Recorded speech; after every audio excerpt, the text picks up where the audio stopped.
to the Intercontinental GT Challenge Esports powered by Mobileye. The season finale, the rejigged season finale is here with you live for the 24 hours of Spa. My name is David Christie. Joining me alongside in the commentary box for the beginning of the show, it's a very warm welcome to Arjuna Kankapati, one of the most established names and voices in sim racing commentary. A very warm welcome, Arjuna.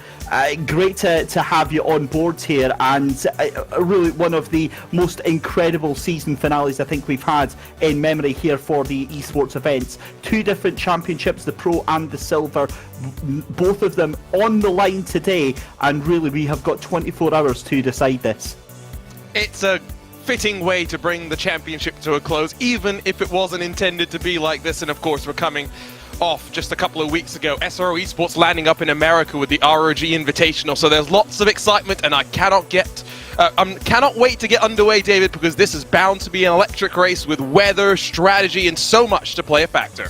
It certainly is. And of course, we said they're rejigged from the calendar earlier on. I want you to cast your minds back to June when this event originally took place. It had to be abandoned for technical issues. It couldn't be held back. It was pushed right to the end of the season and set us up for an incredible season finale. Let's tell you a little bit about the context about today's race. Obviously, you've got many teams taking part, but there is going to be huge interest on the championship title. Both McLaren Veloce GT and BS Plus Competition duking it out today for that Pro Championship. 107 points that they've got. We'll come to that in just a second, because the other story is about the three-way battle for the silver class just now. FFS Racing, despite not winning a round, at the top of the table there, ahead of AJA Sim Racing team powered by Gadi by 8 points, and then Race Anywhere SimSport Silver. Arjuna in with a technical possibility of a chance of taking this,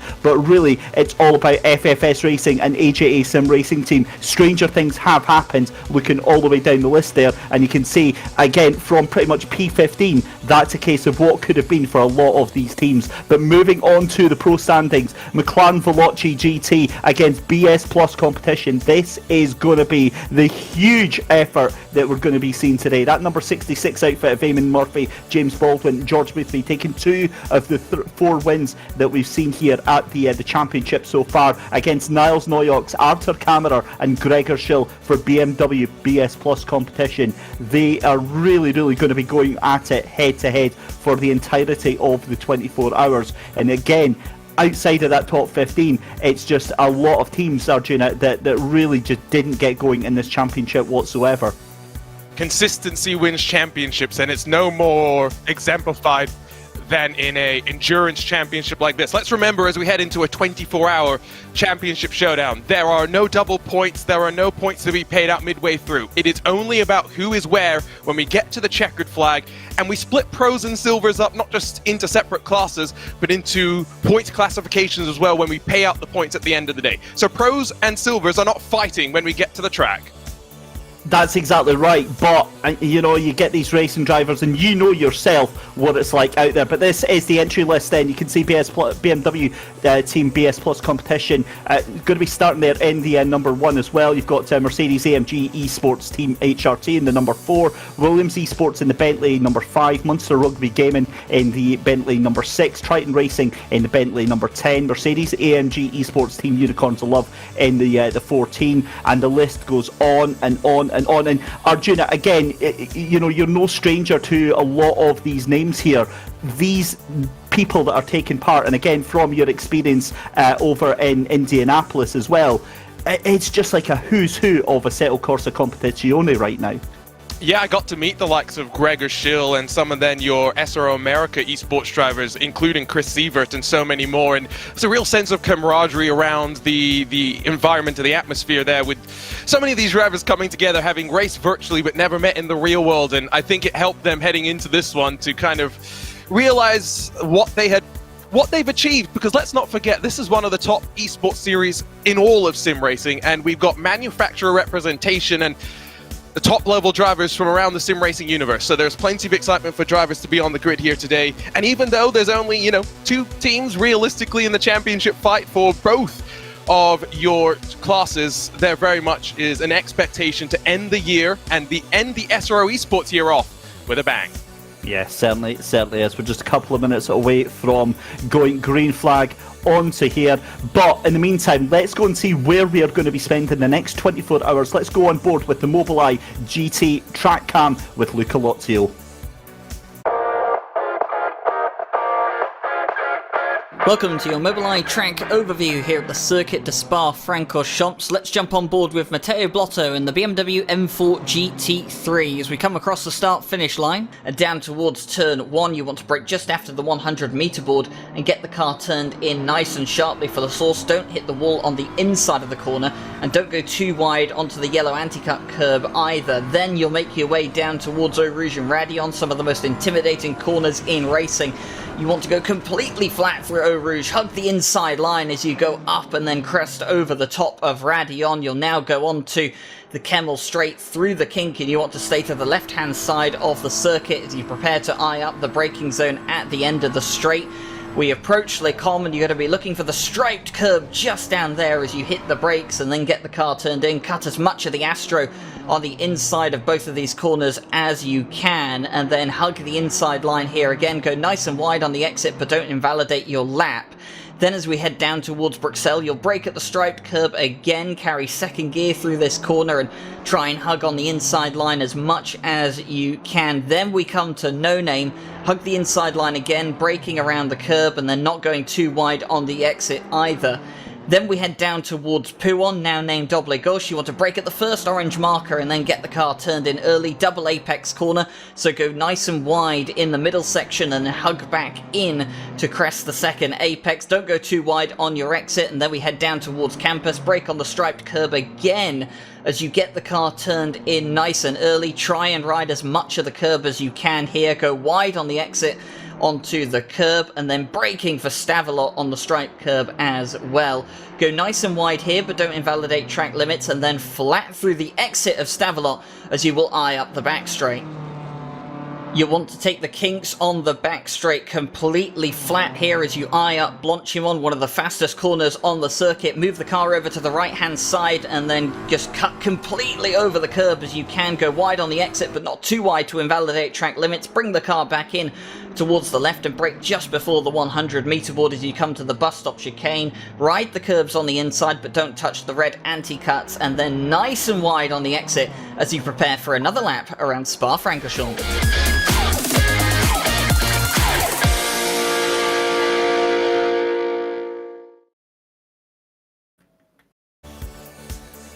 And a huge thank you to Luca Lozio for that Mobileye track overview there. Arjuna, one of the things that obviously comes out here, Spa's a track that is going to be very well practiced. It's going to be like a second nature to a lot of these drivers, one of the most popular tracks here in the sim of Assetto Corsa Competizione. They can prepare for their strategy, they can prepare the fuel, they can prepare all the different ins and outs of what could potentially happen, but what they can't prepare for is the unpredictability of dealing with these other drivers here. And the weather as well, right? That's something that these drivers have been very concerned about, the potential for changeable conditions and what the prospect of leaving pit lane with dry tires but a dampened track. It scared a lot of the drivers, but here we go. Let's run you down through the grid, David. Yep, here we are then. Darren McCormack on pole position alongside Gregor Schill. So your two title protagonists are going to be pretty much neck and neck here. Tobias Grunwald is on third position on row 2. Nicholas Hauben alongside him. On row 4 is going to be Jordan Sherritt alongside Nikita Bogoroditsky. On 7th position is Isaac Price alongside Bastian Richter in the number 4 Mercedes. Jakob Oosterman in 9th position. On 10th position it's first of 3 Ferraris, Samir Ibrahimi alongside with the 51 of Daniel Savini. 12th place is going to be Fabien Piffet. At 13th place, the Mercedes of James Baldwin in the 66 Veloce machine. And then it's the Bentley of Dominic Blyer down in 14th position. Row 8 is going to be Jaroslav Honzig, aka Jardier, in the 149 Yas Heat McLaren. And then in the 333 is going to be Valentin Barrier in the Aston Martin, 16th position. 17th is going to be the Honda of Marco Macri alongside the Mercedes of Dylan Tan. 19th and 20th is going to be Victor Nicolai alongside Sven Hettich. 21st and 22nd 22nd is going to be Louis Fleischer alongside Mike Noble, and then 23rd is going to be the Honda of Zach Parson alongside the BMW of Darren King. 25th position for Mohammed Alif alongside Tommy Rozier in 25th and 26th. 27th and 28th is going to be Henrik Gamble and Kieran Prendergast. 29th is the Porsche of Marco Bischoff alongside the 30th place car of Hugo Collot. 31st is Tinko van der Velde. 32nd is Michael Romagnoli. 33rd is Jordi Sanders. 34th is Adrian Bourdon. The Honda of Josh Staffen is in 35th. 36th for the big bad Yiger Ogorodnikov down there in the Bentley in the 41. Watch out for them making big moves through the field. The 42 of Manos Girardis is in 37th. 38th is going to be Luca Lozio, who we saw doing that fantastic track guide there. He's going to be making his way from 39th. 40th is going to be Fikri Seguir. 41st for Josef Kostovic. 42nd for Tariq Gamel. And then 43rd for Yatlam Law in the 959. And if I'm not mistaken, that is Waco's Flip Table Racing, who will be rounding out the field. 25 seconds left to go. They get their pace laps here. Again, you can see the cars jiggling up and down. That means they're jumping into the setup menus, making some last minute tweaks, last minute setup changes, and then they'll be putting the car onto the grid. And they have to do that before that clock hits 0, or they end up going through into the pit lane and having to start from the pit lane instead. 24 hours ahead of us here, Arjun. I just want some final thoughts before we get going here. You know, turn 1 coming up, or rather down through the hill and up through Eau Rouge and Radion. I mean, it is going to be so crucial for the first 5 minutes for these drivers and these cars to behave themselves. Absolutely, and lap 1, turn 1, we always talk about it, and turn 1 here is that dive down through Eau Rouge and then up through Radion. So you start slow and then you build up, and inevitably you go 3, you go 4 wide down the Kemmel, and by the time you get into the braking zone, you've got to figure it all out. Quick championship update as well. Let's start with the silver class, because the 23 FFS Racing Ferrari is starting all the way back in 38th overall, while their main rivals, the McLaren of the Aja sim racing team powered by Gardi, are actually going to be starting a little bit in front of them. They're all the way up inside the top 10 overall. Then you look at your Pro class, of course, with Niels Naujoks, Gregor Schill, and off the cameras BMW for BMW BS competition starting on the outside of the front row. James Baldwin and that Veloce team, the McLaren Veloce team, were very concerned about the pace of their car, let alone in qualifying, but in the race itself, and they're starting all the way back in 13th. It was expected that Veloce were going to need to struggle for BS competition to be in with a chance of winning this race and trying to grab the championship. There's still a long way to go, but it's almost perfect for them to start off.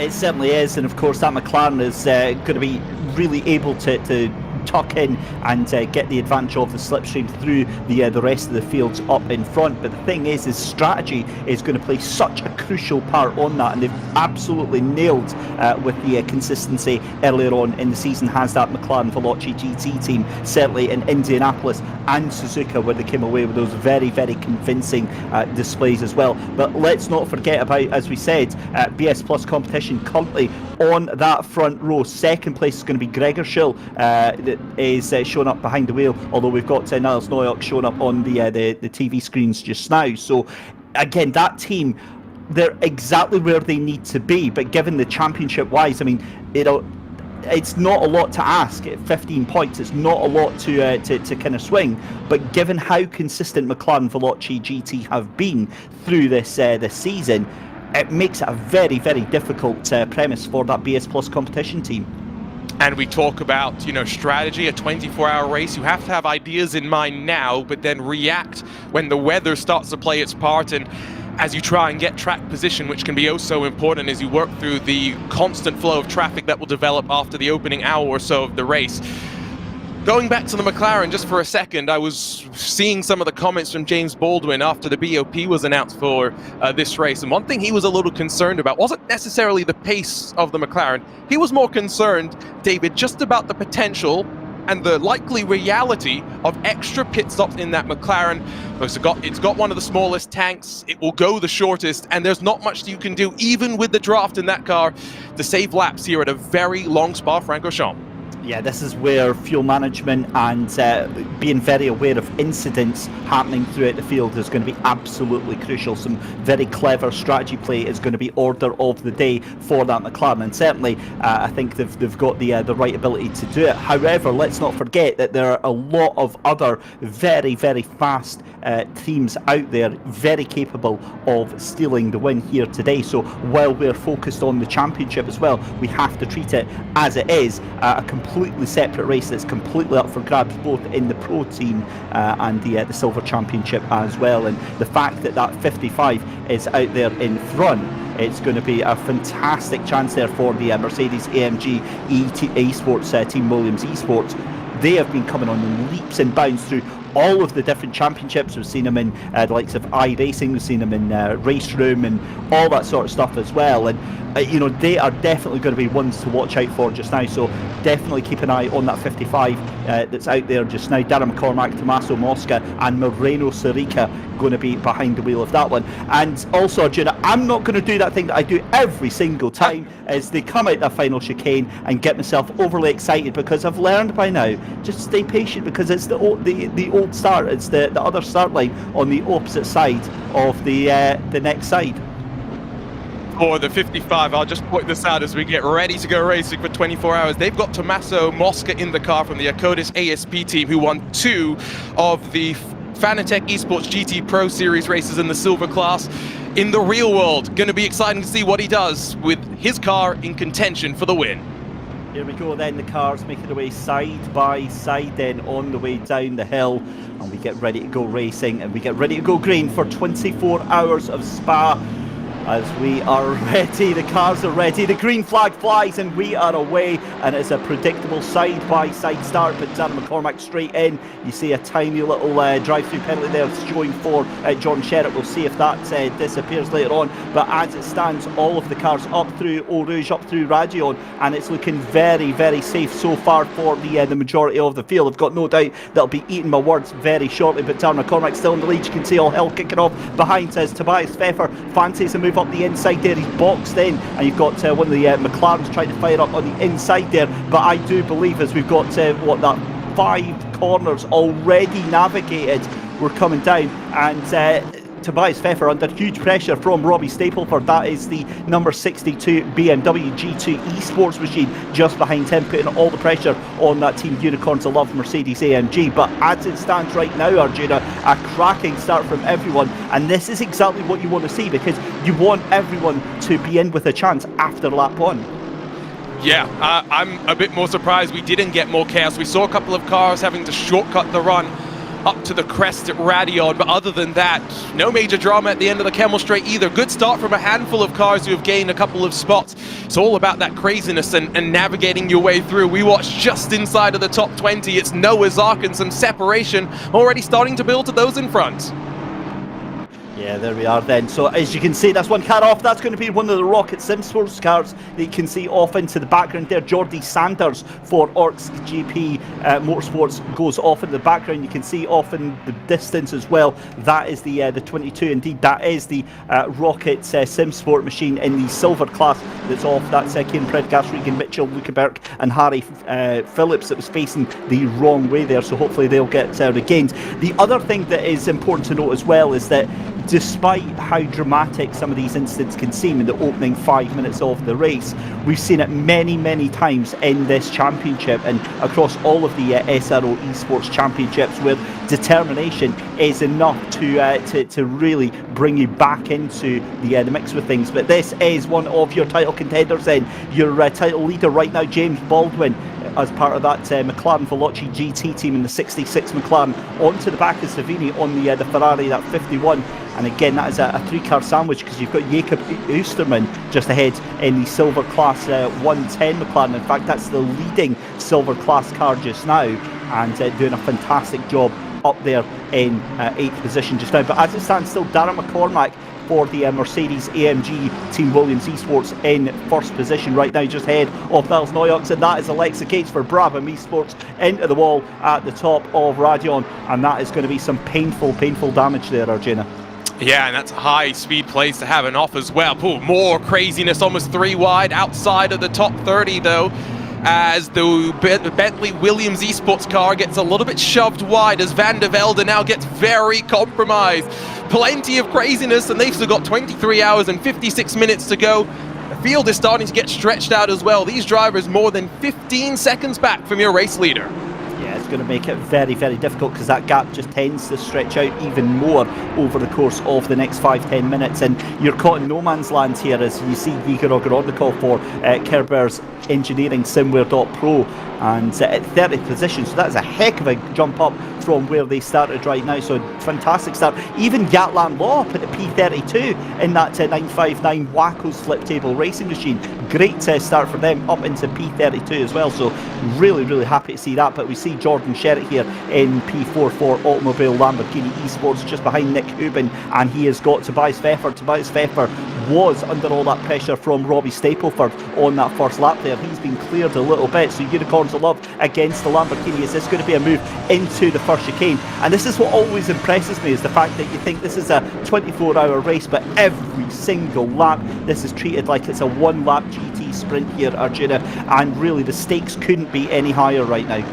It's the nature of modern endurance racing, right? When we started, it was all about just nursing a car to the checkered flag, but with modern race cars being almost bulletproof, I want to say, especially here in the sim world where we don't have the pesky mechanical failures, it very much is now just broken into sprints separated by pit stops. Valentin Barriere will dive down the inside of the NSX, but now have to fight back as they work down the hill in towards Eau Rouge and Radion.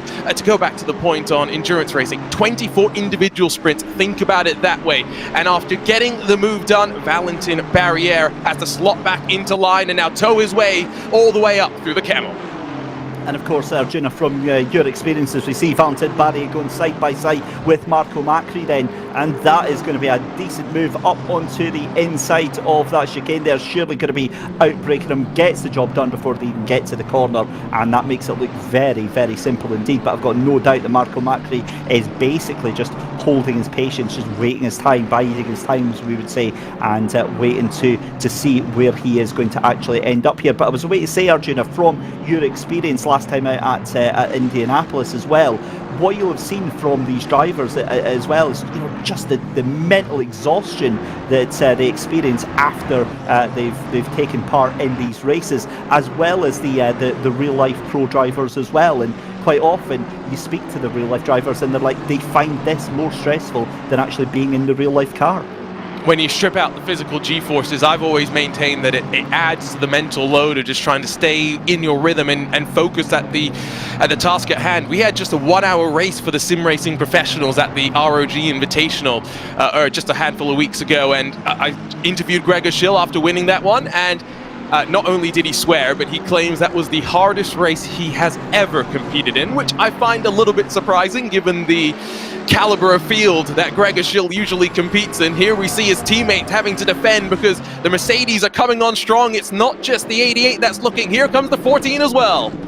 Almost 3 wides into the final chicane there, of course, because that's what we do here, and that's a little bit of contact on the outside there. Niles Noyox then forced to the outside. That puts him down to 4th position. He is absolutely fizzing right now. You can see the frustration and the emotion is absolutely real. This is what they are fighting for right now, and that is going to be up on the inside. Tobias Pfeffer there. I think that might have been a little bit of contact again with Nick Hubin. It's going to be side by side as Dan King is side by side. I believe that is the 77 of Tobias. Sure, it is. That's one of the other Rockets Sim Sport cars, I believe, that's on the inside. If not, it's a very, very similar livery. Just looks very, very similar livery, but that is indeed the 77 that's in the silver class. That's Prime E Racing, so apologies for that one, but obviously white and fluorescent yellow is the in colours this season. But either way, Dan King loses a position here as we still go side by side then with a battle for P2. Nick Hubin just holding on from Unicorns of Love of Tobias Pfeffer. Niles Noyox, I don't think I've ever in my life seen him that animated before. He wants that position. He is furious and he demands to get that 3rd place right back. Here is Jordan Sherritt though as we go on board through the second half of the circuit here, coming down through Bruel into the old Speaker's Corner before we head into that double left-hander. And Arjuna, I'm very surprised at the start of this race at just how intense it's been. We knew it was going to be a very, very hard-fought race, but there's been very, very little contact. It goes back to the fact that these are sprints now, right? And all of these drivers are going to be respectful because you cannot afford to take damage at this juncture and they have to nurse it. Look at that Porsche at the front, just in front of Marco Bischoff in the 977. That front end is all beaten and battered from the fighting in this mid-pack, and it shows just how important it is for good qualifying to keep yourself out of the danger zone. I have seen Niels this animated before, and I think the reason why he's so animated is the fact that he knows that with James Baldwin still struggling to work his way forward, this is a prime opportunity for the BMW team, BS Competition #1, to fight its way forward and to try and hold on to your leader, who is trying to take advantage of all this fighting from second on back to try and break away. 1 second the gap at the front. Unbelievable scenes though. P10 right now still for James Baldwin, so that is for the pro class. We'll come back to the silver class very shortly. This is Marco Bischoff in between a rock and a hard place there because he's got Igor Ogorodnikov sniffing on the inside. That is a crazy move from Igor Ogorodnikov. He backs off because he knows Bischoff is going to be too busy fighting Fleischer just in front in that 911, so they go side by side down to start another lap here. This is going to be down into La Source then, as we are already, believe it or not, ladies and gentlemen, on to lap 4 of this race. A little bit of contact there, Bischoff forced wide. Igor Ogorodnikov is going to clean that one up every day of the week, but does the Bentley have the grunt as now they go side by side? You never think that this is a battle for P27 and P28, but that Porsche seems to get the straight line speed, gets the run down, and Igor Ogorodnikov is going to have to think better of this, possibly slip in to get some slipstream here, as we've got a message from Race Control. Incident involving cars 144 and 23 in qualifying lap 10. It's a warning to car 23. So that is a delayed message from Race Control. That's a silver class of FFS Racing. And I tell you what, being that they are in with the shout with the silver championship, Arjuna, getting a warning this early in the race, that is absolutely not what you want to have. Absolutely not. They are lucky. It could have been worse. Still fighting too wide, or out 2 rows deep down the hill they'll go, and Ogorodnikov able to hold off the challenge from the 123 Aston Martin from FFS Racing. But all the while, it's great fighting, plenty of contact. They are costing each other so much time here. The gap up to 25th position now grows to 3.5 seconds. Oh, and that was one of the cars climbing up the inside of the curb there. It bounced out and a little bit of contact there, so I'm pretty sure the stewards will be having a look at that one and seeing what they think of it. But it's still Bischoff and Ogorodnikov side by side. This is the battle for P27. We're just 10 minutes into a 24-hour race. If this is the caliber of fighting we are going to have for the entirety of the 24 hours, myself, Arjuna, Lewis, McGlades, all of the commentators involved, we're going to need some proper medical attention after the 24 hours, because we are going to be absolutely wrecked after this one. I'm only here for about 5 hours. You're the one that's got to do this for 13 hours, so I'm more concerned about you. It still continues, and now up into Blanchimont. You don't really want to be side by side through here, and the FFS Racing Pro car will slide on past the silver. Now remember, they are fighting on track for track position. They are not fighting for points together, but Bischoff still wants to fight. He'll look to the outside. Yeah, there we go, and that's now cost them dearly, because that's going to be up the outside for Parker, I believe, is round there as well. You've got Mike Noble involved in there, and the Porsche just behind him is Fleischer. So I do wonder if that car of Marco Bischoff is a bit of a wounded animal right now. Maybe a little bit of damage on that car. Certainly looks to be some aero damage, because it's just getting sent backwards in terms of raw pace just now. Just having a quick look up at the front, your race leader still Darren McCormack after 5 laps ahead of Tobias Pepper. Nicholas Houben in 3rd position, with Niles Noyox down in 4th, Jordan Sherritt in 5th, Robbie Stapleford for BMW Team G2 Esports in 6th position. Bastian Richter for Unicorns of Love is in 4th position, and then further down the field is going to be Daniel Savini. And of course, I'm having to correct myself there, because it just rolls out the tongue. It's such a force of habit saying that Bastian Richter is with Unicorns of Love, and of course he's not. He's away now with the Mercedes AMG Esports Team HRT, and I guess that's one of the things with seeing all these drivers week in, week out, Arjuna. When you get these team changes and they move over, it's amazing how often you find yourself still, referring to them as a, part of an old team. And the way that sim racing has tended to work over the years is there's no, silly season, as it were, where we talk about the transfers and then they all happen in a determined window. Silly season is year-round, so it makes things a little bit more interesting. Yes, as these drivers have more professional contracts and indeed the industry becomes a little bit more professional, we are getting a little bit more set. Transfers happen towards the end of the year as drivers prepare for another calendar year of competition. But yeah, I mean, I've been guilty of that myself in the past, and I've even gone to the other extreme, David, of seeing a driver with a similar name in a team car and just assuming it was one of the other teammates that had already left because I was so used to that first name and that person.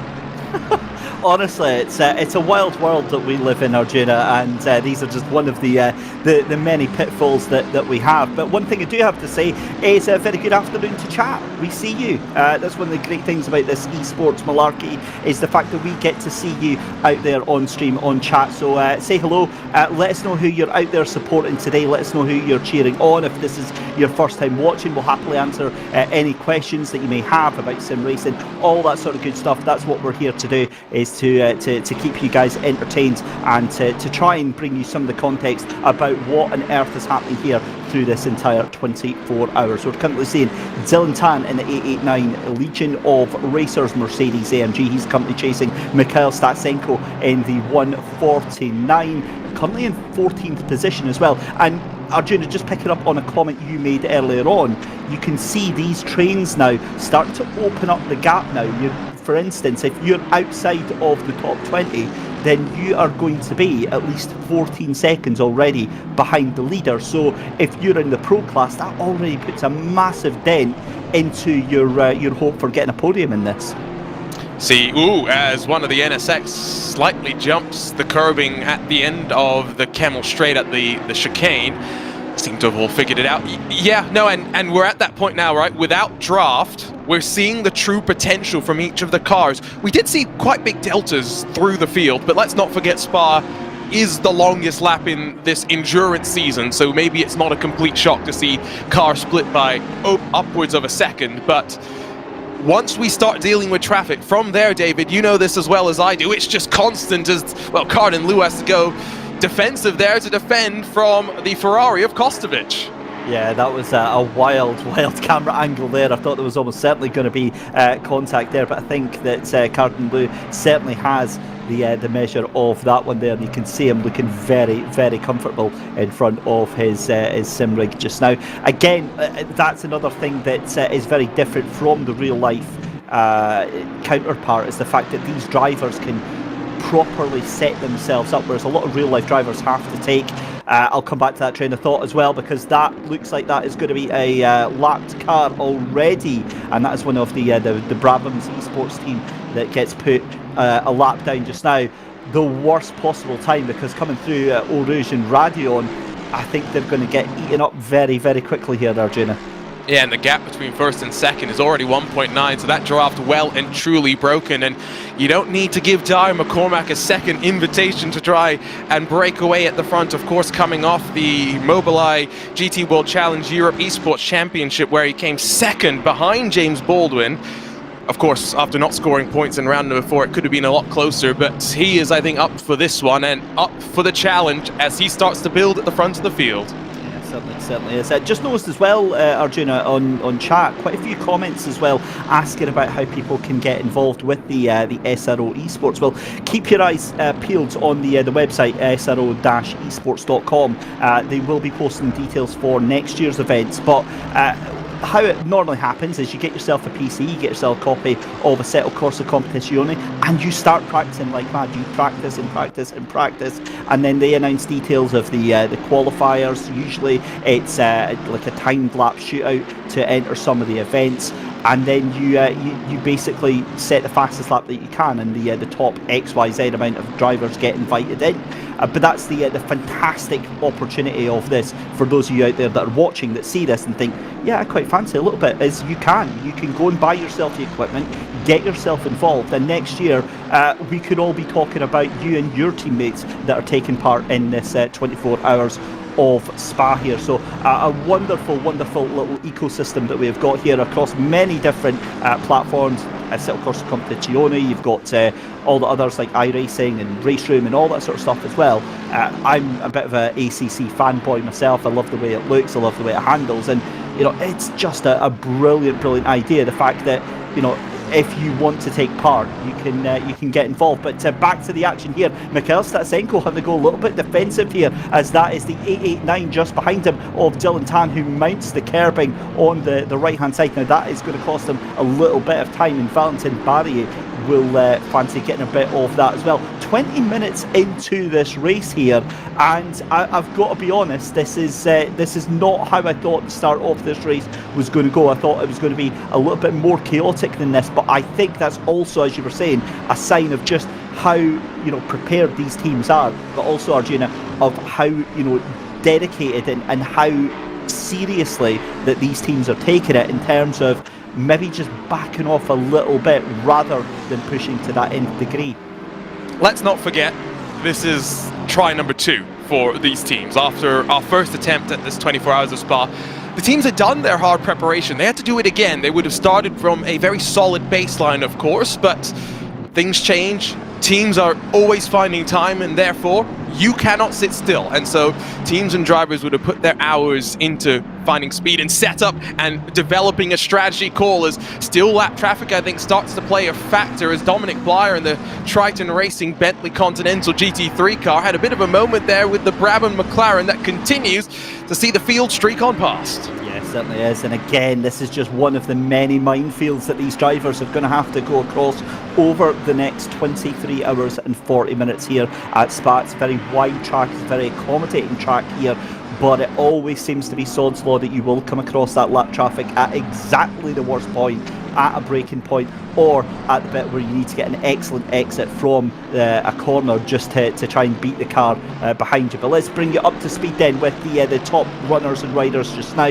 Darren McCormack there in the lead of this race. That's a handsome 2.2 second gap that the number 55 car has got for Mercedes AMG Esports Team Williams Esports. So his teammates of Tommaso Mosca and Moreno Sirica are going to be very, very happy. Got a chance to meet Dara a couple of weeks ago at the SRO race at Barcelona. They were providing some assistance as part of Williams Esports to the Mercedes AMG team, and very, very quiet young lads, and really, really cool to meet him. Second place then is going to be Tobias Pfeffer in the Mercedes AMG Esports Team Unicorns of Love.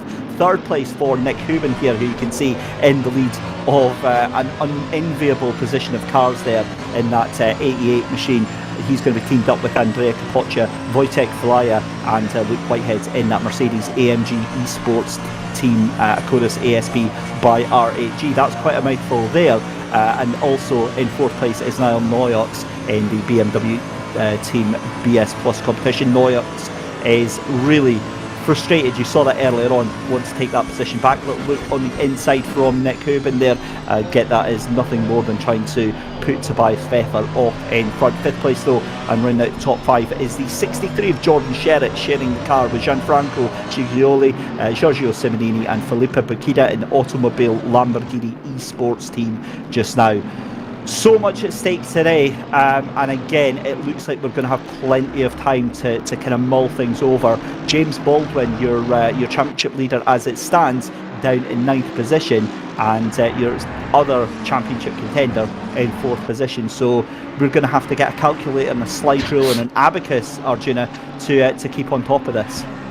I mean, don't even break that out right now. I mean, let's keep it simple. Let's wait until we got 4 hours to go, and then we can. That's the Prime E Racing McLaren around. I would think, I'm not exactly sure, to be honest, exactly where this one is, but it's a dangerous spot. Wherever it is, it's at the Piff Path at the very end of the lap before you start the final sector. Got to be careful with the rejoin. It was not the best. Excuse me, it's actually down the hill before Pouhon. But we get through that one safely without any sorts of drama. In terms, though, of positions, I think while Niels Naujoks will be frustrated, that car is still damaged. Niels Naujoks is frustrated, but I think he's where he wants to be. Able to save fuel, still running in the train that will fight for second, because Darren McCormack is the fastest car on track right now and is building the advantage over 2.5 seconds. Yeah, certainly is. I'm just having a look at the championship standings for the AMS as well as, well, I was doing that, and then we see Samir Ibrahimi, who has 2 BMWs almost onto his tail right now, as that is up to 16th position. That's not a position I'd want to be in, having Sebastian Apostle and Dan King staring down the barrel at you. However, Dan King has dropped away a little bit as they head down into La Source for yet another lap here as we start lap number 10. It's a fairly better exit from Sebastian Apostle there.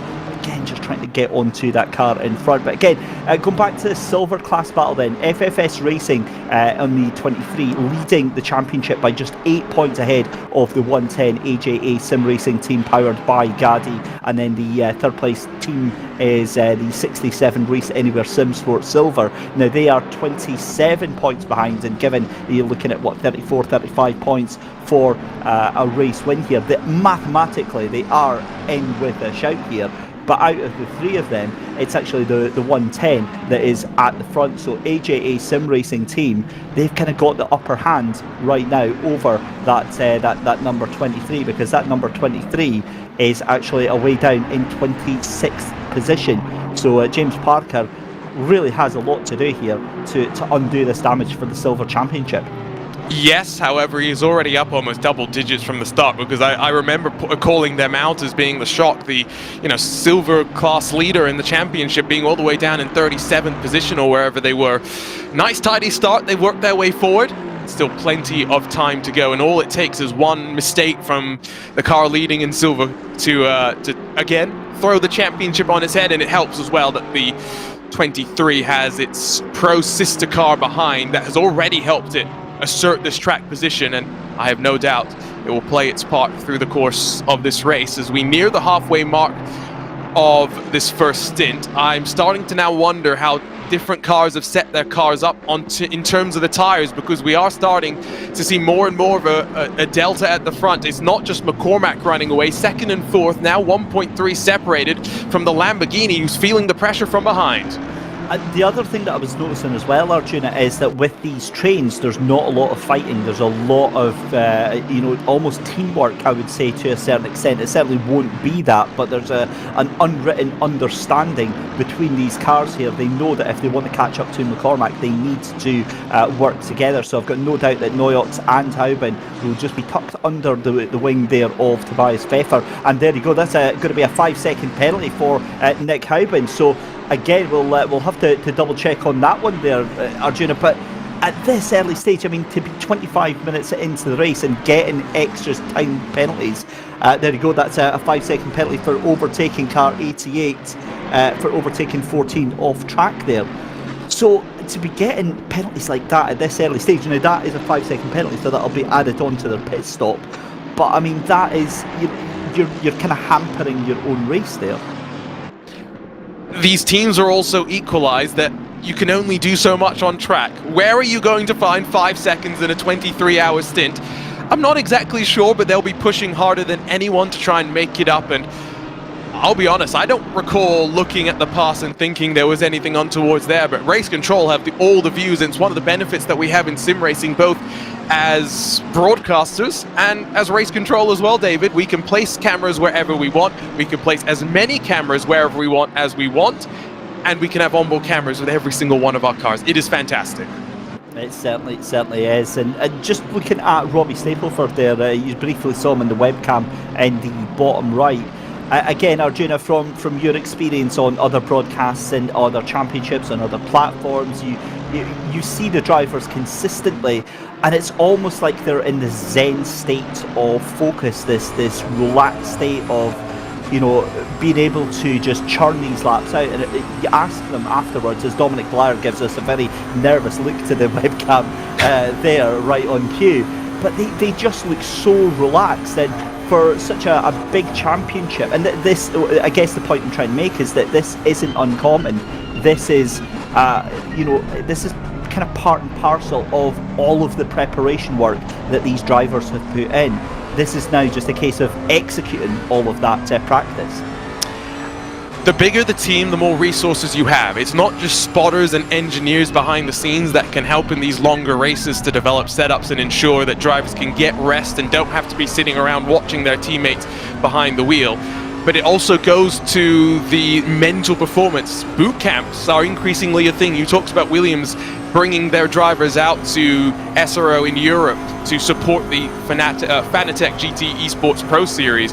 But it also means the likes of the Unicorns of Love, for example, have got all their sim racers from around the continent together to figure out what they need to do to be the best athletes that they can. Because I will use the word athletes, even though you would look at me and I am definitely not an athlete. What we do day in, day out is we grind just as much as they do in the real world, and our competition is just as competitive, if not more competitive, than the racing in the real world.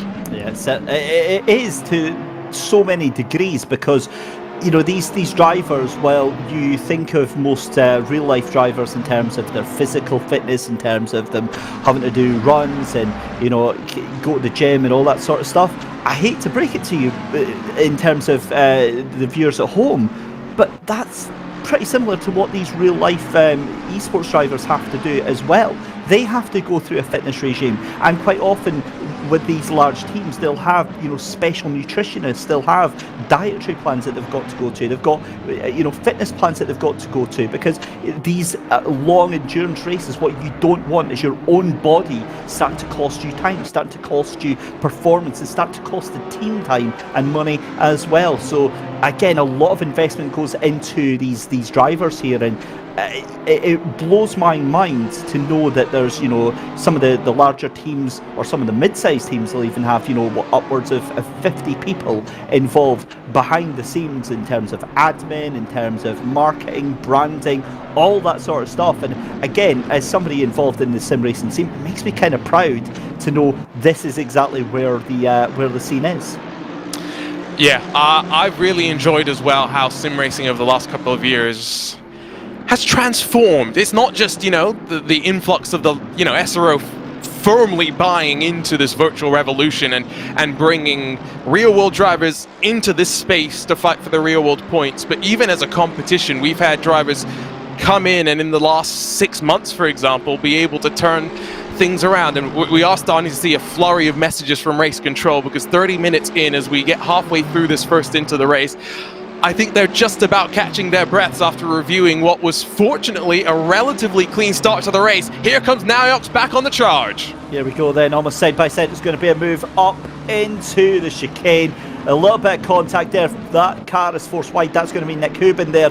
And to be honest, I think that move was pretty much done and dusted. That car just showing some dogged determination. Nick Hubin trying to get that car in a place where it was never going to be. And Niles Noyox takes the position. I'm pretty sure that's a little bit of a grin starting to come across the face there of Niles Noyox there. Certainly looking a little bit more contented and a little bit happier now that he's been released from the likes of Nick Hubin. He'll be trying to chase down Tobias Pfeffer in that 14 just up in front. Chris Sever is involved in a battle with that is going to be the 164 of Perea just behind them. So this is the battle of the Aston Martins. But again, with the Mercs being 1, 2, 3 just now, Arjuna, is there any surprise as to how this race is developing from your point of view from the constructors? Are you actually going to throw me under the bus to talk about BOP here, David, on my very first SRO Esports broadcast? Absolutely. That's you know, I'm just, I got thrown under the bus with that as well. Only because right, on the first one I was like, oh, the McLaren is notoriously difficult in the rain here, and I went on to win the race, and I was like, yeah, I'm just never. But again, well, I guess what I'm trying to say is more about the fact that Mercedes look to be up front and in charge, and you know the rest of them not really seeming to have an answer to them at this moment. Do you think that's an accurate representation of how strong the Mercedes are, or have those three cars just got a very good setup?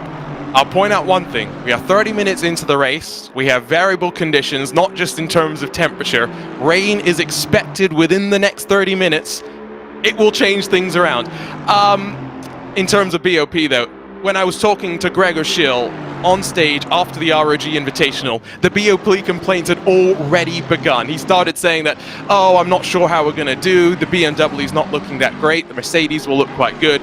And so maybe I'm not entirely surprised that it's BMW and Mercedes that are running at the front in the manufacturers. I think what's surprising me most of all is just McCormack with a 4-second advantage over someone like Tobias Pfeffern. Naox is able to hold on to the back of that Mercedes AMG Unicorns of Love entry rather handily. He's not been able to do anything like that with McCormack, and I'm very curious now what the rain will hold for us and how it will change things around, because maybe it's what James Baldwin will be hoping for in a car that he doesn't think is BOP'd very well. And again, we've this isn't our first rodeo in terms of the different championships. BOP is a constant conversation that gets brought up by the drivers. In your opinion, Arjuna, how much of that is an accurate complaint, and how much of that is just a constant ongoing gripe? I think there's arguments to be made on both sides, right? Because everyone just wants to be in with a chance to win. The ideal situation is we have identical cars on the inside, but then we have shells that are different, right? But then that's not what sports car racing is about. Sports car racing is about embracing the fact that we talk about the Bentley being a boat, despite the fact that it's not the longest car in GT3 now that the BMW M4 GT3 has joined the party. We talk about the differences. We celebrate the differences. We talk about the engine noise out of the Lamborghini.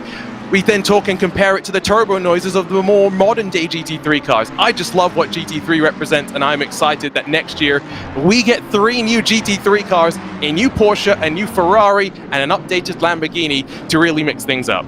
Well, as somebody that saw GT3 cars in the real life for the first time this year, I absolutely agree with you. It's just an amazing group of sports cars to be done. Let's have a look though at what we have experienced so far with 35 minutes into the book. Let's take some highlights from so far then. So this was the start of the race as the cars went side by side.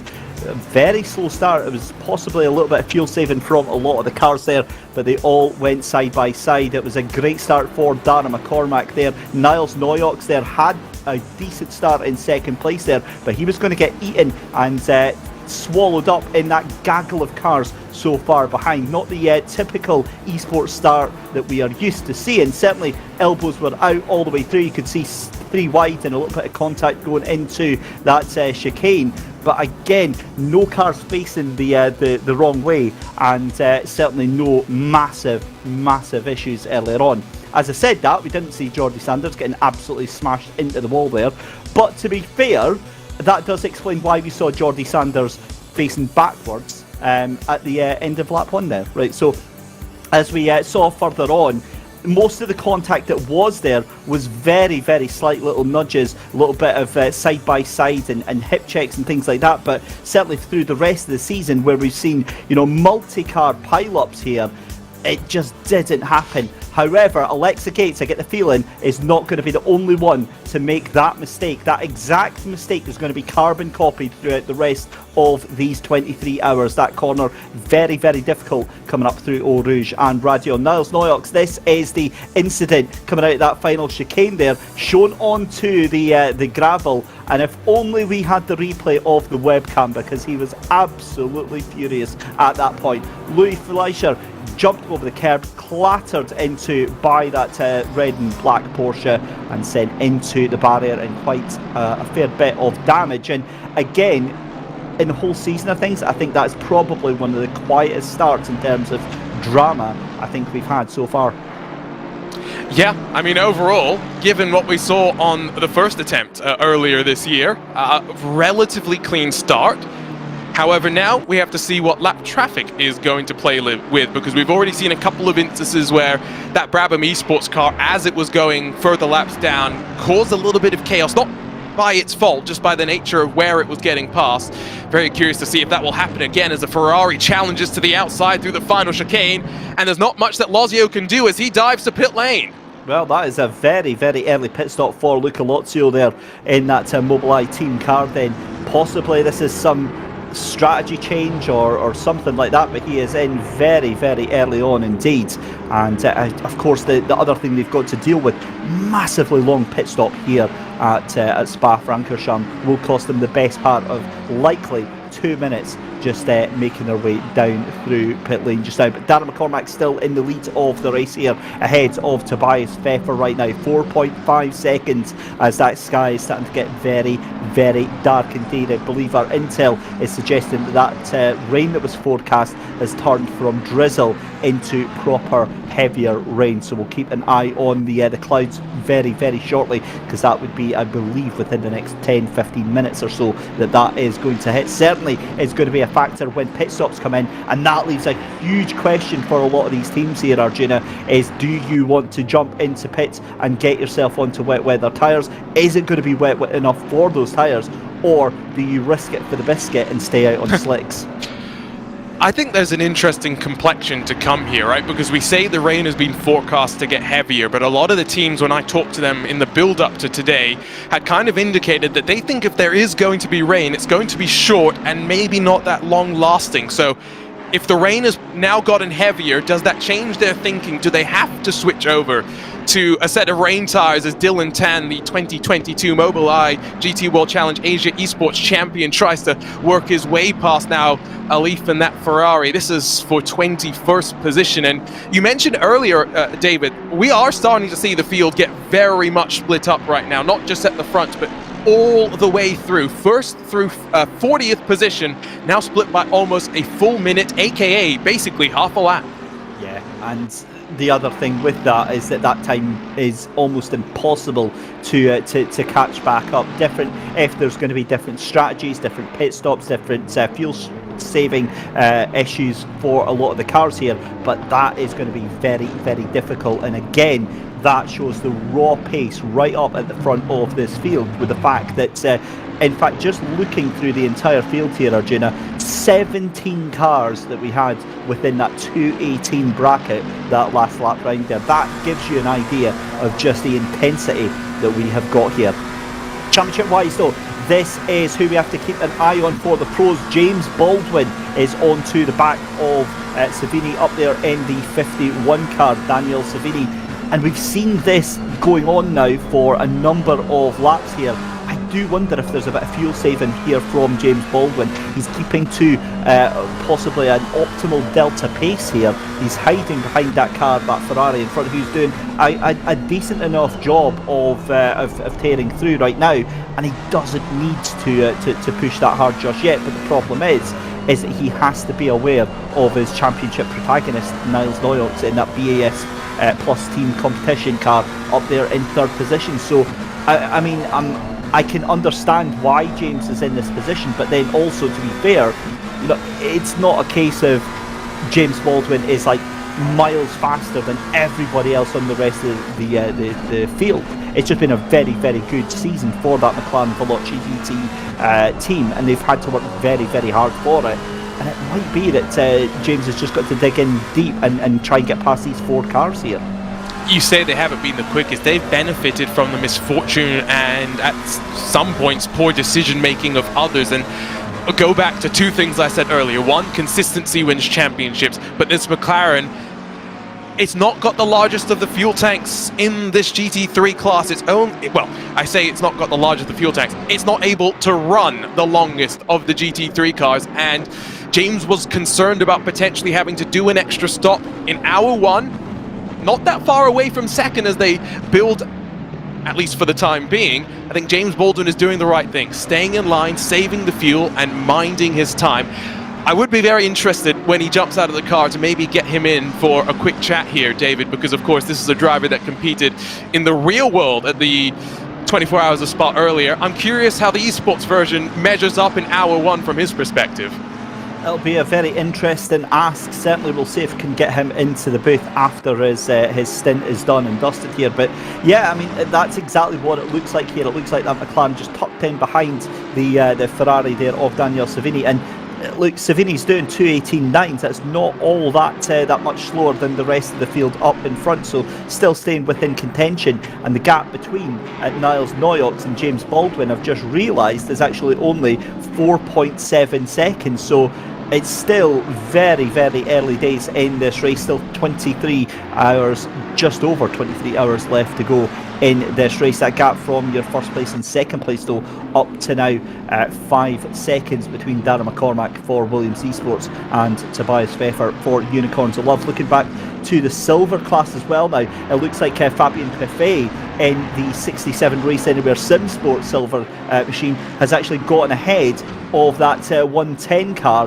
the AJA Sim Racing team powered by Gadi, of Jakob Osterman. So if you remember, just about 20 minutes ago I said, you know, they had a mathematical outside chance of taking this right now. I guess they're really doing everything they possibly can to try and make that a possibility for themselves. Yeah, they not only need to win, they need both the 23 and the 110, the FFS Racing and the Agile Sim Racing team powered by Gadi entries to have issues, so they're doing all they can. We get our first look at some ham stats for today's broadcast. Michael Hamlet behind the scenes, and this is something I'd been kind of waiting to talk about. We haven't really seen a major contender get a drive-through penalty yet, but because of how long the pit lane here is at Spa, because we use the endurance layout of the pit lane, it is a very painful punishment to get a drive-through here compared to any other track we visited this season. Good lord, that is a lot of messages to come through from Race Control. Incident involving cars 51 and 110 on lap 2. Racing incident between the 322 and the 71. That is a warning to car 71, and that is Samir Ibrahimi. 94 and 41 on lap 2.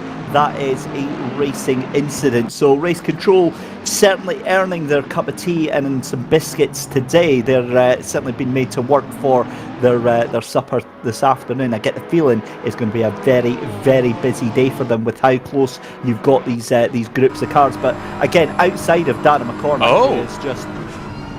We got windshield wipers already on. As that's a deep dive from a Porsche. Now, I'm not sure if we're already seeing the first signs of rain or if that's just a driver anticipating the rain and trying to get out ahead of it. I think that you're absolutely spot on. That's a brilliant catch there. I was too busy looking at the timing screen there and didn't see that from the cars. In fact, yeah, look at the window wipers on that BMW just in front of Yatlam Law there. So we'll, I think it's possibly they're just wanting to clear their I don't know, maybe they got some bugs in the windshield or something. We're being told from our track staff down there virtually that it is not raining. And listen, if anybody knows that if it's raining or not, it's going to be me. So yeah, it's nothing as of yet, as we see side by side Louis Fleischer and Tobias Schur then. And yeah, that looked fairly simple for the McLaren, just straight round the inside. And again, I wonder if maybe some fuel saving involved there from the WPS racing team, Munich Esports, of Louis Fleischer. But again, that car looking a little bit beaten up as well. Yeah, and I said it earlier, right? If you get damage at the start, it's one of those endurance races where basically you just sit around. And yes, endurance is a spirit of endurance racing and all of that, but it is a painful 23 odd hours to just nurse a damaged car to the line to recover what you can. It's again why I'm so maybe not so shocked that the second time around that we started this race it was a little bit cleaner relative to the first time. But sometimes in sim racing, I go on these rants, David, where I always say because the racing is virtual, we don't have to pay damage bills, and sometimes because drivers don't have to deal with angry drivers who they've taken out, we are a little bit more aggressive and physical while still being more respectful than they are in the real world. It's an interesting kind of dichotomy to talk about. Been very impressed so far with the respect being shown, and overall, Race Control, despite lots of reports coming through, we've only seen a handful of penalties. And that's something that was reiterated during those opening highlights there from this first hour here.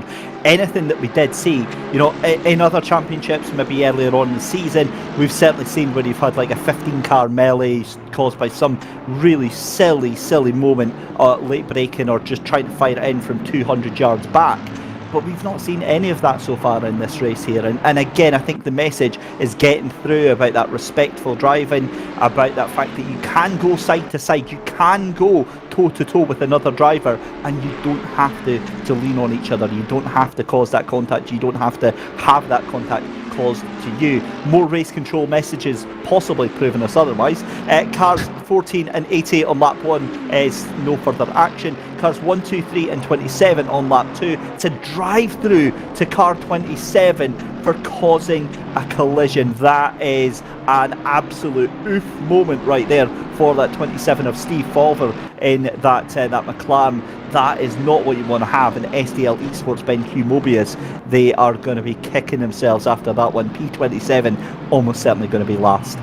And the most frustrating thing, I guess, for both teams there is they tangled with a car in a different class. You're not fighting for points with cars outside of your class, you're just fighting for track position. So on lap 2, to have had that happen to you, I'm sure will just not be, will be a little bit frustrating to say the very least, but I have no doubt that even with the minute and 20-second penalty, there is still plenty to play for here. We haven't really seen too much attrition play its part, but it's a reality of sim racing at times, David. We still have all 43 cars that took the green out there on track.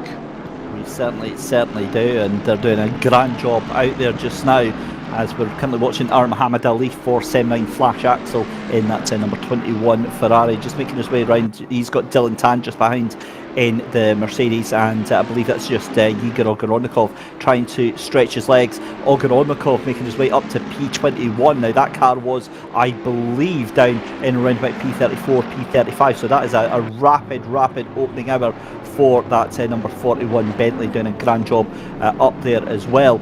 And also coming back to the point I was making about the drivers and how relaxed and how, you know, consistent they are at this sort of performance here. Again, all you have to do is look at that webcam in the bottom right at Muhammad Alif there for Sem9 Flash Axel, how relaxed, how cool that he looks, just taking these laps in his stride. However, it's all kicking off a little bit further back there, as that is going to be Jack Noller trying to get up the inside of Yatlam Law.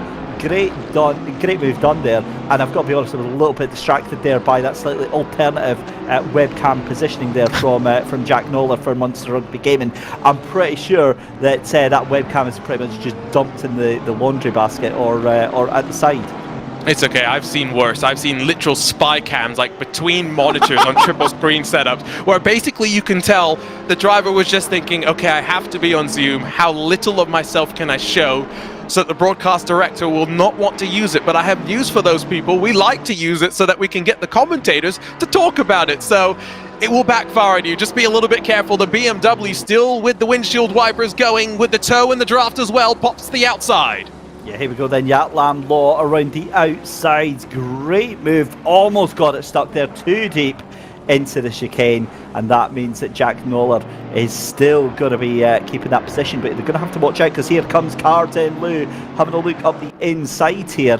Can't quite make that stick just now, and the Bentley is definitely pushing as hard as it can right now. So great to see all of this scrapping going on, and again to point out, this is a pro battle right now, down in P34, P35 and P36, so they're probably about P18, 19 and 20 in class, but again fighting it out, because each single step on this ladder here for both the Pro Championship and the AM Championship matters just as much, as Niles Noyok sets his personal best. He gets into second place then ahead of Tobias Pfeffer, so it's now Darren McCormack, Niles Noyok's in second and Tobias Pfeffer, and that, from what I can see, is going to be a move down into La Source, because those cars just making their way down into to Eau Rouge and Radeon.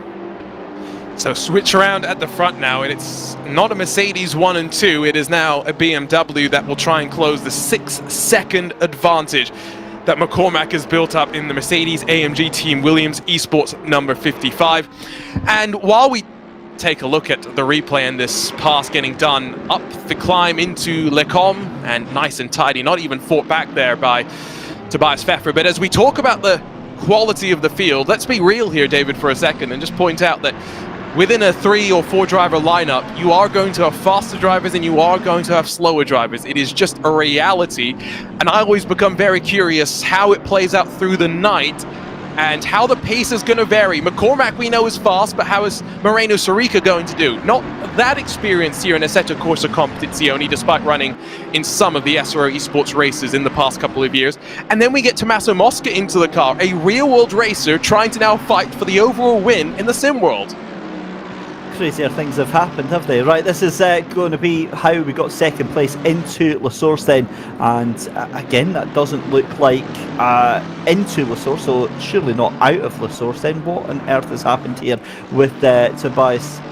Let's have a look. Oh, so what it is, it's going to be up through into La Source then, and then on the exit coming into the chicane there. So that's exactly what it is.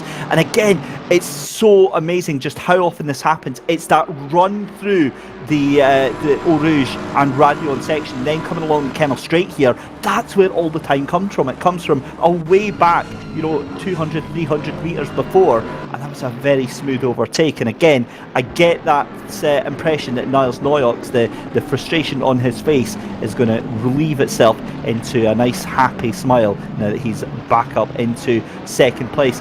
You were on about webcam positioning there, Arjuna, and I think I can see about 3 pixels of Daniel Savini. Was that rain? There we go. It's pouring down.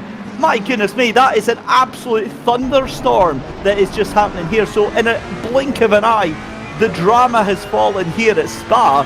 We've got rain, and I get the feeling that we are going to see some slip sliding in the next 5 minutes. As it, you couldn't have scripted that any better here, Arjuna. It comes 6 minutes before the pit window truly opens. Drivers will tend to try and want to get to the top of the hour before they dive to pit lane. Now the windshield wipers are required as the switch has been flipped and the heavens have opened. There's only one driver here with, I think, very little pressure to push, and that is McCormack with the buffer behind to play with. Everyone else has still got fighting, as we've already got a car off the road. I think that was one of the Williams Bentley that made a huge mistake. No, it's your leader! It's McCormack! Oh my goodness, the drama is absolutely monumental. Darren McCormack, your race leader, by 6 seconds off into the wall, into the barriers, gets the car checked out there. He's trying to see if there's any damage on that car. That thing is sliding about the back end. That suspension is gone, and that is how you end a race in the course of 5 minutes. Darren McCormack done and dusted. Oh my god, I don't think I've ever seen things go from 0 to 100, Arjuna, like that in the space of 4 corners.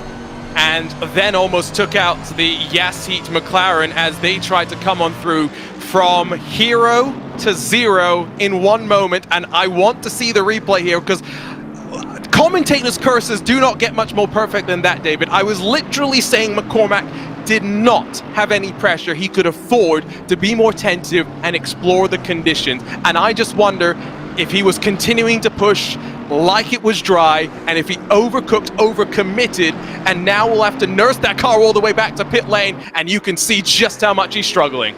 My goodness, that is an effort in itself. As you can see, Valentin Barrier gingerly trying to make his way past here. They'll have Kirill Sadarov.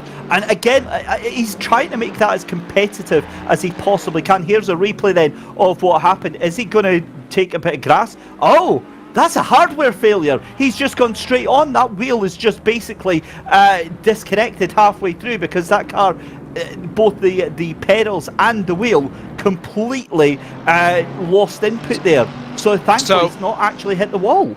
So the question I have now is, why is there so much, why was he sliding around so much? Is he still trying to get to grips with some further technical issues that are still rearing their head? I'm not sure what's gone on there, but you can see on the left side of your screen, a handful of cars have dived to pit lane, and I think they are gambling that the rain is here to stay. And now the fight for the lead sees Niels Naujoks in the BS competition BMW hit the front, what he needed to do, fighting for the championship. Let's go. You want drama, you want excitement, you want the season finale. We've got it all in bucket loads here for you at Spa-Francorchamps. Just coming up to the hour mark then, as you see Tobias Pfeffer all onto the back of Niels Naujoks here. He wants to get that position. The cars are going to be powerboat racing in about 5 minutes time here, with a deluge of rain that's coming down here in Belgium. The season finale of this absolutely incredible Intercontinental GT Challenge Esports powered by Mobileye is settled here today and tomorrow with this 24 hours of Spa we've had everything you could possibly imagine. You had a dominant race lead already from Darren McCormack and the Williams Esports team with 7 seconds up the road. The rain opened, the heavens opened, and the rain fell here. And now Niles Noyox placed into the lead of the race, and a very precarious lead of the race, because you've got Unicorns of Love, Tobias Pfeffer in second place, and he's having to watch out as well, because Nick Houben in that 88 Akodis machine, he's just behind there as well. And that, I tell you what as well, Robbie Stapleford, he's going to be fancying getting onto this back of this little train as well. 3 seconds behind in this BMW Team G2 Esports machine. But surely these cars are going to have to box to get some wet weather tyres on. That last lap round was a 2:24 from these cars, so we need to keep an eye on what the wet weather tyres can do as well. So we'll see a handful of cars leaving pit lane, including Moreno Sorica, who is taken over from Darren McCormack, as now the new race leaders head their way into pit lane. Of note, James Baldwin was one of the major drivers that pitted 1 lap earlier. Now, David, as someone new to the world of Assetto Corsa Competizione and SRO Esports, do we know exactly which teams are on dry and wet tyres, or are we kind of as clueless as the people watching on at home right now? So basically, if they've been into the pits, they're on wets. That's the only way I can describe it. We don't get a marker to tell us that they are on wet weather tyres. However, our fantastic production team as well will be able to keep us updated on that one. That is going to be potentially one of the moments that we are going to be looking back on. James Baldwin going in that lap earlier, I think that is going to have huge potential for him to save a lot of time and get a lot of positions here, but we'll have to keep an eye on, because he is getting cycled down the order right now, down into what looks like 17th place at the moment. But again, as it updates, Race Control giving us an update here. The incident involving cars 911 and 977, 2 separate laps that was. It's a 15-second time penalty to car 977 for causing a collision. That is Marco Bischoff in that 977, and that is the Kramer Racing Esports. We saw that car was that was the one that I was describing about half an hour ago as a lame duck because of the damage that was on it. It was getting sent backwards at a rate of knots, and it looks like that has caught up with them rather dearly. We're watching Kirill Sadorov here in the Simware.Pro by Vides machine in the 322, and again you can see on the sidewall of the tyres, it doesn't have the yellow Pirelli logo on the side of those tyres. Huge thank you to Amaris Boumariadi for pointing that one out in the chat lane there, because normally you just have to go with the presumption that they're all on wets, and good God, that is a busy pit lane, Arjuna. Yes, and now I'm curious, you could see how much it is spitting it down out there. Surely no one is elected to stay on the dry tires right now as we see the 55 go around the outside of the Bentley. I'm more curious how the cycle for pit stops is shaken out relative to everyone else. James Baldwin will be the first car to have already pitted and have his tires relatively up to temperature. It will take a lap or two for them to get to those windows. What's it shaking up like at the front of the field? Well, that is what we're going to have to look here. What I've just realised as well, if that F55 is back out there in, what's that, 22nd position, that's Moreno Sorica, so that was the car that was in the lead of this race.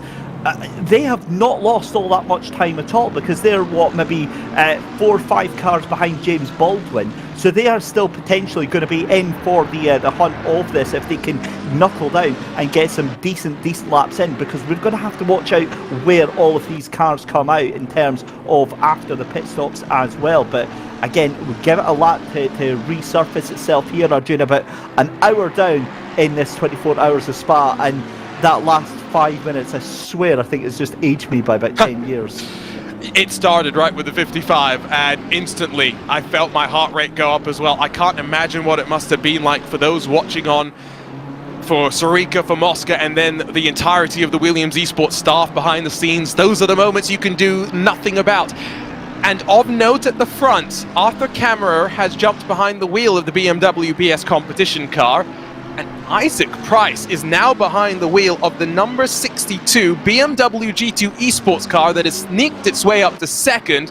The rain has changed everything.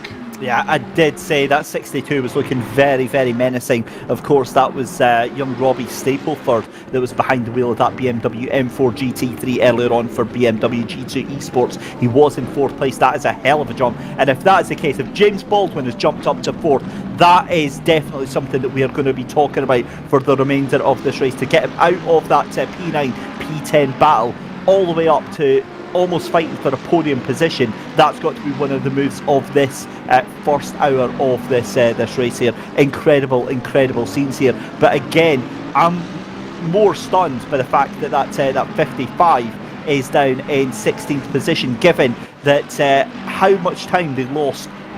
We thought they'd hit the barrier going into that double right-hander there at Bruel, but they didn't. And somehow they're still within contention. So Moreno Sarica jumping into the car, that almost as well certainly proves that there was no physical damage to the car as well.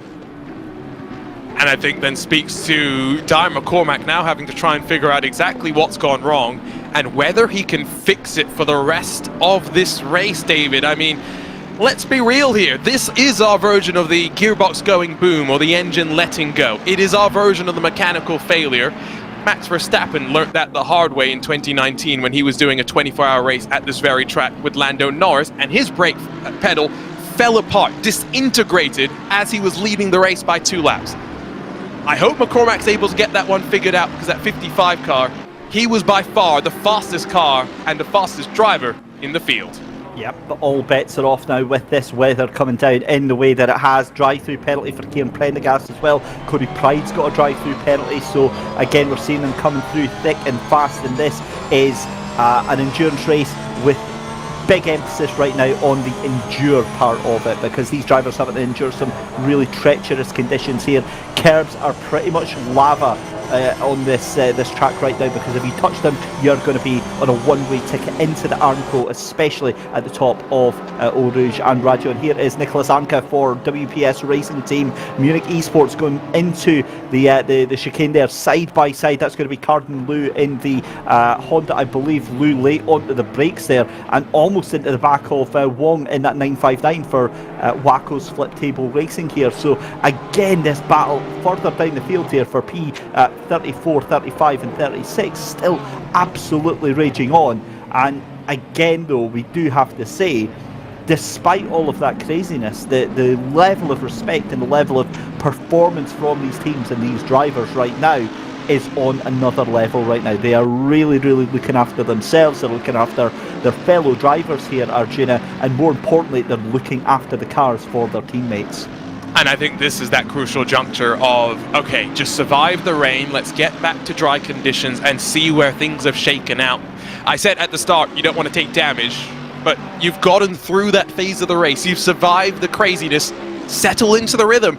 It's what I said earlier with the championship as well, right, David? Let's not talk about realistically how it's going to shake up. Let's just see with 4, 6, maybe 8 hours left to go where the players are, where they're sitting, and what the picture is looking like. Because only from there are we close enough to really say, okay, now we have a fight.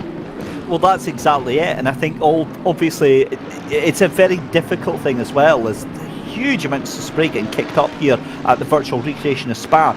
One of the difficulties that we have as commentators as well is obviously this is huge because it's the final round and the championship is to be decided, but in itself as well, you know, this race has to be decided as well, and there's a lot of prestige in winning the race or finishing on the podium in this race or finishing in the top 10 for the race. So we have to, again, I'm very guilty of that. I get myself lost in the championship implications very early on, so you know I have to kind of wind myself back from focusing on that too much. But it's just fascinating the fact that all of this hard work, all of the years' hard work comes down to one race for a lot of these teams. So we see the Mercedes-AMG Esports team, Unicorns of Love, Tobias Grunwald behind the wheel of that one, just running a little bit wide there onto the back of Giorgio Simonini. Again, has to really watch out because he's got the number 4 behind him of Lars Kisser, pushing, hustling in that Mercedes-AMG Esports Team HRT, and these conditions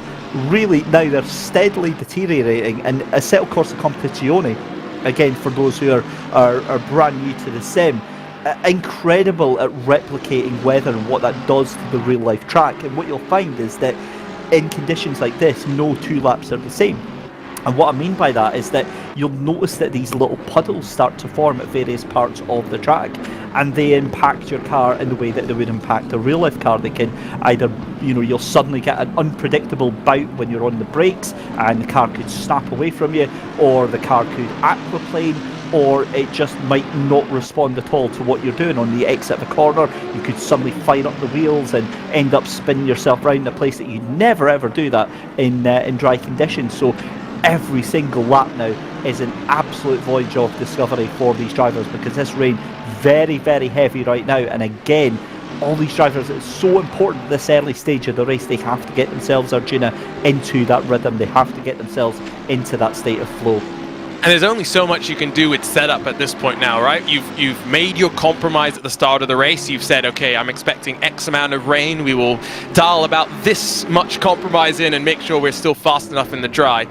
The one thing you can do is play around with tire pressures and work with that, as Tobias Groenewold will sweep to the outside of the Lamborghini, and a bit of door banging. Groenewold off the track and now has to watch behind him as rejoining Kisser will try and find his way to the inside. Groenewold still trying to find some traction as he slides his way backwards. Wow, to be fair to Groenewold, I think that he did let off the accelerator there to try and let Houman back through into, the Lamborghini back through into that one of Simonini, but yeah, that just wasn't happening, and they've lost out massively. So that car has been shuffled all the way back there behind the 67. In fact, that's Trevor Wenham that is up there as well. So yeah, that has gone all wrong for Tobias Groenewold and Mercedes-AMG Esports Team Unicorns of Love, all the way down to P8 just now. And the thing is, they're a massively popular team. I know they've got a huge support in chat for them just now.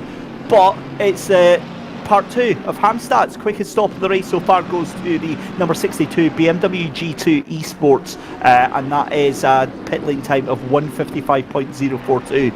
1.5 seconds quicker than the next best. So head over and follow Hamstats on Twitter and say hello to them. We love that. That is a very welcome addition, and a huge thank you to the production team for making that actually come to life. Michael Hamlet is immortalised, Arjuna, as Hamstats. And it illustrates exactly how that car was able to jump its way up into second after being broken away from the second through fourth battle that we were watching, still fighting. Look at the send. Groenewold oversends it into the bus stop chicane. In front of him, a bit of a side-by-side battle as a Ferrari tries to go around the outside of the Mercedes. Nothing doing there. But yeah, Groenewold, I think you talked about the rhythm. He's just trying a little bit too hard right now. He's got to try a little bit less. Yeah, if that was me with Groenewold, I would be keeping my nose very clean for the next 10 laps or so, because after that collision coming into that chicane at Lecombe, that is going to get a little bit of attention. They're going to be looking at that, and all that contact afterwards, all that fighting. Yeah, that just, it doesn't need to happen. They've got to remember, 24-hour race, they're still in the top 10. That's exactly where you want to be. And you certainly don't want to be fighting with a silver car as you come into the early stages of this race. Because, again, we've spoken about that gap opening up through all of the fields. The issue that I have with that is that while you can keep yourself cool and sort of calm and doing these laps in, every single car in front of you, I view them as a hazard. They're a danger. That something could happen to that car in front of you that takes you out, you get involved in it, and it's not your fault. So I would be wanting to place myself in the position of least danger, and that is going to be up in that top 10, because you don't want to have cars fighting in front of you that you could potentially get yourself caught up in. And anywhere outside the top 20, I mean, you've just got to thank your lucky stars that you make it round every single lap on here right now. And in terms of these cars in particular, I mean, we have the bevy of manufacturers, but one notable one that we're missing, of course, at least at the front in the Pro class, is a couple of Porsches, right? And this is ideal conditions for that rear-engined Porsche 911 GT3R. The weight at the rear squats the car down as you get onto the power, gives you a little bit more traction.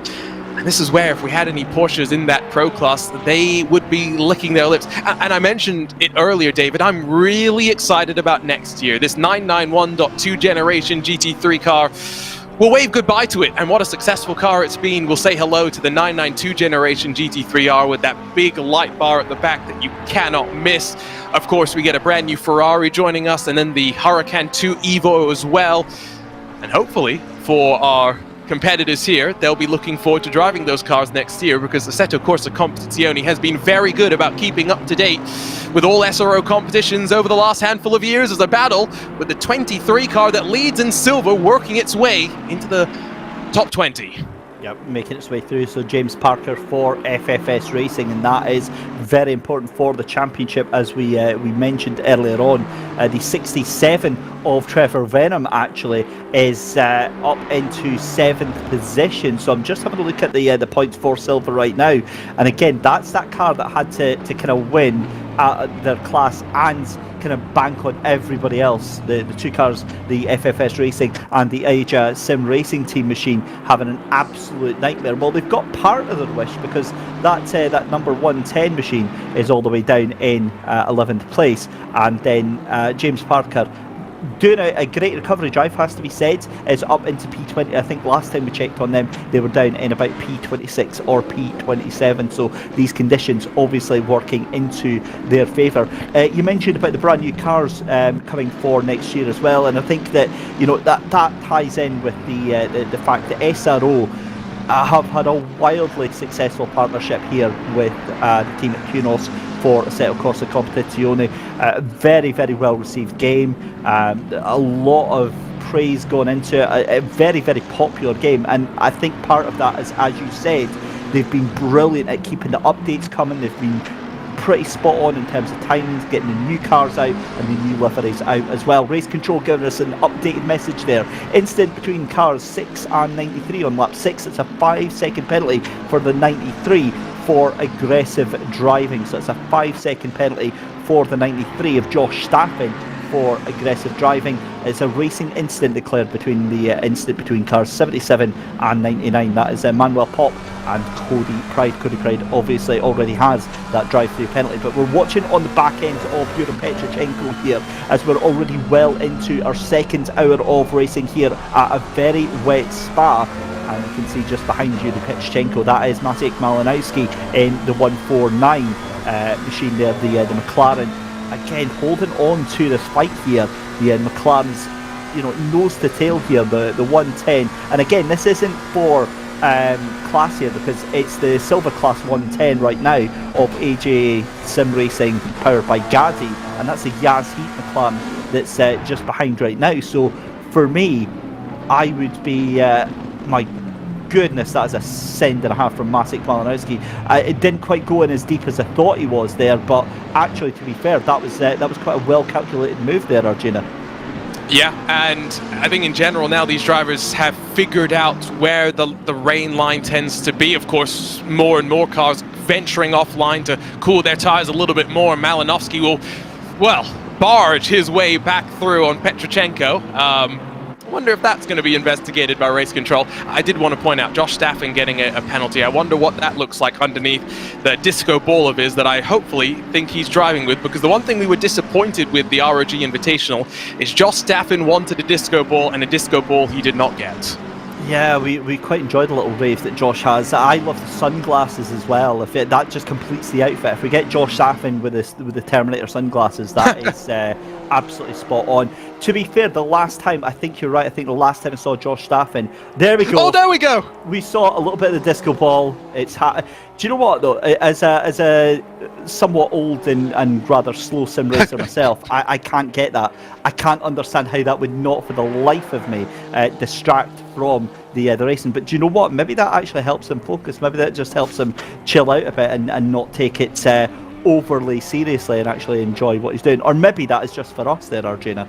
I think a little bit for us. I always think racing driver excuses. He's pre-planning his racing driver excuses.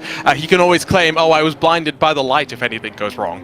I'm sure there's a song in there somewhere. Talking of which, I wonder if he's got some music, blaring away in the in the background as well. Again, I doubt that, because if he's got he's got headphones on. I've got to say a big shout out to our resident photographer, Gary Paravani. I'm delighted actually that's the first time I think straight off the bat I've pronounced his name correctly.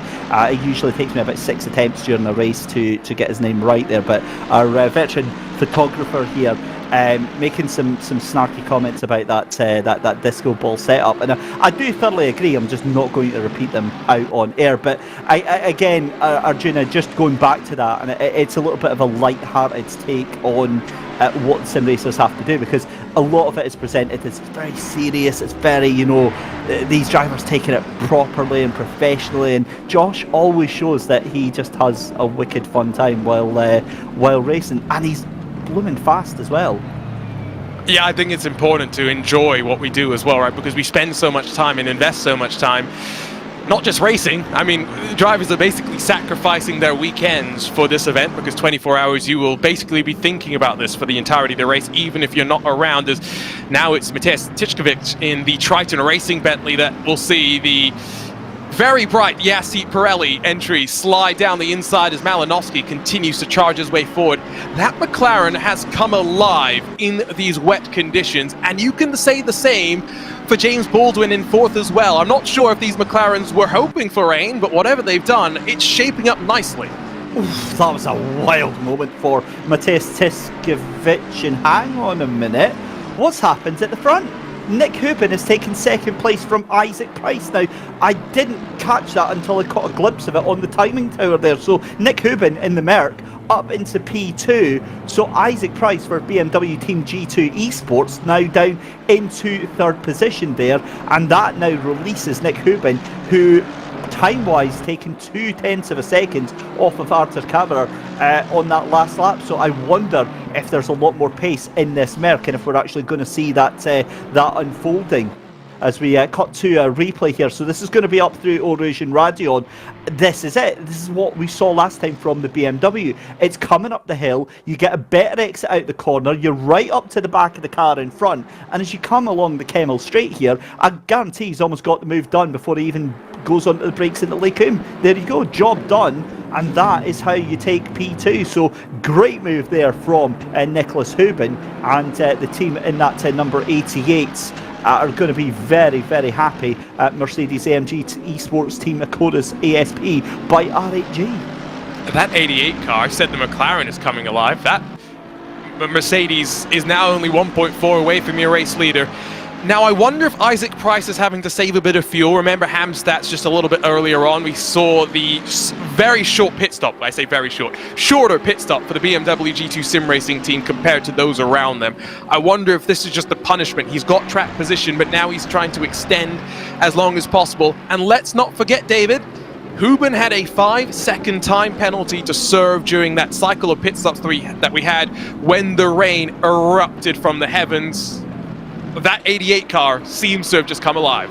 It certainly has, and I wonder if it's the weight distribution on that car. It just really seems to enjoy these conditions. Of course, it's a car that personally, again, from my experience doing somewhat slow sim racing, I really enjoyed that car, not just for the noise, but for the handling characteristics. And again, for those that are brand new to sim racing, brand new maybe to Assetto Corsa Competizione, which is what we've got in front of us here, you can tell the different cars that you're in by the way that they handle, by their little quirks that they've got. Now, obviously with the Merc, it can be a little bit tail happy. It can, it can power slide its way out of corners because it really struggles to get that grip down. But if you've got the balance set up properly, it can be an absolute weapon. The McLaren is very light and very nimble and very, very fast, but very easy to upset as well, as is the Audi. And remember, while the cars are maybe one way for one race, with the way that the balance of performance changes and the way that the cars can be changed handling wise, you can have a different car in the next race. So what may be a very, very dominant and fast car for the first race might be one of the slowest cars out there by race 2, and you've got absolutely no idea and no input as to what has happened. And it's all about maximizing what you really have, right? Especially now, as sim racing has gotten more professionals, teams are locked into a manufacturer because of the contracts that they've signed. Mercedes has official customer teams, BMW has official works teams, so you're obligated to drive their cars. You have to make the most out of it, as simple as it is. And so that's where understanding and figuring out, as like you say, these cars change as Kunos makes updates to this platform and continues to make it even better and even more realistic. Finding the time, finding setup tricks, and finding driving improvements as well, because there is a relentless grind and drive to continue being better and finding time. Because I said it earlier, if you're not finding time, you're sitting still relative to the rest of your competition. Don't look at the front of your field, by the way, David, because Hubin is within 6/10 of your race leader. He is absolutely charging down. I'm definitely going to keep an eye. 7/10 of a second. That gap to the lead is absolutely hemorrhaging right now. So I think that certainly within the next lap or so, that is all going to come down, as we're still watching Mateusz Tiskovic here for Triton Racing in that number 10 in, ironically, P10 right now. Valentin Barrier down in P13 has got a McLaren just in front of him, I believe, or is that a Ferrari? I can't quite see from this angle, but certainly it's not on the lead's lap. That's the McLaren, the Gaddy McLaren, I believe that is, that's just in front of him just now. And again, just trying to make his way through that. I'm just having a look here. As that is also, of course, Valentin Barrier is down in 13th position, and that's Yuri Petrichenko that's just up in front of him. My eyes were completely mislaid there, because I was seeing that obviously the fastest lap was Tobias Grunwald, so mistakenly thinking that's who we were watching there. But Valentin Barrier right onto the back end of that McLaren right now, so the 110 just in front. This is for second place in the silver class as well.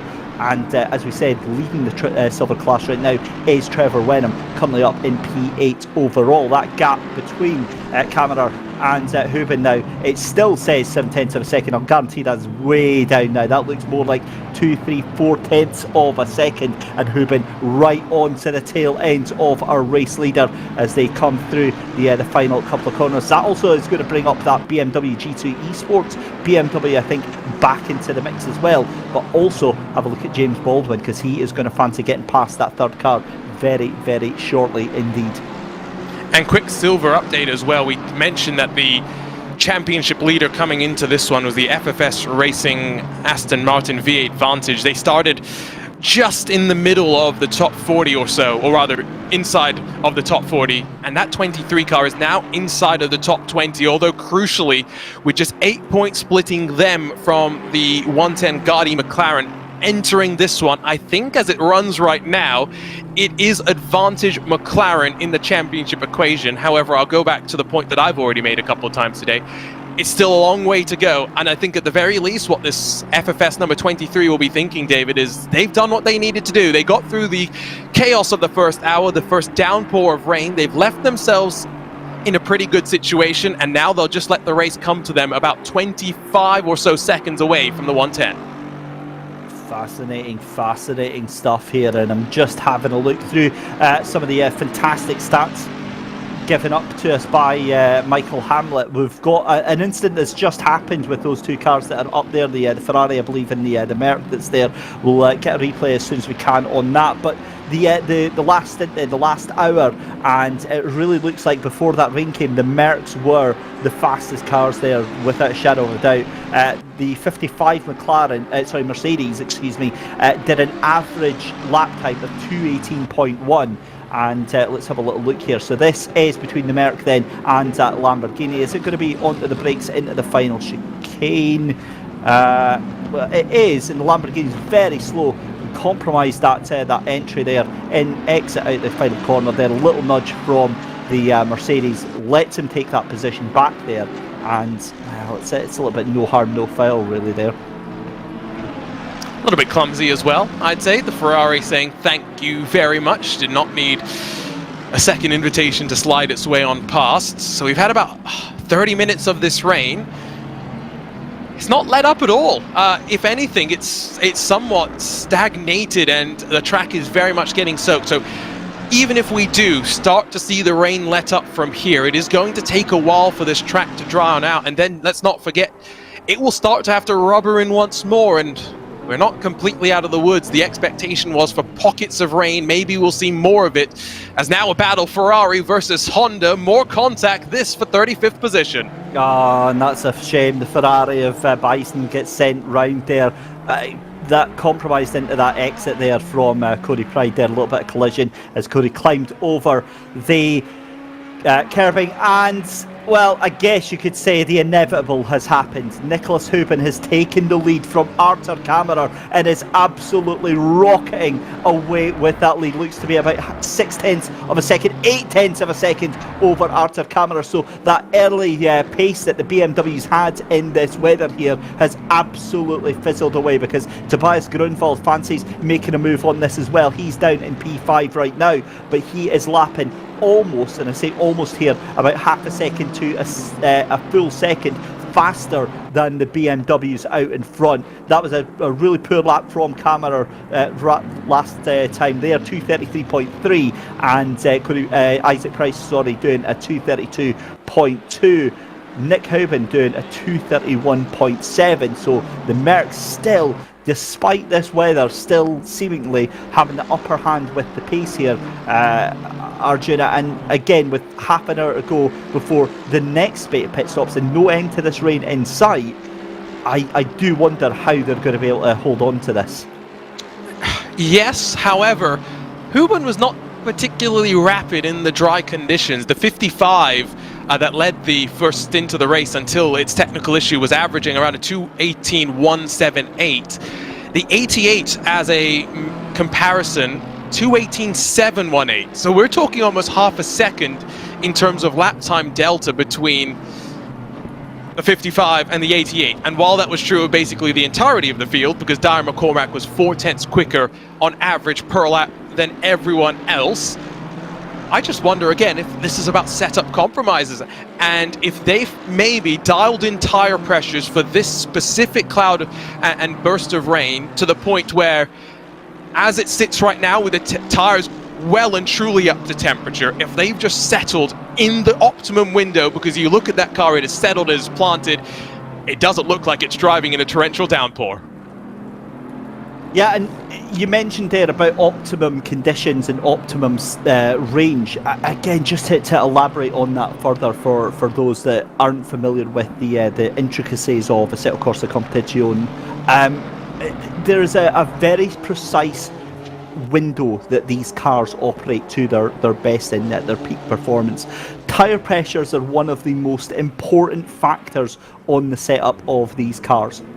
Now, they've got a range, I think their optimum range is between kind of 27 and 28 PSI, again depending on the weather and depending on my very, very sketchy limited knowledge of car setups here in the Assetto Corsa Competizione. But you've got your man Niles Noyox here, as I'll come back to that in just a second, as Cody Pride sends it up through Eau-Rouge Radion there, trying to take that position from Cardin Lou here. It's Honda on Honda action and can't quite get the slipstream here. A little bit of a wiggle here, as that's going to be Cardin Lou into the left-hand side there, onto the brakes there, defends that position well, and the two cars slide right round. But go back to that point about car setup here. Tyre pressures are absolutely crucial. They are one of the most important factors here on Assetto Corsa Competizione, because they affect how the tyres have contact with the road. You're one bit of contact between the car and the road itself, and you have to make sure that the pressures aren't too high, that the tyres aren't overheating, that you're not sliding about, and that you're not overly using the tyres. And then you've got to make sure that they're not too low, that you've not got them up to temperature, and the car's understeering like crazy and just doesn't respond in the way that you want it to. And one incident, one lock-up of the brakes can absolutely ruin your tyres and send you back several seconds in the course of a stint. More race control messages. The incident involving car 63, and car 4, no further action. The incident between cars number 51 and 149, that is going to be a 5-second penalty for the 149. Now that's the Yaz Heat McLaren that gets that for a caused a penalty. So Maciek Malinowski having to eat a 5-second penalty. And again, we've seen in moments like this, when it's a long pit stop anyway, that is quite a lot to take there. seen him be quite aggressive over the course of this half an hour or so since he jumped into that car and took over in the first cycle of pit stops, still looking at battles outside of the top 30, back inside the top 10 as well. To your point on tyre pressures in the rain, it's actually slightly increased because of a special rain compound that we have. Simonini, well, he tried to defend and then realized that the gap was still there and Kissel was going for it, and now we'll be side by side with Malinowski. The Lamborghini will try and grab the outside as they sweep in towards the curve Paul Frere that builds you up into Blanchimont. It's the McLaren that has the inside and moves its way forward. The Lamborghini got a bit spooked into the chicane. Yeah, you can see Maciej Malinowski in the webcam there actually using VR for his race today, and that is going to be a beefy PC that he's got to support that.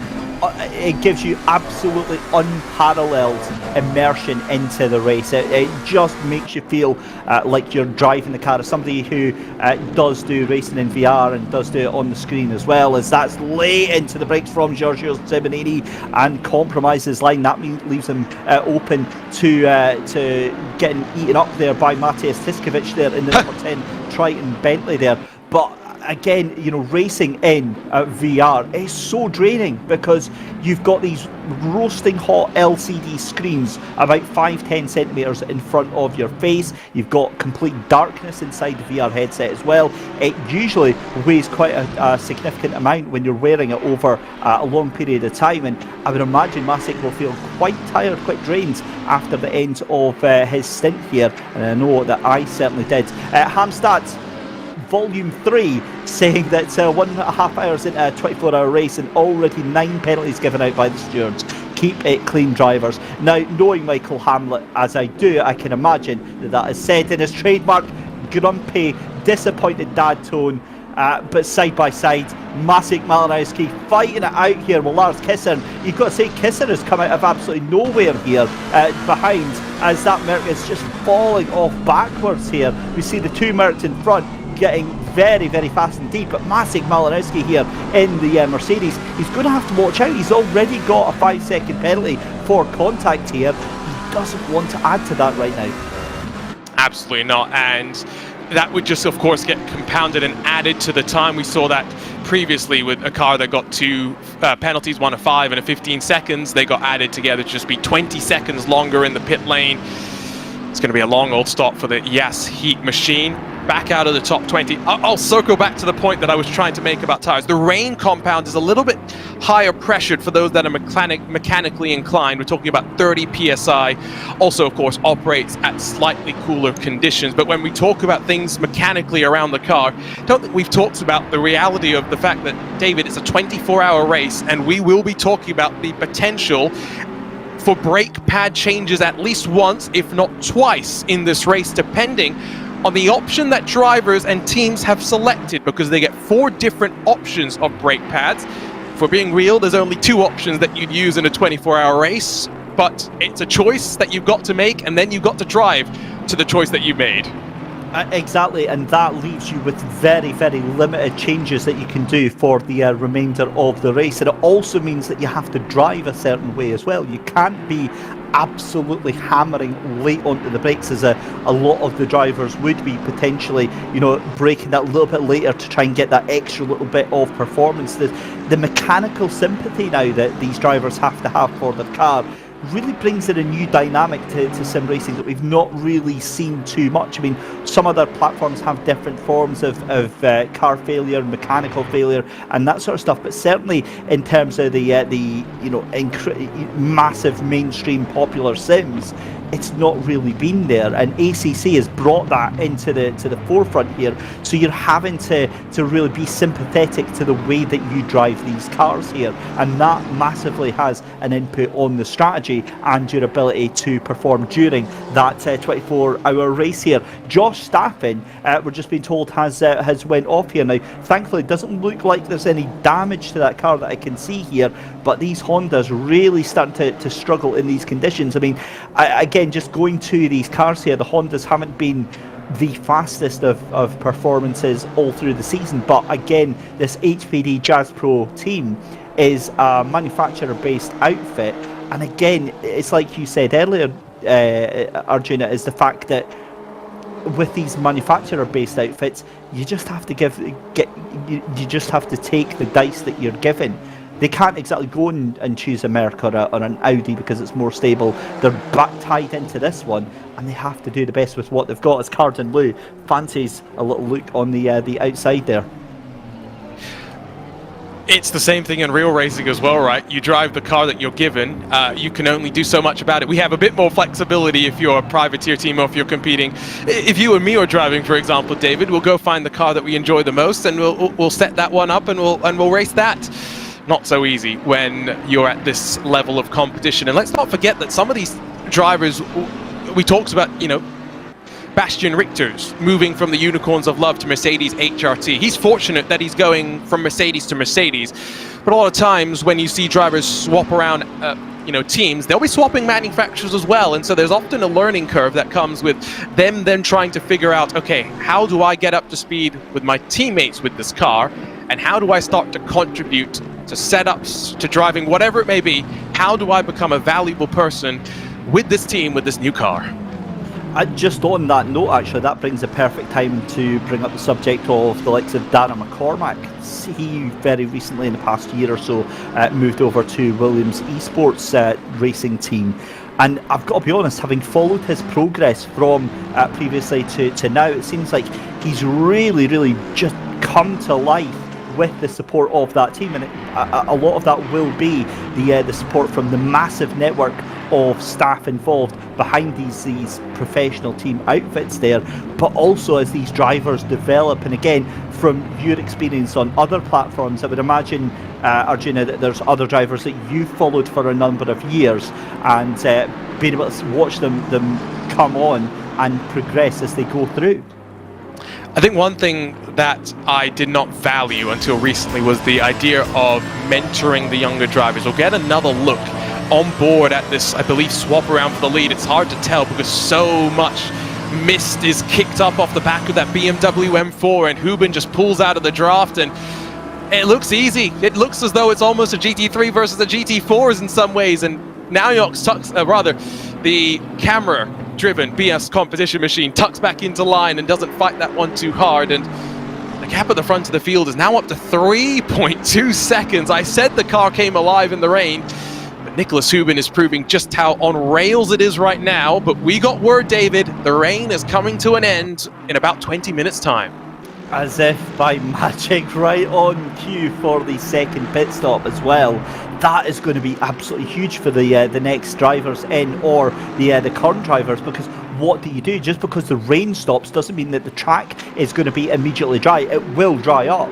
And you know, it'll just be a case of how brave do you feel like being. Do you wait out there as long as you can and then fire the slicks on, or is there going to be a period where you can have the slicks on a little bit earlier than everyone else and potentially start making some headway there? So there's going to be a lot of decisions, a lot of strategy, a lot of number crunching going on right now. And we're still, I've got to remind everyone at home, we're still only an hour and 40 minutes into this 24-hour race. And if you think, you know, this has been fast, frenetic and chaotic action right now, it's only going to repeat itself time and time again over the next 24 hours here.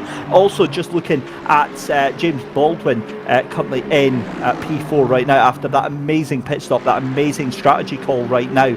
They are very quickly going to be catching up to potentially their championship counterparts. That is going to be very spicy indeed. James Kammerer and Arthur Kammerer and James Baldwin.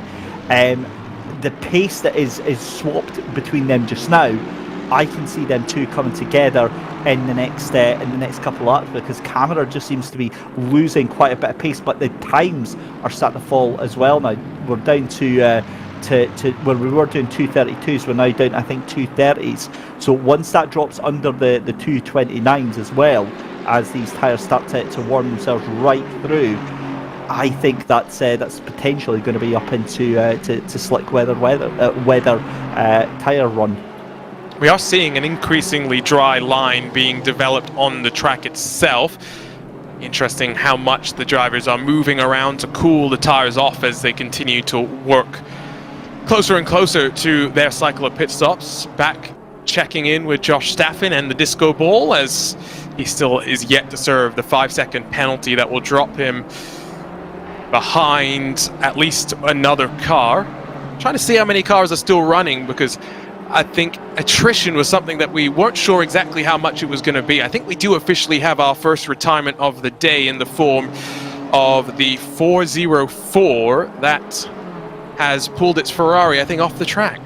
Yeah, that's a shame to see that for the Orcs GP Numalops machine, chaired by Jordi Sanders, John Clements, Gillen Hardenberg and Mike Veerman. Remember, they were caught up in that lap 1 incident where they were unceremoniously escorted at about 120 miles into the barrier, causing massive damage to that car there.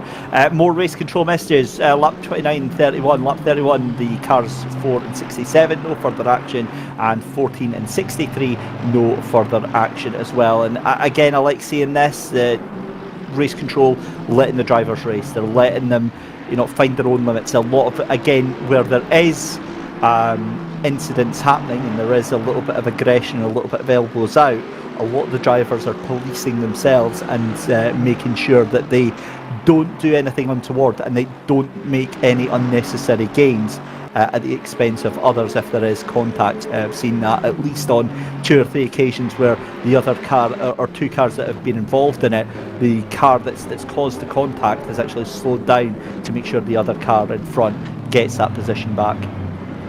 Yeah, in general as well, most underappreciated job in all of racing, race control, because they are the people that let us go out and have the fun, while they get to do the decidedly less glamorous and enjoyable task of sorting and sifting through the incidents and then dealing with drivers, which is always a interesting thing. Check in with James Baldwin, championship leader in the pro class, who is right onto the back of Isaac Price, who I still think is having to save a little bit of fuel after slightly short filling, just trying to make sure they're not too compromised on strategy. 4 seconds the gap between Camera though in third, so even after Baldwin, if he's able to get the move done, he's got plenty of ground to make up before he'll be on the back of the championship rivals. He's just looking so confident in that car. It's looking so smooth, and he's doing exactly what he needs to do right now. Again, championship wise, there's so much at stake here, but he knows, given that when we come into this final round, 15 points is what's at stake here. I think he's in a very comfortable position. He knows that he's got the points that he needs. It's just about getting these laps down, getting through this early stage of the race and getting into a position where the cars will all spread out, and that'll give them a little bit of breathing room in that McLaren Veloce GT. But the entire team have looked so strong this season in that car, and they've just looked so good, haven't they? In that 66, Eamon Murphy, James Baldwin and George Boothby coming together in a remarkable turn of form there. Also just noticing here as onto the back, is this going to be a move onto Isaac Price? But we saw this again here from James Baldwin last time, and it was a Ferrari that he was in behind last time, but he was just happy just to sit behind the car in front and actually forcing Isaac Price to make some unforced errors here. Isaac is really under a lot of pressure, and I think actually starting to struggle quite a bit with this car. And while James is happy to sit behind him, he's going to have to watch out, because Tobias Grunwald, with a lot of pace in that Merc, sitting just about a second behind this battle here. And not just pace, but aggression. We've seen Grunwald on a couple of occasions get himself into trouble. An official word has just come through from Michael Hamlet in our ears. It is officially 10 minutes to go before we get the rain finish, which perfectly lines up with the pit stop window for the drivers that pitted first to get wet tires onto their cars. So they're now going to be the first to venture onto slicks, and they're going to have to see just how much grip is on the track. It will help those that went 1 lap longer to have a little bit more knowledge about track conditions when they make the switch 1 lap later. I'd feel very nervous if I was one of those drivers there, Arjuna, just swapping over at this early stage, because the rain's going to stop. Again, there's about a good 15 minutes, 20 minutes before that track becomes properly dry, and all it takes is for you to go off the racing line, off of that very narrow, clear spot of dry track, and you're going to be in a world of hurt. So I am predicting we are going to see at least 2 or 3 cars having problems with this crossover phase, because it's so dangerous, as well as we're getting later into the virtual night as well. The temperature is going to drop here at the virtual Spa-Francorchamps here. It's going to be the air temperature that drops, and it's going to be the track temperature that drops as well. So not only have you got that moisture on track, it's going to take a little bit longer to dry off as well, because you don't have the likes of the daytime heat to burn off that moisture that sits on top of the track. Nonetheless, we go side by side then. James Baldwin for McLaren Veloce GT on the left hand side here. You can see Isaac Price, the rear view camera, just ahead of that rather large rear spoiler on the back end of the BMW M4 GT3. And I've got to be honest, again, I've mentioned this a few times about being rather slow sim racer. I like just get that out plenty of times so people understand, you know, just actually how bad I am at sim racing. But I love the M4. It's handling wise, we mentioned earlier about how each of these cars have its own different characteristics. It's not the fastest car. It's not going to outpace some of the other cars in a straight line. But what it is, it's an exceptionally good all-rounder. It handles very, very well, very predictable, very, very comfortable car to drive. You can do a lot of laps in it with very little effort whatsoever, and it just does everything fairly well, rather than doing 1 or 2 things very well and having to, you know, take some sacrifices elsewhere. And, you know, again, so much work is going to have gone into these drivers and with these cars, with the setups as well.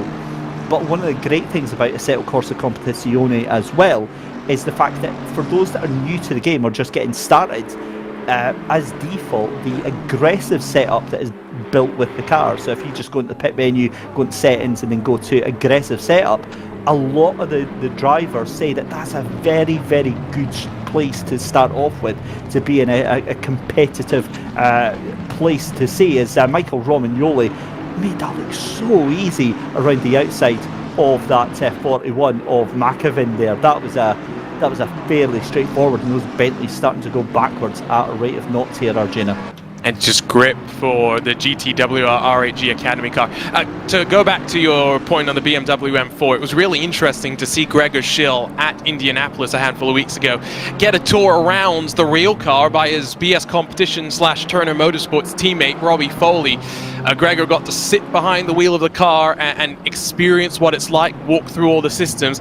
And the one thing that Gregor noted stepping out of the car and letting Robbie go off to compete in the top 10 pole shootout was that you see the rear view camera system that GT3 cars have nowadays. It's great, it's fantastic, it's sophisticated, it's wonderful.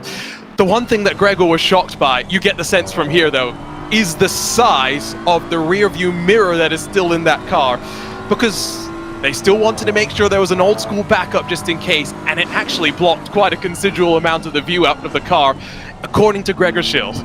You'd be fairly mistaken or you wouldn't be far wrong thinking that's a kind of dressing mirror that's been just turned on its side and, you know, mounted on that top frame there. It is absolutely huge, but to be fair, it's not something that I'd particularly taken into consideration, and now you've mentioned it, look rather large there. But I guess, you know, maybe that's a little bit of conference with the BMWs. You need to be aware of who's behind you, not who's in front. Hamstats Part 4, incredibly close when it comes to top speed. Can anybody beat 270 kilometers per hour? Data courtesy of Pitwall Live.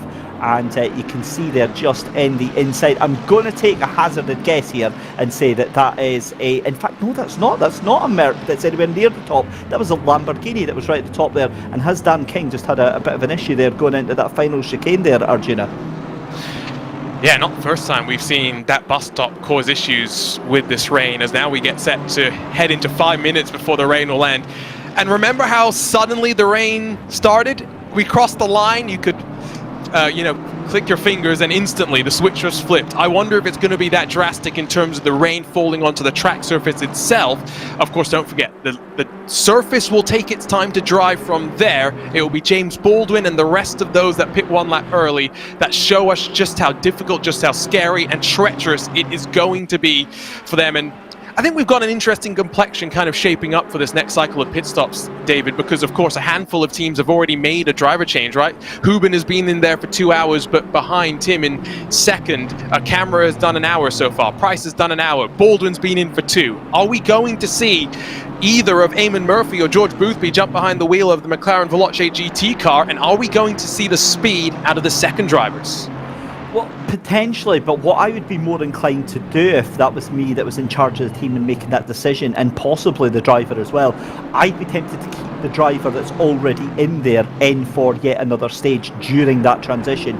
What you want is, if it's wet, send a driver out and it's wet. If it's dry, send a driver out, it's dry. What you don't want is to send a driver out in those changeable conditions where they're not quite used to the car being one way or the other, because it gets very, very difficult and very, very tricky. And we've seen it time and time again where drivers that are sent out into those almost intermediate conditions, there's no real such thing in Assetto Corsa Competizione, but those changeable conditions going from wet to dry or dry to wet, if a driver's brand new and sent out for the first stint, you're likely sending them into a world of issues as well. So I'd be tempted to leave the driver that's in there in for potentially a third and final stint for just now. Let them get a break after this one, but just let them manage that car through that transition period, knowing that the rain is going to stop just now.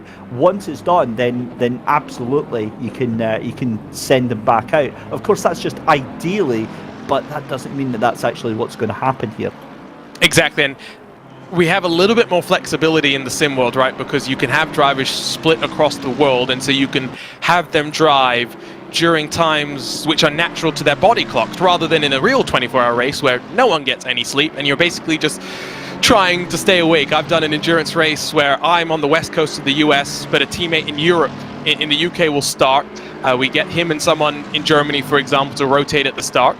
Someone from Asia or Australia then helps in the middle. I then help as well, and we just rotate around so no one is uncomfortable. And that's where you said, like, you can have the optimal strategy, but is it the strategy that is realistic for every one of your drivers? That really is the question, and I'm not really sure the answer to that one is now.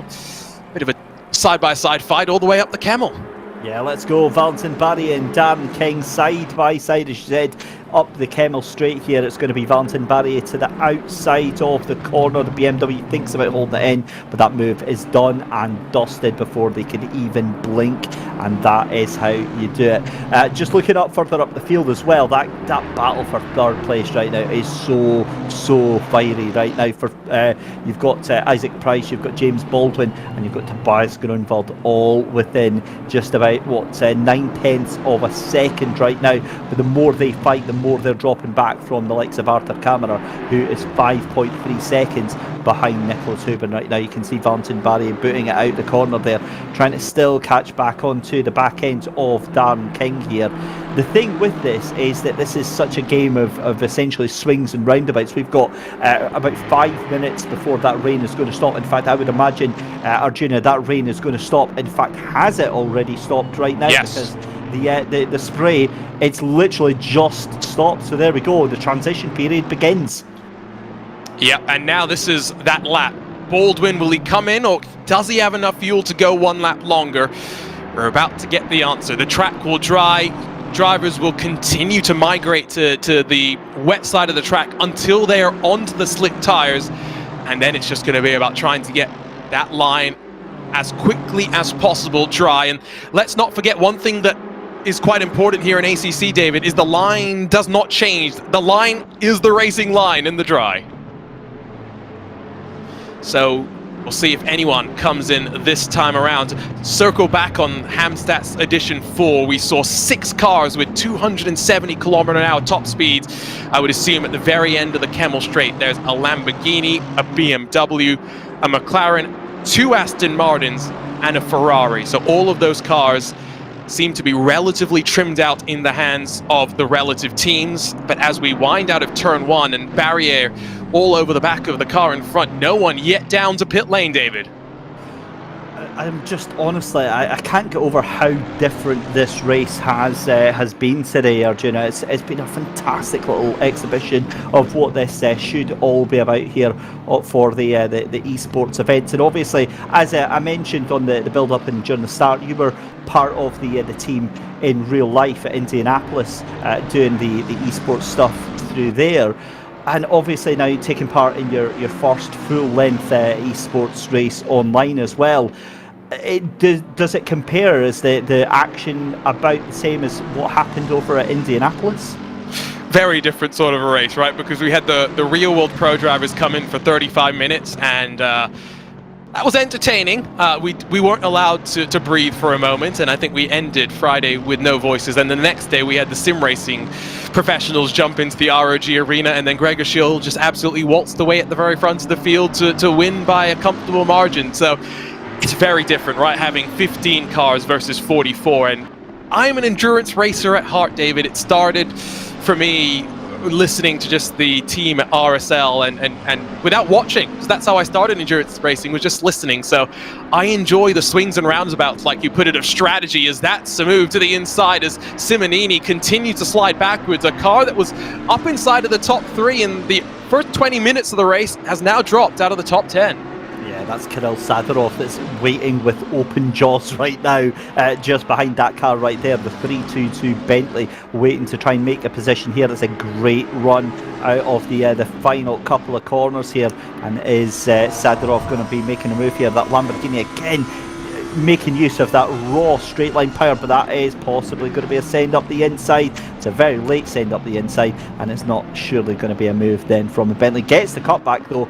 That was magnificent, but I fear that the Lamborghini just has the straight line power to absolutely make that happen. And again, just going back to what you were saying there about the real life drivers sending up the inside from Sadorov from about 2 weeks ago, and well, look, that big bad Bentley is rather a bit of a brute there. To be fair, I don't think he did anything wrong there. I think he just drove the car, and the Lamborghini tried to essentially turn into that car in front. Back on board with Tobias Grunwald. I will get back to that point you were making about the real life drivers in just a second here, but to bring you back up to speed here, Isaac Price just ahead of James Baldwin and Tobias Grunwald. This fight is still going on. These two are going to end up in the barrier 100%. The aggression here between Sadorov and Simonini, one of these drivers is going to end up with tears before bedtime. I've seen this so many times now. This isn't a race for position. They're in two different classes, so essentially they're not fighting for position on track, but it's like a red rag to a bull. It doesn't matter when you're behind the wheel and somebody gets past on you. You feel personally aggrieved. For Giorgio Simonini right now, as Sebastian Apostle, that's a very bizarre line over Lecum there. So I'm wondering if he's dealing with a little bit of damage there. But for Giorgio Simonini, that is going to be literally the worst thing, the most aggrieved thing that could ever happen to him right now from Kirill Sadorov. Regardless of how innocuous it is to a racing driver, you feel aggrieved, you want vengeance immediately, and that's exactly what I think he'll be going out to get from Kirill Sadorov. Finally, getting back to that point about real life racing drivers, and actually that whole thing I was saying earlier on about Darren McCormack, is it's amazing to see that entire Williams team, Williams Esports team, were coaching the likes of Danny Juncadella and Rafael Macchiello on how to get the best Here we go. out of the Sims into the pits then, and that is going to be James Baldwin. So the undercut again, this again could be a huge move. Does Baldwin feel like it's time for slick tyres here? Well, remember, he was the one that owed us the pit stop of those at the very front of the field.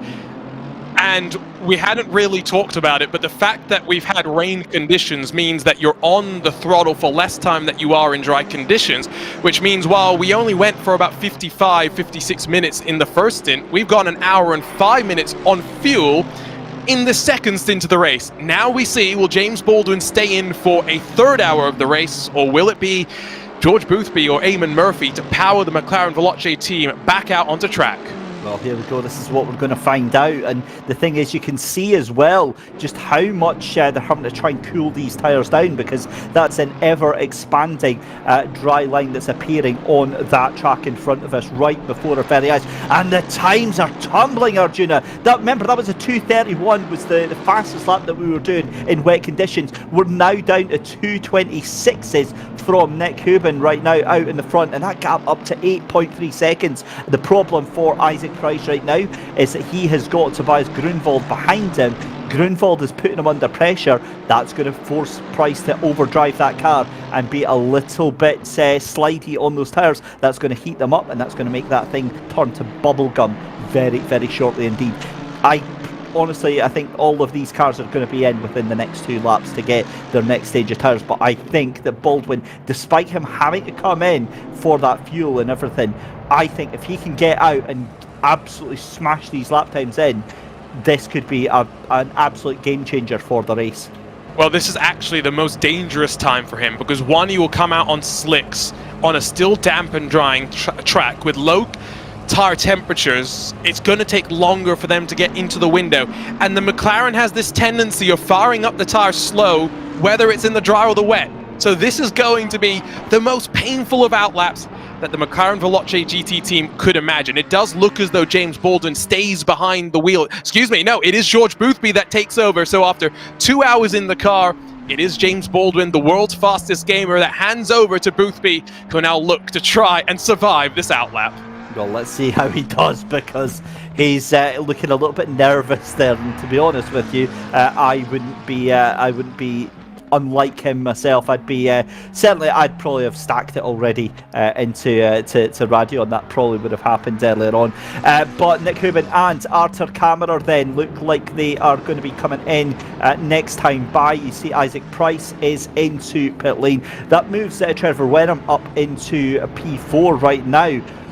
Now, the 999, I've just been told, Dan King has just been given a drive-through penalty for ignoring stint time. That's an unfortunate mistake. They're into the pits already, but that's going to be a drive-through on top of this as well. So that is absolute disaster there for that 999 car, the silver class car of GTWR RHG Academy Black.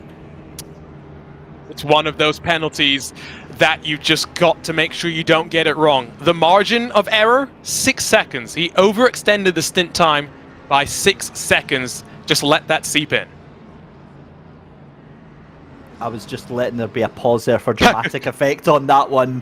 That is... yeah, that's an F on that one. I feel you should have really waited bad. for exactly 6 seconds to make sure everyone knew exactly how long 6 seconds truly is, because in the context of an hour and 5 minute stint, 6 seconds is basically nothing. And the thing is that you've got to add at least 1:20 for the drive-through, and the problem is that it's not one of those things that he's just gone, all right, well, I'm just going to stay out for an extra 10 seconds. It's a case of he's been marginal on whether or not he would make one more lap. He thought he would maybe make one more lap, maybe he got held up by traffic.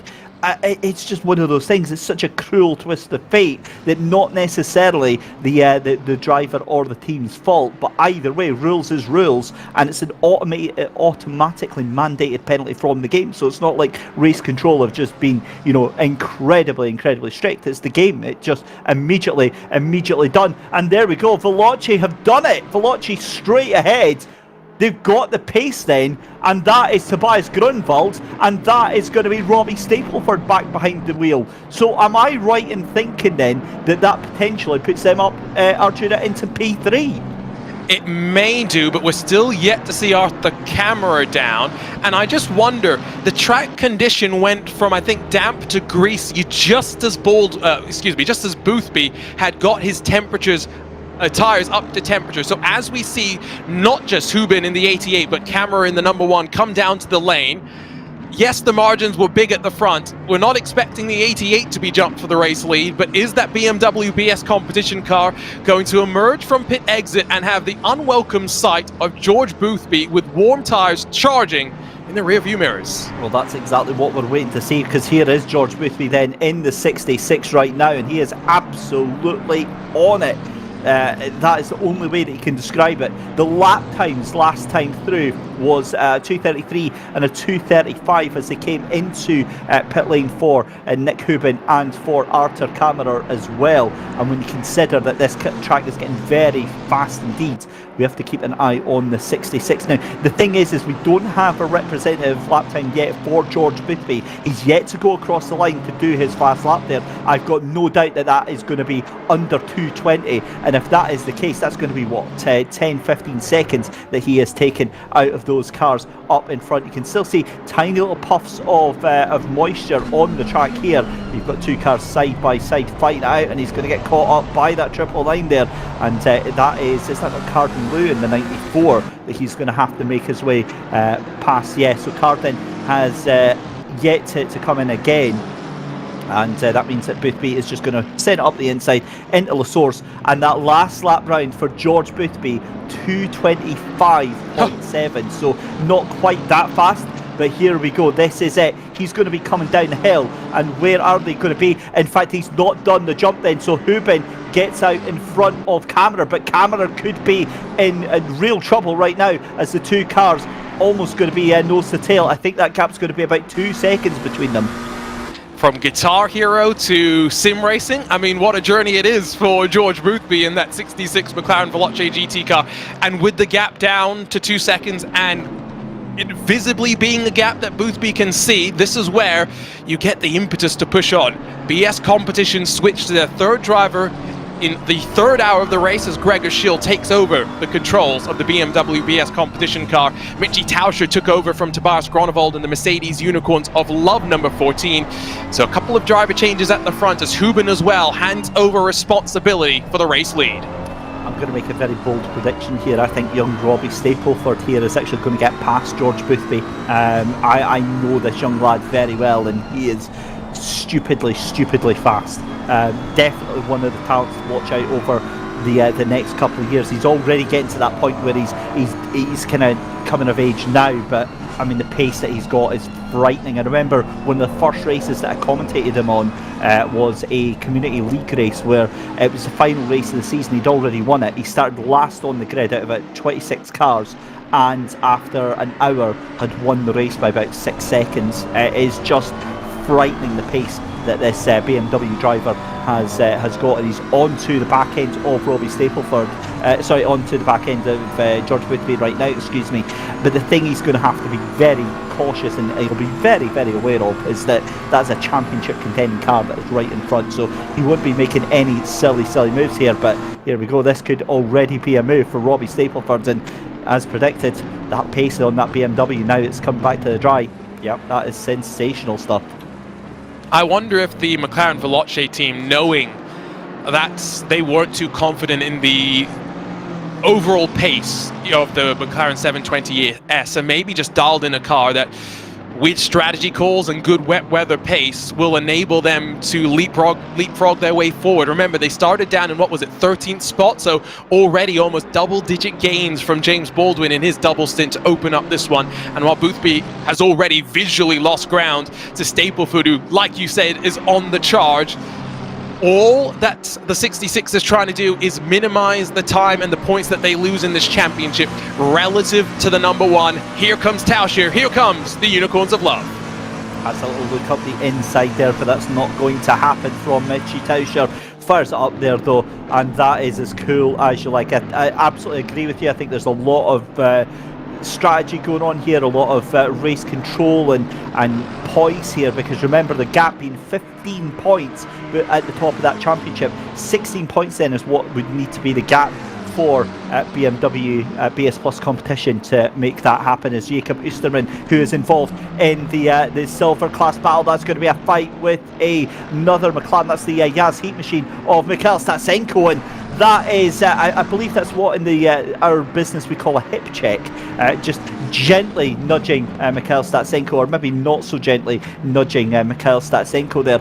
I can't see anything being looked into on that one. That just looked like a little bit of a racing incident, a little bit of equal sort of 50-50 bumping of each other there. But Jakob Oosterman again gets the move up here, and the thing is that in this silver class as well, he is in the prime seats right now.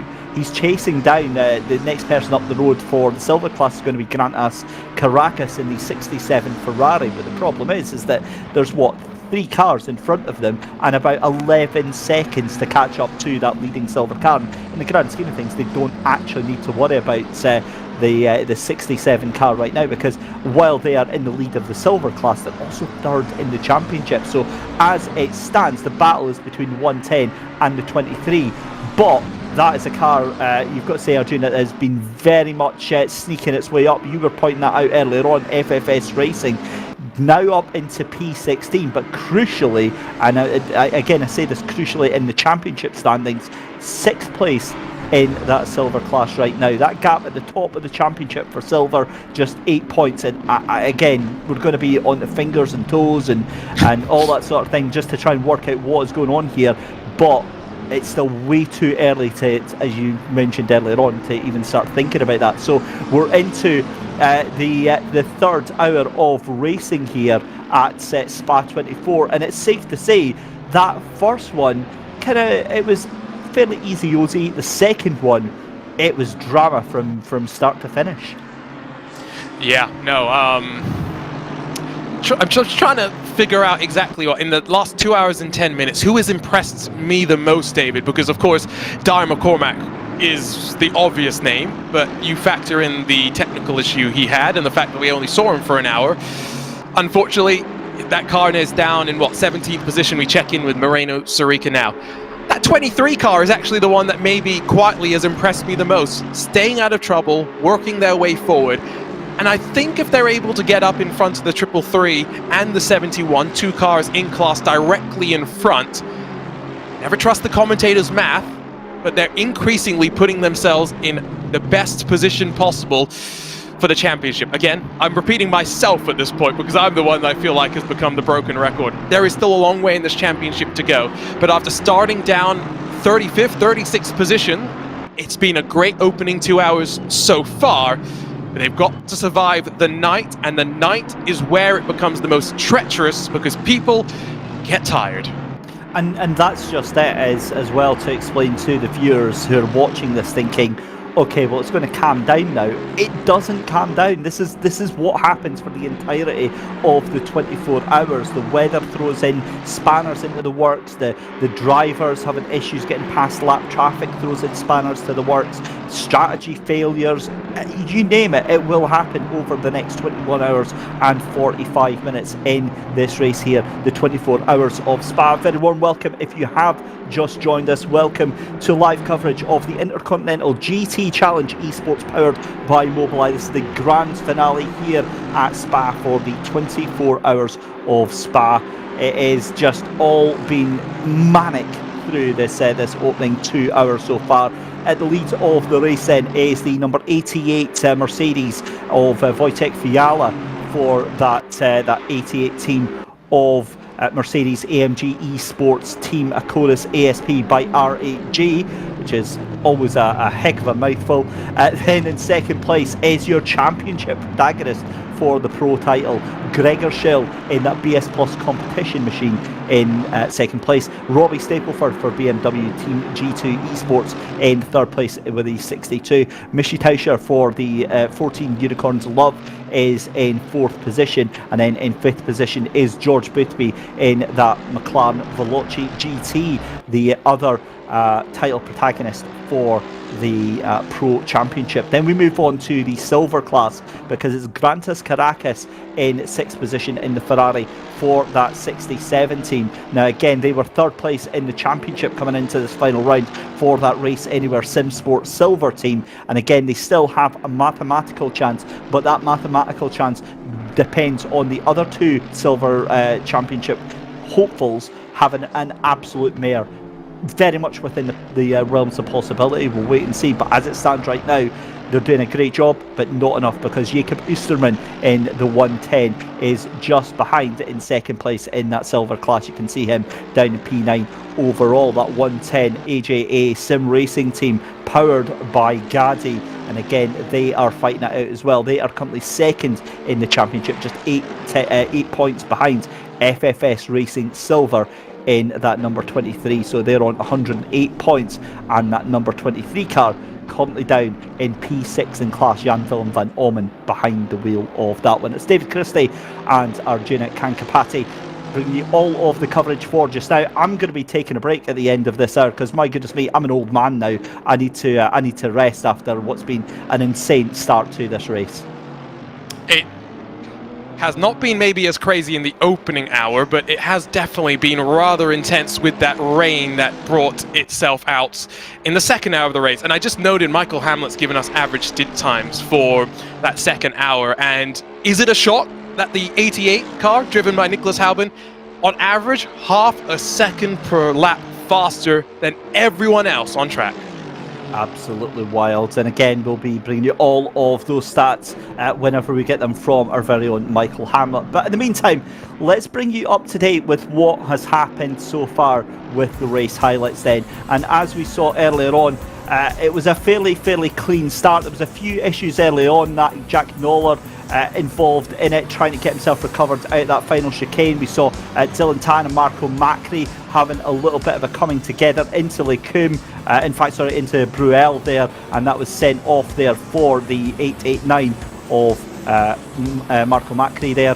Then we saw the overtake for P2. This was between Niels Noyox and Tobias Grunwald. Grunwald really couldn't do anything, and that was straight into second place for the BS Plus competition machine on lap 22 there through into Lecombe. And then the rain started to fall, and this is where it all went wrong for Darren McCormack here on board with him, and you can see that technical hardware failure straight off at Bruel there, gets the car stopped just in time. We thought there was damage on that car, but he got things going again as Carden Lewis slid out wide, tagged the back end of Wacko's flip table racing, the 959 there.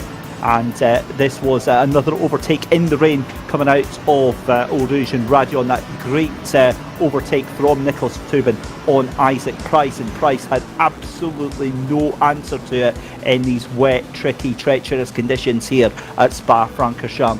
Thankfully, the rain decided to part, and after that one, it was a case of Nicholas Hubin and Arthur Kammerer going side by side. The BMWs starting to lose the traction and lose the early pace that they had in these wet weather conditions as the Merc came back through, and that was the Codis Merc going through to take the race lead, where they remain at this point. Josh Staffen, unfortunately, touching, I called it earlier on. I said the curbs are lava, and Josh Staffen touched them and felt the wrath of them.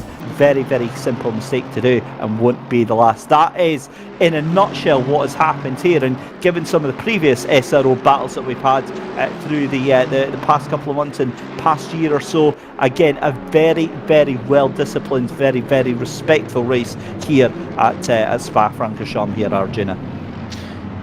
It feels poignant and fitting to end this season at this very track, not just with the biggest race, but the longest race of the season as well. Yes, it was not the plan, and it's taken a while to get to here, but we celebrate what's been a fantastic year in 2022 for SRO as well as SRO Esports. I mean, it's been amazing for the Fanatec Arena to follow SRO around Europe, to now have the ROG Arena in the US as well.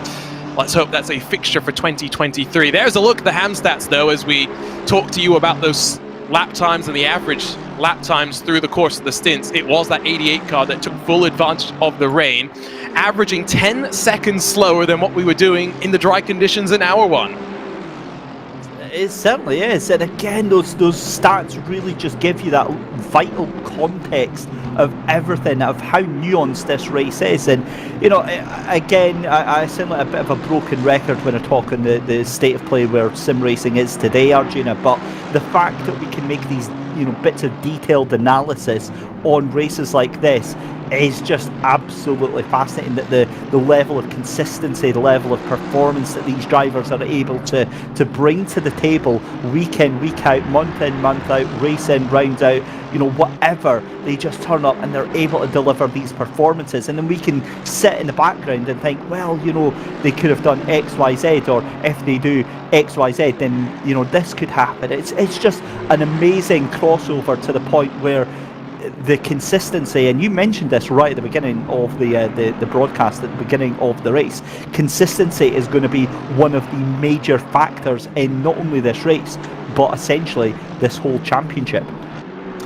When the drivers are so evenly matched across the cars, and you're talking hundredths of a second, tenths of a second every lap, the only thing that changes is consistency and who can adapt the best to the slightly variable conditions that will present themselves. And it's why as well we don't talk so much about tire strategy, you'll notice here. We're just talking about fuel strategy, because on tires, they're just pushing as hard as they can go. Look on board with Dylan Tan as he works his Mercedes all over the back of the Aston Martin. The art car Aston Martin looks to the inside, and nice and tidily, Dylan Tan works his way forward. Oh, and that looked like a little bit of a nudge there behind there. I believe that was Victor Nicolai as well. In fact, yeah, there we go. So Maxime Chassé goes into the pits for that drive-through penalty that they were served, and that was actually Jan Bierman that was involved in that. We're watching Victor Nicolai just now, and here we go, side-by-side run down the hill. This is kind of ominous with Jan Bierman too wide down the hill. This is absolutely normal stuff here. Absolutely won't end in tears. And to be fair to Victor Nicolai, he obviously saw some saner heads prevailing there and deciding to back out of that there just to make sure that they could both get through the corner there. Brilliant move there from Dylan Tan in the 889 to get that move done there as Jan Bierman tries to break the toe coming along the Kemmel Straight here. And I'm just also seeing that 71 car up in front there. That is the Renville Esports red machine of currently being driven by Justin Stubenrausch. He's got a 5-second penalty as well, and again with what must be, that's got to be up to about 12-13 penalties now that we've had given out at this stage of the race. Very early for this amount of penalties, and again it's these little errors that creep in, and you're left at the end of the 24 hours here, Arjuna, thinking, why did we get them? Yeah, and I think often it's the post-race debriefs after a race filled with incidents that are the most important, because those are the races you'll learn the most from. You don't learn when you're running at the front and dominating. You learn by struggling and experiencing what endurance racing has to offer the teams, and I think you learn by doing. And so even if this is the last round of the championship, you build some momentum for next year and maybe think, okay, let's focus on 2023. Circle back on something that I was talking about probably an hour ago, and then it got so crazy we totally dropped it. But I was saying that one thing that in the last handful of months that has really started to grow a lot is this mentoring of younger drivers and academy programs. Williams, for example, has had their Williams Academy esports team for almost 5-6 years at this point. So it's something that these bigger teams are starting to recognize. Dylan Tan, 13 years old, David. How old does that make us feel? Well, I don't know about you, Arjuna, because I know you're significantly younger than me, but it makes me feel very old. But you know what? It's fantastic. It's fantastic to see the fact that a 13-year-old, and again, it goes back to the point that I was making earlier. If you see this and you want to take part and you want to get involved, do it. It's not like real life racing where you need £250,000 just to get a seat in one of these real life GT3 cars. You can get yourself a modest second-hand PC if you need to get a second-hand set of wheels and pedals, and go and take part. It's just amazing the fact that the bar to entry is so low, and realistically, any of the things, I guess is the point I'm trying to say, that would normally handicap you in real life racing or hold you back in real life racing don't really apply here in sim racing. So your age, your ability, your amount of time that you can commit to things here, as we see Victor Nicolai still fighting it out there with Jan Bierman. It's just such a low barrier of entry to take part. However, what I would say for these competitions is the level of competition is so unbelievably high. You need to do all the practice. Absolutely.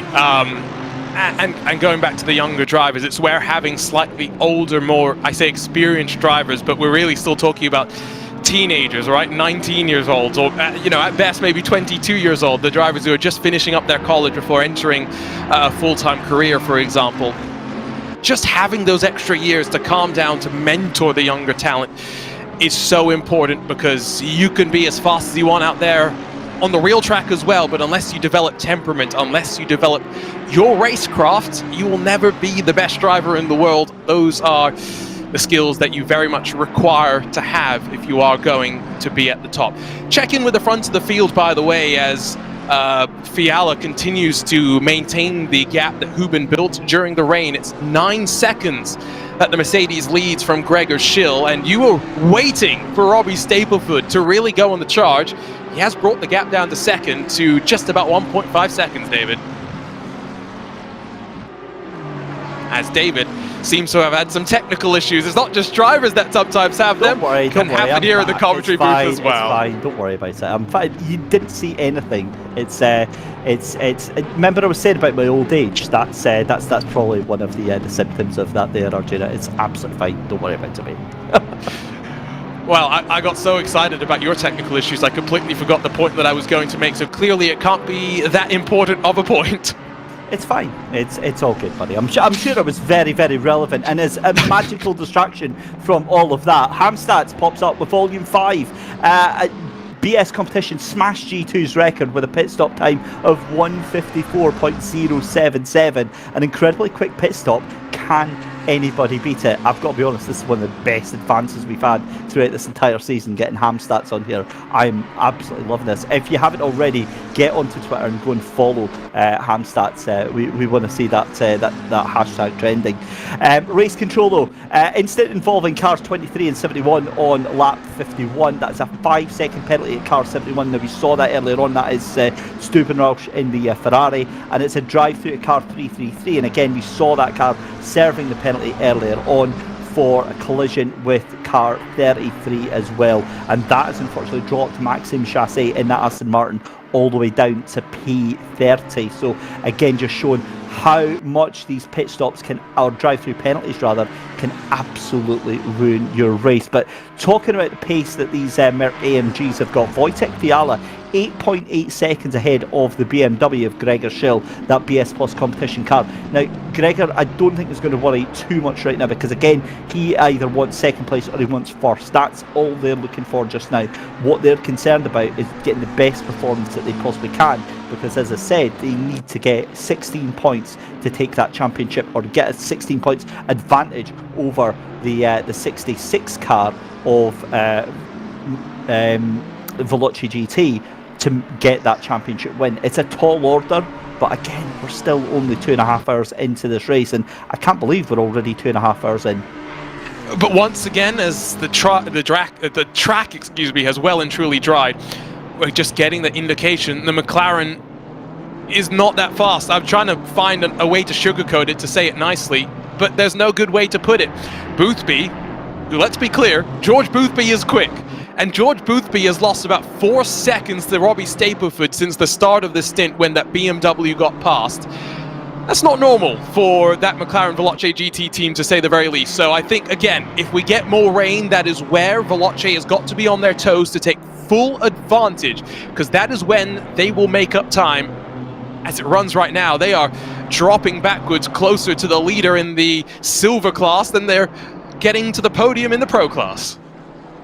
Certainly is. 2.5 hours gone in this 24-hour race then, and we are watching BS Plus competition driver Gregor Schill behind the wheel of that car here. He's currently 8.5 seconds behind Wojtek Fiala in first place in that Codus ASP 88 Mercedes up in front. Robbie Stapleford, who Arjuna was just talking about there, incredible pace from that youngster. Incredible pace. However, to put it in context, that last lap round, Stapleford did a 2:18.135.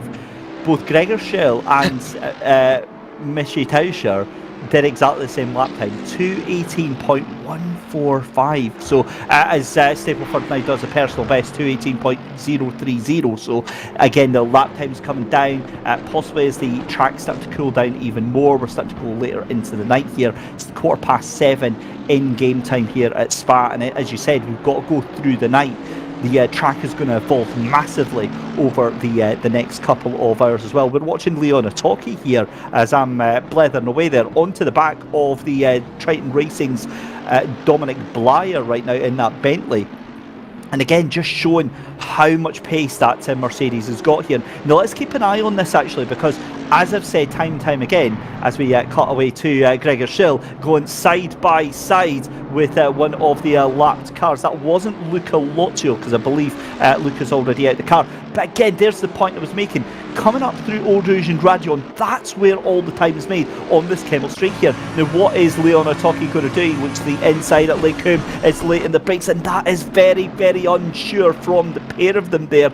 Great to see that that didn't come into anything, but you can just see how that uncertainty between both drivers, Liam not quite committing to that move and Dominic not quite committing to that defence there, that leaves the door open for mistakes to happen for both of the drivers. That's the issue here, is that, you know, if something was to happen there, it wouldn't be one driver's fault. It would be a mix-up between the pair of them, because they're not quite defending and they're not quite attacking. They're caught in that no man's land there. As it stands, Dominic Blyer holds on to that 7th position, but with 21 and a half hours left to go, there's still so many moves for all of these chess pieces right now, and what we normally see in the next couple of hours is a fairly dramatic move or an incident that we just weren't predicting at all. So I'm kind of bracing myself for that. As the sun continues to set, of course, your references start to change around the lap, and that's one thing that, for David, I think you and myself as slightly older sim racers compared to the modern generation, we remember when sim racing was not a dynamic time of day, when you just had a fixed weather condition that you raced in. And I remember picking up some pretty terrible driving habits. I don't know about you, but you'd spot braking zones by shadows, for example, which you realize as soon as you get to a dynamic simulator where the sun is moving around, the very next lap that you come back to that same corner, the shadow was moved and your braking reference therefore is different. And so when we talk about these changing conditions for the sunlight itself, it's all about just making sure that you still understand where the limits of the track are and where all the relative references you want to make sure you can still spot them. And that's the other thing as well. I mean, that's a brilliant point. Having done a couple of endurance races, mostly on other platforms, again, the visual references are so critical for a lot of these drivers. However, you get drivers that do specialise in nighttime driving. I'm definitely not one of them. I really, really struggle to get along. As Leon Otaki has a little look to the inside here, almost going to be side by side as we're watching Jacob Oosterman onto the back of Statsenko. But yeah, I mean, just the way that the track changes as well. And again, I've got a little bit of real life experience on this as well. You know, one of my first real life races was a 24-hour endurance race, and I've got to be honest, and I've got no problem saying this, I was absolutely petrified racing in the night, because it's so scary, because you don't have the comfort of knowing and seeing where you are on the track.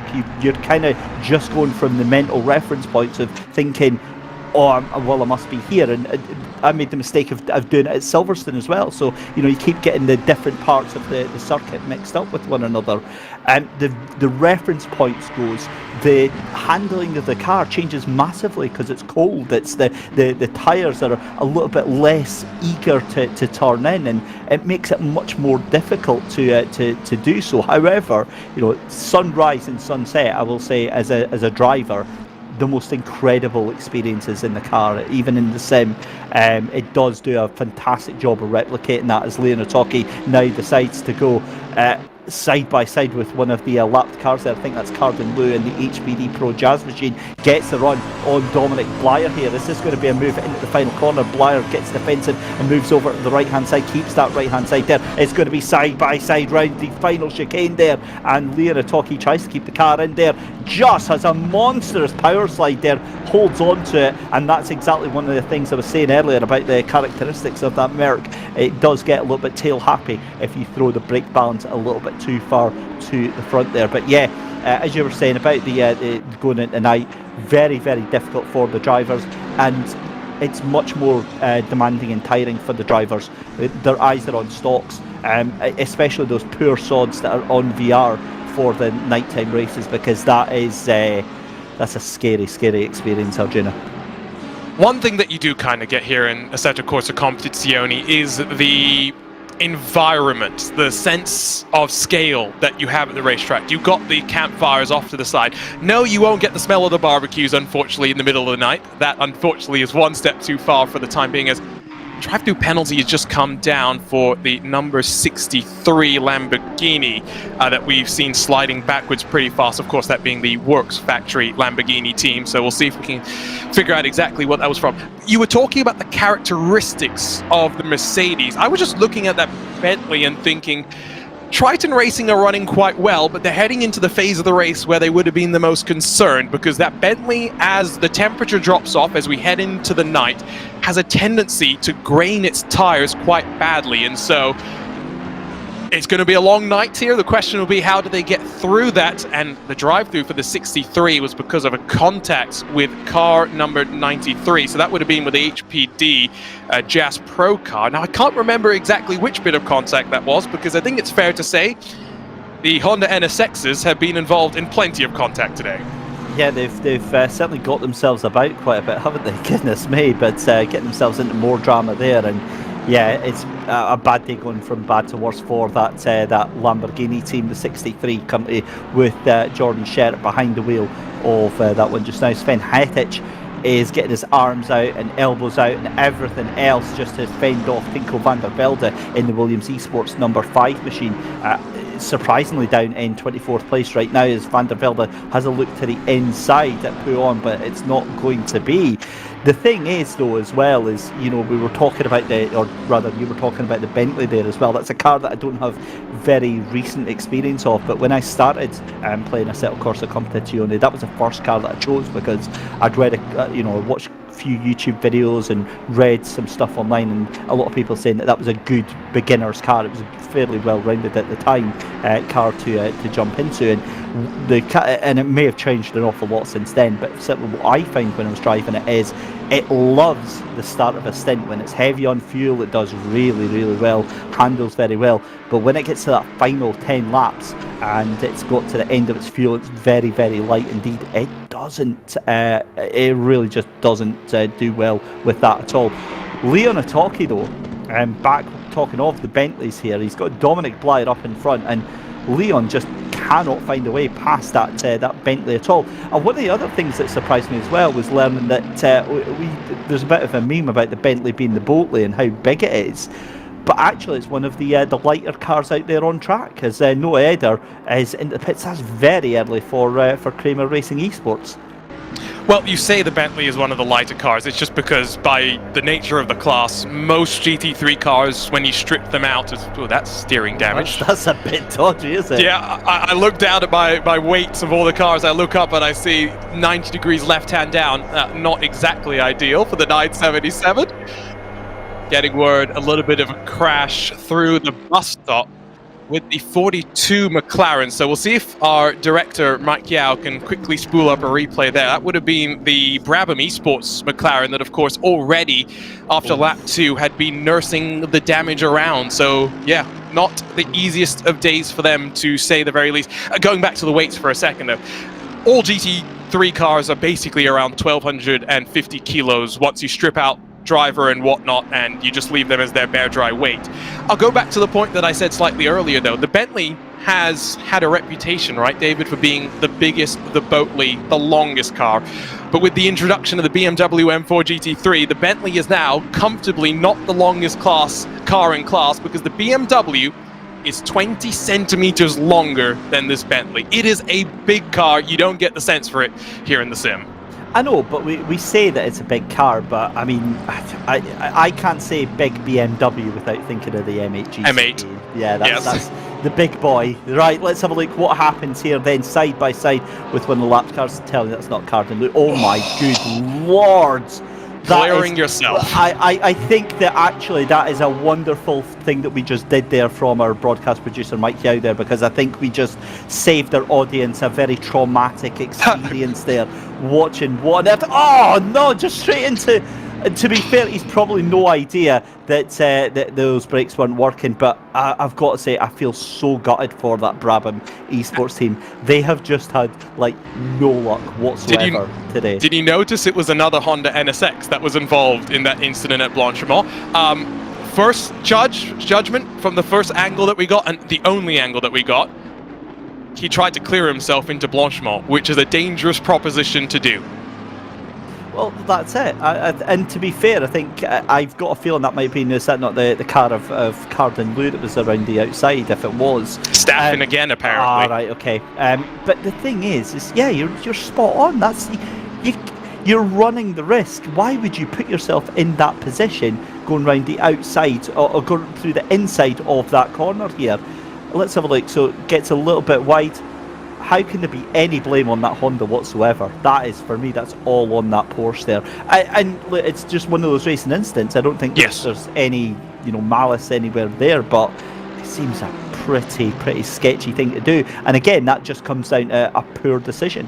And God knows I've made plenty of them in my sim racing career, and likely to make many more as well. But yeah, when you're driving like that, the frustration comes down. You want to get past the car in front. Unfortunately, he just chose the wrong place to do it. And to be fair, that Honda stayed around the outside and kept himself to himself.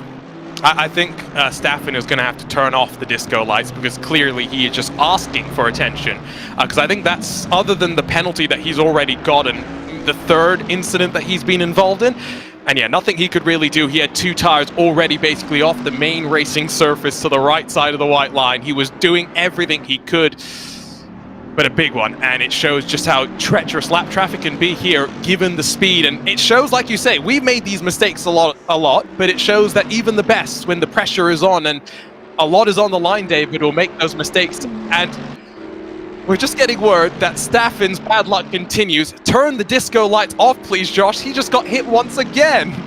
Do you think that they're just jealous of his style and his swag that he's got going on with his disco ball? I think that's got to be the only thing that could explain it, as we see. That is still Leon Otaki, still going side by side, but this could be a move then coming into Lake Coombe, and there's going to be a little bit of contact, but somehow that Bentley of Dominic Bly just late on the brakes, but yeah, lets that position go. I don't think he had any option whatsoever. Leon Otaki finally gets that position. I've got to be honest, that was an amazing bit of defence there from Dominic Blyer. I've got no idea how he was able to hold on for so long as he did through Lake Coombe there, but brilliant driving. Oh, incredible stuff from both sides as well, right? Blyer tried, but once he saw there was not much more he could do, he did give up the position.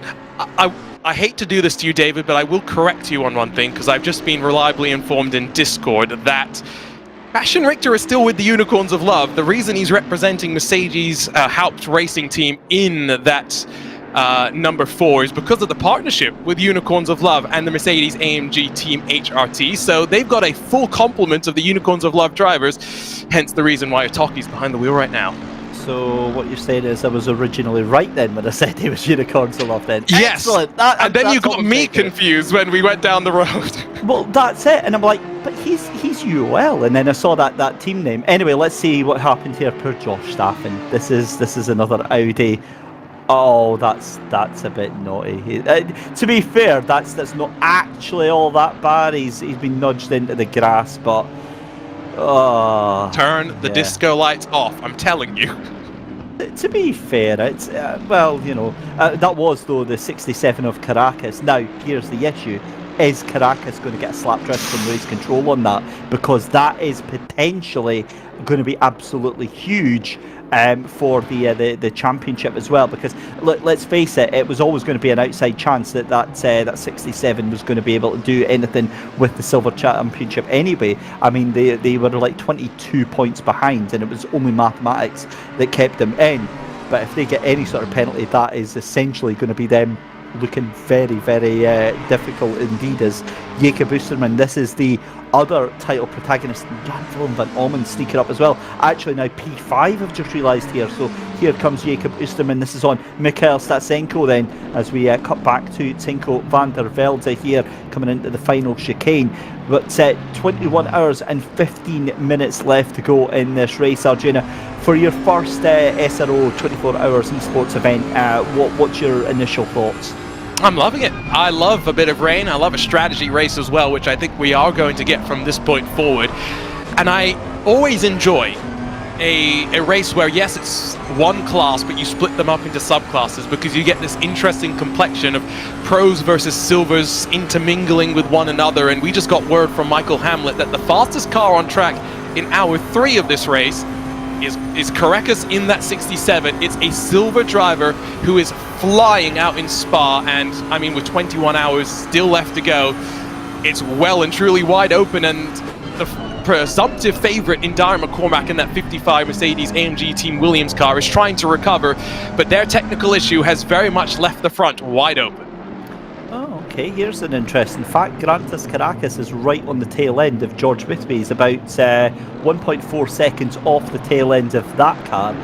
I'm going to be very interested to see if he tries to make a move on Boothby here. I wouldn't put it out of possibility here, as Michi Teicher onto the back end still of Robbie Stapleford. And again, this is another thing that we saw in that first stint here and second stint from the BMWs. A lot of pace through the opening couple of laps, and then as it comes towards the last 5-10 laps, they just seem to fall away a little bit here. And as if by magic, here comes the Ferrari of Grantas Caracas for Race Anywhere SimSport, down out of the source, down through Eau Rouge and then up through Radion, and that is your championship leader George Boothby just up in front. And I'm getting a little bit nervous. Thankfully, we've got Jesse Lee waiting on standby to come in the next 5 minutes. I've got a feeling I'm going to need him, and possibly some resuscitation in a minute, because this is getting a little bit worrying between here. The pace, though, as you said, from Grantas Caracas is absolutely absurd. That silver car is just tearing through the order here, and the thing is that silver class is for the drivers. It doesn't mean anything to do with the car whatsoever, so it's identical in terms of the performance that they've got. And yeah, just great to see that Grantas really doing that Race Anywhere SimSport team. Very, very proud indeed. Back with Michi Teicher though, onto the back of Robbie Stapleford, and that gap has come down and down and down, and I'm wondering if that BMW has maybe chewed through its tyres a little bit here. It's what we saw during the ROG Invitational. Gregor Schill complained about the very same thing. You can heat up these tyres on the BMW quite quickly, and then the front end becomes very, very unresponsive. And so at this point, with just 12 minutes to go before they'll dive down onto the lane once more, it is about survival and minimizing the time loss. The speed from Caracas, I think, also goes to highlight the lack of speed that George Boothby and McLaren Veloce GT have in the dry, because from being right with Robbie Stapleford about 55 minutes ago, they now find themselves 9 seconds adrift of the fight for second. Not what Veloce would want, but I think this is what they expected, and they are rolling with their plan. And that's exactly it. We've seen, now that the wet weather has subsided, the Mercs are really starting to come back into life. 15-second penalty to the 977 for causing a collision with car 42. So, oh, that is, well, we kind of saw that one coming. Noah Ader getting a penalty for that that contact with the 42 of Alexa Gates there, and that is of absolutely no consequence for them because they're already 2 laps down and down in 42nd position. So I think that's safe to say that that day for them has well and truly gone into the bin, as we're watching Jakob Oosterman onto the back of Mikhail Statsenko again. Again, it's all about this run down the hill. It's all about the run and getting the run through Eau Rouge and Radion and getting slipstream the car in front. However, Jakob Oosterman's been in this position for many, many laps. I wonder again if there's a little bit of fuel saving going on here.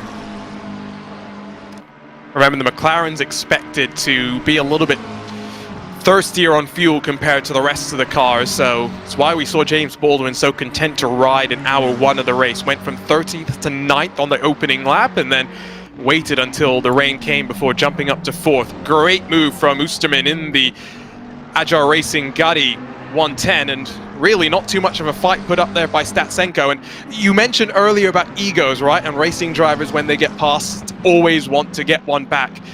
It's that point of the race where you've got to put your ego aside. Yes, you may be the pro car, but if the silver car is faster than you, tuck into line, let yourself ride behind and save the fuel, and just see where the race will take you. And that's exactly it. There's only so much that you can plan for and strategize for and do all of your spreadsheets and number crunching and things like that. But there's so much of this that is just literally down to the roll of a dice. Are you going to have things fall in your favour? Are you going to have the luck of the draw? Are you not going to get hit by an over-eager car that's trying to get past you, or that you're trying to get past? There's so many different things that you've got to cross the T's and dot the I's on every single lap of this race, and every single lap of this race is a dice roll for all of these teams, all of these drivers, and pretty much for us in the commentary box as well, because we just don't know what is going to happen. We just have an educated guess at what we think based on what we've been seeing out there on track just now. But as it stands then, Wojtek Fiala still in the lead of this race then for that Akodas ASP Mercedes AMG right now. They're doing a grand job, 7.6 seconds ahead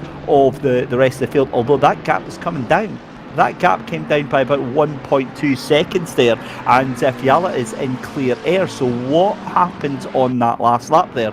Everybody else is doing 2:18s. It's then in second place, Gregor Schill for BS Plus Competition, your first of the two pro title contenders, ahead of Robbie Stapleford in that 62 BMW Team G2 Esports machine in third position. Michi Tauscher is in for Unicorns Love in fourth position, and then it is the first of the silver class Grantas Caracas in that 67 Race Anywhere SimSport green machine in fifth position. George Boothby, our second title protagonist and championship leader coming into this final rounds of the championship, is down in sixth position, fifth place for the pros. But again, points wise, that makes it so vital for them to secure good points as well.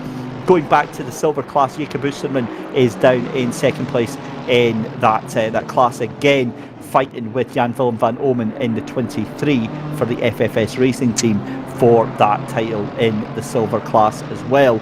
And that is a perfect time to bring in Jesse Lee into the commentary box and have a quick chat and a catch up with Jesse. Jesse, welcome aboard, buddy.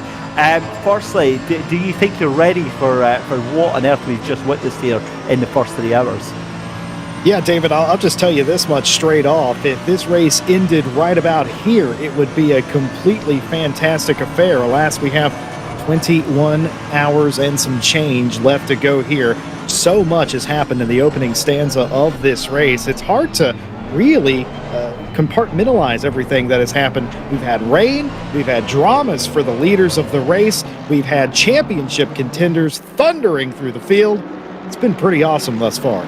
It certainly has, and it's certainly got all the signs that it's just going to keep ticking over and boiling over to an epic race. We've got about 6 minutes left to go before the third round of pit stops are going to happen. Tauscher, we're going to have to get a replay done on that one. That was absolutely incredible, getting that move done at the bus stop from Michi Tauscher to take that position. You saw the BMW G2 Esports machine of Robbie Stapleford dropping back in terms of pace, but again onto the back end here. Is Stapleford going to get the return draw here? Is certainly coming down the Kemmel Straight here. You see how much pace they've got, but I think Tauscher is just going to have the answer to this, and I think he's going to make very short work of Gregor Schill. But with things just starting to progress very nicely, what we're going to do here is have a quick look at the replay then of this move. Again, it comes through that final couple of corners on the run down into the what we used to call the bus stop, and now into to No Name Chicane. And again, you've got to say as well, from that now essentially fourth place car as well of Robbie Stapleford, incredible respect there from all of the drivers, showing that clean moves can be done without causing any contact. But with that coming up now, that is now pretty much time, Jesse Lee, for you to take the reins here. I'm going to go and get a little bit of a break here, buddy, and leave you in the capable hands with Arjuna Kankapati. But guys, it's been an amazing opening 3 hours, and enjoy the next hour. Yes, indeed, David. Arjuna, I just got to start off with asking you this. Could you have possibly expected the 3 hours that we've had thus far to get us to this point? Just incredible stuff. The brief rain shower, the strategy, obviously the difficulties for the leading team very early on, some kind of mechanical issue there. Now we have the 88 out in front, the championship fight well and truly alive in both classes. again, 21 hours left to go still. It's the unpredictability of endurance racing. You can show up with a plan, but as soon as you get underway, tear the plan up and start from scratch, and be ready to start from scratch about 1 million times before you get to the checkered flag. Already, that first rain shower, I think, threw teams for a little bit of a loop. Rain expected, but that early? Maybe not. And for it to basically be about as perfect as you could get, Jesse, right? It started as the pit window opened, it ended as the pit window opened. That was nice rain. If we get rain again, I don't think it will be that nice. Yeah, it was absolutely perfect, the timing of that, and all the strategists from all the teams surely were breathing a little bit of a sigh of relief of, okay, we dodged one right there. That did not really change what we had in store for the day. You know, normally you come prepared with a plan A, B, C, maybe even a D through F. Some teams, of course, will have all the way down to Z, won't they really? And you immediately throw that away when something like that happens. Maybe you have an incident, or maybe the weather comes into play. You throw that out the window. You have to start over from scratch. But they haven't really had to do that, even with the rain today. A couple of teams scrambling, but my goodness, Caracas and that 67 Ferrari team, they are on a tear. Yeah, fastest car in this third hour of the race for... I think David put this the best way possible. It's the same car, whether you're pro or silver. The only thing that's different, hypothetically, is the listed quality of the driver. And I say listed because we often know that driver ratings don't always correspond with driver quality, especially given the ever-changing nature of sim racing and that drivers continue to just improve and get better. Here is the FFS Racing Pro Aston Martin as it defends up in towards the Camel after getting past the 72 silver class car. It's the sister car, though, for the FFS Racing that I think has impressed me the most here, Jesse. Starting down in 35th position overall, they worked their way into the top 15, and they very much are putting themselves in control of their championship hopes. They sure are. You got to take opportunity by the horns whenever you can. They certainly have. As for the 123, they have just had a season to forget, all things considered. They have had absolutely no luck at almost any point. I think their only point-scoring round was at Suzuka, if memory serves back that far. But otherwise, it has been quite dismal. Looking to rectify that today. 18th place, absolutely within striking distance. Get some more positions here, get some more points as we go along. Long way to go. You're going to hear me say that a lot over the course of this evening, because it is very important for teams and drivers alike to stay level-headed. Doesn't matter what happened in the first couple of hours. You have a lot of time to make that up. You just got to keep your head as a team. And the sun just continues to set now. It's dipped below the horizon, and we start to head into the first part of golden hour. Always the most exciting time for drivers is after the sun begins to rise and you get those coldest temperatures, but you can see something, so you go fast. But you get those moments as the sun sets as well. The temperature drops, and sometimes the visibility gets a little bit better as long as the sun is not directly into your eyes. And David was talking earlier, Jesse, about planning out your driver strategies. I'm always of the opinion, if I'm the team manager, that I want a driver in from the start of sunset to the end of sunset. I want that driver to experience the transition, because when the next driver gets in, they should just be there for the night and they can go straight up to speed. Well, you know, normally in the commentary box, we like to have parity, but I'm afraid you're not going to find any from me. I absolutely agree with that assessment right there.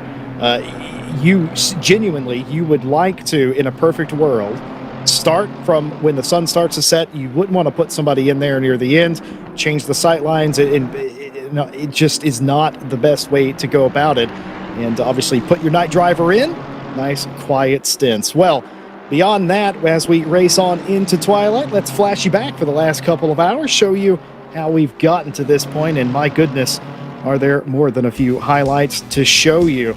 Well, start of the race, pretty simple, academic, I would argue. A few cars scattered a little bit, but beyond that, just an absolutely brilliant start to the 24. Dry conditions you will notice as well on the racetrack. Just, as I say, just a few cars scrambling, but good racing all considered, 2x2. Kimmel Straight and beyond as they all jockey for position. After the qualifying session was very close, 3 wide here, led to one of the cars off ever so slightly. A nice recovery and down to 2 wide, almost necessary before going there. Well, of course, it wouldn't be too long before the rains would come, and that would wreak havoc for some of the cars, teams, and drivers. The 333 Aston here on the 40th lap couldn't quite make the chicane there. The tricky conditions catching out Valentin Berrier for the first time. They would not be the first nor the last. Lap 51 here, still dealing with a little bit of the wet weather. The 66, of course, Veloce GT McLaren, and the 62 G2 BMW. Very nice pass made in the chicane, one of the many places you can get that done. George Boothby here overtaking a couple of the cars. Will they get the G2 BMW? You bet they will. Veloce GT back out in front, and such a good battle between those cars continuing. Lap 48, the contact here after the Kimmel Straight. A couple of small altercations here, and then, well, you guessed it, a spin and off into the grass and the gravel beyond. All things considered, not the worst it could have possibly have been. Lap 54 as we come through Blanchimont, and the Honda there getting turned. Saw that earlier on. The 63 again somehow able to escape, but absolute good driving by the majority. A couple of smaller incidents, but I will say this, Arjuna, just great side-by-side racing, nobody holding anything back, and you really can't afford to. It's the championship round. I think in some ways the fact that this is a redo, right? We tried to do this once earlier in the summer, has allowed these drivers to have a little bit more understanding of what the start was going to be like, because the first time around, it was not that clean. Lap 1 was great, and from there, room was given, and we've had a couple of incidents. Yes, race control by no means has been quiet and been able to enjoy the race. Yeah. But I think on a whole, when you get to a 24-hour race and you enter the third hour with still all but one car running, it's about as good as you can hope for. Yeah, I was watching the start and I was chewing on my fingernails, an absolutely horrible habit I have. I just knew, I had the feeling it was going to go completely wrong, and it just never really did it? It was very nicely done by everybody involved, and beyond that, they have been incredibly aggressive, and I think it is exactly what you say. I think they have an extra little bit of notebook. They had a trial run, if you will. They were absolutely loaded for this one coming into today. And of course, the select few teams all vying for championships here. They all have something massive to lose. And, well, again, one of those cars in that fight, of course, is the 66 and the 62, and all of them, of course, the one as well, all fighting for 34 maximum points today. We check in with Mitchie Tauscher down the hill, always so focused, so calm, and now that we've kind of got an hour and a bit of dry conditions underneath our belts, we have a bit more of a baseline for where these cars have settled out in the rhythm. It still does look as though the Mercedes are very, very strong. But the BMWs are starting to close on the 88 at the front as Gregor Schill continues to get the hammer down, but behind him, Stapleford and Tauscher have still closed. The McLaren Veloce GT car, though, Jesse, I'm increasingly getting concerned about its long-term potential, because it's now dropped about 4 seconds back from the 67 Silver Class leader, and it's increasingly looking like, if we have a long period of green flag dry running, the 66 is more concerned about just staying inside of the top 10, let alone fighting for the championship. Well, I've seen this before from the Veloce GT McLaren team, and I've seen it go the opposite way too. I don't know if it's the racetrack, the setup, what exactly it is. I've seen them march to the front late in the stint, and I've also seen them fall back before. In fact, it's given us some fantastic racing back and forth throughout this entire season, it must be said. And I do also worry just a little bit about that. Is there something in the second half of the stint? They just don't have the setup quite as sweet as some of the other teams. How much are they willing to give up? And also, is there something they can do about that? Because again, I have said it's a long way to the checkered here, and surely it is, but you'd rather get that fixed sooner or later if you could. Yeah, no, I think so. Here comes the leaders down. Boothby as well will pit. And this is early for the 88, to be completely honest, Jesse. They were able to extend the stint last time a little bit longer than the rest. So for Schill, for Stapleford, and for Tauscher, these are valuable laps that we don't worry about so much now, but we worry about at the end of the race when we think about exactly how much fuel they'll need in the final stint. Although I am talking about strategy, word in my ear, rain in another 30 minutes time. Once again, the strategy is blown wide open. Well, that might explain the pit stop whenever they cut it short right there, knowing that they're going to come in. Maybe they're trying to work the strategy here and not go as long as possible. I don't know. Maybe it's possible they put some new tires on that car, and they gain a little bit here by not maximizing the stint. They come in when it rains, obviously. Track gets wet, and, well, obviously by that point, if you stay out longer, like some of the other cars, you're going to lose time here. So it's an interesting strategy. Several of the cars in the mid-pack have elected to do that. Veloce GT McLaren at 66, piloted by George Boothby currently. They have come in as well. Wonder if some of that was watching some of the other teams and reactionary to that. But rain in 30 minutes. You'll have noticed in our replay, it's been cloudy throughout. We did have the rain shower that passed, and now we are expecting it again in half an hour's time. What drama. I love it. I love a good rain shower to mix things up. Now, how heavy is the rain going to be? That's one question the teams will be asking, because like you say, maybe the 88 has come in, short-fueled the car, and will therefore try and work something else. However, having said that, the McLaren Veloce GT car is a lot closer to the 88 than it has any right to be, and I think partially because there's a driver change as Fiala hands off the 88 to Luke Whitehead.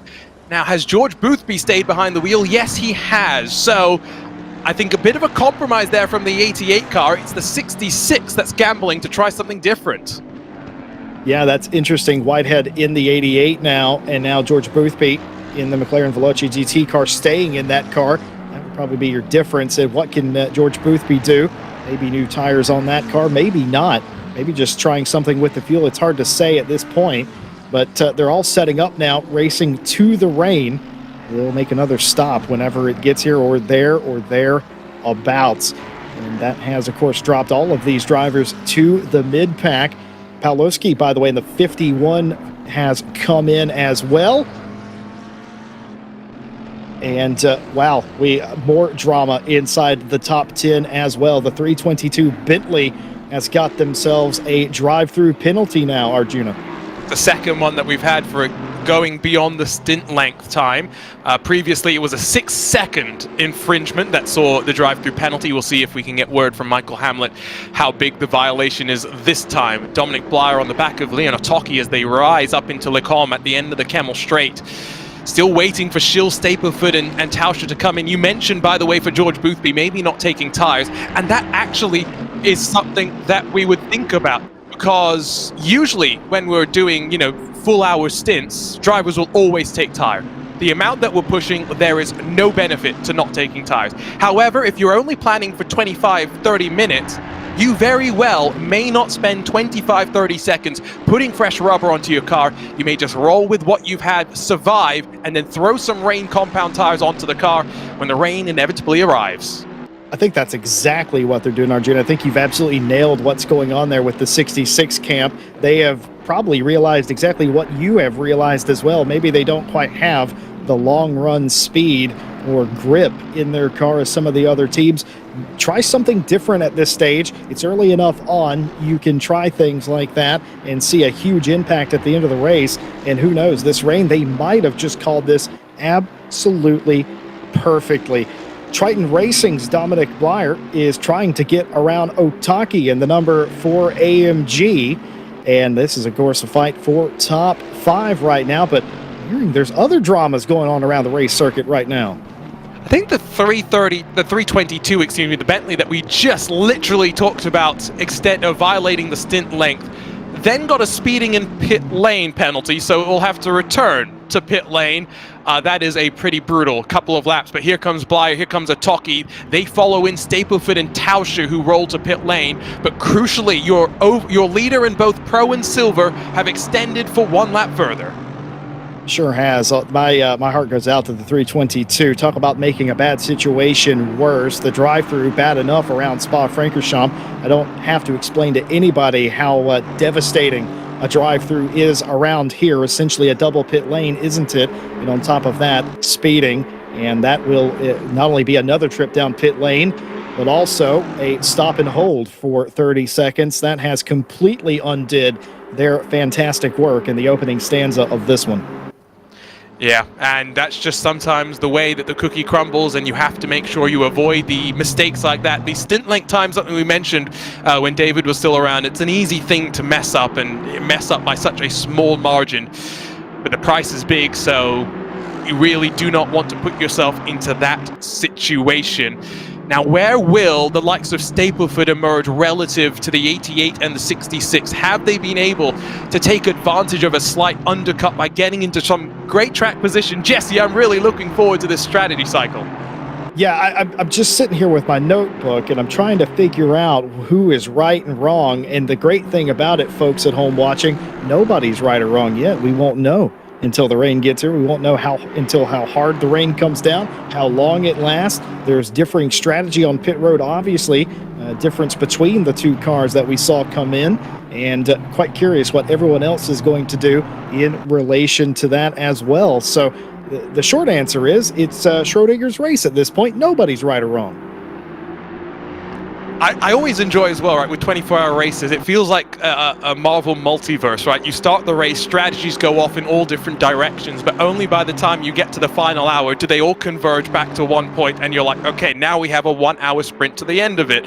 And that's what I don't know why I enjoy endurance racing so much for the strategy calls, because it's not necessarily as exciting as the wheel-to-wheel racing, but it's what gets me as a driver that likes to do things in pit lane, gets very excited. I got word, by the way, Dominic Blyer has got back in front of Itoki.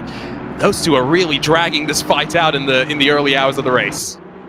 Yeah, that was interesting. They followed each other into pit lane, and I thought that was a little bit reactionary by Blyer, and it might have been, but they certainly had their number on pit lane, able to get back out in front. And of course, a position currently that, or well, not currently, but will eventually be, we assume, inside the top 5 if the positions certainly hold. Good racing throughout the entire field, and what can you say? It has been the complete opposite, I'm pretty sure, of the start that we had the first time we tried to pull off this race. Very nicely done, and beyond all of that, a lot of the cars, the BOP, again, in my opinion, absolutely nailed. I mean, BOP in general, right? If you get a driver or a manufacturer or a team talking about BOP, they'll be able to go for hours and hours and hours and hours. The BOP complaining, let's not forget, it started back at Indianapolis. Gregor Schill, just coming off the victory in the SRO Esports ROG Invitational, we're standing up there at IMS, giving him his trophy, and he's already saying, yeah, I don't know, the BMW is not going to be great on BOP. I mean, it's just in the nature of drivers. No matter how nailed on that you get it, you will always get the complaints. Yeah, I will say, we call that race politicking there. That's race car politics, and everybody has their own opinion on that. From a complete outsider who just enjoys the racing, I think it's been fantastic. There's so much brand parity, and there has been all season long, and well, it's sort of obvious, isn't it? You look at the championship standings for either class we have on board today, and there's so many different manufacturers in the top 5 of either class. It is absolutely astounding. Very well done. And, well, we talked earlier about Gratis Caracas and just how well that silver team had been going. Well, they're not quite done yet, are they, Arjuna? No, he is really flying, carrying on that speed from hour 3 into the 4th of the race hours. Now, of course, we talked about this in terms of the championship. They came into this one 3rd and really needing both the 23 FFS Racing Aston Martin and the Agile Sim Racing powered by Gaudy McLaren to have a world of trouble. Doesn't look as though it's going to work that way. FFS have been one of my shining lights, working their way quietly forward into the top 5 in class. But at the very least, even if you're not in with the chance of winning the championship, of all the rounds of this 2022 Mobileye Intercontinental GT Esports Challenge, this is the race to win. The 24 hours of Spa, the longest race at the best track of all of the 5 rounds. I just want to let everybody at home know, Arjuna said that. I did not say that, but I do believe out of all of them, this is the big one. This is the crown jewel race. Everybody wants to say that they won the 24 hour of Spa. Who wouldn't? and such a magnificent race with a fantastic history. And only 2 teams here will get to say, one team obviously will get to say they won it overall, and of course another team will get to say they won it in class. Just incredible stuff. It's a day that one team in particular, or maybe 2 teams in fact, will never forget. Now folks at home, I am not a meteorologist, I'm not a weatherman, but we are being told that in 10 minutes, probably a little bit less than that now, we are expecting rain, drizzle over the racetrack. It's coming. It's coming, and what does that do for Gregor Schill, who continues to just run around now at the front of the field with a 2-second advantage to stay with it. I must say, I have never seen a sim racing setup like this, where Gregor Schill has not one 49-inch widescreen monitor in front of him, he's got 2 49-inch ultra-wide screens in front of him. One for the game, but then one for, I guess, his Twitch stream, his Discord, his live timing, his music. I don't know what all he's got on there, but it seems like a very busy environment to be behind the wheel. Well, Schill's only regret is that he doesn't have more monitor space, bless him, I think is what's going on there. But some drivers, they love to have all the data themselves. Some drivers like to be left alone, and they like to be told periodically a little bit of information every now and then. They don't want to see it all. Other drivers, especially if you grow up in sim racing, you're so used to that immediate, I know everything going on with the car, going on in the race, I know where everybody is, I know what all the timing's doing, I know what the weather's doing. They want to have that without having to rely on somebody else. And I guess Gregor Schill as well, very busy man, doing more than racing the car. You'll see him from time to time look up a little bit, get an update, get his head back down, and focus on what's in front of him and trying to continue what has been an impressive start to this race. Been battling it out with a couple of cars here for a podium spot, maybe a win here. Of course, in the lead right now is the 88 and the 66, of course, pitted just a little while ago. But the BS Plus competition car is absolutely one to watch. They could be, and certainly will likely be, one of the cars we have to look at here at the end of this thing to possibly win it. Yeah, and I think this, I mean, they can only do what they can do, right? They are relying still on the issues for McLaren Veloce GT to be in with a chance of fighting for the championship, because again, 15 points was the gap. That is a big swing that they would have expected, and I think it's playing out quite favorably for them. Again, long way to go. And I don't know how you think about this, Jesse. I was telling David, until you have 4, maybe 6, at best 8 hours to go, you can discuss how the championship is looking, but you don't really want to talk about it too much, because until you get to that time, there's no guarantee that cars are going to be in those positions. There's no guarantee the cars will still be on the track. Yeah, unless something goes horribly wrong. You're absolutely correct about that. Unless something goes horribly wrong and you've dropped several laps behind very early on, it's no use. It doesn't really matter. We like to sit up here in the box and we like to theorize and talk about what could be, what might be, and the way it looks right now, when in reality, it doesn't really matter. A lot of teams, too, they'll come with a plan in a race. We talked a little bit about that earlier. And also, you get to a certain point in the race, and maybe you start running the race backwards a little bit. You get to halfway, you maybe reassess all of that. You get 6 hours to the end. You almost certainly at that point know where you stand. But at this stage, almost nobody is paying attention. Sorry, Jesse, to cut you off, but we do have drama when it comes to our silver class championship. Now, this is something I was talking about with the drivers before we went live. There is an issue that sometimes rears its head where you go in for a driver change and basically things don't go as planned, and the net end result is, without going into the technical gory details, you end up 3 laps down. It appears as though that is what has just happened in the silver class to the Adja Sim Racing team powered by Gaddy McLaren, which will now basically allow the 23 FFS Racing Aston Martin to have a lot less pressure as it rolls through the rest of this race. Oh dear, that's something we haven't really talked about, but now's as good as time as any. There's also the things you cannot absolutely help. We saw a sort of mechanical hardware style issue earlier on for the leader of the race, and now you're talking about pit stop issues and stuff that just really can't be helped. You're at the mercy of the racing gods, really, in that case. And luckily, again, broken record early on into the race. You know you have a fast car. You have a car capable of winning this race. So it's not the end of the world. Very frustrating, though, and something that you'll certainly spend the majority of the day trying to battle back from.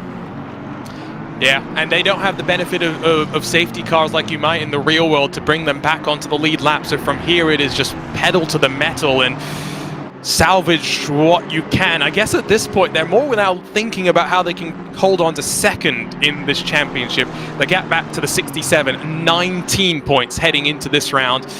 A very unfortunate turn of circumstances for Jacob Osterman.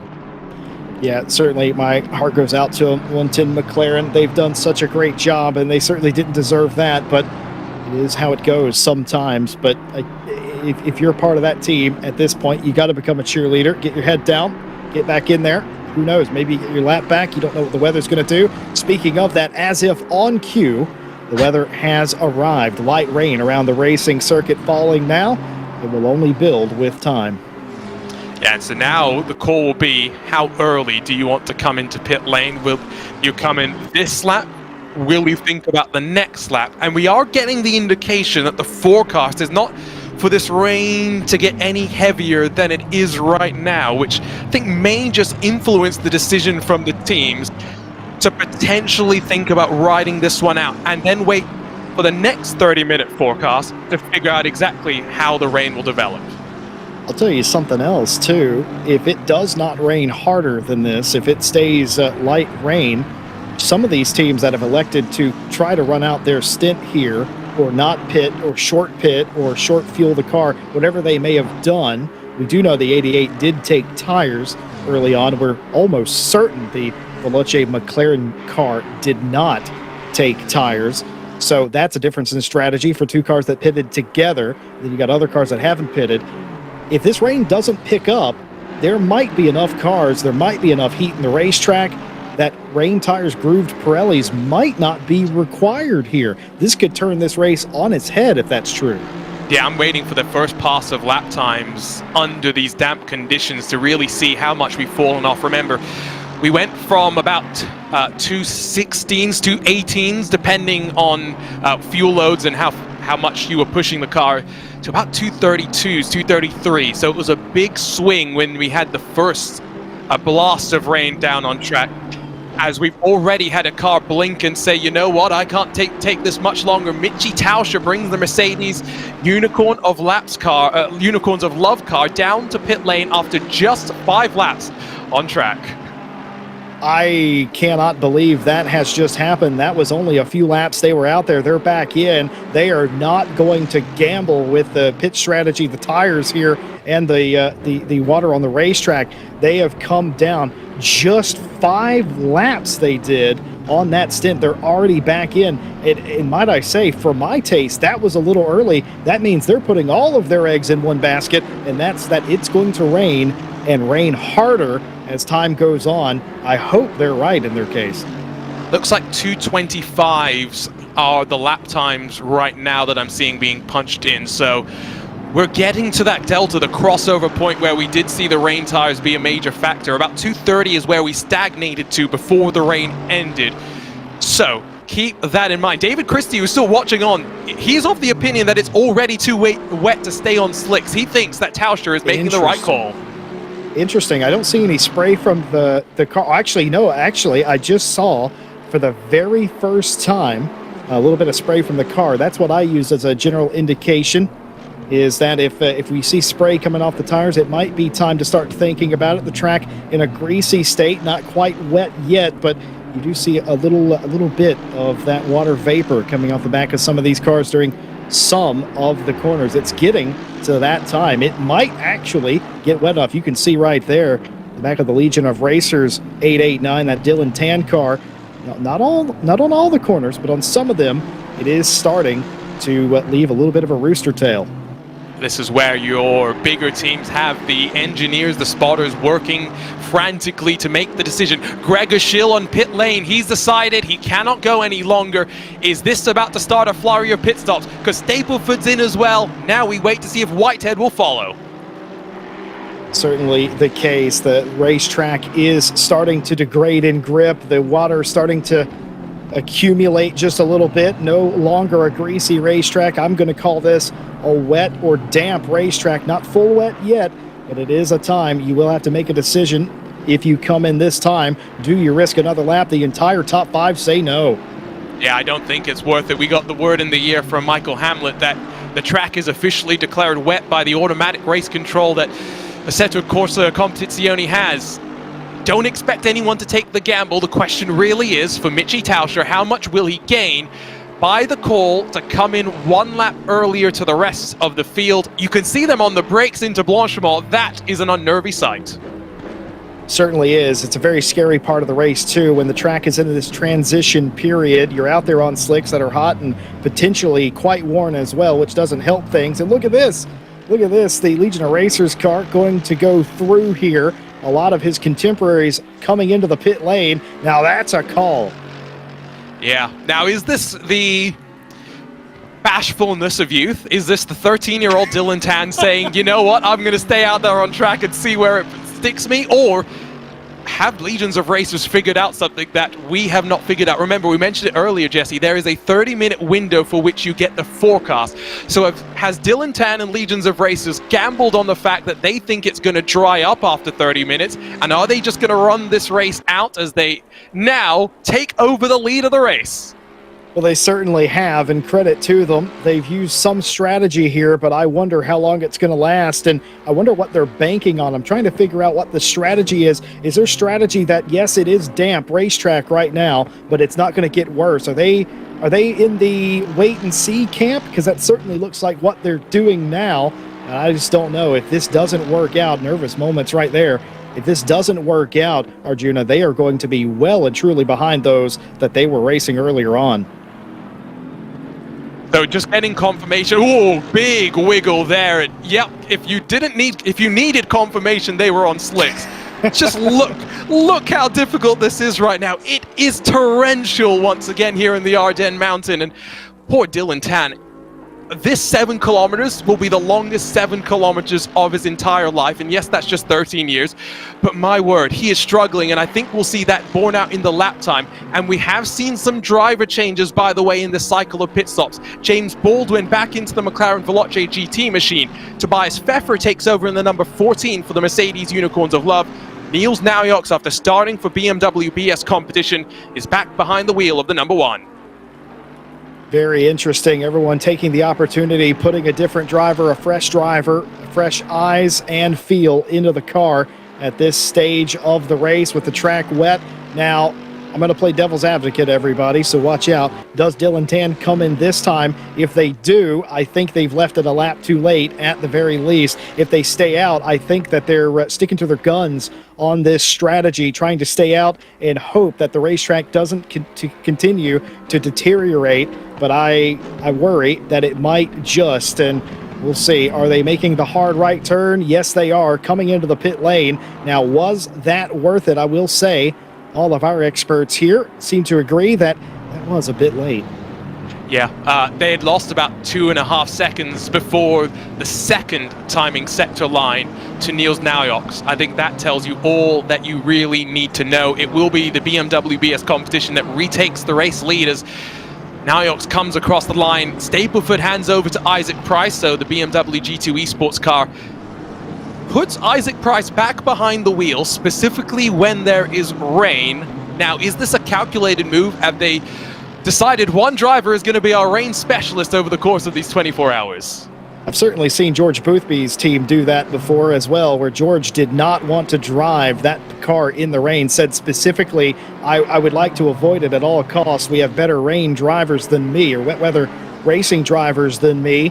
And that certainly was the case. Never really drove on a track that was wet at the time. So we'll see if that continues. Obviously, James Baldwin now in that car specifically. So maybe more of the same in that camp. But Nils out in front of the race here by a tangible 3 seconds. Slippery conditions. And even though you are on those treaded Pirelli tires, it is still treacherous out there. The track is not getting wetter in a universal way. There will be sections that are more damp than others. There might be puddles forming. The curbs become more hazardous, more greasy. You got to re-find your rhythm out there in this weather, and I think that's a great idea to put a fresh driver in the car exactly for that reason. And now we'll track and see exactly what Isaac Price can do relative to Niels Naujoks. I'm now thinking, as we hit 3 hours and 30 minutes done, a lot of these teams have drivers all just based in Europe. I kind of mentioned earlier, Jesse, you and myself are both in the US. David and a handful of our other commentators are in Europe. So at least here in the virtual commentary box, we can split the load up so we can all sleep when it is natural for us to be doing so. But if you are Naujoks, Camera, and Schill, 3 drivers all in Germany, you are guaranteeing yourself that at least a couple of your drivers will be driving through the night at times that their body would much rather be fast asleep. Yeah, and you know what that tells me? That tells me one of their teammates at very least stayed up all night last night. Yes, that is not a bad idea because you sacrificed last night, get their driving time done now so that they're awake enough when they need to drive, and as soon as they're done, they can go zombie mode and just crash on the couch. Yeah, it really is the case. There will be drivers that will stay up 24 hours, and while I definitely don't advise teams doing that, but it is so hard to pull yourself away from a motor race, especially one of this magnitude. Again, a crown jewel. It is so hard to pull yourself away and to get that little bit of a nap, but it is so beneficial when you can do it. BS Plus Competition smashing D2's record with a pit stop time of 154.077. Incredibly quick pit stop. Can anybody beat that? Hashtag Hamstats. Can I just say, out of all the things I'm proud of that we do around here, Hamstats might take the top. It is a lot of fun. Although, I think the curious thing is, right, how is that the shortest pit stop time compared to the Veloce GT pit stop time, given the amount of time that Boothby and Baldwin were able to make up? So I'm very intrigued about that stat, and I think it goes to show you just how short BS competition stop was before the rain came down. So, well, we will have to go and see. Michael Hamlet jumps into my ears to just say that may also be older information, because that's the reality. We have constantly new information joining us, and we will constantly be able to keep people updated, Jesse, thanks to our Hamstats.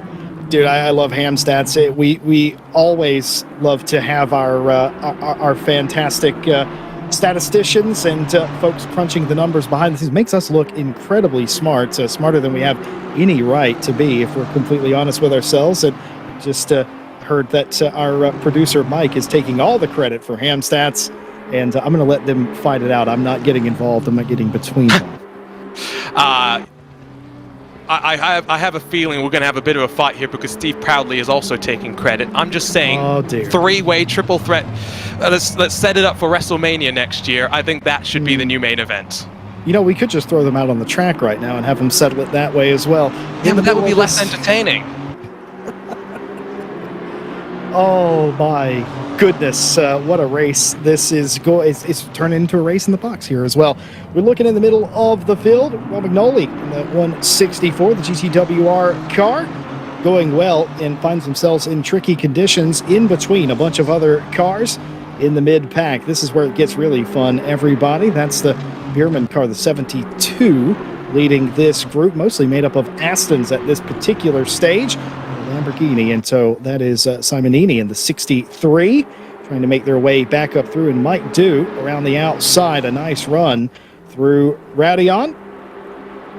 That Lamborghini was at one point fighting for the podium. It started with the drive-through that Simonini had that put them a little bit further back, but it's just really not worked out for the official automobile Lamborghini Esports team. And Lamborghini, one of a couple of manufacturers that host their own esports competitions on the platforms that Kunos provides to allow members of the public to become official works drivers for Lamborghini. And it's not just Lamborghini that's done that, as I think Dylan Tan might be back down on pit lane. Not sure exactly what's going on in the 889. But we're just coming off as well the Ferrari Veloce Esports Series, where Chris Sievert finished second after being part of their in-person finale in Italy. And I really enjoy, Jesse, that we are starting to see not just the likes of SRO, the competitions starting to get involved in esports, but the manufacturers are well and truly joining the fun as well. Well, that was really close right there. Simonini was trying to think about going down the inside there, and at the last second realized it wasn't on and had to fall back. Chris Sievert has a mirror full and will finally let go the pro car for the time being, and did that really nicely. Didn't give up the spot, of course, to Romagnoli behind him. So that was very well job done. And also talking about that particular series, I was there. I wasn't there for for the event, but Sievert made it very convincing, very close between all of the drivers there. What an impressive second place it was. So no stranger to competition, and still here fighting for a spot, trying to keep one car behind him, and would hope that Lamborghini gets up there, fights Bierman a little bit, maybe draws him back a little bit. Lost touch here all of a sudden.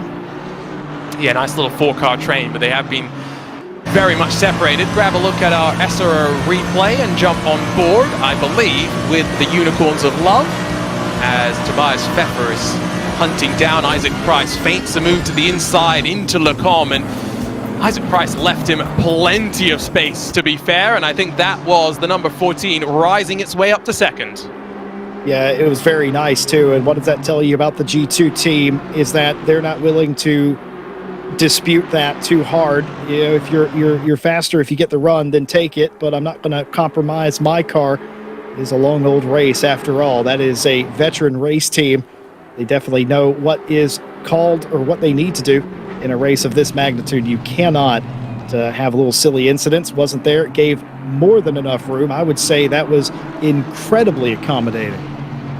Yeah, it's a story of this race in general, right? We talked about the lack of chaos and carnage on lap number 1. It's just been in general a level of respect shown through the field, and a willingness for all the drivers to get to the end of this race. Attrition always plays its part in 24-hour races. Those that have been around in sim racing for long enough will know that.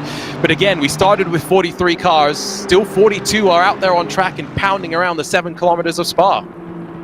What I always tell people, especially when they start out with sim racing, is what makes a pro different. Well, first of all, speed. You have to be absolutely filthy fast, obviously. That's number one. Number two, you have to have the knowledge. You have to have the expertise. You have to have had a ton of races to understand what is required in all sorts of situations. And one thing you learn as you do more of it is patience. Almost nobody starting out has patience. It's just something that almost every single pro figures out at some point, is you have to have a good head on your shoulders. You have to know when to fight and when it's not worth it. And of course, with these teams here today, they will all have teams that kind of help them out with those sticky situations. But even beyond that, it is a acquired skill. Very much is an acquired skill. In general, a lot of racecraft is just about getting your reps and your practice in, and that's why esports is so important. It was one thing that I had the pleasure of talking to some of the both real world teams, but also just general members of the public at the SRO Esports ROG Invitational. Talked with a handful of the TC America powered by Skip Barber drivers and how they use sim racing to help them learn tracks, and especially for the likes of Elvis Rankin, who is 15 years old, he just uses it as a tool to figure out the best ways to set up passes at some of the tracks that he's going to. But then you also talk to some of the younger kids who are there watching the esports drivers. I had an 8-year-old kid come talk to me. His dad was there supporting him as well, and we were chatting about the fact that this kid is very fortunate and is able to go karting next year for about $6,000 for 12 weekends, which is a remarkably good value for money. But if you really want to do here in the esports world, $2,000, you can go racing every weekend and every day if you wanted to as well.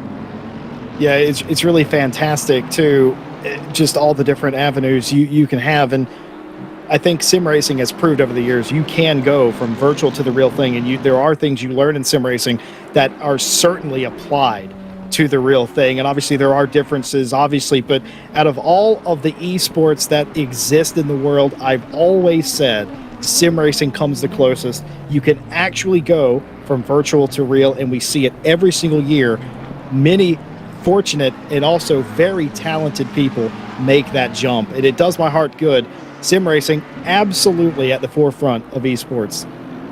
And SRO at the forefront of sim racing as well. And I think you talk about that crossover from virtual to reality. James Baldwin is a great example, but everyone is familiar with James, if we're being totally honest. There's a name that maybe people are not so familiar with. It's a driver for this BS competition team as we check in with the front two, as now Tobias Pfeffer is closed. But Lauren Heinrich, a former member of BS competition, until 14 years old went karting, but as soon as the step up to cars was an option, he found that budget was not really a feasible option for him. So joined sim racing, spent a couple of years honing his craft, working with the likes of Niels Nijhox and a couple more at the top level of sim racing, and then got an opportunity at club level racing in Germany, took full advantage of it, then got invited the next year to compete in the Porsche Carrera Cup Deutschland, went on to win the championship, invited to the Porsche Mobil 1 Super Cup in the very following year, and then also got an invite to the Porsche Junior Shootout at the end of the year. He went on to win that, and this year in 2022 he has been contracted as a Porsche factory driver. His name is Lauren Heinrich. I think it's a name many will be familiar with. It's just a lovely story. There's many like it as well throughout all the different continents. Here in the U.S., very similar stuff as well, and it's lovely to hear.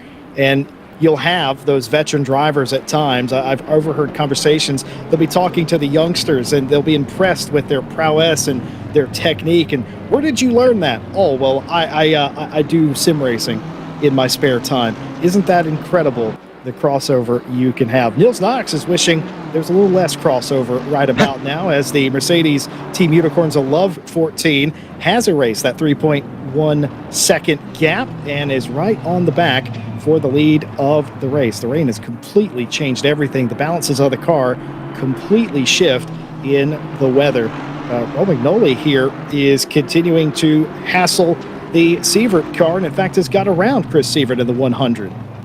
Nice and easy, not too much of a fight, and now Romagnoli will focus in on closing up to Simonini in that number 63 Lamborghini as they just tentatively work down the hill and work their way towards Pouhon. About 20 minutes to go until we get to the top of the race hour, but of course, because drivers pitted about 20 minutes ago, there's still a long way to go in this fuel window. So now we're slightly offset from the top of the hour, and those questions about strategy will start to play themselves out once again. We haven't gotten an update, by the way. I'm not sure if you noticed, Jesse, but we mentioned that we get weather forecasts every 30 minutes or so. We are nearing the 30-minute mark of this rain. I'm very curious what's still on the horizon in terms of forecasts.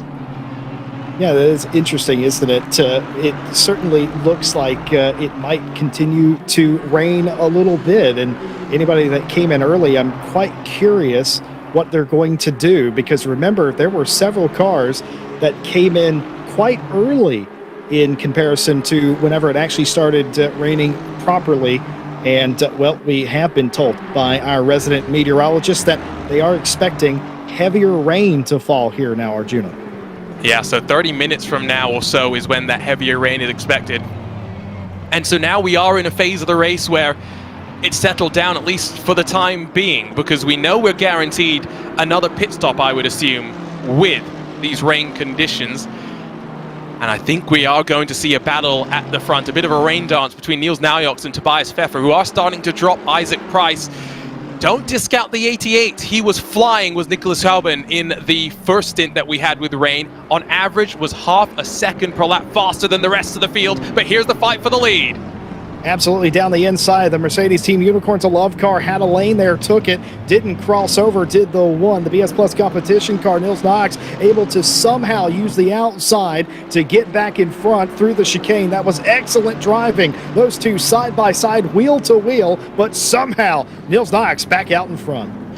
Oh, this is going to continue to rage, and the more they fight, the more they'll bring in the BMW G2 sim racing car and that number 88, which is flying right now, the Mercedes AMG Akotis ASP by R8G entry.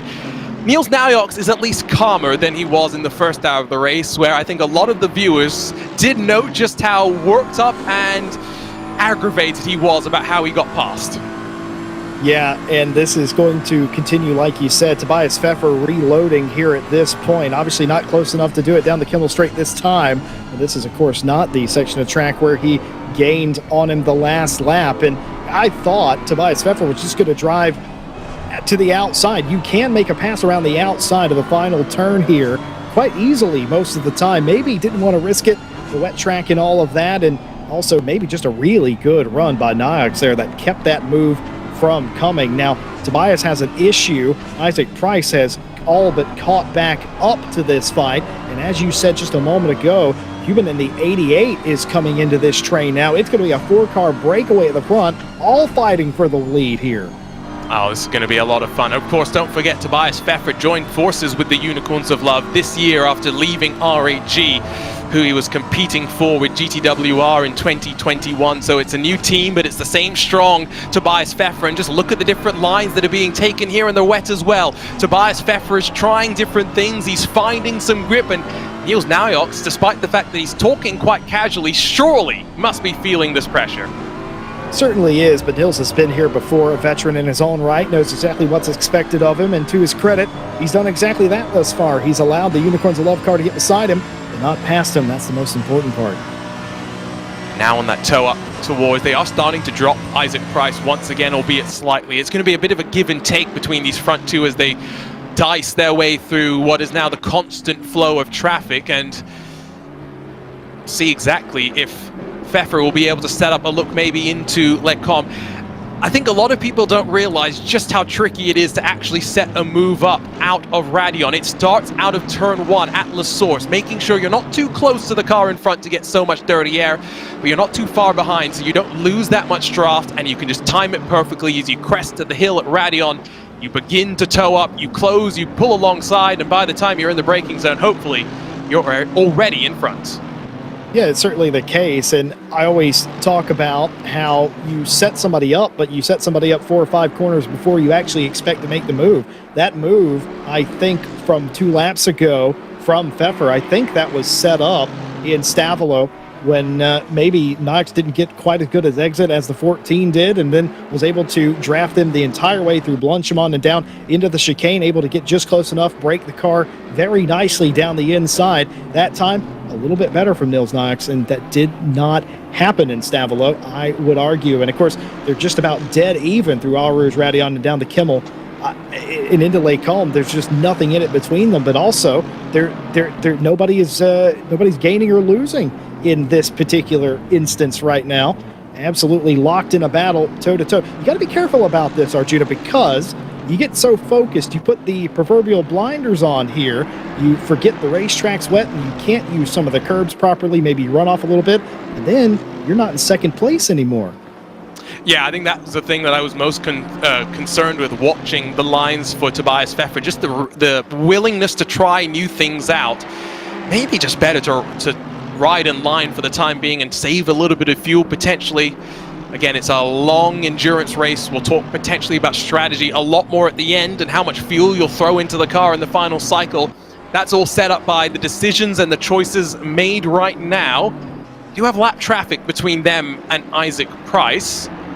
Still, I get the feeling that the longer that Pfeffer waits, the more he's opening himself up for Hubin to close. But again, the pace in the dry is very different to the pace in the wet, so with 20 hours to go, if we got this off and on sort of a rain, Jesse, whoever's working through the night is going to be on top of their toes to just try and stay on top of all of these things as Pfeffer wide through Blanchimont. Pfeffer goes off the track there. That will do nothing but bring Price back into this battle for the time being, and that will ruin the run Pfeffer had on Niox to take the lead of this race. Now, very well and truly, the car in the background there, the Bentley, not in this battle properly, but that is, of course, in the background, the BMW of Isaac Price, and that's the car we're referencing in third place. The Bentley there playing very nicely, I would say. And well, we showed you a battle at the front of the field. How about a battle right near the middle of the field, happening every which way? In a couple of minutes' time, I'll step aside and let David Christie join you once again, Jesse Lee. But, I mean, it's a phase of the race right now, as I think we have another drive-through penalty that potentially has just come down, where we said you wanted to get a new driver in for the rain, right? So that potentially you get that fastest driver out right now. Most of the teams are just trying to survive. They're just trying to stay on the tarmac, and I'm a little bit shocked at how little mistakes that we really have seen in the course of these changeable conditions. I got so excited when I saw Darren McCormack off because I thought it was a mistake. It turned out it was just a technical issue. These drivers have been very much prepared for this one, of course, the second attempt at running this race, and they are putting on a show. Also, keep in mind, McCormack, as far as I'm aware, didn't actually hit anything. Just went through the grass, went into the runoff zone, and was able to rectify whatever happened there. But that's pretty considerable. I mean, the only real incident we have seen in the changing conditions was the little spin we saw in the chicane. Other than that, the best we can do is a few runoffs at the very least. Everybody on their game, and they have to be. And that goes back into knowing what your driver, what your team's strengths are. Some drivers will be better in the wet, rain masters, if you will. You have to have them ready to go at the right time. You have to be flexible with your strategy, and I think it's worked out pretty much for everybody inside the top 5 right about now. They've done the exact right thing. The call to come in when they did was right, in my opinion, as well, simply because we know, and in case you weren't with us earlier, the rain is only going to start coming down just a little bit harder. It's going to get worse before it gets better at some point. And we're now watching the Adja sim racing by Gadi McLaren that, of course, we mentioned had that issue in a pit stop cycle, which has dropped them down from, what were they running, 2nd in class in this silver class at one point. Of course, fighting for the championship, but the true endurance racing spirit, they're in a fight for 36th position right now with that 977 Porsche that has not been penalized once today. I think has been penalized twice, and there shapes the McLaren for a move, but a little bit too far back into the braking zone. That move tells you everything you need to know about this battle, in particular for 36th place. Doesn't matter if it's 1st or 35th or whatever position it is, you race as hard as you do all day long. You do not want to give any spot away. You don't want to be the guy who lost a position for your team. So whatever position you're in, this might as well be for the win. It does not matter. It's a position, and that's all you need to know. And look at Rotors in the 110 just driving off the corner into speakers, nearly ran off the racetrack. One thing you got to be aware of in these conditions as well, track limits. You don't want to go accruing them and stacking the odds against you later in the race. And because the curbs are also going to be as slippery as ice right now, with all the moisture and rain that's been soaking them onto them, something David was pointing out earlier on. You will see a couple of the cars elect to try and use them, but they are very, very careful and calculated in how you do so. You think about how the weight is transferring and loading as you take advantage of the curbs. You can just see how little that they use relative to what they were doing in the dry, where they basically ran themselves all the way wide. The gap between these two has built up to not just Isaac Price, but to Hubin as well, who's not really catching with the same speed that he was in that second hour of the race. Certainly not the case, at least not at the moment, but still gaining. It was over 3 seconds last time we checked. It's down now to 2.9. So there is a gain there happening between 4th versus the leaders, but I think the reason it slowed down just a little bit is these two on the screen right here have not actually been racing each other. They've just been tailing each other for the past little while, but even still, the 88 closing in ever so slightly. What does Tobias Pfeffer do? A penny for his thoughts. What's his next move? Is he content to ride in 2nd place, as you suggested a little bit ago, Arjuna, or is he going for it knowing that inevitably at some point you would expect this rain to clear up, and well, maybe they know they don't have the best setup for that particular weather, and that's why they're piling on the pressure here. Trying to see from some of our internal ham stats that we get as commentators what it's looking like in terms of time in pit lane, and these are just rough numbers, but currently shortest time in the pit lane has been the G2 BMW. That is 7 seconds shorter than the BS competition, as there's a battle through turn 1 for the lead, and the Unicorns of Love hold the outside line as they descend down the hill with some contact in towards Eau Rouge. A little bit of contact between the two leaders of the race. They're going to go through Eau Rouge and Radeon side by side, and the one car yields. BS Plus Competition decides absolutely not. Not this early on into the race, and Mercedes Team's Unicorns of Love is out in front with the 14. Tobias Pfeffer, patient, made a couple of moves that didn't stick, but finally gets it done. And an incredible drive up the Kimmel Straight has seen him out in front in the lead, and will he pull away now? It was all about pinching that BS competition car on the exit of turn 1 and compromising the run all the way down the hill, and Niels Naujoks decided discretion, the better part of valor. Maybe he will save some fuel as he gets a little bit animated once more. Niels is a passionate guy, and you can see that just looking into the eyes. I'm not a lip reader. I'm just going to qualify my statement, but I'm pretty sure he said it's not worth it. I'm sure that's not what he said, but that's probably what he meant to say. It's not worth it. It's way too early. Yeah, the rain is coming down a little harder. Maybe we're unfavored in this weather condition with how we're set up, and just let them go. We will catch them back up at some point. Tobias Pfeffer absolutely got to be thrilled with that. Made a couple of nice moves, a little bit of contact as well. We saw the contact, but minor though it may be, and the move made definitely set the tone of I am not backing down. I thought for a second we were going to have side-by-side through Rouge and Radion. We did not, and probably thankfully so.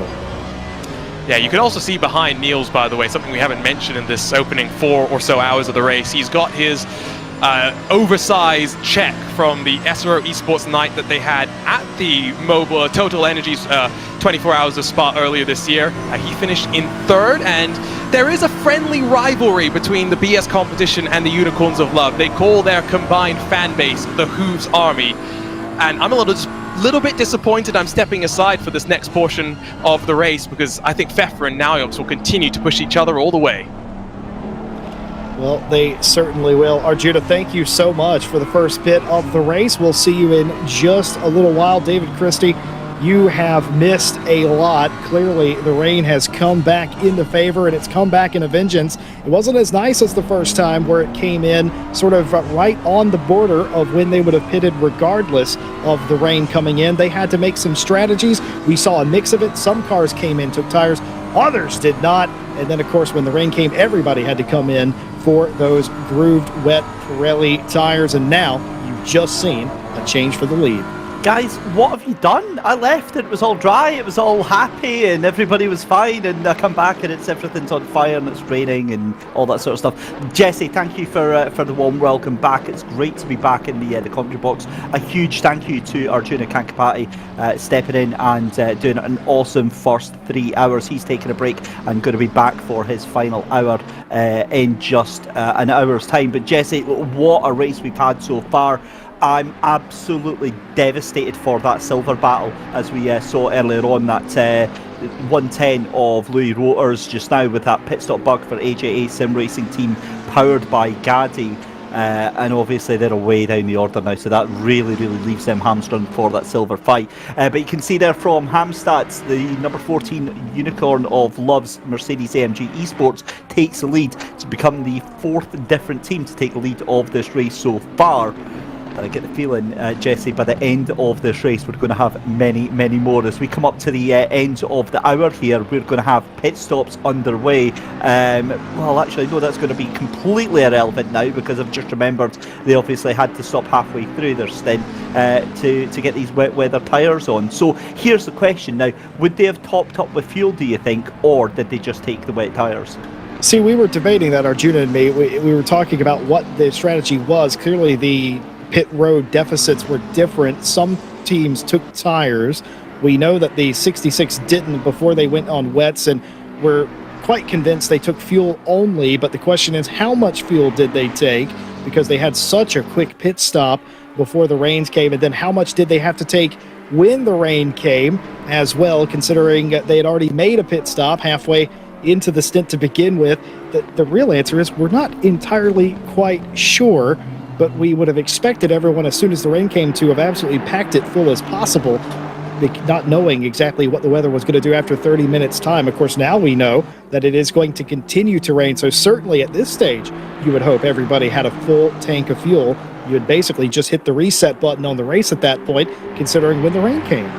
For sure, and the other thing to remember with this rain is that obviously we've had word, as you guys were saying, that it's going to intensify very shortly as well. But not only that, is the fact that now it's almost like a holding pattern for these drivers and for these teams. Sure, you're going to have some wet weather specialists who are going to be able to absolutely smash in some amazing lap times, but for the majority of teams now, it's just a case of just churning out these laps without making any mistakes, without having any unforced errors here, and just draining that time away, because obviously the rain won't last for the entirety of the 20 hours. I'm saying that I've got absolutely no idea if that's what's in store. It'll be a very tricky 20 hours if that is the case. However, the point being is that, you know, there are likely to be more changes having to be made. So whereas some teams would have lost out having to pit halfway through on this, it'll likely come back later on when, say, it dries up or it starts raining again after another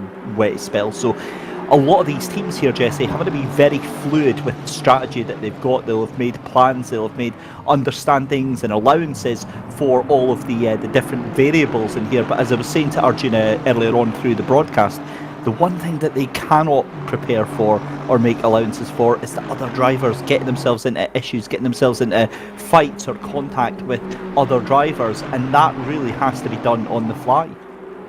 At the end of the day, the only thing that you can control, and even sometimes you can't control, as we've seen issues, miscues, and hardware issues throughout the day thus far, but the only thing you really can control is your team. And I think you've absolutely nailed it. You've got to avoid penalties. You've got to avoid going off track. You have to drive somewhat cautiously. Now, I know some people at home are watching this going, well, they're going wheel to wheel on every corner. That's not cautious. They are. I trust me. They're 95% right now in this race. They're not fully 100% because you have to hold a little bit back. You can't go full tilt because of the inevitability of any sort of danger that you would put your car in. And at this stage, it's still way too early. You don't want to do that. You don't want to let your team down. Nobody wants to be that driver, do they? They really don't, and that's a great point from my experience in doing very basic endurance sim racing. I am that guy, albeit on a different platform, albeit on iRacing, and it's usually at Daytona, where I am that guy that consistently puts my LMP car into the tyre barrier. And I promise you, for those that don't have any experience of doing sim racing or endurance racing specifically, there is no worse feeling, that gut feeling of knowing you've just ruined the race for your entire team. It is horrible. It is soul crushing because you've got the anger and the frustration at yourself, but you've got the guilt as well. I mean, if this was a 2-3 hour sprint race for one driver, absolutely, go for it, go hell for leather, not a problem. But this team is the key thing here. Is Noah Eder is absolutely on the ragged edge there. You can see that car squirreling about, just trying to turn the corners at full tilt. But just going back to that thing, the team race here is the critical component of that here. The fact that you have to be mindful that everybody else is driving that car as well as you. So you have to try and do as flawless as a performance as you possibly can.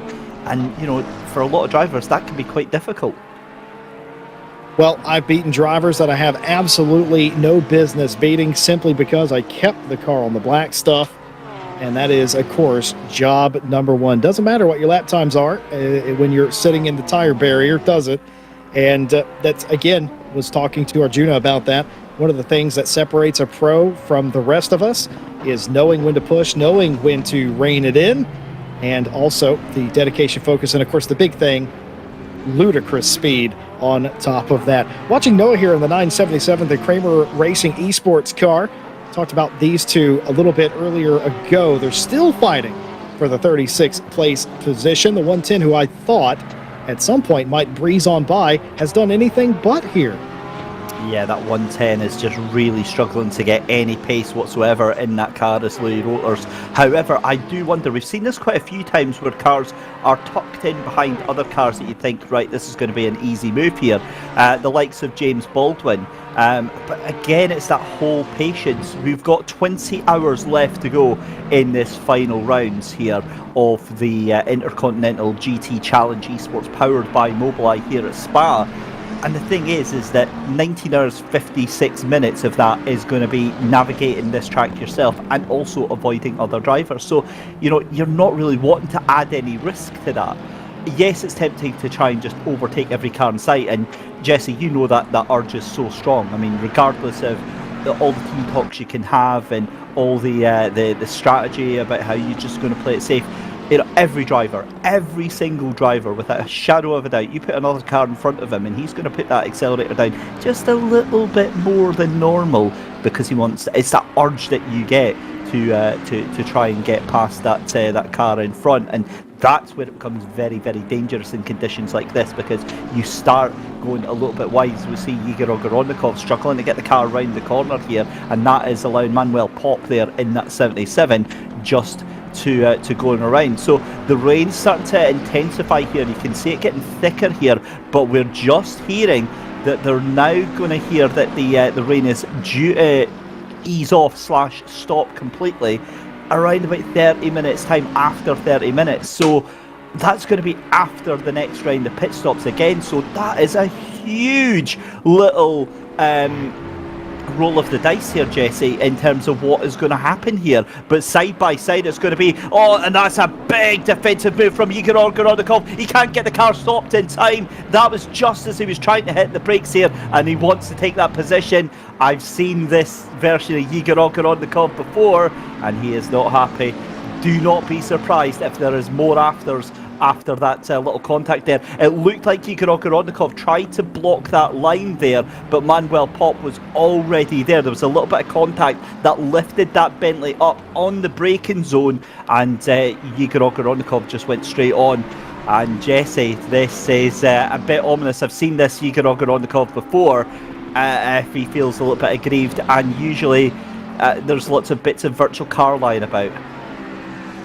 Yeah, it's an unfortunate situation. Just couldn't quite get it stopped there down the inside. The huge move, and it just wasn't on, was it, at that particular stage? Lucky enough, Dide was able to get it stopped before he got to one of the safety barriers there, and of course just cut the track and gave up the spot, surrendered the spot, of course, and rejoined. But now driving with a little bit of the red mist, perhaps, is Ognarodikov trying to get back on the back of Pop and get that spot back.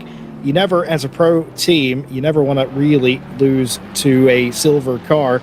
Doesn't matter if they're fast drivers in or not. It's a point of pride. You're in a different class. You're in a class that you should be ahead of, and driver logic 101 right there. But for the Keepers Engineering Simware.Pro car, they're just fine. No damage done other than the one spot, and for the silver lining to all of that, of course, no points changed there because it was two different classes. Let's talk about the weather just a little bit. We know in 30 minutes time the rain is going to relent, and of course the heavier rain that we told you about earlier has very clearly arrived. You wouldn't need me to tell you that. It's all over the camera lens.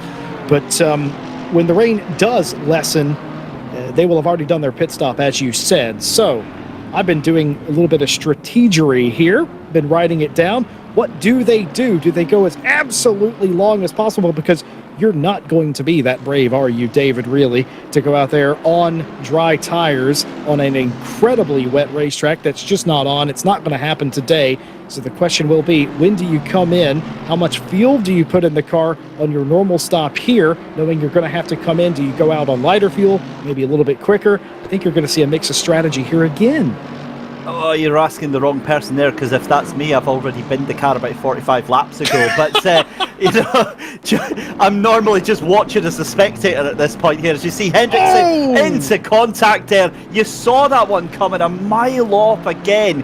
And the car just has to pull right off to the back there, and that was not a car that he was fighting with for position, I believe. So William Hendrickson down there in P29. In fact, that was De Oliveira, that was caught up in that one as well as Felipe Rachmat. So that's an awkward one. Qualifying being updated here by Hamstat. Qualifying 19th in class and now 3rd in class, the number 23 of FFS Racing has had a storming opening few hours of the Spa 24, 19 hours and 58 minutes to go to secure the Silver Championship, and that's of course going to be aided by that technical difficulties for that 110 of Louis Roters, who is still trying to recover his way back up from P35. Anyway, Jesse, to answer your question about where you go in pit stops, for me, I'd be, I'd be leaving it as late as possible, because what we've seen is that for drivers that can get it just on that transition period, if they're the first to come in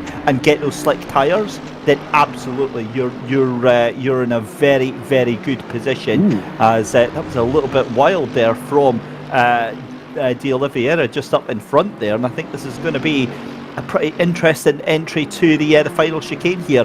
Right, so yes, pit as late as possible, get the dry tyres on, and then hopefully you're going to be able to make use of it, and I'm pretty sure there was contact there.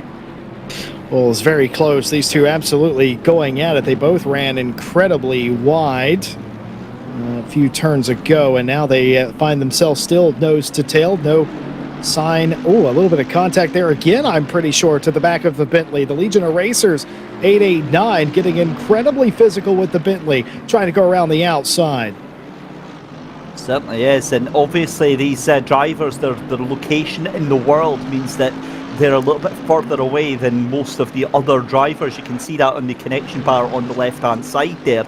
And what that means is that it takes a little bit longer for their computers to talk to the host computers, and that's why you can see them not having the same sort of fluid movement that the other cars have. Now, as far as they're concerned, they're still just having the absolute, they're having an absolutely fine race just now. But it does make it a little bit difficult because both of these drivers will be having to give the other one a little bit of breathing room as Fadil Rahmat has a little look up the inside for the Legion of Racers here. But again, yeah, both these drivers have to give each other a little bit of leeway here just to sort of avoid any issues here. And I wonder how different things could have been for that 889 Legion of Racers machine, because we saw when the rain started to fall, if I remember rightly from watching on the stream here, they were the last ones to go into the pit. They very briefly had the lead off the race here, Jesse. Yeah, interesting situation. Oh, another huge wiggle right there, mid-corner for Rahmat in the 889. And certainly a little bit more speed in the Legion of Racers Mercedes. I think you can see that on the screen, but we saw that with the 110 and them just not being able to get around Eder, which they have done now, by the way.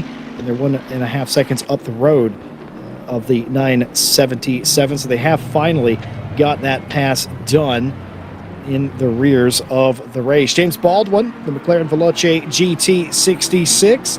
They were among the first to come in, anticipating the weather, and they definitely did not change tires. They had a quicker pit stop. How much fuel? Well, we're not entirely sure.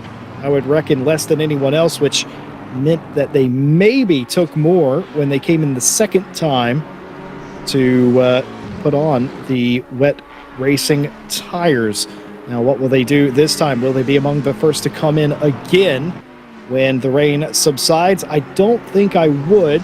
David, I'm going to have to agree with you on that sentiment. I think I would try to wait as long as possible, or at least until the spray is knocked down before I come in. But there will be some team that will absolutely gamble and come in early. I'm just curious who it might be. Well, I definitely don't think it's going to be the McLaren Veloce team. It was a fantastic point raised by Arjuna earlier on, is the fact that McLaren will not run to the same length in terms of stint length, in terms of laps, because of the fuel tank in that car there. It just doesn't get the same performance out as the other cars there, so it will have to pit before the other cars do come in. Now the thing is that depending on when James Baldwin does have to come in here, that could be a blessing in disguise, because remember, we got the call about 10 minutes ago that it's going to be half an hour before it starts drying up. Now I believe that the pit stops are going to start coming in the next 15-20 minutes, if I'm not mistaken, maybe a little bit earlier, but it could tie in. It could tie in just as the track is beginning to dry. Now, the thing is that with James Baldwin, he did that before. He came out with the slick tyres and he did the jump. Because if he times that right and gets the transition just as the track is starting to dry, he'll lose time. He'll maybe lose, say, on this first lap, about maybe 5 to 6 seconds. But if he can get that and absolutely start nailing those laps in on those slick tyres, then he is in a very, very good position indeed. And remember, at the end of the day, James and the rest of the McLaren Veloce GT team, they're doing exactly what they need to right now for that championship. That's the big thing that's going to be at the forefront of their mind right now. Niles Noyox is only in second place. It's, I believe, a 15-point gap that is between him and McLaren Veloce GT. So at the moment, James Baldwin and that team doing everything that they need to do. So they don't need to take any crazy strategies. They don't need to take any risks. But the problem is once this track dries up, you watch those Mercs and they absolutely start lighting up the timing towers. You've got to stay on it all day, especially if you are trying to win a championship today. Several teams are trying to do exactly that, and all of them that came in with a competition, with a chance at winning the entire series, still at this stage in the race have a shot to do it. Luckily for them, they're all inside really the top 10 as they run right now. So got to be in it to win it. Everybody doing that part early on. It was a very nice start of the race. Nobody fell out of the running. We've had our dramas along the way, but nothing insurmountable by any stretch of the imagination for the championship contenders. The 110 in the silver class, though, has the biggest road to go on. And we were looking at the ham stats earlier, and they were talking about the 23, the 123. Just a remarkable run I was right the first time. It is the 23. The FFS Racing silver car. Just incredible job that they've done. Just a heroic start of the race, and they have continued to pile it on today. They're trying to win the silver championship, and they're trying to do it going away here, David. Yeah, they really, really are, and they're pushing as hard as they can, and that's the things we see. Fadli Rakhmat up onto the inside of Daniel de Oliveira there. Can't quite make that happen there. But yeah, look, the FFS racing team, they are doing everything that they possibly can to get this in the bag and get this done and dusted at such an early stage. That 23 car, it had only an 8-point advantage over that 110. Now, obviously, the 110 has had its own issues, but with the 23 being up in 13th and so far clear in the silver class just now, great points for them. They'll be very, very happy with that one, and it's just a case of, again, just whittling down the hours now, because we just don't know what happens. Technical failures can happen, you can have driver errors, you can have lapses of concentration. We've got the darkness about to fall here at Spa as well. It's still incredibly light for 9 o'clock at night here, and again, we've got all of those issues still to deal with for the remainder of the 19 hours and 44 minutes. And my goodness me, if Assetto Corsa Competizione has taught me one thing in this competitive esports field, is that until that checker flag comes out, you just never ever ever count your chickens. You never ever take anything for granted, because I've seen horrible things happen on the final hour of this race, and it can happen. It has happened before, as we see Daniel de Oliveira fighting alongside Fadli Rakhmat. That's Rakhmat going to try and go around the outside, but de Oliveira is going to overcomplicate things for himself, goes very, very defensive, and is going to have to hand that position to Fadli Rakhmat there. So yeah, that was a shame to see that P30 go there, but it was a little bit inevitable to see that happen, as we cut back to Nicholas Hauben in P2, then 7 seconds behind your race leader, and Nicholas Alvarado in the HPD Jazz Pro America. I tell you what, Jesse, the Hondas have they've had a horrible day today. They've had definitely a day to forget. Yeah, it's just completely unlucky by the HPD team, really, and heart goes out to them. It's just a frustrating day. They've had absolutely zero luck. If they tried to flip a coin, it would land on its side, I'm afraid. Now, excuse me? Darren McCormack in the 55 up in the P10? No, that's... I'm trying to get my head around that. So again, just to bring a context on this one, Darren McCormack for Mercedes-AMG Team William Esport was leading this race by 7 seconds, and then had a hardware failure and basically dropped to the back of the field. So it dropped to about, I think, P17 or P18. So drop back of the field might be an exaggeration, but certainly P17 and P18. That was about 2 hours ago that happened, and now back up into the P10. That is frightening, that as a recovery drive, because obviously that car, there's no damage on it, and well, yeah, that's definitely, Jesse, going to be my car to watch over the next couple of hours here, because an insanely talented youngster behind the wheel there, and we've seen that the Mercedes very, very strong. That's now 4 Mercedes into the top 10 here. Stole my pick early. They were leading the race earlier. The issues they had, again, not anything insurmountable. They've battled back. They're inside the top 10 now, and they might be, like you said, one to watch in 19 hours from now. They're already back inside the top 10. Yes, they're quite a long ways off of the leaders. Of course, we're paying a lot of attention to the lead cars, but don't take your eyes off the 55. They'll be there eventually if they keep this up. Oh, this always makes me a little bit nervous, because you've got all these cars in front of you that could go so horribly wrong here in the 55. Just gets elbowed out there by the 41st place car there. Little bit of contact. How on earth has he just taken 2 cars on the run down to the bus stop chicane there? That is absolutely ridiculous play there from Dara McCormack there. What a performance to take 2 cars there, and he's just having absolutely none of it, Jesse. 40th and 41st were left absolutely standing still, and Yatlan Law and Louis Moreno are going to be left scratching their heads after just what happened there. Well, Dyer's on a mission right now, knows exactly what he's got to do, and is exactly doing what he has to do, and sometimes you have to catch them while they're napping a little bit. Certainly did there. We were just as surprised in the box as the drivers on the track, I think, to see those moves being pulled off. But the only unfortunate part about making moves like that, high risk and all of that, and huge reward, of course, but still in 10th place. Of course, those cars were a lap down. And in this weather condition, Dyer McCormack absolutely caning it. Isn't he just? I mean, that pace that he's got on that car is absolutely ridiculous right now. I was also checking out through the order there to see that the fastest man on track, I believe, was Louis Roters in that 110.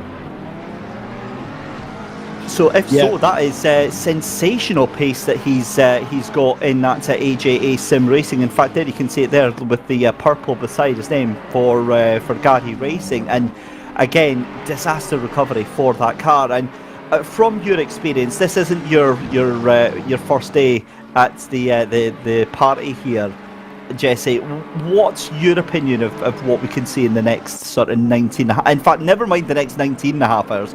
The next hour with these changeable conditions, the weather's going to dry up, we hope, in the next sort of 15-20 minutes or so. Yeah, you're going to get a mixed racetrack. You're going to get a mix of strategy here. It happened when the rain started. It's going to happen again here when it starts to dry up. There will be some team, at least one, that will try it as early as possible when the track is still quite wet, trying to gain an advantage. You'll see the majority of the field, especially those racing for big trophies here tonight. They will probably not do that. You're going to see a mix-up, I think, throughout the entire field. You're going to see cars that haven't raced each other all day automatically now starting to race each other. I think you're going to see the number 1 BS Plus competition car. I think you're going to see a lot of those that are falling off here in the wet conditions. They're going to come back to life, and that's all going to happen in the next hour. I'm going to make a very bold prediction. I think we're going to have another battle for the lead before the hour's out. Yeah, I think you're absolutely spot on with that one. We're watching James Baldwin currently down in P6 right now, and that is the McLaren behind him. I believe that is the Brabham Esports machine that is just behind him. Yeah, I think I got that one right. I'm quite pleased with that one. However, down there in P6 just now, just, circulating, doing the laps, doing a fairly decent pace here, and doing exactly what needs to be done at this stage of the race. But you can see the amount of spray that's being kicked up here as Louis Roters trying to get past that 33rd place car, that 94 and Nicholas Hillbrand right now, but it's not going to happen. That Honda NSX just seems to have the pace right now as they go into the chicane, and again just up in front as well is that Matt Paremba in the 949 Ferrari. I think it is potentially, yes it is, just up in front as well. So it's a 3-car fight here for P32. Also got to say a big shout out to Amaris Boumariadi, our faithful companion over on the GT World's YouTube channel as well, keeping things in order as well. A little bit of a quiet time for them just now. Normally it's fairly busy and we get some disappointing and disapproving comments from Amaris, but things have been very, very quiet for them, and great to give them a shout out, because they keep the audience in check over on the GT World channel. Even where we're live right now, as we go side by side with Paremba and Hillbrand up the inside, and that is going to be for P32 then. So that now just leaves Louis Roters to try and sneak on past if they can actually get that done here. But yeah, I mean, look, the weather's going to be changeable.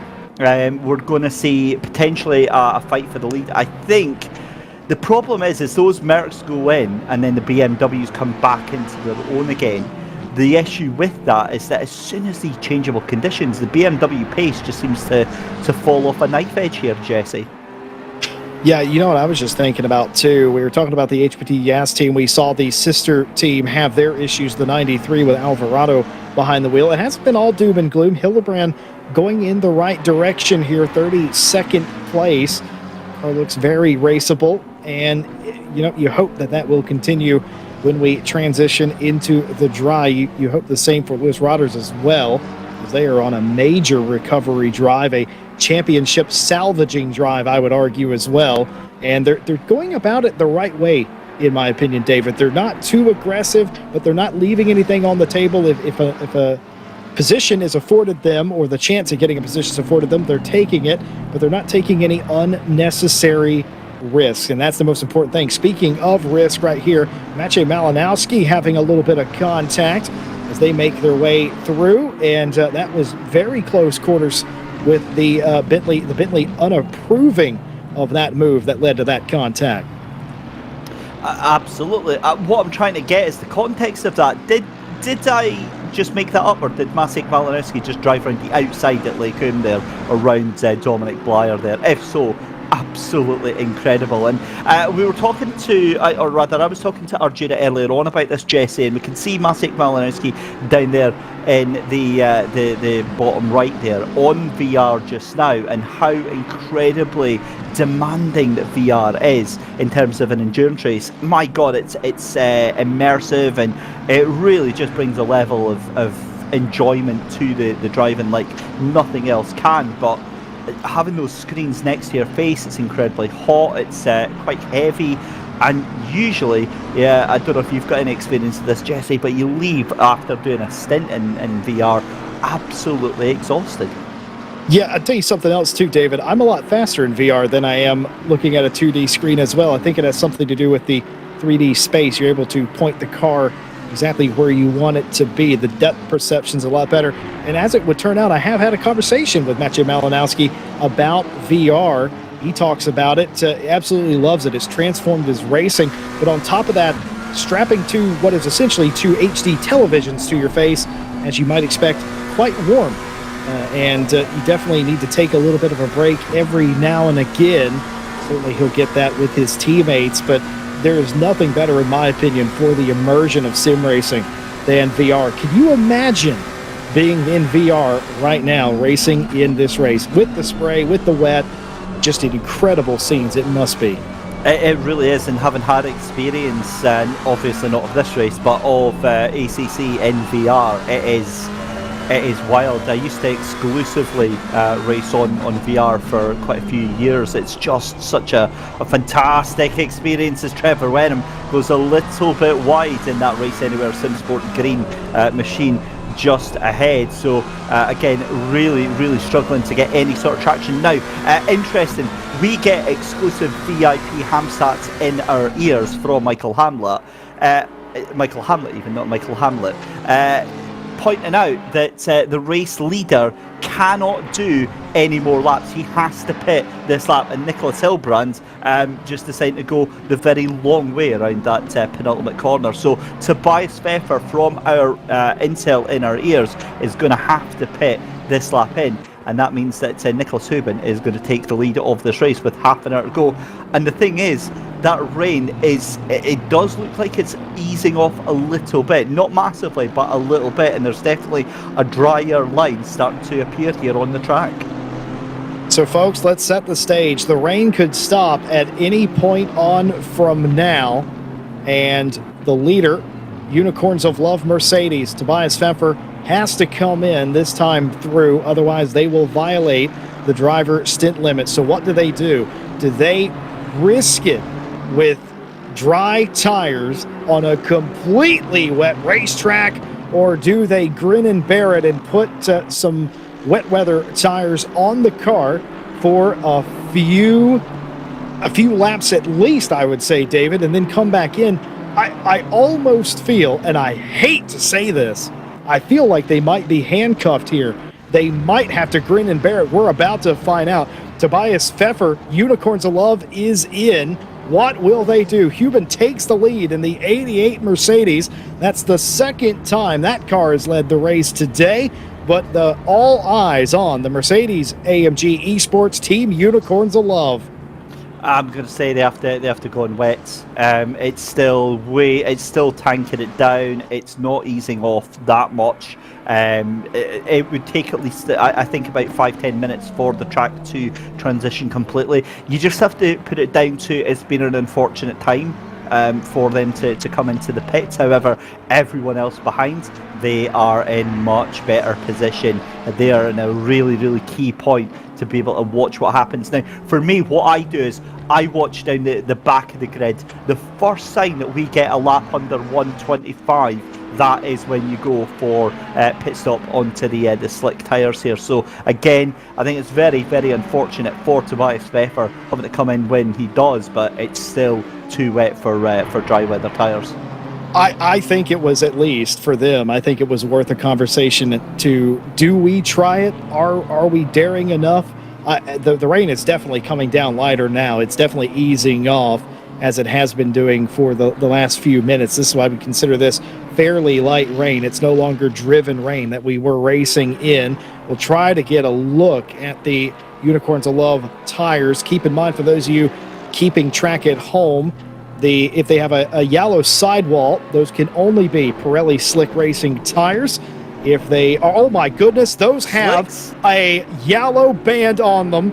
They have done it. Michael Tauscher is in the Mercedes-AMG Esports Team Unicorns of Love car, and they have went out on a completely wet racetrack with dry tires. What will that mean for the rest of the group? Will they risk it when they have to come in? And they are coming in. Well, we'll wait to see what happens with that car. Again, as you said, the rain easing off slightly. In fact, the rain easing off massively now. So, again, a lot of standing water on this track here. All it takes is Tobias Pfeffer to hit one of these puddles, and that car is going to be very, very nervous. However, they do have a couple of laps. They can just easily bring those tyres up to temperature, try and not push it too hard, and be very, very aware here. But they might get away with this. It'd be very interesting. Certainly, everyone else is going to go on slicks now. There's no other question with that. The fact that they've taken that gamble has forced the hand of every single team. But I tell you who this does work in the favour of again is James Baldwin right now. I think he's in a real good position to potentially get yet another jump here. But 19 and a half hours left to go in this race here, Jesse. Again, another crucial flashpoint in this race. Having these pit stops here and having to figure out what is going to happen with these drivers. What we need to find out is what sort of lap times is Michael Tauscher doing as he comes across the line. I genuinely believe that, David. I don't think anybody can risk going back out onto the treaded Pirelli tires at this point. You have to, because it has been forced by Unicorns of Love that they're not coming back in. When this track inevitably dries out, and I'm pretty confident that the rain is almost stopped at this point, just spitting a little bit, will anybody, considering it is still technically raining at this point, will anybody actually try and do that? Will there be enough speed in new wet tires? I don't know, but I do agree with you. I think that Unicorns of Love have forced several teams' hands here in sort of grinning and bearing it, going out on the treacherous tire. Keep in mind, folks, these slick Pirelli tires on a wet racetrack are absolutely not going to generate any heat. They're going to be incredibly cold. The fact that they have no grip because there are no tread blocks to begin with, they're not going to get warmer. They're also not going to wear very much, so you're not wasting tires. As a matter of fact, you might have the best driving car at the end of this stint as you've had all day, considering the nature of the racetrack. But if somebody maybe tries the opposite strategy, we'll see what Arthur Kammerer is on here, and those are slick tires. Well, I tell you what, he's done it. Tauscher is still ahead of Nick Houben and the rest of the field right now. So a grand effort right now. That's the 99 that's behind him just now that has not pitted. So as far as I can see, certainly on the driver tracker as well, that is a fantastic effort from Michael Tauscher. He's going to have to hope that it gets up very quickly, but he's done the main thing here. So again, we'll keep an eye on the rest of the field here. But well, what a dramatic change to events here. 25 minutes left to go in this fifth hour. And yeah, I mean, look, all the drivers, you can see that yellow tread wall clear as day now from Arthur Kammerer in the BS Plus competition. Now, not only have they got to deal with the wet track as well, Jesse, remember the track temperature falling all the time as the track starts to get colder, as that sky starts to get darker and darker. That's it, the rain has stopped. So the gamble, I think, is paid off for Tauscher. That was a huge gamble to come in. The windscreen wiper is still going on the Unicorns of Love car, the 14, the leading car, Michael Tauscher, pictured on the right, and what I can only say is some of the best esports jerseys I have ever seen. I say that every single race. They're just fantastic. They match the car. Absolute chef's kiss, and they have executed their strategy perfectly here as well. Now the question is, how quickly does this track dry out? Keep in mind, folks, we got 40 plus cars circulating around this racetrack. Yes, it's a big track. There is no direct sunlight, so that will hamper the drying effort a little bit, but there are so many very, very fast racing machines out there. And I think that was the only strategy in the end. It was definitely up in the air before Unicorns of Love made that decision. But once they made that decision, they literally forced everybody into following their lead. And you know something? It's worked out for everybody. Not a single incident on a completely wet racetrack.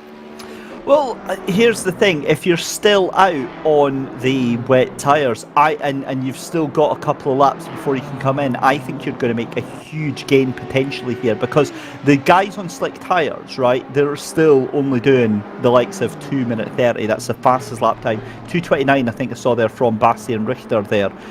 The wet tyres are still going to be good for 2:31s, so you're not going to lose that much time. But think of all that pace that, or track position that you've managed to gain by being further up the field and stuff. So again, it might give you more options further down, but we'll just have to wait and see, because there's so many variables. So we get a message from Race Control then coming through, and again, that must be about the 19th penalty I think we've had so far. Incident involving cars 10, 959 and 888 on lap 97. No further action, but the 959 and the 88 on lap 94. It's a warning to the 888 car. That is Louis Moreno currently behind the wheel of that one. So again, Race Control here, Jesse, kept very, very busy indeed through this 24-hour race, as we're seeing Samir Ibrahimi getting a little bit up close and personal for, I would imagine, the liking of Addison there in the Luke Addison in the 164, and this is going to be side by side, isn't it? Oh, he's thinking about forcing it up the inside just a little bit. He's just about there, but thinks better of it. The left-hander, you don't want to get side by side through Blanchimont, especially in these conditions. One would be in the worst line, surely, with the rain still very clearly kicking up spray on the racetrack. Thought better of it, did Samir Ibrahimi. Falls back in line, will have another go. Clearly more speed in the Vern Welton Esports Ferrari at this particular stage. Addison might be taking it just a bit easy at this stage. You know, we have Hamstats, and the man behind Hamstats, Michael Hamlin, has pointed out something interesting. You know, I was talking about the tires not wearing in the rain, and while that may be true, the tire pressures are probably going to be well and truly off, and whenever you set them, meaning the earlier you pitted in that sequence when the rain stopped, would also probably mean your tires are going to be even further off, your tire pressures rather. So this will not likely be a quick stint, even when it does dry. I would imagine very wild tire pressures for the first time this race, something they probably couldn't have ever considered to have been happening. Samir Ibrahimi does make the pass, but will he leave the door open here? Not really. Slams the door on the 164. Job done for Vern Welton Esports. Well done. Yeah, brilliant stuff there. And you just mentioned about the tyre pressures. That was something that we were talking about earlier with Arjuna, with the fact that with the Assetto Corsa Competizione, for some of the people watching that might not have any experience playing the sim, or for those that are new to sim racing, this specific sim has such a finely balanced performance window. Those tyres, and again from personal experience, I believe it's 27 to 28 psi. That's the optimal window, and that 1 psi difference can be changed by going too late on the brakes into a corner, or fighting too hard with the car in front, or under driving the car, not driving it too fast enough if you're slowed down by a car in front. Going outside of that window, either below it or above it, can cause huge dramatic effects in the performance of the car, and it's frightening just to see how much it affects it. Yeah, without a doubt. I've talked to several teams, and they say that on any given stint in ideal conditions, they're not aiming for an PSI. They're aiming for a decimal point, a percentage of a single PSI. And that's incredible that A, they can do that with that much precision, and B, they feel that they have to have the most optimal performance. And of course, if you can get a 10th or a 100th or heck, even a 1,000th, David, you're going to do that. And the easiest place to find that is in your PSI, your tire pressures. Yeah, it certainly is. When you get to my level of skill, of course, Jesse, it's less about the PSI and more about the amount of wheels you've got left on your car. That's always a good hand. You know, you can't have PSI if you don't have a wheel on the car. So that's the way I think about it. You're always going to have optimal PSI if you've got 4 wheels on the car. That does help me rather a lot. I downplay my ability an awful lot, but the other thing is that, and again, this is just going on from some of the comments that we saw on the YouTube chat earlier on about people that were interested in how to get involved and stuff like that, is that when I'm doing sim racing, I know that I'm not as fast as some of these aliens that take part in the servers, and it doesn't bother me whatsoever. I still go out there. I know my own ability and my own performance, and the fact is I go out there and I love every single moment of it, and you will too as well. It doesn't matter where you are with the pace, as we see Jaroslav Honzik onto the back of Mateusz Tiszkiewicz here, going to be side by side coming across the start finish line. Is it going to be a move up the inside into the source there, late onto the brakes for Jaroslav? Does he get cut off? No, he doesn't, but he's not up alongside either way. And and Sofram Terrakin on the YouTube chat, exactly that is my point that I was making. Can't have tyre pressures if you don't have tyres. That's a Buxton level of comment right there from Drive to Survive. You know, that's I'm very pleased with that. Anyway, the point being is that no matter your skill level, there are competitions, leagues, championships, and all the different sims, and all the different platforms, and all the different consoles. You will find something that you can jump into and that you will absolutely love, and you'll turn up every week and you'll put that little bit more practice in than you did the week before, and it is a very, very addictive hobby, this. Kind of talking about this with Arjuna earlier on in the day. I said that, it doesn't matter what you're racing for. It always feels like it's important. A position is a position, even if it's for not last. That's the main thing. And I think we've all been there at one point talking about tire pressures where you're trying to get them right. And, sometimes you find yourself without any tire pressure because you don't have one. And always unfortunate. Happens to the best of us, though, David. Happens to me, too. I'm going to be really mad when you and I finally hit the track together and you're quicker than me after all the self-deprecating humor that you've had. Jesse, if I'm faster than you, give up. Sell your rig, son, because that's really bad. Like that's how it's not going to happen. Just to give you an idea, at the SRO Barcelona event, we took part in one of the myself and some of the guys behind the scenes at the production here were invited to take part in one of the corporate events as well, and I did okay. I finished the race, but I finished behind all of them. So yeah, it's I'm not that bad, and I just had whispered into our ears from our very own Steve Proudley about who was on the podium. Yes, we know that you were on the podium, Steve. However, the point being is that it doesn't matter. You can be 5 seconds off the pace, and I guarantee you're still going to have the biggest grin on your face just by taking part. I do love the competition, no matter what class I'm in. We've been talking a lot about tire pressure, PSI. I'm lucky enough to have a good group of friends who keep me in the races a lot with their setup help and all of that. And I'll be talking about hitting a certain PSI, and they say, "What does it matter, Jesse? You're an AM." Oh. Well, that's technical. It's you can't say that now. It's silver, so it's not that bad. I think they make a category specifically for me. Well, more ham stats just coming on the at side you. of the car. just put what's the thing they do for drivers in training? Just put that L on plates. the car. Yeah, just give me an L plate. Let me go out there. Let me race against myself. Always fun indeed. Well, we do have more ham stats for you, and it's just the lap averages. Of course, it'll be to absolutely no one's surprise that the 88 Mercedes, the quickest overall today, they're averaging a 225.7, and not to be outdone, the number 14 Unicorns of Love team, only 1/10 behind them in overall pace today, a 25.811.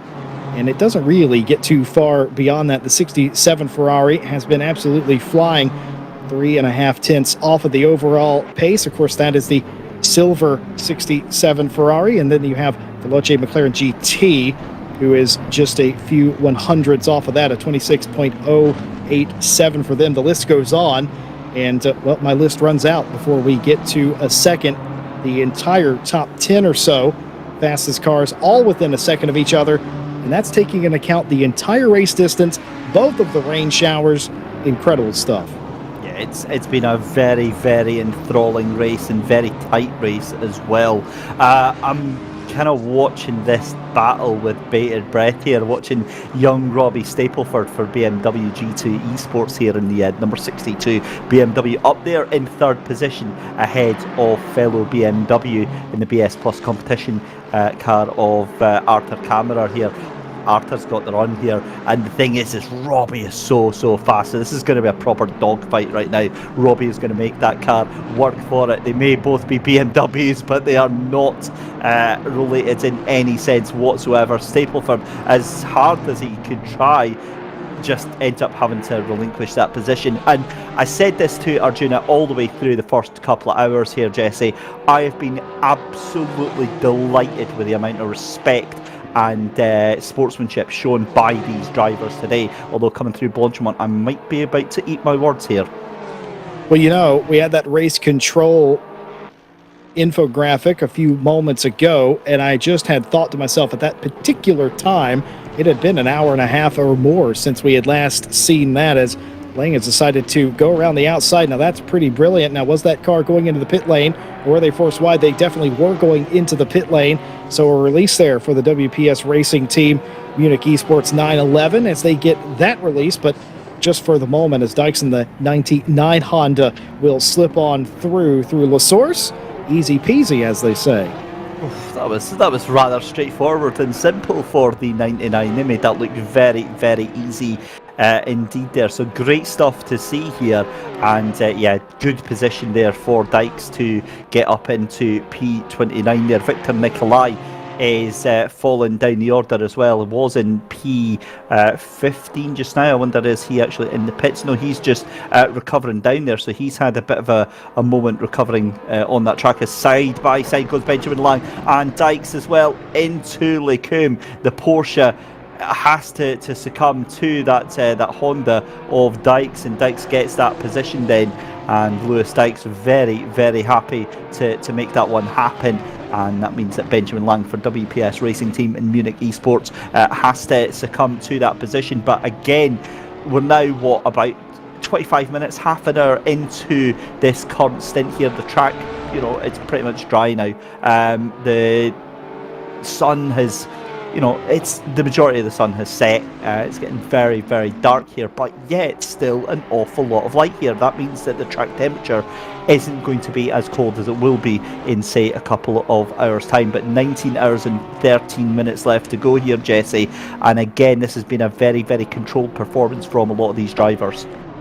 It really has, in incredibly difficult conditions. We've seen it all today, and just in the opening, what, four hours or so of this race, and there's still so much more to go. They've had to strategize, they've had to race in awkward conditions with dry tires. But speaking of, even in the fading light here, we can see the drier line on the racetrack, the lighter gray tarmac, of course, the drier part of it, the darker still very wet. The curbs and of course the grass will be soaking wet still, and will be for hours to come. No sunlight here to help dry it off. And speaking of that, the light definitely failing at this hour, 9:35 in sim time it is here at Spa-Francorchamps. It's only going to get darker. Luckily, and this is the biggest caveat for me, David, I was thinking about this earlier, would the track dry up enough before it got dark? Otherwise, it would be like navigating a minefield a little bit, but luckily, the track has dried so well thus far, I don't think we're going to run into that particular issue tonight. Yeah, the dry line very clearly there, and also starting to spread as well as that residual heat from the track starts to spread out and dry the parts around it as well. As Benjamin Lang, I think that's a creative use of the track limits there at Radeon. sorry, at Eau Rouge and Radion as well there. So again, gets out there, gets a good run down, but I think that might be a warning. As okay then. So Arthur Kammerer can't quite break away as much as he would like, because he has got two lapped cars just in front of him, and they are absolutely fighting it out. Is that now, I made this mistake earlier. I thought that might have been one of the Rocket Sim Sport cars that was up there, but I don't think it is. I think that's the E-Prime Racing Machine that we caught earlier on cam. Earlier on, it's actually the I should trust my instincts here, Jesse. I'm just being told absolutely that is the Rocket Sim Sport car just ahead of Arthur Kammerer up in front. And again, this is what I was saying earlier on, is that yes, you can strategize for everything, but you can't plan for this sort of moment right here. You've got to leave this down to the driver to think, right, what the heck do I do? I've got two cars in front that they're in their own fight for their own position. They're not getting out of my way. What do I do? Do I push it? Do I send it and hope that they see me? Because 9 times out of 10, that just doesn't happen. Yeah, and I'll tell you something else. Earlier on, we reported that everybody that came in on that sequence of stops when the rain let up, or actually just before, in fact, it let up, they went to slick tires. Turns out that wasn't true. The eagle-eyed among you will have noticed that the FFS Racing silver car, now driven by Willem van Omen, that car was still out on slicks. They've only recently come into the pit lane and bolted on the Pirelli slick tires to that car, which doesn't really put them out of order as you might think. They will have better tire pressures, more tire life, and that hasn't really been a detriment to them, I don't think. Of course, they lost many positions. They were running in P2 in class inside the top 10.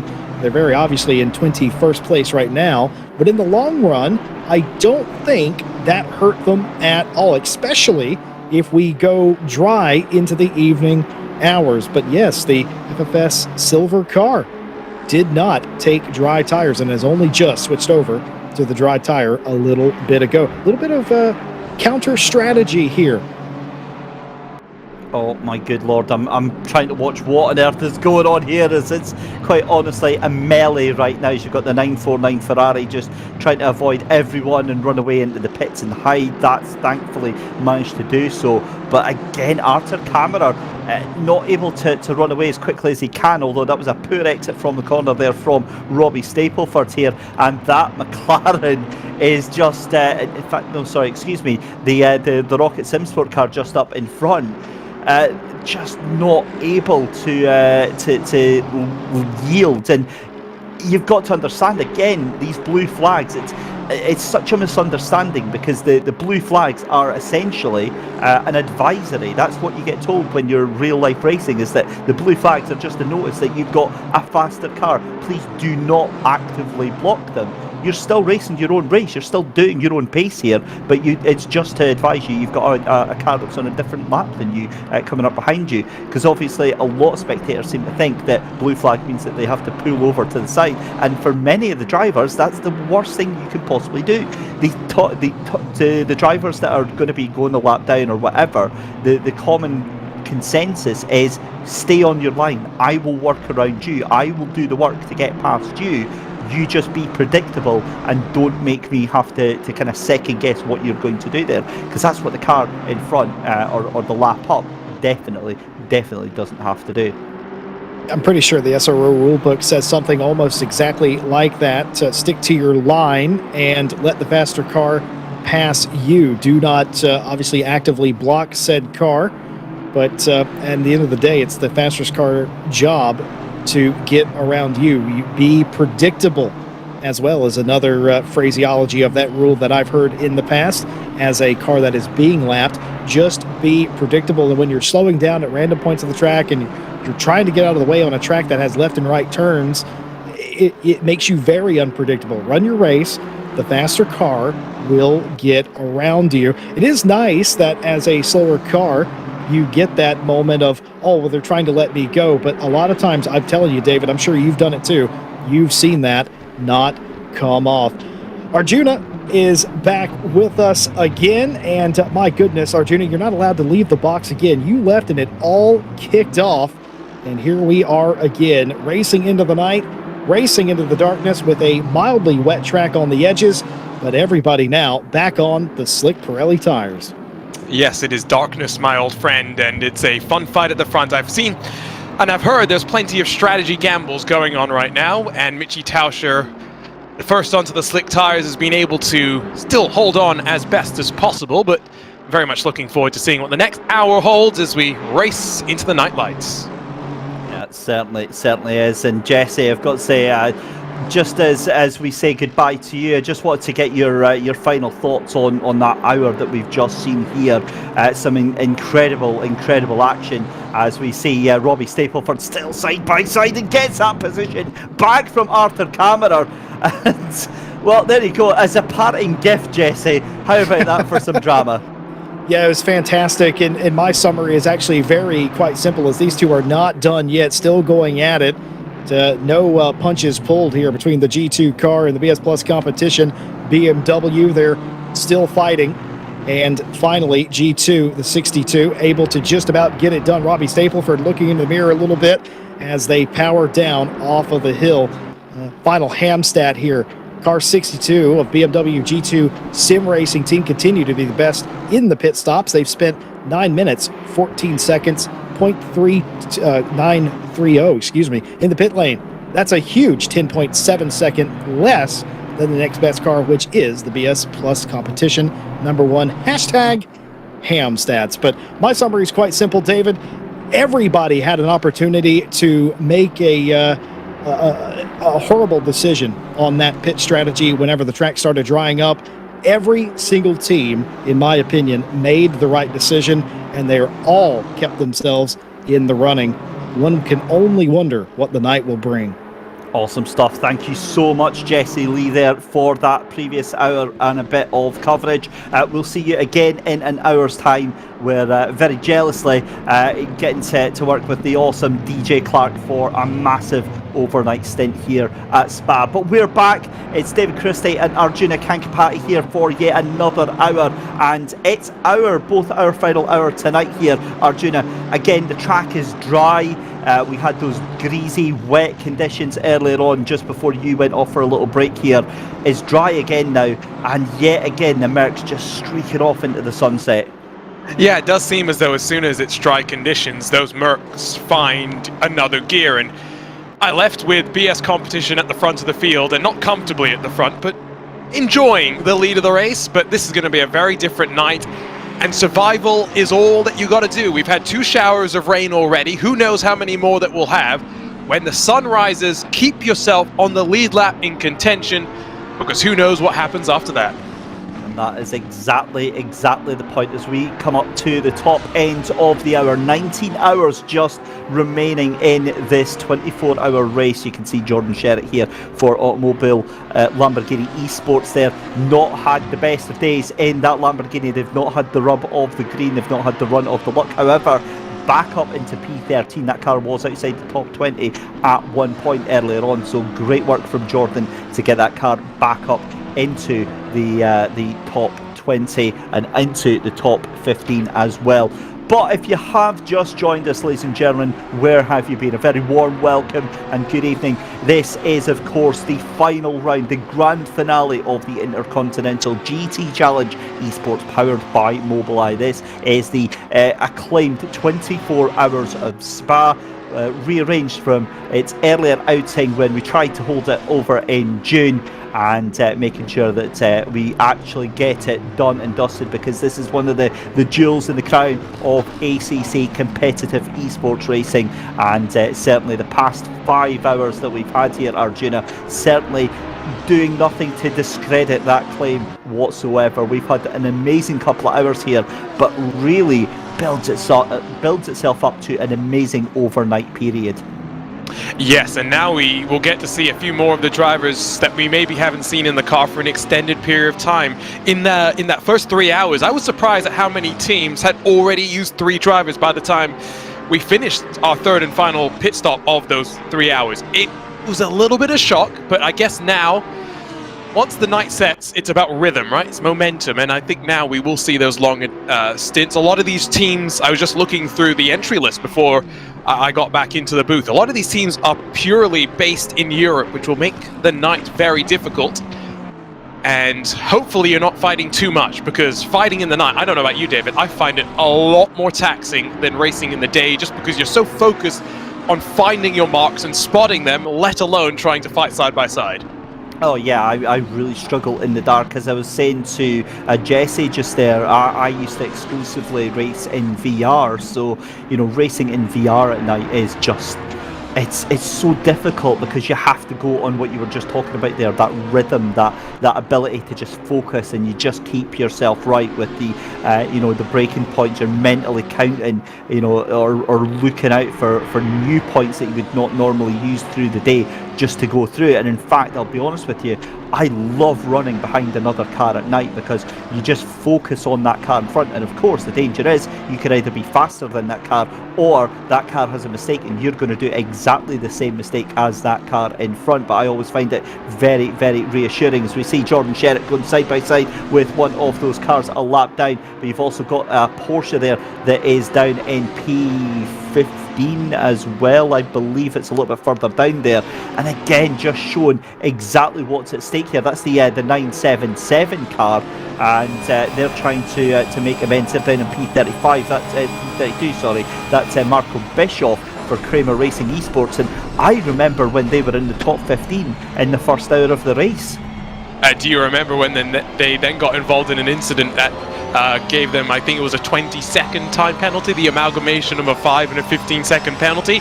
So some of their misfortune is down to their own bad luck, but I think they also did get involved in something else as a result. The first hour was remarkably clean, David, but race control has been increasingly busy since then.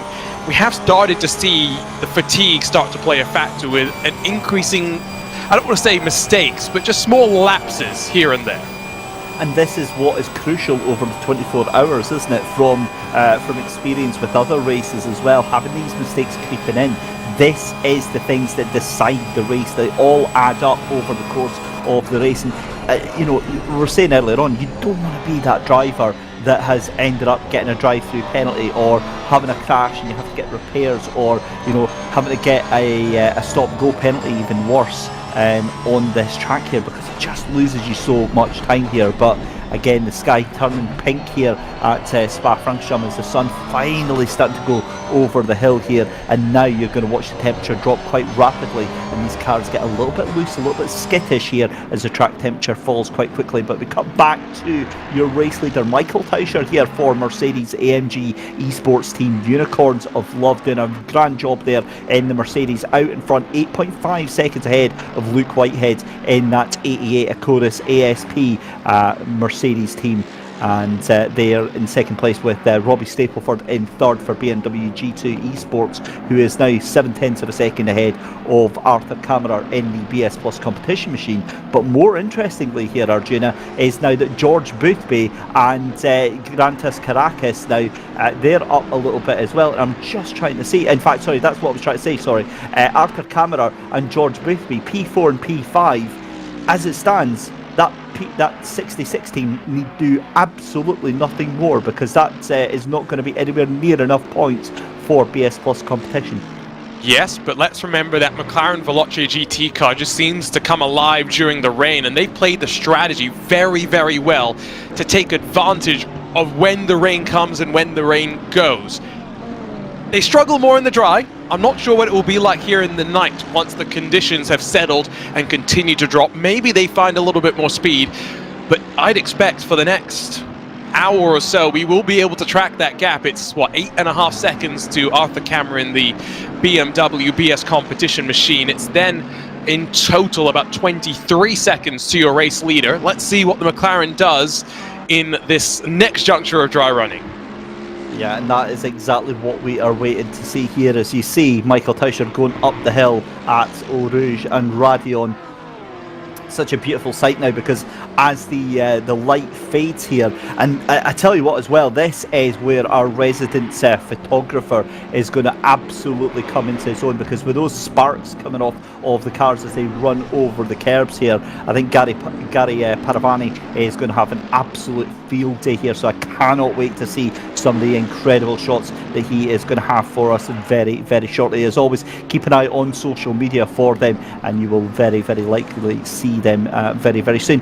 Just very quickly as well, in YouTube chat, one of the comments that we had earlier on was, how do we get involved in this? How do we take part in these races? And the simple answer is lots and lots of practice. If you head over to SRO-esports.com, get signed up for their newsletter, and you will be informed of when they basically announce their plans for 2023 and how you can take part in the likes of the sprint races as well. The Teams Championship, the likes of the Endurance Championship, they'll get announced entries as well as the procedures, what you've got to do, the entry fees, all that sort of stuff. And it's one of the most appealing factors, as I was saying earlier on, Arjuna, of our sport that we do, is the fact that literally you can rock up and you can take part, unlike the real life one where you maybe have to have the mortgage of a 8-bedroom house to be able to take part on the grid. The tyre bill for the most recent round of the Intercontinental GT Challenge in Indianapolis, the tyre bill there probably cost more than my car's value doubled, if we're being honest. The cost of racing has spiraled, or it's just got to a point, especially for those that are trying to find their way into what is I believe, very exciting sport. You mentioned this earlier, sim racing is the only esport which you can directly correlate with its real-life counterpart, and that's why it's great that SRO has this opportunity for sim racers to have their spotlight shine down on them. And of course, SRO, big supporters of sim racing. The real drivers cross over to the virtual world to grab real-world points in the Fanatec Esports GT Pro Series. And that blows my little mind, honestly, just watching them like you did as well there, Arjuna, at Indianapolis. I watched them at Barcelona, and it's a far cry from where it was, because when we started this a couple of years ago, and there was almost that 50-50 split. You had the mostly younger drivers. There were some of the older drivers as well who were like, yeah, this is something quite cool, I'm up for this. And you had almost an air of palpable distaste from some of the other drivers who really weren't quite interested in taking sim racing all too seriously. But I think SRO pulled an absolute blinder by making it count for real life points in the Teams Championship. It adds that urgency and that gravity towards the championship as well. Of course, you see some of the drivers who'll quite usually do their minimum stint that they have to do after usually one lap, and then just decide to get their coat, which is fair enough. It's not for everyone, but I think the safe thing to say is that it is definitely here to stay. And again, from my own personal experience, having done many years of sim racing and having been behind the wheel of a race car in real life, it's getting behind, having done it the other way, having done sim racing first and then doing the real life racing. My first experience at Spa, as I left the pit lane to go out on track for the first time, if you could hear that onboard footage, I was actually screaming, like top of my lungs, screaming like, oh my god, this is the same thing, because I've been doing tons and tons of practice laps in Assetto Corsa, the normal one for the Citroen C1s, and you go out and you're like, hang on, especially in VR, this is the same thing. Yes, you don't get the G-forces, but it's the same track, it's the same braking points, and you've got already 90% of the work done for you with all that practice. So amazing to see the crossover, lots of opportunities for anybody that is wanting to get involved with that, and definitely very excited to see where this all goes in the future, and quite impressed with the length of that rant there, Arjuna. I'm hoping that SRO Esports is now a permanent fixture in the US, because that ROG arena was fantastic. They had taken the entirety, for those who are familiar with IMS, the Gallagher Pavilion, basically the entirety of it was set up just for the esports guys. Plenty of air, natural light, and just a great atmosphere for both the pro and the sim races. A packed house. We look from inside the grille of the Mercedes AMG Acodis by RAG entry. Looking on board with Luke Whitehead as he's trying to carve through some lap traffic, and a nervy moment with the 51 Ferrari Veloce Esports car, but Whitehead sneaks on through. Look at the turnaround from 2021. That Ferrari Veloce car was the one that was riding at the top. And did you notice that as well, Arjuna? On the bottom right on the webcam, Luke Whitehead didn't even blink as he was going through all of that traffic there. Incredible concentration at this early stage of the race. We're rapidly approaching the first 6 hours of this 24-hour race, already nearly in the books here. That's staggering to me, the fact that we're already so close. But here comes the interesting part now, is the fact that in the next 15 to 20 minutes, Arjuna, we're going to have another round of pit stops here. Has it fallen?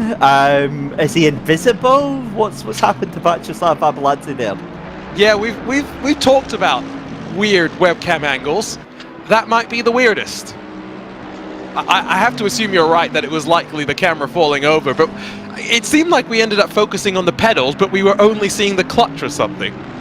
And obviously we're joking about this, but that's actually a serious issue, because it's mandated in part of the terms and the rules of the championship. They have to have a webcam pointing at the drivers and pointing at the screen at all times. So you know, as much as we're making fun of it, I wouldn't be surprised to hear race control getting involved, and it'll likely be just a slap on the wrist and saying, like, get it sorted out. But of course, you know, the reasons we have to have that are fairly obvious, with, you know, incidents that have happened a couple of years ago, mandating the fact now that we have to be able to see the drivers and make sure that they are actually in front of that it is them in front of their sim rig. That's the whole point of having it. And also, it looks amazing being able to see the drivers as they're trying to concentrate.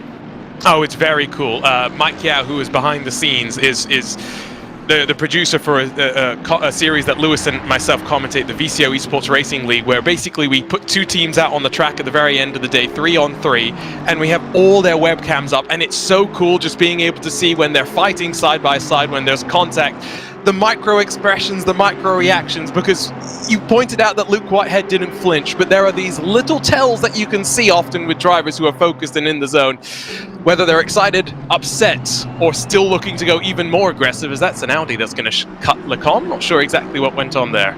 Was that the 144 of Mazur, I think, there? So that might be Jan Willem van Omen picking up another place there, and indeed it is. So he's up into P19 just now.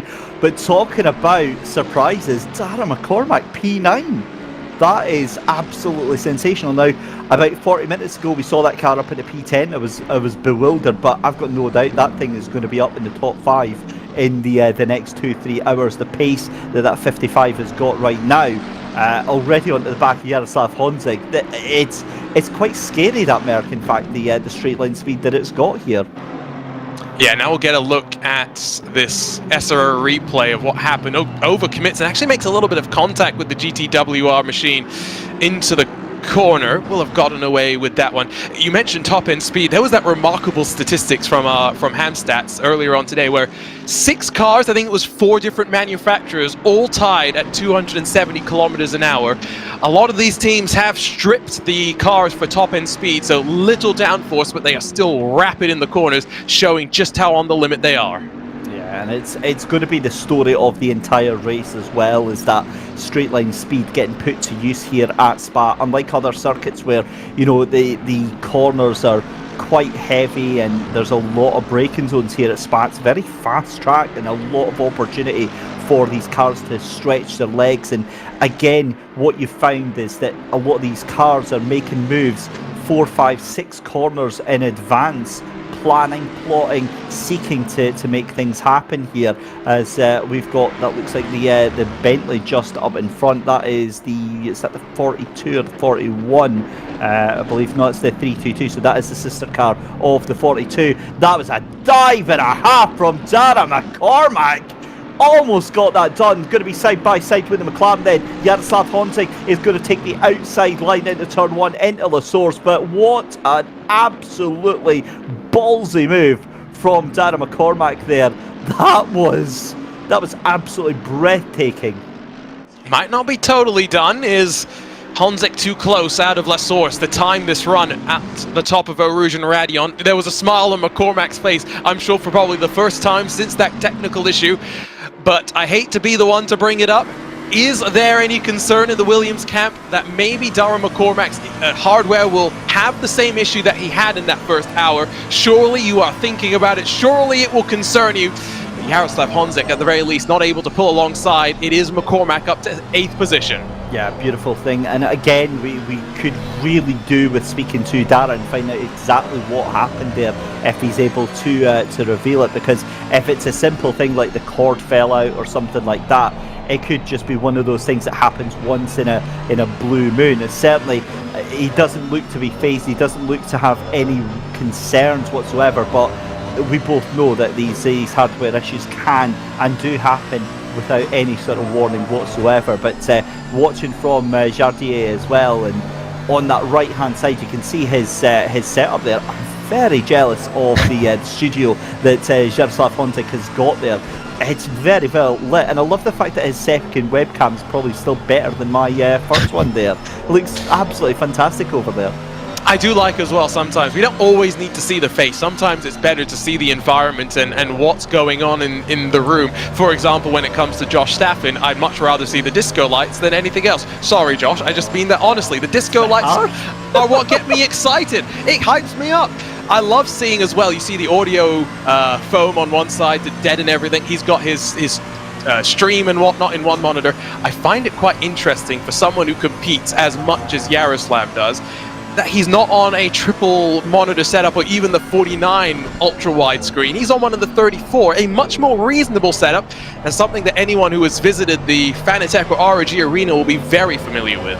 Well, talking of that, I've got experience from that myself, because I've just made the switch last week from being on VR on the Quest 2 headset that I've got to I think what, a 48-inch 4K TV, and it's a normal 16:9 ratio TV, but the difference is absolutely astounding. You lose so much as I'm going to hold my breath as all hell is kicking off here through into Lake Coombe here. This is the battle for P18. You've got Andrea McClare ahead of Mazur and Jan Willem van Ommen and Luke Addison all duking it out right now within 0.8 of a second, so it's a little bit sketchy, but you could see there again the limited field of view that Jaroslav actually has there, and of course Arjuna, you'll be in the same boat as well. We've both done broadcast work as well. We're both complete geeks, and we're both spying that stream deck as well in the bottom right hand corner as well. A bit of kit that's not only used by producers but a lot of sim racers as well now, as essentially a button box. And to explain what that is for, again, those new to sim racing, that's a customizable box that you can assign lots of different functions for. It's handy for doing pit stop changes, doing setup tweaks, all that sort of stuff. You can actually program that into that little box and it'll come up with little pictures of what exactly that button will do. So very, very handy kit, and something that you see increasingly in the arsenal of sim racers. I mean, you can basically program it to do whatever you want. I love this camera shot. You see the skies. We started with bright sunshine. We're going to race to the night. We'll race until the sun comes back up, and then we will fly the checkered flag. Oh, what a wonderful sight. Dynamic weather as well. It really is a true celebration of what endurance racing is all about, and I love that so far in this race, there is by no means a defined favorite, and Darrell McCormack cannot be discounted. I'm sitting here looking at the clock with 18 hours and 42 minutes still left to go. He's, what, 59 seconds away from the race lead? By no means is that an insurmountable gap with McCormack behind the wheel. Yeah, unless you're at least one lap down, anything is absolutely possible. I mean, goodness me, there's 18 3/4 hours left to go here, so yeah, anything really can happen. Up to P13 is still on the lead lap here, so any one of those cars, I mean, look, even the cars that are a lap down, we've seen stranger things happen with incidents and accidents, but again, as the cars get spread out and through into their own little groups here, it makes it more and more difficult to undo that time damage done. And the thing is that, Arjuna, this all comes from that opening hour, that time that you lose in those little packs earlier on. It cripples you massively coming into this later stage of the race here, so that gets compounded even more and even more, because then you're trapped behind cars that really you want to be able to get past. And in the race timeline as well, at this point we've had enough running that the micro differences on a lap-by-lap basis between even the top teams does start to get shown, because we saw this in qualifying, right? It was a tenth of a second that split a handful of cars at the front. There really is not much to split them on a one-lap basis. So over the course of these stints, every lap, when you give up a tenth here and you gain a tenth somewhere else, it all starts to show the quality of a sim racing field. It is just so mind-bogglingly high that it is hard to really describe. Sim racing is more competitive than real life racing in so many ways because the barrier to entry is so many lows. And I've just heard in my ears, I've been hyping up the possibility of changeable weather conditions. I am now very irritated that rain is 30 minutes away, and I will be saying goodbye to the broadcast a handful of minutes after that. Yeah, me and you both, buddy. That'll be absolutely wild. And the thing is, again, halfway through a pit stop stint, and this is the battle for P18 around the outside. Jan Willem van Oomen, take a bow. That was just masterful around the outside of Andrea McLaren there to take P18. Job done, and that was beautiful, beautiful move. A genuine question here, and I'm having a look at this order here. Am I having a senior moment here, or did I miss Robbie Stapleford taking P2 from Luke Whitehead? Robbie Stapleford from BMW Team G2, and obviously we saw that battle with the BS Plus competition car for third and fourth, but now Robbie Stapleford up into P2. I think we did miss that pass for second. It must have been a lap or so ago as well, because that was he's already pulled a full second over the Mercedes number 88. So Robbie Stapleford really on the charge, and you were very excited earlier about the possibility of what Robbie could do to close the gap to the front, and he is well and truly living up to that hype and potential right now. It is kind of annoying because I see drivers like that and I'm like, that's just too much talent, you know. Just, you know, you need to just wind it in a little bit here. Here's a look then. It was the final chicane between the Mercedes, and that's the key thing here, is that Mercedes we've been seeing has been absolutely tearing in a straight line here, and yet Robbie Stapleford just make just a very light work of getting round there. So I wonder if that's going to be fuel saving for that Mercedes at all. We are looking at the potential in terms of the strategy for teams to have to come down to pit lane before the rain comes. And this was a discussion that I think David and Jesse were having just before I joined the broadcast booth. But the 23 had that little bit of a weird gamble where they stayed out on the wet tires, hoping, I think, for the rain to come back in their favor, and had to eventually box for slicks subsequently after everyone had already done a substantial number of laps on their slicks. So the 23 hypothetically should be able to nurse their car to the to the start of the rain, from which point they will have gained a full pit stop on the rest of the field. And remember, that was a car that started down in 35th position or something overall. They're up into 18th and will be looking to work their way to the top 10 as, well, there's a car around in the final corner. That is not what you want to see, is it? But thankfully it gets going again. But yeah, I mean, that is going to be huge, because obviously FFS Racing came into this in the lead of the Silver Championship, and that is pretty much going to, you would imagine, put them in an unenviable position. That'll actually get them likely into the top 10 as well if they are able to stretch things out. But there's a message from Race Control: 5-second penalty for car 123 for causing a collision with the 164 car there. So the 123 getting a penalty, and of course that is the car of FFS Racing's sister car, with Michael Kondratzioglu, Mike Noble, Philip Sternard and Andre Frank behind the wheel there.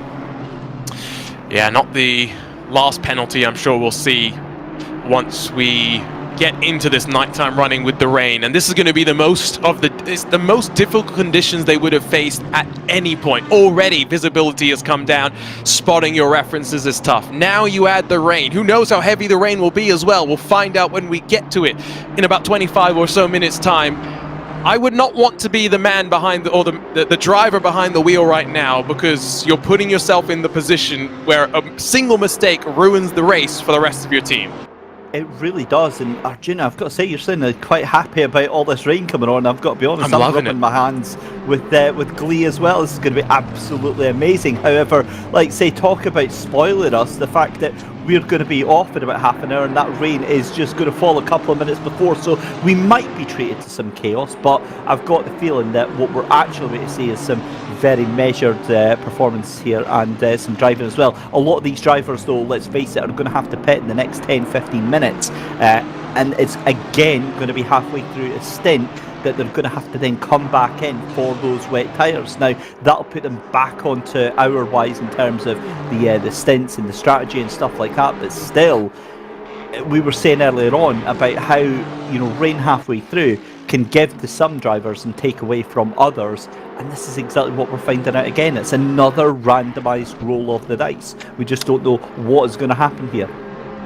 DJ Clark and Jesse Lee will have a lot of fun with that. We talked earlier, maybe I talked about this with Jesse, I'm forgetting now because it's been 5.5 odd hours since we dropped the green flag, but you know, when you approach and you plan for these races, you have an idea of what the strategy is going to be. You have a plan for what each stint is going to look like.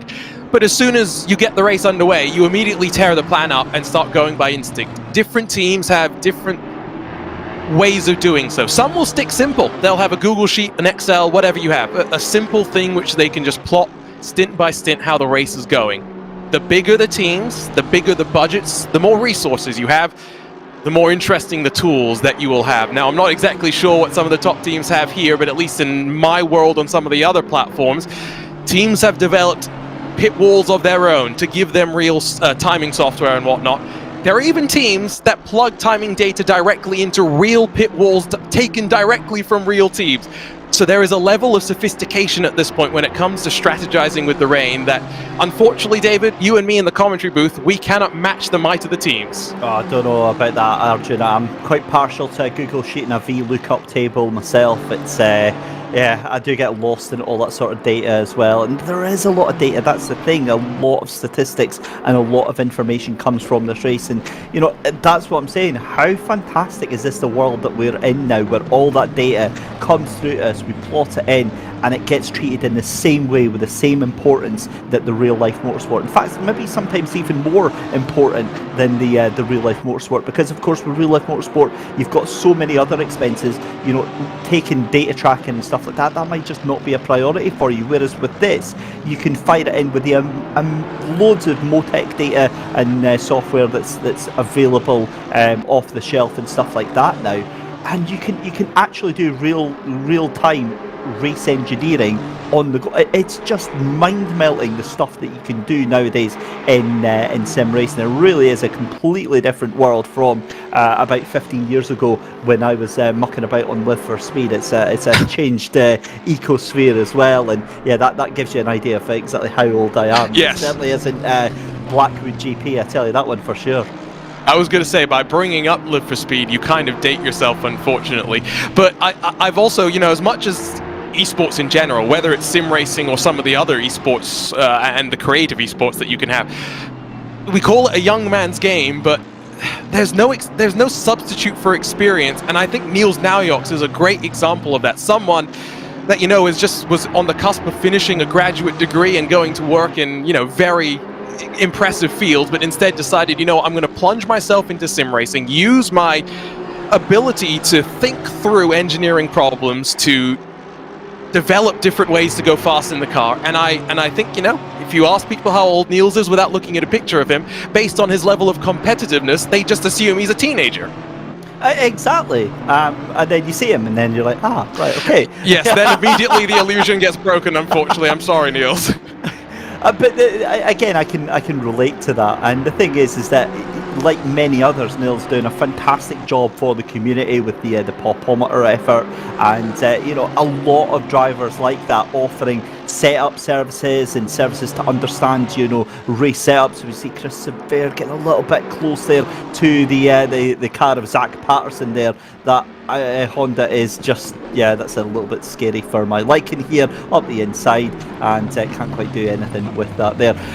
But yeah, Niall's doing a fantastic job of really helping the community, you know, work and better themselves as well. And the level of competition, I think, has increased massively because of the likes of that, and being able to help drivers understand their car, understand their setup, understand their driving ability as well. You know, setups are one thing, but being able to diagnose your own driving ability is absolutely invaluable, and that's stuff that if you wanted to apply that to your real life racing ability, it's exactly the same principles that you can take in as well. So really invaluable stuff that the community are offering each other to help themselves out. Absolutely, and to your point about, you know, understanding how the car goes fast. In sim racing, right, I talk about resources and engineers and spotters, but as a driver, you still need to have the ability at the very least to communicate what the car is doing so that they can figure out and diagnose what they can do to help you out. And so driver feedback is such an important tool, not just at a high level of this could be better, but exactly what could be better, how could be better, how could it be better. Tauscher got stuck behind some lap traffic there, very much not beneficial for him. Robbie Stapleford is about 14 seconds back from your race leader, and then has built a little bit of separation because Arthur Camera has just got in front of Luke Whitehead, and now he's trying to make his way forward. The BMW's coming on strong under the night lights here. Yeah, maybe the different conditions here are starting to offer themselves towards the BMW. Meanwhile, YouTube chat seems to have been lifted by that mention of Live for Speeds, and obviously bring back a lot of memories. Talking of memories, let's go back in time to a replay here of how Niles Noyaux got that. Arthur Camera got that car passed into P3. And there we go, job done, as easy as pie there. Yeah, just to finish off the conversation about the old Sims and Live for Speed, there's a lot of fond memories from that. I went and visited that actually about a couple of months ago in VR. My God, that game that's got no right to be so enjoyable about 15 years later. It's developed by like one guy as well, and so fantastic to see that's still got a massive community. And believe it or not, I actually started my sim racing career on a mouse and keyboard, trying to get that. No, me too. I started on just the keyboard, not the mice. And let's not forget that, you know, back then that was the story of so many sim racing developers, including the guys at Kunos. It started small, and my word, how it's grown even in just the last 5 years or so since this Assetto Corsa Competizione platform really sprung itself forward, and it's become the definitive, basically, title for GT racing. Yes, we have a handful of extra cars, Porsche 911 Cup cars, BMW M2 CS Racing, and a couple more, but you want GT3, you come you want GT4 racing, you come to Assetto Corsa Competizione, and well, if you're good enough, you can try and fight here in the SRO Esports rank. We watched the battle outside the top 30. There are still plenty of battles up and down through the field, even though the cars are very much stretched out, with rain expected in about 10 minutes' time. We may see a bit of it, David. We may be enjoying the first chaos of the rain. Enjoying, I like that. That's exactly what I like to hear there. Couple of time penalties coming in. This is going to be bad for our race leader though, however, because as we saw earlier on, this is not where you want to come in, because it catches them out early. Now, they got away with it because they jumped onto slicks earlier on, but they're still about 10-15 minutes away from this rain falling. If they dare put on wet tyres right now, they will get chewed up and turned into bubble gum, because it will just not happen whatsoever. So they're going to have to go on slicks. I think it's yeah, they're not going to get away with this one. It's going to be very wet, and the thing is that it'll take a little bit of time for that track to transition into wet as well. Yeah, I think what we'll see here is a dive to pit lane for fuel and fuel alone. They won't waste any time getting new tires thrown on that car, and maybe just fuel it up as little as possible to guarantee they get into the window to come back down to get some more fuel. Side by side, Bentley versus BMW, and there is a little bit of contact, but it will be the Mobileye BMW that has the inside and grabs 23rd away from that Bentley 322. You would have thought that was a fight for the top 10 position there. That is how intense all of these battles have been throughout the course of this evening here. It's been absolutely fantastic to see, and great to see such passion with all of this just now. I'm pretty sure I just saw Jaroslav Honzig jumping up into P9 as one of the other cars falls away outside the top 10 there. Jordan Sherritt is one of the first to blink. He's into pit lane. Tauscher into the pits as well. Race leader Michael Tauscher into pit lane, and there we go then. So the first to blink, and as we said, not able to stretch that out anymore here, and it's going to have to be on dry tyres. There's no other option for it because it's way too early for that weather. Now again, we'll need to get an update on when that wet weather is estimated to cycle in. Yeah, this is worst case. I think you come in, you throw in enough fuel to get 20 minutes. It's a big gamble, but I don't know what the other option is. I think you want to try and maintain track position with such a long pit lane. They will drop at the very least to 9th position, and here we go as he rolls himself into his lane, into his box, excuse me. Yeah, there we go. So gets the pit stop done and dusted. He'll be taking a little break and possibly swapping out driver as well. We'll wait and see on that one because that obviously doesn't update until he goes across the next sector just now. But that means then Robbie Stapleford takes the lead of this race. And in chapter number 64 of things that you never thought you would see in this race, Darren McCormack up to P8 already in that 55 Williams Esports machine. But there is Robbie Stapleford and Tobias Grunwald into the pit lane as well. So again, now over the next 5 minutes here, Arjuna, we're going to see all of the teams going to be into it. Oh, and we're just hearing the 63 has got a stop-go penalty for speeding in pit lane. So the 63 car gets a stop-go penalty. That is Jordan Sherritt, and it's safe to say that if ever you wanted to alt-4 out of a race, that Lamborghini probably is feeling that really sort of right about now. Yeah, I mean, hour one was pretty good for Jordan Sherritt, able to hang inside the top 5, but after he handed over the car, it started going backward. They've had a handful of penalties, and this is the latest one. And this is for an infraction on pit lane. This is not even for an incident out on track. These are those basic mistakes that you never want to make as well. Here comes Robbie Stapleford, and I think behind him, Arthur Camara rolls to pit lane as well. Here we go then, pit stops coming through, and again this is the worst possible time for all of these cars. They know that rain is imminent, the wind picking up here, the flags fluttering in the breeze, and this is where our life as commentators becomes that little bit more difficult, as it becomes more difficult to get an ID on the car here. But your top 5 all into pit lane just now. That's going to promote actually Darren McCormack, if he's not into pit lane as well here, into second place. But I get the feeling as he's going to be fighting it out. Yep, so that is into the pit lane as well with Mateusz Tiszkiewicz. So pretty much everyone in the top 10 into pit lane just now. But that stop go 30 for the 63 Lamborghini. I mean, that is a really difficult pill to swallow on that. When it rains, it pours. Literally in Spa-Francorchamps. That's the issue.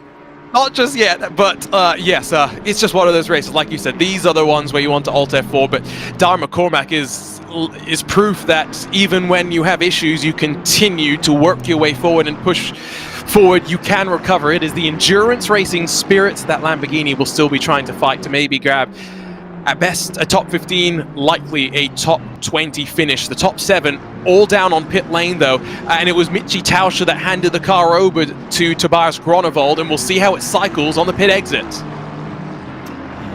it certainly is. And 23 minutes left to go in the hour, so again we're watching all the pit stops cycling through here. Mikhail Statsenko taking over from Jaroslav Honzig in that Yaz Heat McLaren, making his way around into P11 just now. And again, what we're having to see is this interim pit stop window here, and really just, it's not ideal because we know the rain is almost certainly imminent. It's going to be here within the next couple of minutes or so, and as we said, I think sort of five minutes or so, we're going to see the rain start to fall.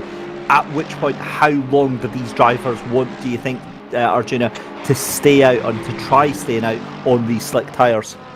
So remember, one thing that I think will factor into the decision making is the reality that you have a a decent idea of the weather for the next 30 minutes and the next 30 minutes alone. So you are making decisions based on the next half a stint effectively. I have the sneaking suspicion that drivers will hope that it's going to be a wet window that runs the entire hour. Try and get maybe some word from Hamstats to see the pit stop times as well, because that will give us an indication if anyone has really tried something different. Maybe short fueling in the first stint and going a little bit longer, or rather the first pit stop, and then trying to take more fuel in the second dive down in what's estimated to be about 10 minutes time. Well, we're going to have to wait and see. 15 minutes left to go to the top of the hour, 20 minutes left to go to the top of the hour in game time. At which point we are going to step aside to let Jesse Lee and DJ Clark take you through the night. But Arjuna, just looking back then on your first SRO Esports 24-hour event here, and most likely going to be your first of very, very many here, because they're blooming addictive. But again, I mean, the quality of racing on this field tonight has been absolutely stellar. They've really just kept themselves to themselves. They've been making moves and setting pace where they possibly can, but it's all been very, very measured. Great start. I mean, I think that set the tempo for the race, with all cars surviving the first run-up through Eau Rouge and Radion. I think, again, partially assisted by the fact that these drivers did the first couple of hours of the race once before. They saw how crazy it was, and then they had to do it again. So they didn't really want to see exactly what it would be like with the damage that they had to deal with back earlier this summer. Overall, though, I mean, with, what, less than 6 hours of the race done, no idea which way this race is going to go. The constant interruption of the rain is keeping the McLaren Veloce GT car well and truly not just in the championship mix, but in the mix to try and win this race, while the defending race winners, we check in with them now. Yes, a major overhaul to the driver lineup, but they are down in 19th spot. And again, just a sigh of like trying to figure out what on earth is going to happen here. Tobias Grunwald retakes the lead of the race ahead of the 99, who is at least one lap down as we're watching this unfold just now. But it's Grunwald ahead of Isaac Price, ahead of Gregor Schill. The other Mercedes then, Wojtek Fiala in the 88 now, gets himself back up into to P4 with Lars Kisser and the number 4 machine in 5th position, and then it is the Ferrari of Fabien Piffet. But the big loser, I think, in all of this, James Baldwin, cycled down to 7th position here. But again, it's all going to be on these pit stops here. I'm watching the times coming in, and I'm seeing the likes of 227s, 228s. Now, that could be lap traffic that's causing that, but surely there's not going to be any drivers on wet tyres at this point. Surely not. Surely not. I still think maybe Baldwin sliding backwards, he may have taken more service in this cycle of pit stops, anticipating a shorter stay in pit lane when the rain does arrive. I think that is likely one of the main things that will change things around. And that McLaren as well, it's got that tendency, right, when it comes out of pit lane with fresh tyres, to take a lap longer and sometimes to fire up the rubber compared to the rest of the cars. So maybe with these cooler conditions, now that the sun has well and truly left us, maybe that McLaren just struggling even more in the early stages of the stint. Certainly is. And just to bring it up to speed then, and remind you what we are looking at the final rounds of the Intercontinental GT Challenge Esports powered by Mobileye. The final round, the 24 hours of Spa. Tobias Grunwald in the lead for Unicorns of Love in that 14. And I'm going to pause for a minute because we're just getting word now that the rain has started to fall here at Spa for the 3rd time. It's a light drizzle, so the cars on slicks will get away with this for maybe a couple of minutes more, Arjuna. But this is it. The dice falls again. Where is it going to land?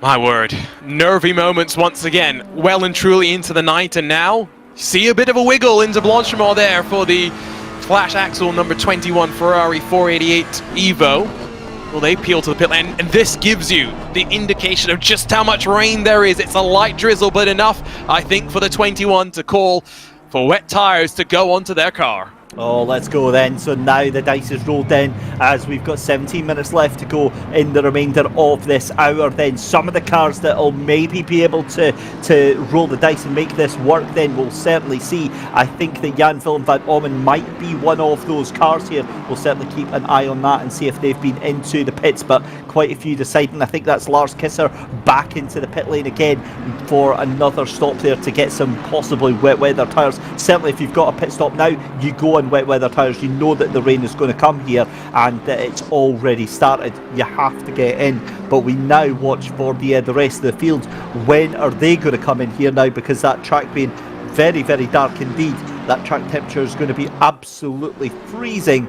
And now we wait with bated breath here, Arjuna, to see how this is all going to go on.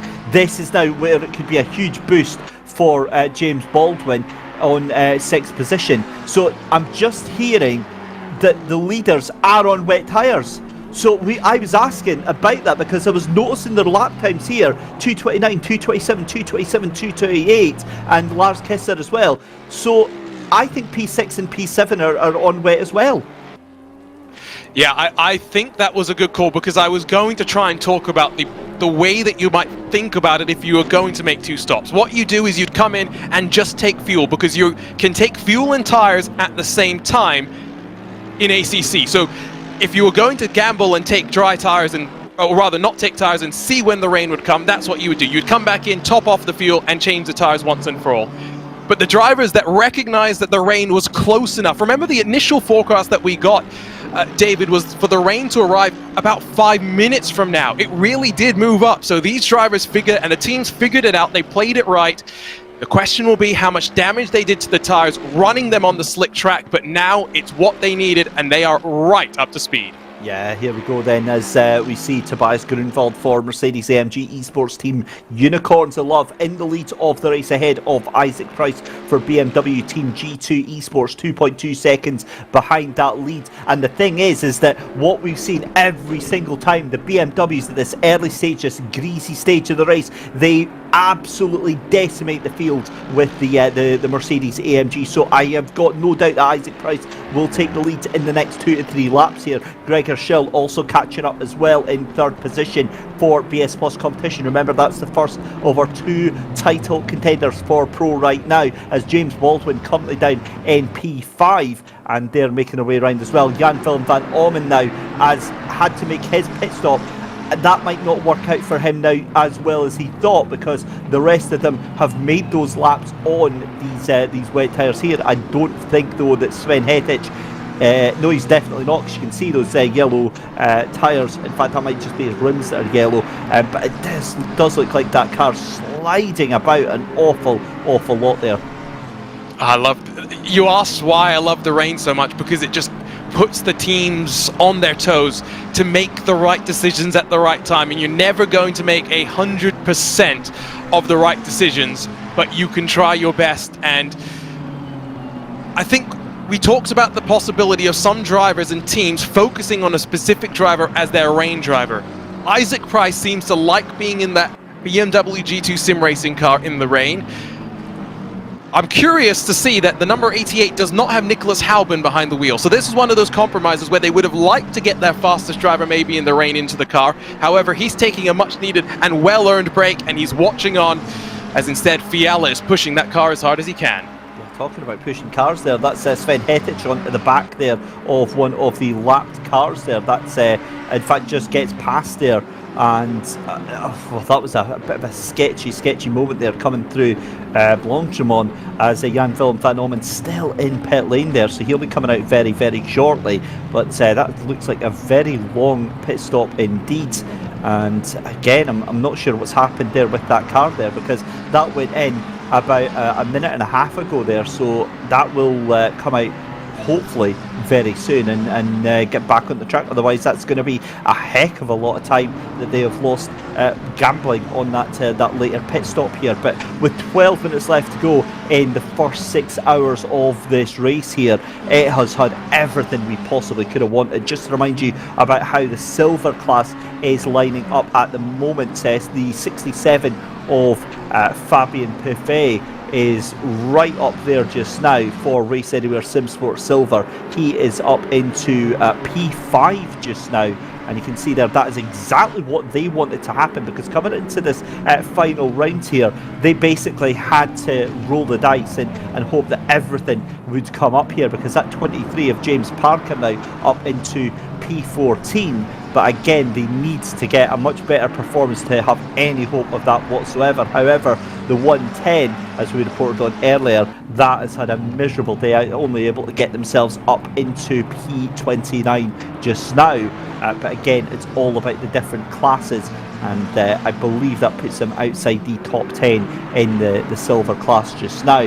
Sven Hettich for Prime E Racing here, and again just trying to hold on to the grip of this car, and you can see just how wet it is in these conditions. Treacherous, slippy, and very, very cold indeed out there. The gap between the leader and second place then still just over 2 seconds between Tobias Grunwald and Isaac Prices. Out of pit lane comes that 23, Jan Willem van Oomen, getting behind the wheel of the FFS racing machine.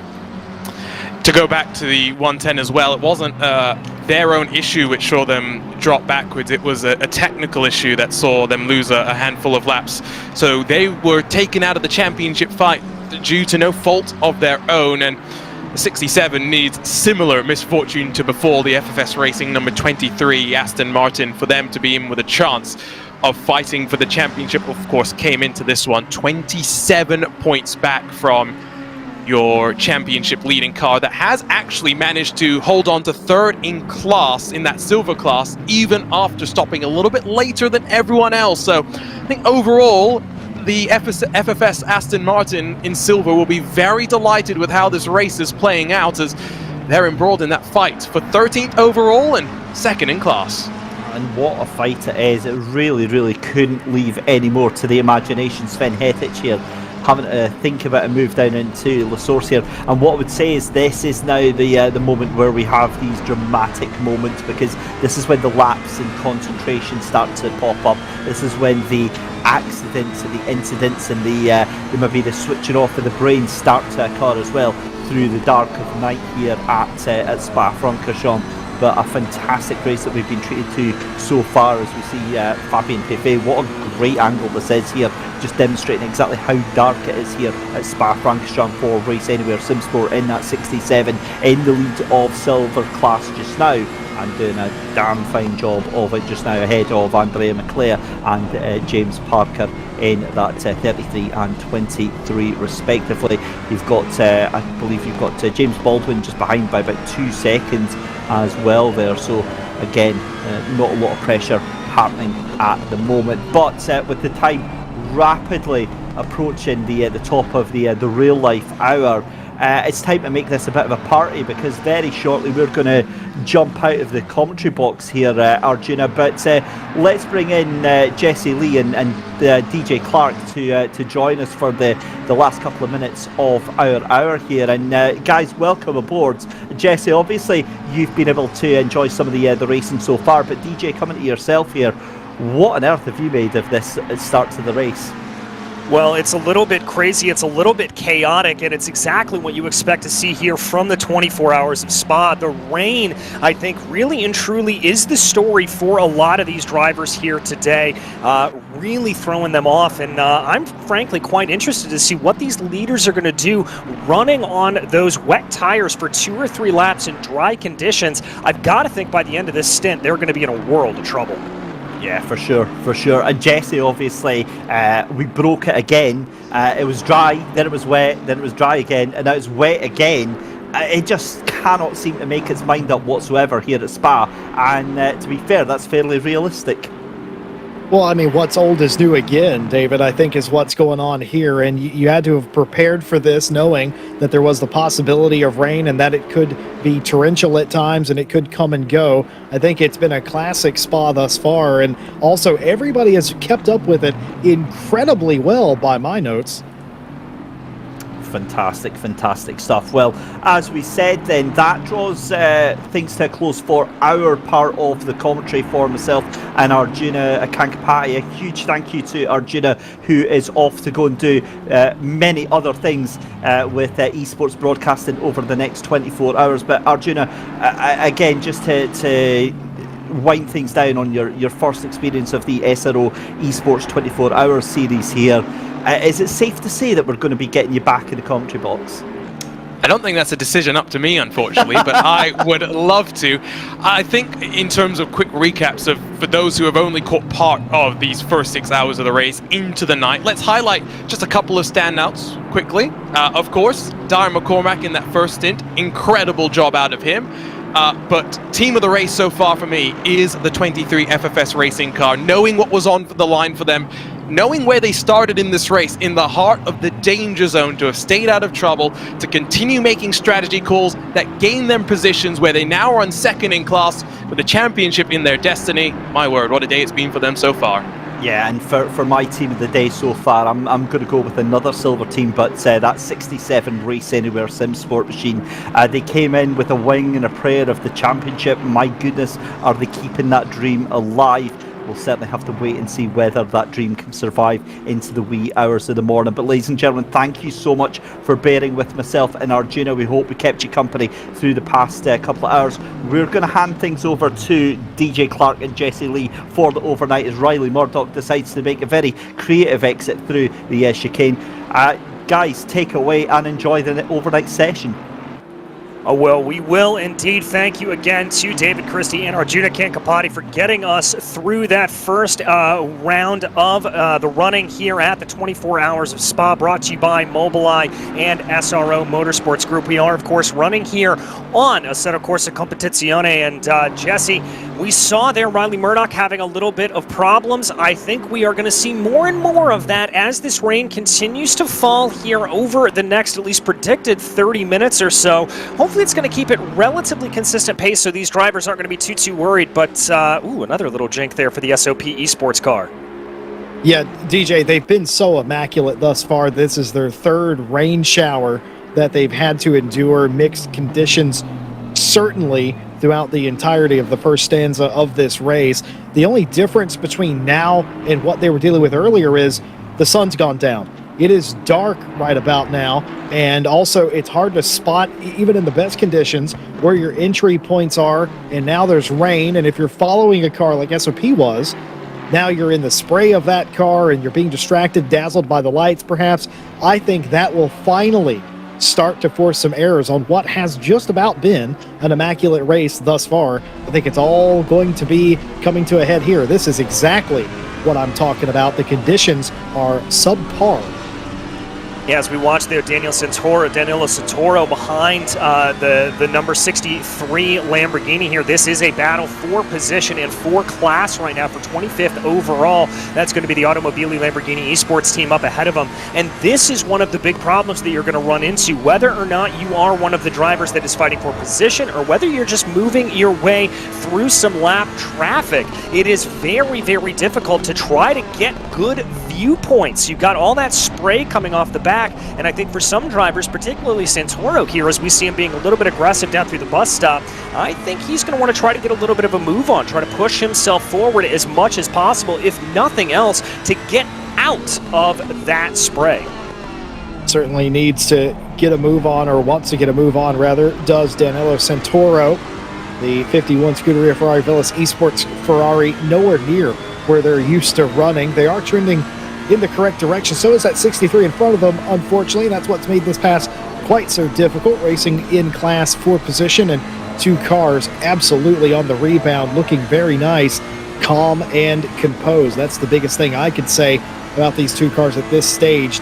Despite the darkness, despite the conditions, they are handling this well. But something you said a moment ago, DJ, struck a chord with me, and I hadn't considered it, because all of those cars came in and preemptively pitted because nobody wanted to get caught out.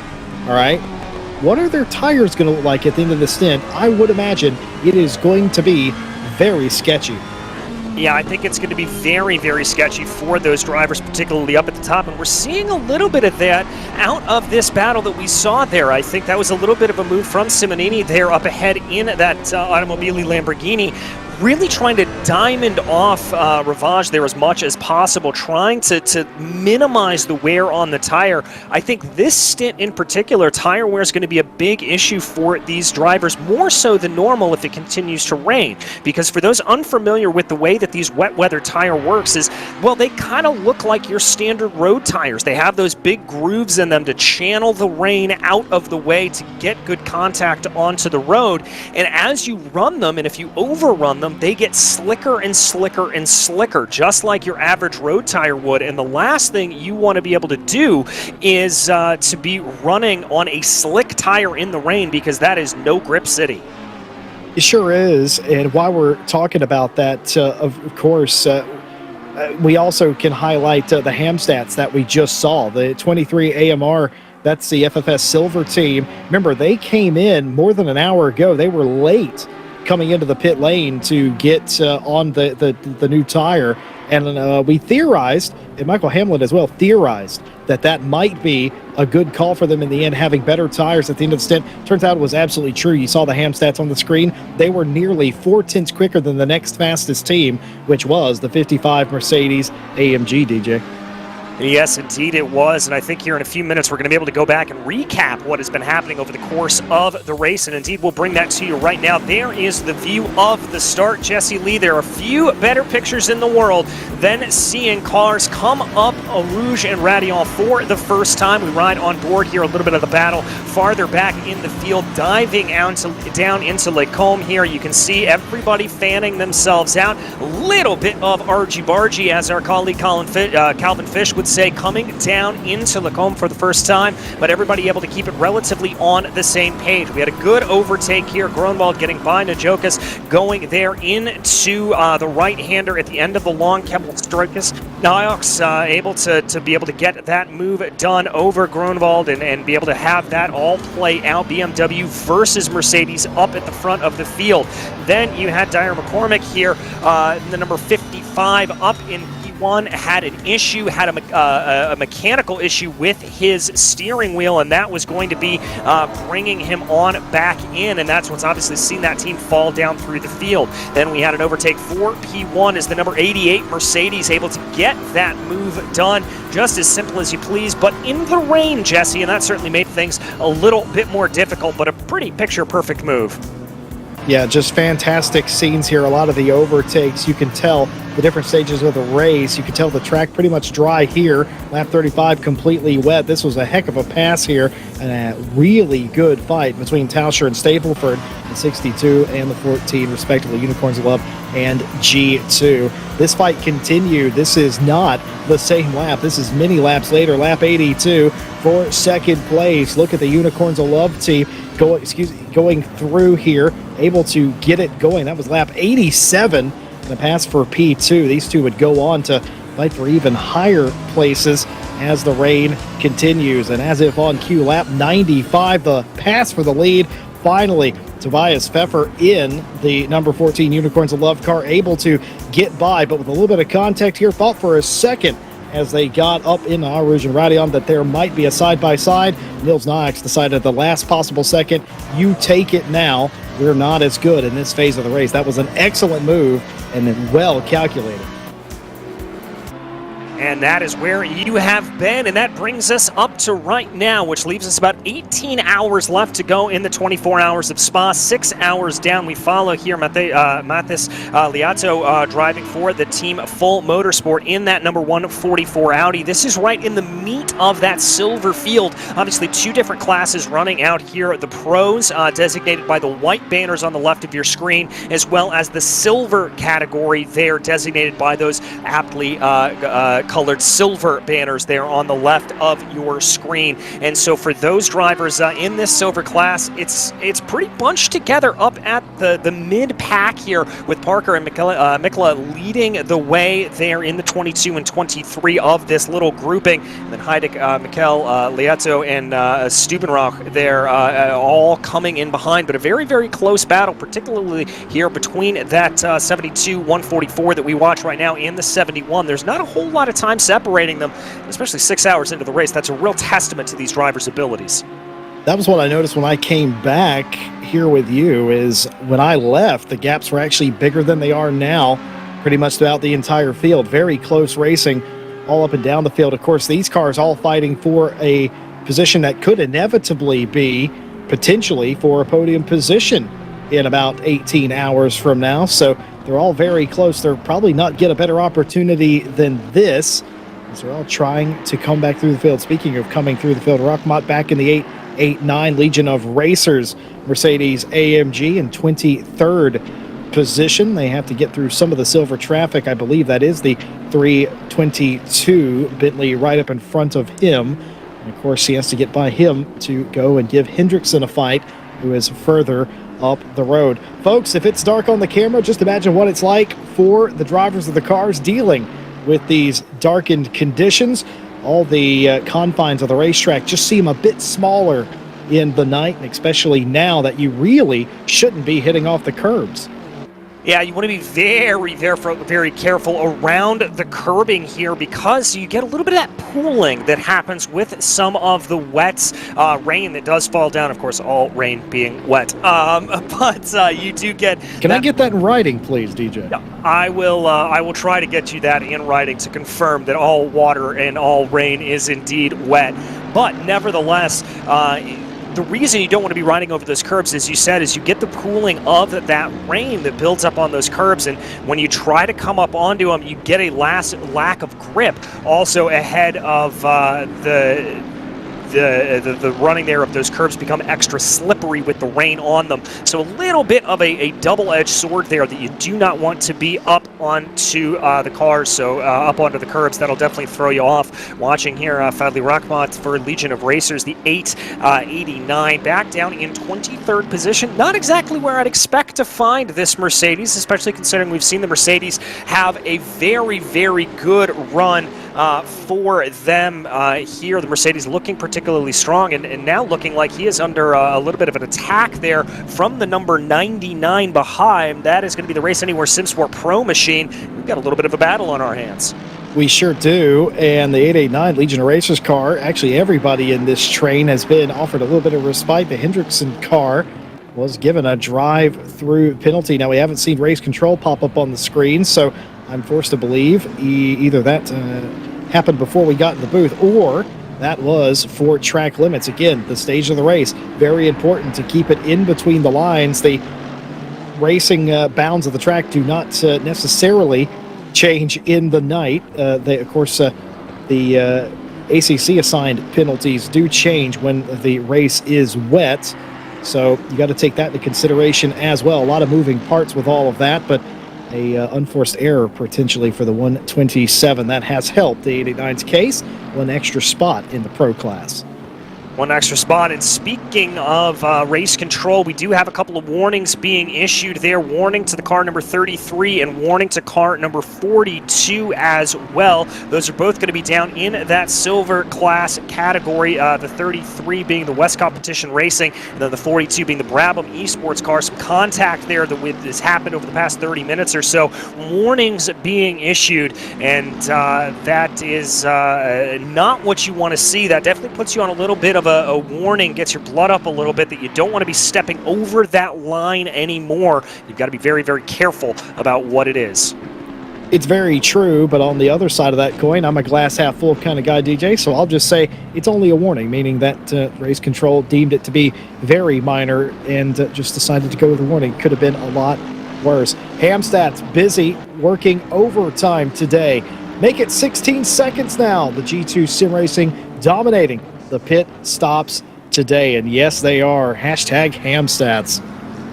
Yeah, thank you there for those hand stats. Always good to see as Fadli Rahman now having to work his way past by, looked like one of those Williams Esports Bentleys as they came around. I believe that is a lap traffic. Whoa, as that was getting a little bit hairy, and that was going to be Dykes there in the number 99, able to get his way on by for Race Anywhere SimSport Pro, throwing a very aggressive move coming up and over Eau Rouge and Radion. That was an excellent move. It was a scary move in these conditions, but it was one that they felt that Dice could handle, and in fact did, able to get that done. And if you're Rockmod, all you got to do is just settle back in, knowing that, yeah, maybe they're a little bit quicker. They caught us in the first place, and just settle back into your race. It is unfortunate that position they gained from the 127th penalty absolutely nullified now for Legion of Racers as the 99 has gotten through, but best put that out of your mind and focus up. Tall order this evening in the conditions we have. Keep you posted on the weather as it comes in. Oh my goodness, it's a big wiggle for the Legion of Racers 889, but what a lovely catch that was. Well, and just as we said before, that was just an issue of getting up and onto the curbing there. That's what threw them out, and that is what threw them off, and that is what got them out and nearly off into the kitty litter, but thankfully able to catch that run as they came. Well, I got to say, I probably wouldn't have been able to catch that in the best of conditions, but what a job. As I said just a few moments ago, it feels like incredible that they're doing this good. They've done it so well thus far in this race. I thought in the dark it would change, and it certainly has. We've seen a number of little issues like that as of late. DJ, I see you putting your hand out the commentary booth. I think you might have a weather report for us. I do indeed. It sounds like we are going to be having rain stopping within the next 30 minutes or so. We anticipate it being a little bit less than 30 minutes, but that is the rain report that we're getting. I'm sticking my hand out. If it does stop in 30 minutes, pretty much on the dot, that's going to be right on that pit stop area there, Jesse, and that's going to be good news for these drivers. If it happens a little bit before that, we're going to get into a little bit of sketchy territory and a little bit of that debate of when do you come in, when do you not. There's not been a single real blunder on pit road with this strategy. Of course, the first time it rained, it lined up perfectly, and then the middle two, it really didn't do that. And now it may line up again, and that would be to the benefit of all the teams. That would definitely help them just a little bit with their strategy. We're watching Letal, the 144, the Team Full Motorsports Audi. This car, a couple of times this lap, has been a little sideways off of some of these turns, and they're not letting it hold them back. They are pulling ever so slightly a gap to the 72 behind them. Of course, that's Hedich in the 77, only 3.2 seconds up in front of them. That's exactly what I'm talking about. Did you see that? Just a little bit when they went over the curve, DJ, exactly what you're talking about. Sketchy curbs, but you gotta, if you want extra speed, you've got to hit them. Nobody's going to lay down and lay back here. No, you've got to find the perfect amount of attack, and it also comes from knowing exactly which curbs you can take a little bit more aggression on. Those flat curbs, for example, coming out of Blanchimont, yes, they're painted, but you should be able to come across them. On some of the raised curbs at higher speed, particularly coming through Pujol, for example, when you're mid-apex, those are going to be some of the corners and some of the curbs that you want to watch out for. So that's kind of where you have to figure things out and figure out where you want to be able to be aggressive and to not be aggressive. We continue to look here through the field. Cars charging up Eau Rouge right now. Looking like we had a little bit of a close battle there as they went. Plenty of close battles here continuing to play their way out over the field right now. Lots of intrigue going on, Jesse, and does look like the rain is still falling, but in case you missed us saying it, we anticipate that rain stopping here within about the next 25 to 30 minutes. I'm sure everybody at home was looking at the very nice lights and trying to figure out if it was reality or not. I'm sure that's what most were doing. What I was doing was I was looking at the size of that puddle on the entry of Eau Rouge. That was a huge puddle, and a few millimeters further to the left, every single car that we saw would have hit that, and that could have been potentially disastrous. That is the nature of the corner. Look at that huge slide. I'm not sure if the darkness is playing tricks on me, but that Audi, it looks planted, but it is sometimes driving a little bit sideways. Well, it is one of those mid-engine cars out on track, and sometimes when you're in the wet for that, the balance tends to shift around a little bit. Frankly, the best condition, the best type of car that you want to have for a condition like this is a front-engine, front-wheel drive car that pulls yourself along. And when you have a bit of those front-engine cars, like the Bentley, like the Mercedes, like the BMW, you don't have front-wheel drive on the car, but the balance helps you out a little bit. More weight over the front wheels helps you get a little bit more grip. It pushes the car down ever so slightly more, as here comes a little bit of a fight right now. Dykes, and I believe that is Satterov right there. A little bit of bumping and banging coming through the chicane as they bring themselves back out now, coming through Stevla and Campus, and this is going to be Fadli Rockmont. Remember, Dykes was able to get by Rockmont. Rockmont now able to use Dykes to be able to get himself up and going. Wow, very close quarters racing here. Difficult conditions, low light situations, stuff like that. And I've just got to say, you're going to see a little bit of contact like that in situations like this. Is the 88 going? I couldn't tell if the 88 was going slowly or not. Nope, just slowing down for the chicane. But yeah, you're going to have a little bit of that bumping and banging like this. It's been like that a couple of times. And I might be wrong about that, DJ. I think the 88 might have actually been off at some point. Yeah, we're hearing that they were off and have dropped down into P6 as of right now. So having a little bit of a spin there in that number 88 Mercedes, obviously out there for the Mercedes-AMG Esports team by R8G. Looking like they've had a little bit of a problem. Also some bad news on the day for our third class runners there in the silver category, as they have been given a drive-through penalty for track limits. Here is what happened to that R8G car. Up onto the curbs, coming through Blanchimont, lost it a little bit before. Wow. Really lost it there coming off the edge. And that's a pretty hefty contact on the right-hand side of that car. Oh, DJ, that is the worst part of the wall you can hit, because it curves back out to the racetrack. You can't see it in the dark, but that wall curves back out. Massive damage to that car, surely. And I thought I saw it going a bit slowly, just assumed it was because it was entering the chicane. But no, indeed, it had major contact with the wall, just going over the curves, trying to straddle it in the rain. That's as easily and as quickly as it can all change. And like you said, heart goes out to the 33 bunch as well, third place. That makes that battle we were following earlier with Hedich, Letal, Michael, and the like of those all fighting over that now.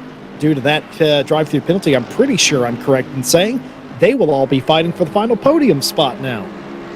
Yes, they will. That'll promote that battle up into the 4, so that'll be interesting to see how that develops. We take a look here at another pretty darn good battle going on right now. Isaac Price having to work his way by some lapped cars, but look at that gap between himself and Grunwald there. The 14 and the 63, that gap starting to come down a little bit between Team Unicorn of Love and that number 63 of Automobili Lamborghini Esports team. This is starting to get a little bit interesting here.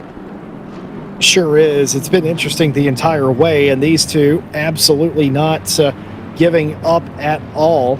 And my goodness, when it rains, it pours. And folks, I did not mean to make that pun, but the 88, who earlier on in the day led this race, retook the lead on what was a very nice strategy call at some point, and now has fallen into outside the top 5, I should say, after a crash. They've got themselves a drive-through penalty for track limits.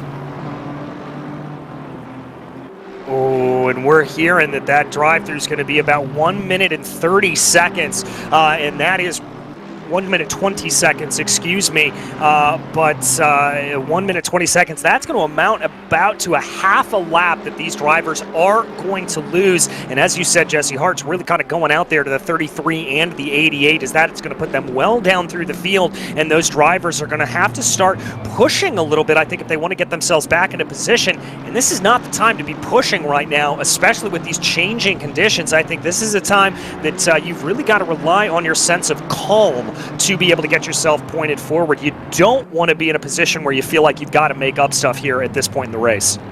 Yeah, and it was going so well for the R8G Esports, Mercedes-AMG, Accoids ASP car, but it's gone the wrong direction here very quickly. And how quickly can it change just like that in one lap? Goes from a potential race-winning car to a car that will surely be outside of at least the top 8 or so, maybe even outside the top 10. Not over a long way to go, of course, but it is a huge mountain to climb with the likes of the front-running teams that are absolutely on it today. It could have been a day that would have seen them win a race, but doesn't look like it's going to be today. But then again, I have been wrong before. Yes, indeed, and it looks like that 88 team is down to about 8th or 9th place here as they come out 9th, as our timing and scoring has officially updated. So that's going to find them behind the number 149. That's the Yas Heat team there driving in that McLaren, the second place McLaren in the field. And they're going to have about 11 seconds to try to make up. Now, I don't think that's going to be a hill that they can't climb here at this point. We've obviously seen the outright speed out of that 88, and I don't think it's out of the realm of possibility that they'll be able to close it in and back down. But I think, as we said before, it's going to be a matter of picking the place where you want to make that battle and try to push your way forward. We'll just have to see how it plays out. Maybe they just were able to save a little bit of tire wear as well coming through the pits for that long. That could help them a little bit as well. I'll tell you what, though, they could very well come back in this with how much time's left, but they have to be perfect from here on out.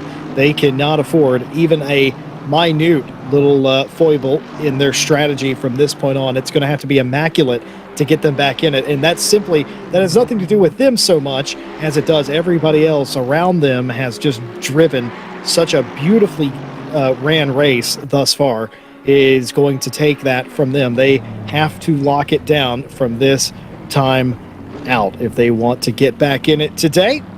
But if anybody can, I would reckon they're on nearest top of the list. Now that's interesting. The lights extinguished on the number 10 Triton Racing car. Unsure quite what that was.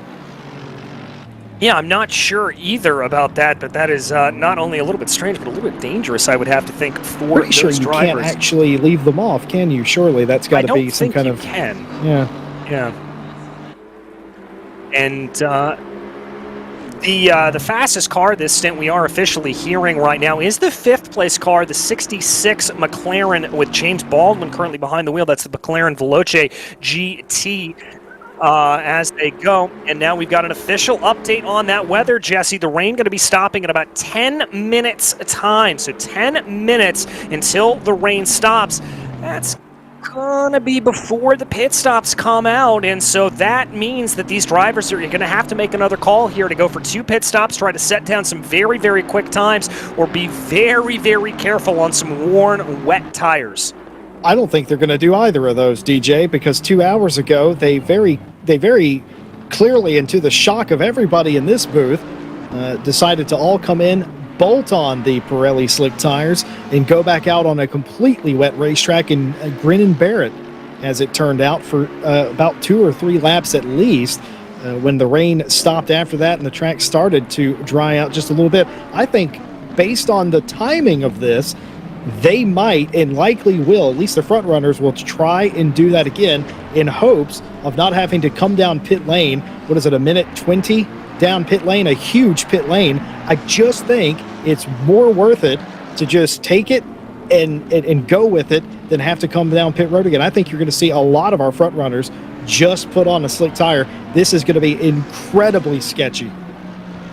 Yeah, it's going to be incredibly sketchy indeed. And these drivers are going to have to be on their toes to be able to try to keep themselves around as they run. We keep our eyes right now on the 37th place machine. This is Ross McGregor in the Brabham Esports entry. A little bit of an island unto himself, running farther back down in the field in that McLaren. McLaren's been a little bit hit or miss on the day. It hasn't exactly been the outright fastest, but it's been relatively quick under the right circumstances, and that's a little bit of the story of the McLaren. A little bit of a twitchy car, one that you've really got to understand how to drive to be able to be quick around. One of the interesting things about the Brabham Esports cars, they find themselves in an interesting position. We don't see many cars in. There's so many circulating around the racetrack. He's found himself a little bit of an island, as you said, sort of unto themselves, not really racing anybody, not really battling anybody. Of course, the car behind him, that's not for position to begin with, and maybe a little bit of calm for them here in the night stint, at least at the beginning of it, as they have nobody around them currently that they are racing against. How many cars could you say that for right now? Yeah, not that many right now, and so that's a good thing, especially at this time of night. You want to be kind of racing your own race. As one driver who's been able to do that and grow the gap a little bit, Tobias Grunwald here for that Unicorns of Love Mercedes-AMG team. Remember, we talked a little bit earlier about how Price was able to close down a little bit on the back of him, but it looks like here that Grunwald may be able to clear some traffic, get himself out ahead there of Price as they go, and I think for him, that is going to be good news. Isaac Price not in the best position to be able to close in, and now the gap does come down about 0.3 of a second. Jesse, I'm thinking this is really, really starting to be a case of the traffic giveth and the traffic taketh away. Oh, without a doubt, DJ, you're absolutely right. That's the case. The gap's been around 3 seconds. All credit to Price and the G2 BMW. They have not given up anything to the Unicorns of Love Mercedes, have they really? They've been on top of it. Grunwald's done a great job out in front. Price has done a great job trailing off. And, of course, Price has the extra incentive of Gregor Schill behind him in the BS Plus competition. BMW doesn't want to give up second place surely. So all of those cars are fighting tooth and nail with each other, despite the fact there's a second gap between all of them. You don't want them, wherever you are in this train, you don't want them to get any closer, do you? No, you really don't. You want to give yourself that buffer for a couple of reasons. Number one, you just want to be able to run in clear air where you're not constantly looking in your rearview mirror and not worrying about an attack coming onto you. And number two, you don't want to be giving that draft to the driver behind you. That is absolutely going to be crucial. The draft, so important around here. We talked a little bit today, David and Arjuna were talking about just how quick and fast this Spa-Francorchamps circuit is. As you run around, and there are so many long straightaways around here where you've got to be very very careful and be cognizant of that draft. Don't want to be giving it off to the driver behind you, especially if you're battling for position. Yeah, even now, where you would think that'd be nullified somewhat by the rain, it really isn't. You can get a tow from other cars. We were talking about it way early on into this race. We were talking about maybe using the draft to your advantage, pulling up, maybe making passes that way, or at least getting side by side, giving yourself a shot, and certainly that is something you can still do even in a wet condition. It's just a bit more trickier with the visibility, really, but not nearly anybody, I don't think anybody in a tow of any of the other cars, and that's exactly my point. Any movement forward by any of these cars, they would be in the tow, and that's certainly something you want to avoid. All three of the headlights there, all three of our leaders, Grunwald, Price, and Schill. And I will tell you, Price has gained a further 0.3 of a second, continuing to gain. Gregor Schill's not gaining on Price, but it doesn't really matter because they're all gaining on the leader right now. Yeah, exactly. And I think if you are Gregor Schill in that position, you're not looking necessarily to make too much of a move. You're relatively okay to be in position. But right here, Danilo Santoro, is he going to be making a move there on the 322? It looks like he is. That's Scuderia Ferrari VLS Esports number 51 down to the inside, getting the elbows out there a little bit on the big Bentley of Sadarov. But that is going to be a position gain for the number 51. Sadly, not a position in class, as that 322 is down in the silver category, unfortunately for them. But it does mean that they will be in good position to move themselves forward, and they will be able to hold on to 23rd overall. Santoro means business here, trying to get back up to the upper positions. First of all, trying to get back somewhere around the top 20, 3.3 seconds between him and Rachmat, the next position in his class. After getting by Sadie Rov there. And Santoro has been able to put this Scuderia Ferrari Veloce Esports car in some interesting positions, very aggressive driving, putting himself in the right spot to pick up these places as they continue to rise through the mid part of the field. Surely, though, not where they thought they would be. No, not where they thought they would be, but we jump here on board the number 977 Kramer Racing Esports team. I love these new camera angles that we are seeing sort of directly behind the grille of these cars. This is absolutely incredible stuff to be able to check out. Some of my favorite new views that we can have, and you can see there we saw earlier on in the day what it looked like behind the front grille of the Mercedes-AMG. Now taking a look here of what it looks like looking out the front of that Porsche 911 as he works his way down through Pouhon. Yeah, it's an interesting camera perspective. I'm sure somebody is trying to figure out what the red lights are. Those are the accent lights in the front of the car, the almost recognition lights at this point the teams use to identify their cars in the dark, and just a lovely view here. I'm gonna be bold and say I could probably drive from this position. I probably could too, from my many days of lesser quality sims with looking like this. But I could probably get away with it. Not going to be the best way to drive, certainly, and not the most realistic, which is what ACC primes itself on. But you can see there Marco Bischoff. I'm not sure if he's talking to a stream that he's got going or if he's going to be talking to team members. We talked a little bit about how you've got that big crew behind you really helping you out, doing a lot of the different calculations in terms of strategy and all of that. That's going to be very important here for these drivers. Yeah, just for clarification, our lovely broadcast producer Mike is calling that the headlight cam, patent pending. Very, very interesting, very innovative. We you know, as a broadcast, we try to put cameras wherever we possibly can. We put them in headlights now. That is incredible new technology. You've never seen it before today, but there you have it. Marco Bischoff in the 977. This is the splitter on the front of the very same car, and this is what it looks like to be at ground level. And yeah, with the rain, I can tell you the track is definitely drier than it used to be and less shiny as well. When will the cars come in? You can see some of the track still very shiny, though. You'd dare not go off on those sections of the track still. As well, just as I say that, they do that just to spite me side by side through Lacombe.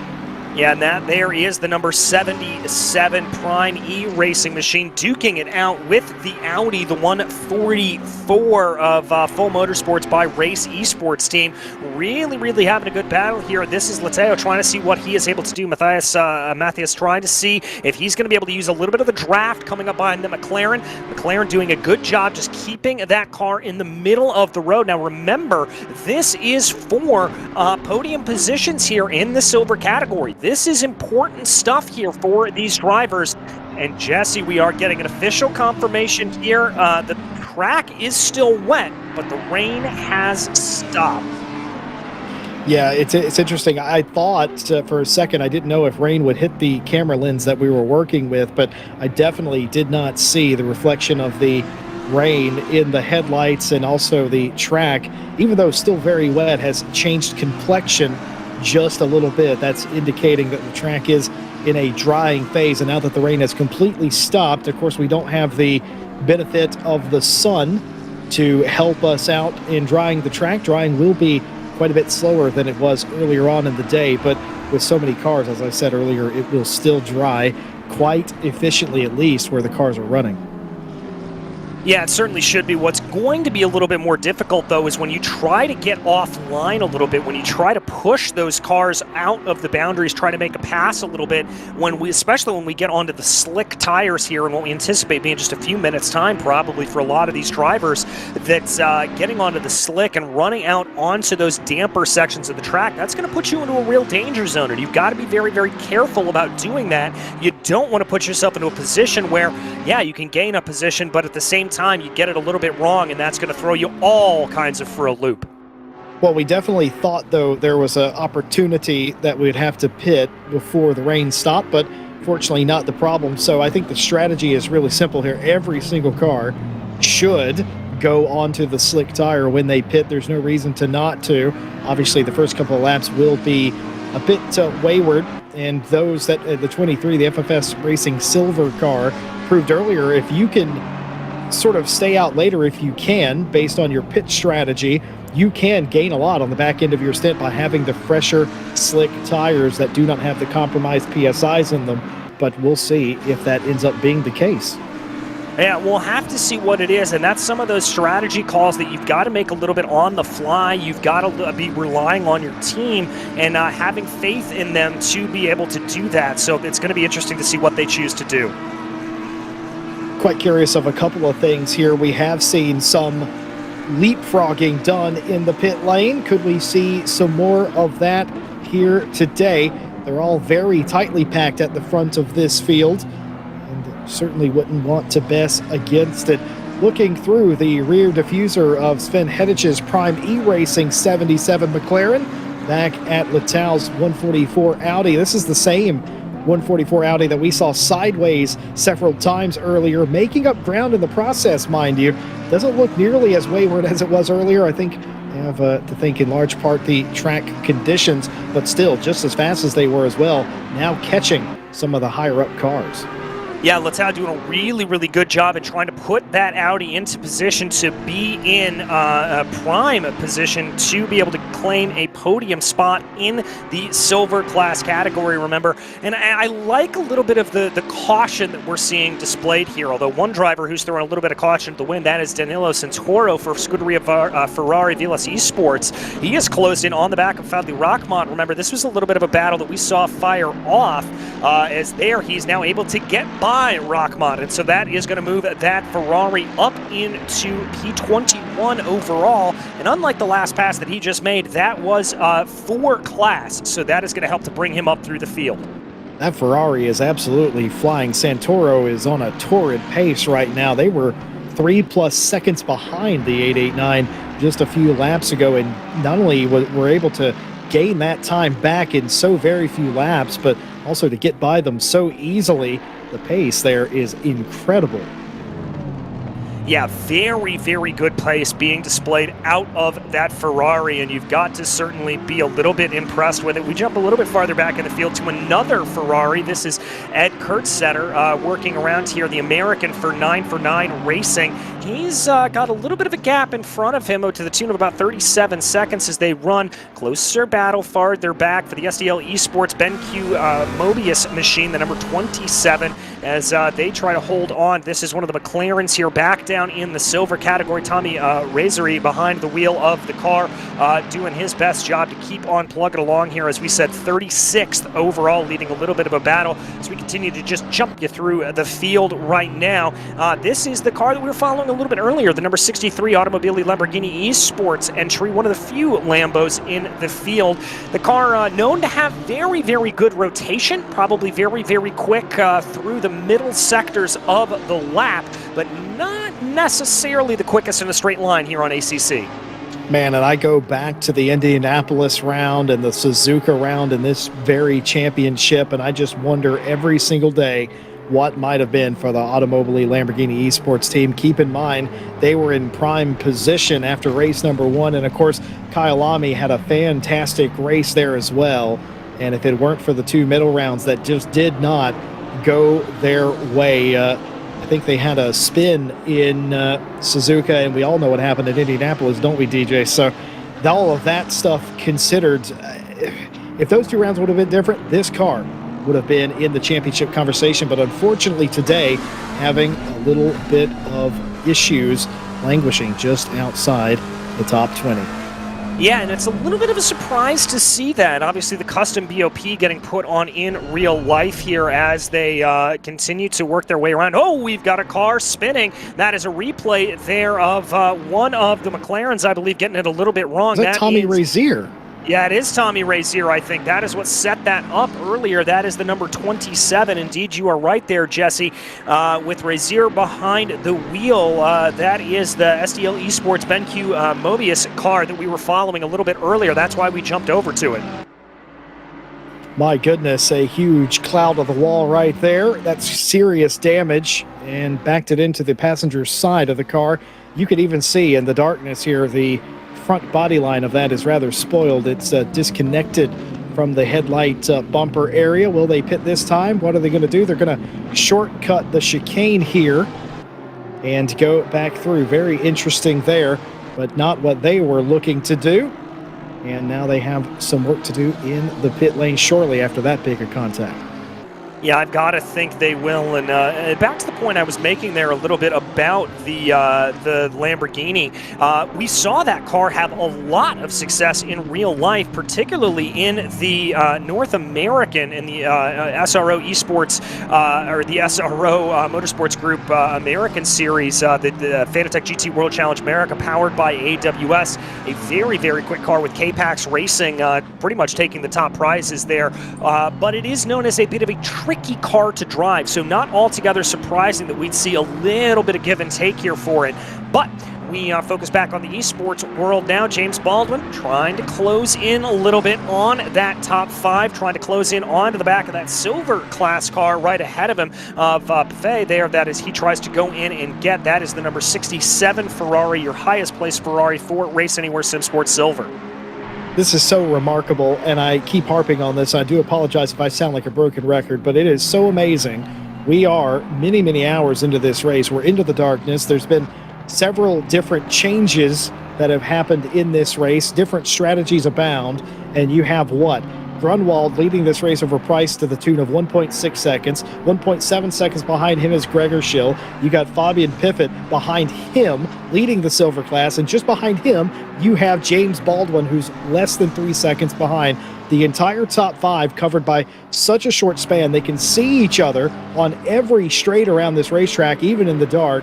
And all that does is spur you on as a racing car driver. You can see them in front. You think you're quicker, and that's all that's important. And to be fair, everyone in this top 5 deserves a round of applause. Track stamp, and everybody now thinking about making the pit stop. Tobias Grunwald will be the first Unicorns of Love car into the pit lane, and that sort of forced their hand. The 14 had to come in based on their stint timer. Just about everybody else can keep going on, but something has just happened. I've just noticed in the pit lane, the Unicorns of Love car stopped for some reason before they got to his box, DJ. Yeah, we are not sure exactly what happened there, but as we said, Grunwald just looked like he came to rest in the pit lane. That's going to lose them a few seconds here for sure. I'm not sure if that was a hardware failure, if that was some sort of miscommunication there for the Unicorns of Love team. But one way or the other, that it could be a very, very costly mistake here for the number 14. With just as close as we saw Price and Schill running behind, I think they may lose the lead of this race courtesy of that error. I think it's absolutely certain that they're going to lose the lead of the race here, but I wonder how many spots, because I just got done saying they're all within just about 10 seconds of each other. That was a interesting pause. Normally, you only see that happen if maybe you have your pit stop configured incorrectly and you want a little extra time, but I wouldn't think that'd be the problem here at Spa, considering the massive length of pit lane. You have all the time in the world to do everything. You could do your taxes in the time it takes you to get to your pit stall here, so very strange. That'll at minimum lose them the lead. That will likely lose them the podium. Will it lose them a top 5 here?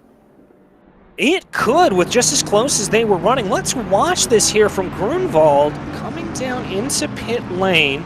He's going to bring it through. Looks like he was looking at something there.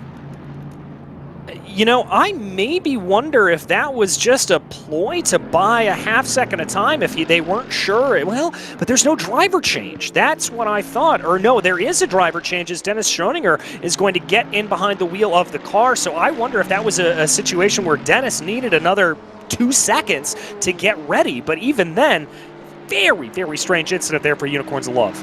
Oh, that is such a good point. What if Dennis was not ready? Again, we'll have to follow up and see if we can figure out what caused that momentary pause down the F1 pit straight or pit lane part of it. You don't pit on that side. You pit on the GT side, of course, as you will see, but very odd there, and that could have been what that was. He was definitely looking up at something, wasn't he? That was deliberate, what he did. Yeah, it was. What was also strange, and what's an indicator there, is the rest of the leaders here, Price, Schill, Buffet, and Baldwin, all come down into pit lane right now. What was also strange is you didn't see a reaction. You didn't see that's the 71 around there coming up and over on the Kemmel Straight. The 71 spun around. Yeah, and luckily no contact there with other drivers, but that's the Renwelton Esports red team that got into a little bit of problems there, and you can really see that car crabbing a little bit. That is some hefty damage. It was a really good job by everybody coming through, able to get by there. When the car's sideways, there's not a whole lot of emissive light that you can see, and it is dark after all, but luckily was on the opposite side of the track of where the racing line was, and my goodness, just a scary moment. Able to back it up, though, was Rats. Had a moment to get it going. DJ, down to you. I hear you have an update on what happened to the Unicorns of Love Mercedes. Yeah, we're hearing that the car just switched off. So almost like an electrical bug or something, and there's no real reasoning for that. A lot of these drivers will have the switches on the wheel to be able to simulate turning the car on and off in real life. But again, we didn't see that much of a response out of the driver behind the wheel, so I'm not sure. This is just so strange. Let's watch it here. We'll be able to see, oh, this is going to be a replay here of that Renwelton machine. This is coming out of pit lane, getting the car back on. You can see getting onto that dryer line, tries to get the power down. It spins up and gets onto the grass there, Jesse. I am super surprised we haven't seen more of that today. We've talked about it all day long. Cold tires on a wet racetrack, and there's an actual puddle on pit out that you have to be very, very mindful of. It's almost impossible to see in the dark, and I think he's hit it. He's nailed the gas going over it, or tried to input steering, something of the like, and that has spun that car into the barrier. Fast part of the racetrack. Again, very thankful everybody saw the waved yellow flags and was able to miss them there. That could have been disastrous. Turns out, it's still sort of a disaster for the 71 all told, but could have been a lot worse.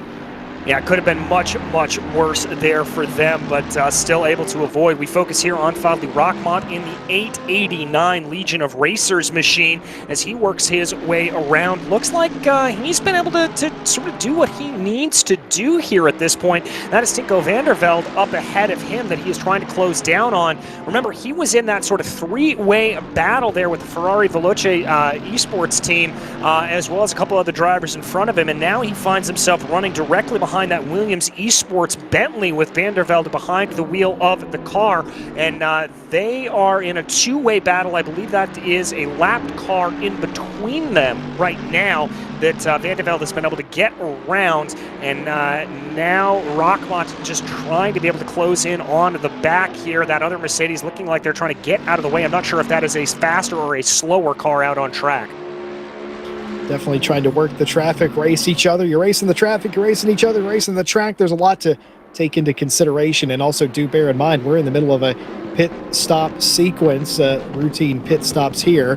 Not everybody on the same cycle. The slightly shorter cycle for Unicorns of Love, of course. They one of the first to come in all day, so they have continued that. Others, like the Legion of Racers car, they've been able to go ever so slightly longer. They now find themselves in the pit lane, and we will try to make sense of all of this whenever they all cycle through. I am quite curious how far the 14 is going to fall. I'm quite curious if maybe the 62 or the 1 or whoever might come out in the lead of this one. It's all up in the air right now.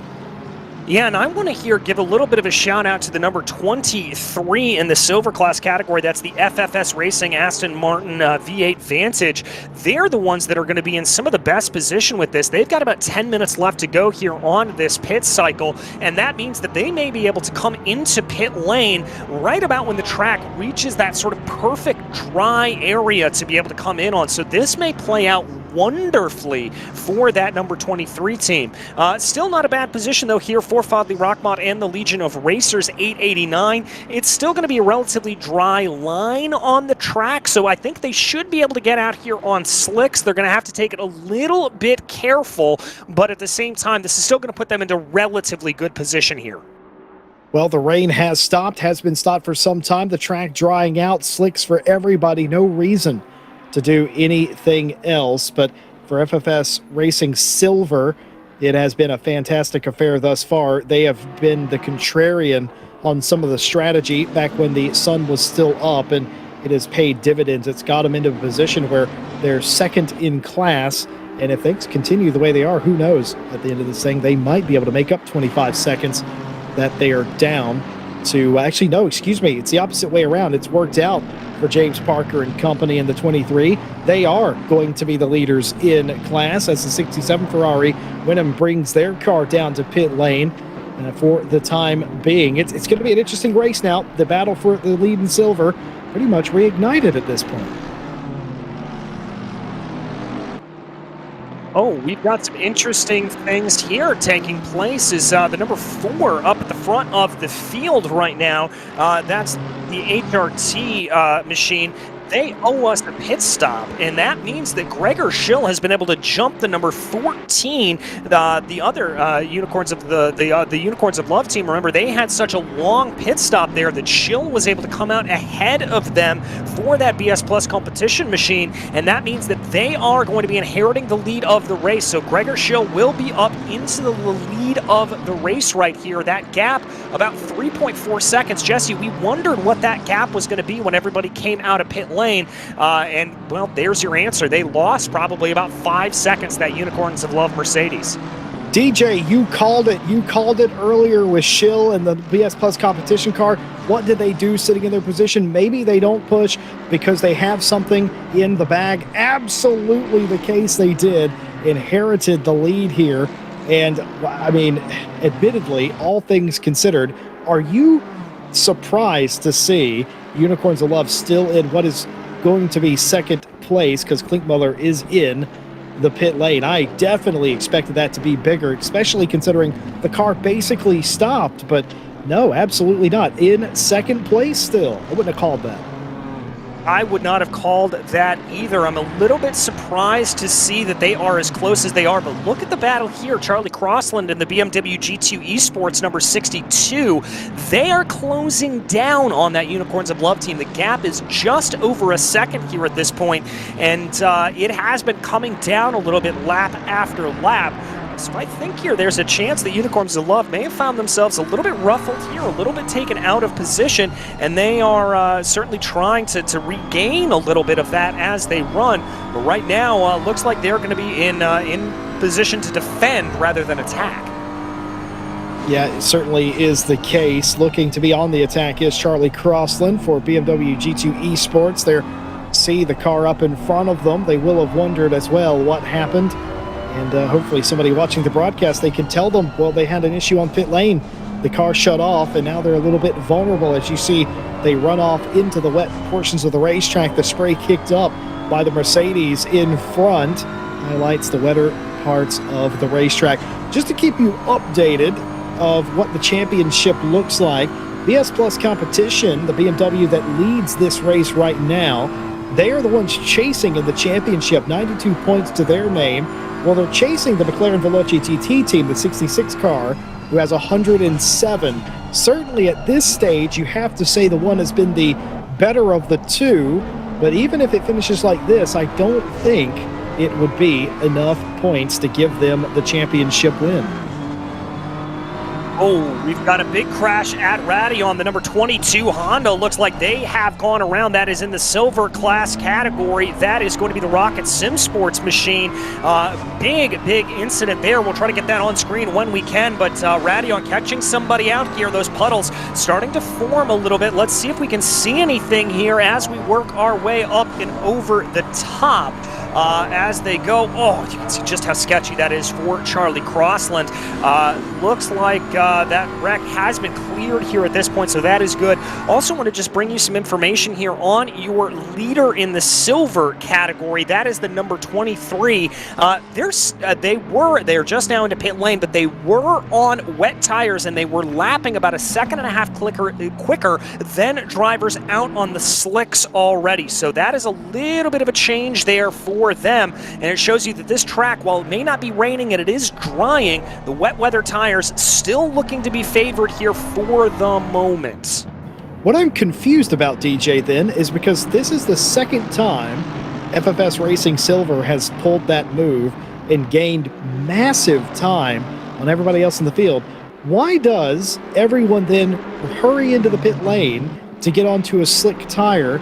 I mean, well, actually, no, I know the answer to that. It's because they don't have a choice. But it is interesting to see that throughout the course of this race, as chaotic as it has been, FFS Racing Silver has put themselves in the exact correct place to be the only real beneficiary in the entire field. That is the most lucky position I've ever seen, and if I were them, I would certainly go out and buy lottery tickets. Oh no, if we had another pit out calamity, say it isn't so. Oh, it's a big one. It's a big off as you try to come out of the pit lane and stop there in the track is what appears to be the 22, and a scary moment there.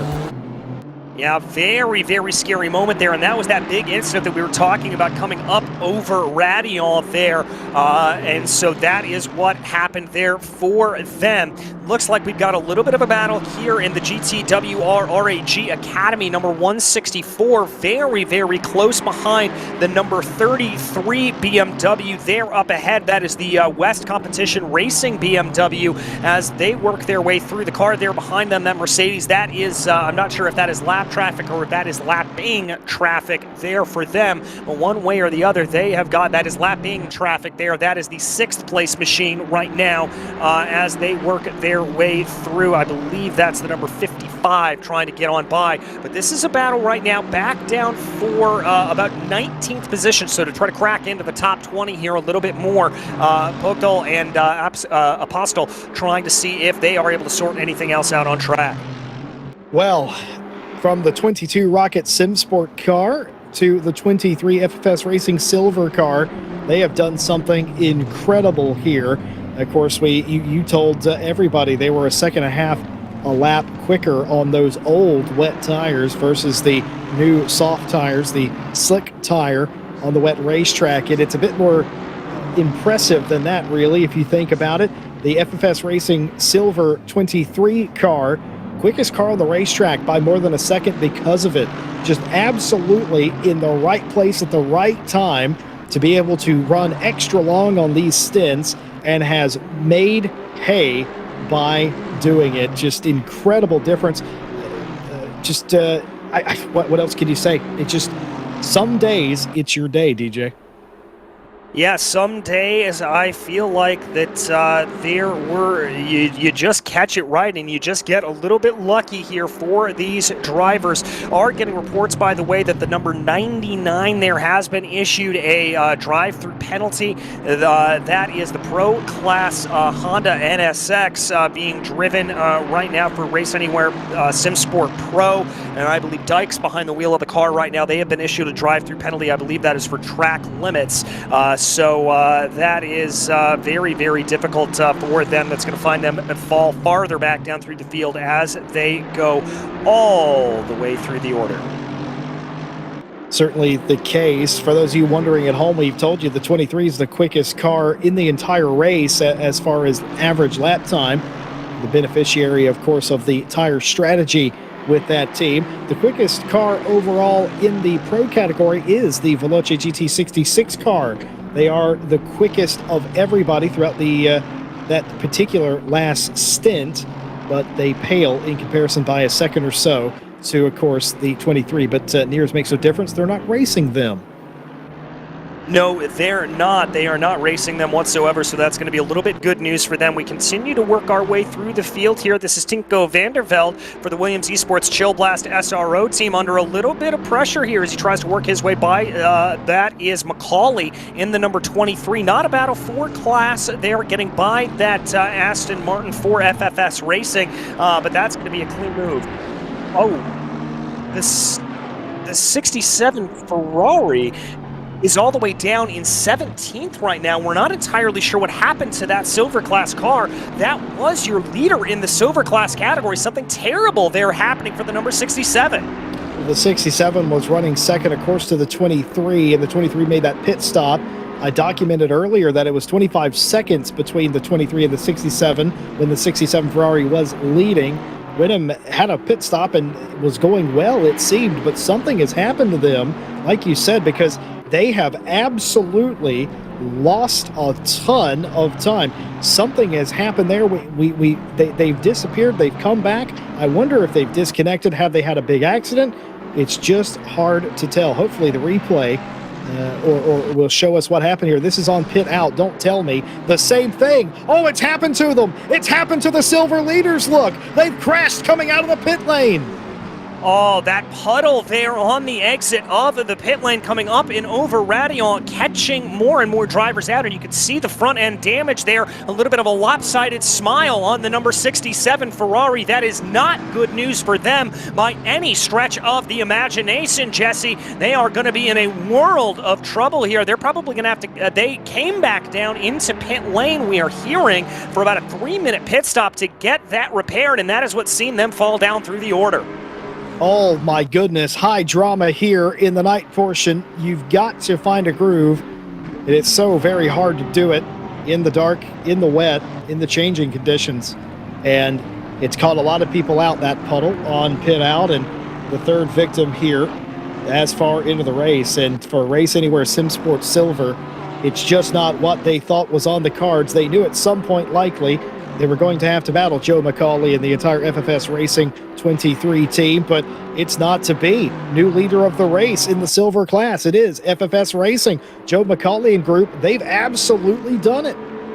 They have absolutely done it. A great run there for them, and they've got plenty of breathing room with the number 123 of Michael Kondachoglu there in the middle of them for FFS Racing before the number 144, Mateo, that's Audi that we've been following, working their way up through the field for Full Motorsport by Race Esports team. They have been doing a great job. Remember, we followed that Audi kind of slicing and dicing their way up through the field, and that persistence there by the number 144 has allowed them to find themselves into second place in that silver category. We jump back a little further in the field here. Sean Madison of the HPD Yas Pro number 94 Honda NSX working his way around 31st overall right now, letting some of the faster cars on by as they come down into Lacombe. Yeah, this entire HPD Yas Pro team has had their source of issues today, and they're not interested in being involved in any incident they don't have to be in, and all credit to them. They're sticking with it and continuing around. Spirit of the Race Award contender shortly in my book. By the way, Dennis has caught the leading Gregor Schill BS Plus competition BMW, the Unicorns of Love team, who had a elongated pit stop and nearly a stop on the wrong side of the course due to some kind of mechanical issue inside the car. They didn't lose nearly as much time as we thought they might have done, and they have erased a gap that they had some 3+ seconds back behind the leader. Now Gregor Schill finds himself in a very, very familiar position in this race, leading this race, but with a car right behind him. Yes, he does. As we jump back here to take a look at the replay, this is one of the reasons why Madison looked like he had such a hard run. This is not coming out of pit lane. This is actually an issue coming up Eau Rouge for the number 93. We haven't really seen that over the course of today. Excuse me, that's the fellow HPD Yas Pro car, Madison, not behind the wheel of this car, but a little bit of a problem there for them. Not really sure what entirely caused that outside of just catching it a little bit wrong coming up and over Radeon and Eau Rouge. Yeah, I mean, it could have been anything really. Hard to see in the failing light, but pretty confident that that was a curb, or maybe the water on the curb, maybe a little bit something to that nature. You can high center yourself in some of these cars on the curbs through Eau Rouge and Radeon, and I wonder if maybe that was part of that incident. I don't actually think, unless I'm corrected, that car made it all the way to the wall. I think they might have been able to stop it. I didn't see it bounce if it did make it to the wall, which means it didn't hit very hard at all. Just a very scary moment, certainly, at least. Yeah, very scary moment indeed as we check out here, running our way through the field. Looks like Mosca is trying to put a little bit of pressure onto the back of a few drivers. We jump back here. This is Carl Whitmer for the HPD Yas Pro America team. That's the number 93 that we saw having that big skitter off.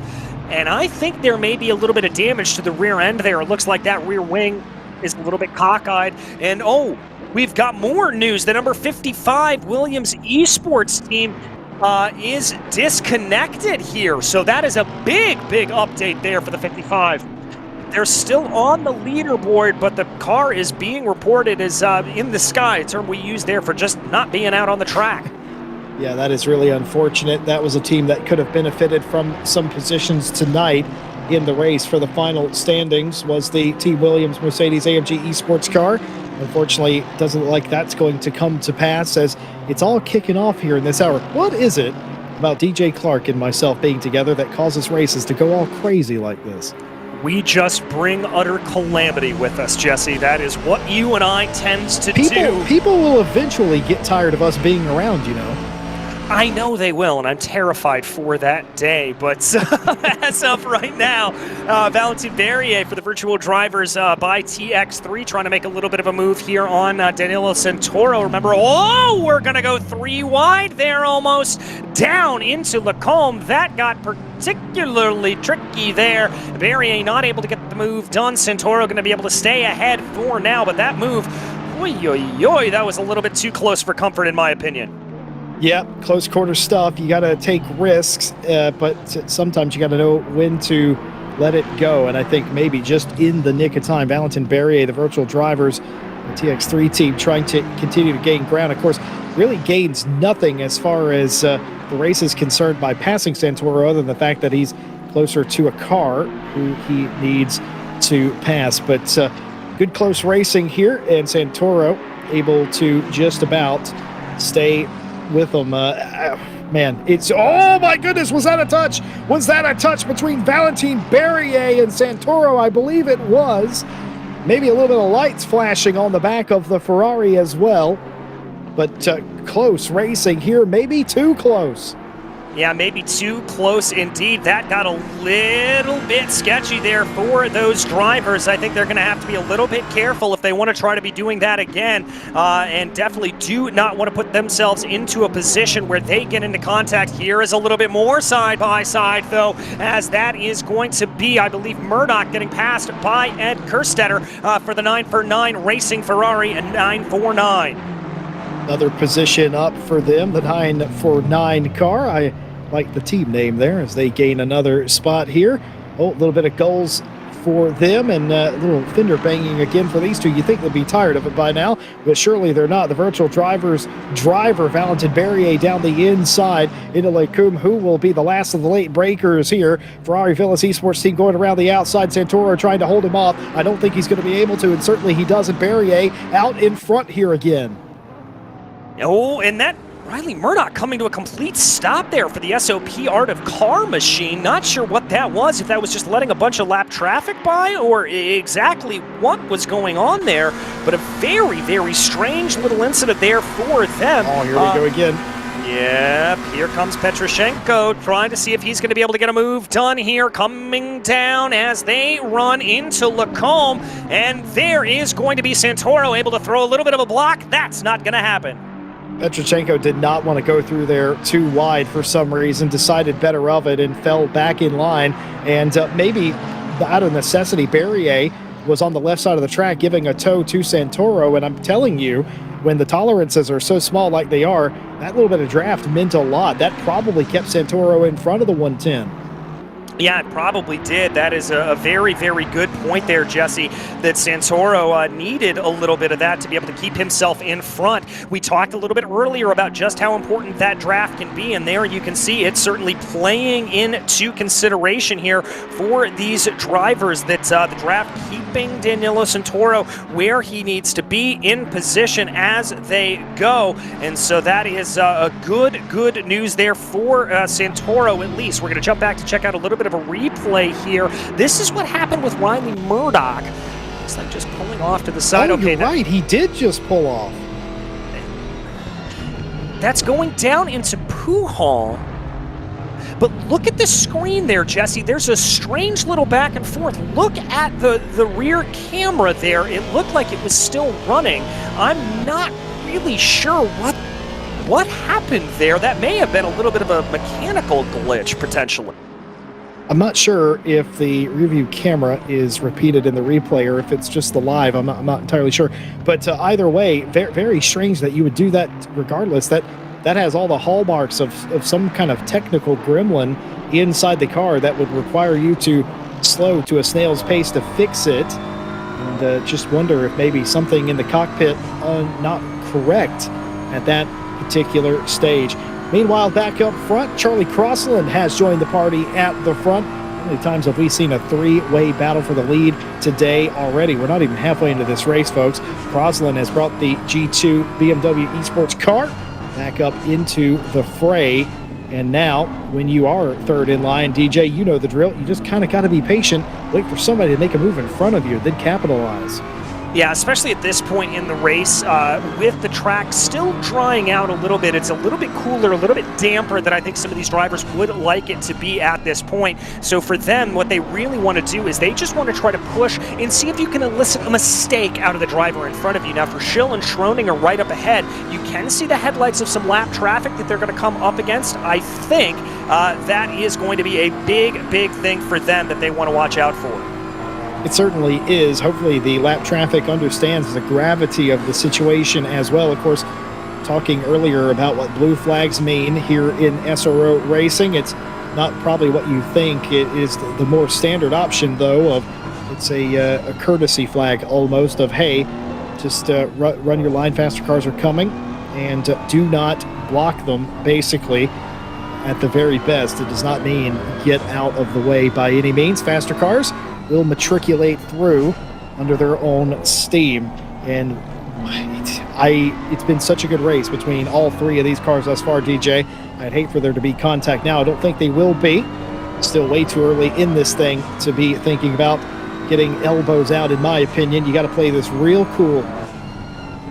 Yeah, you got to play it very cool. You don't want to be too aggressive. You want to be smart about this, Jesse, especially at this stage in the race. And I really like what I'm seeing here out of Charlie Crossland in this BMW G2 Esports team as they go, just holding on back, not getting too aggressive, sort of letting Schroninger be the one to get themselves up forward and put the pressure onto the back of Gregor Schill.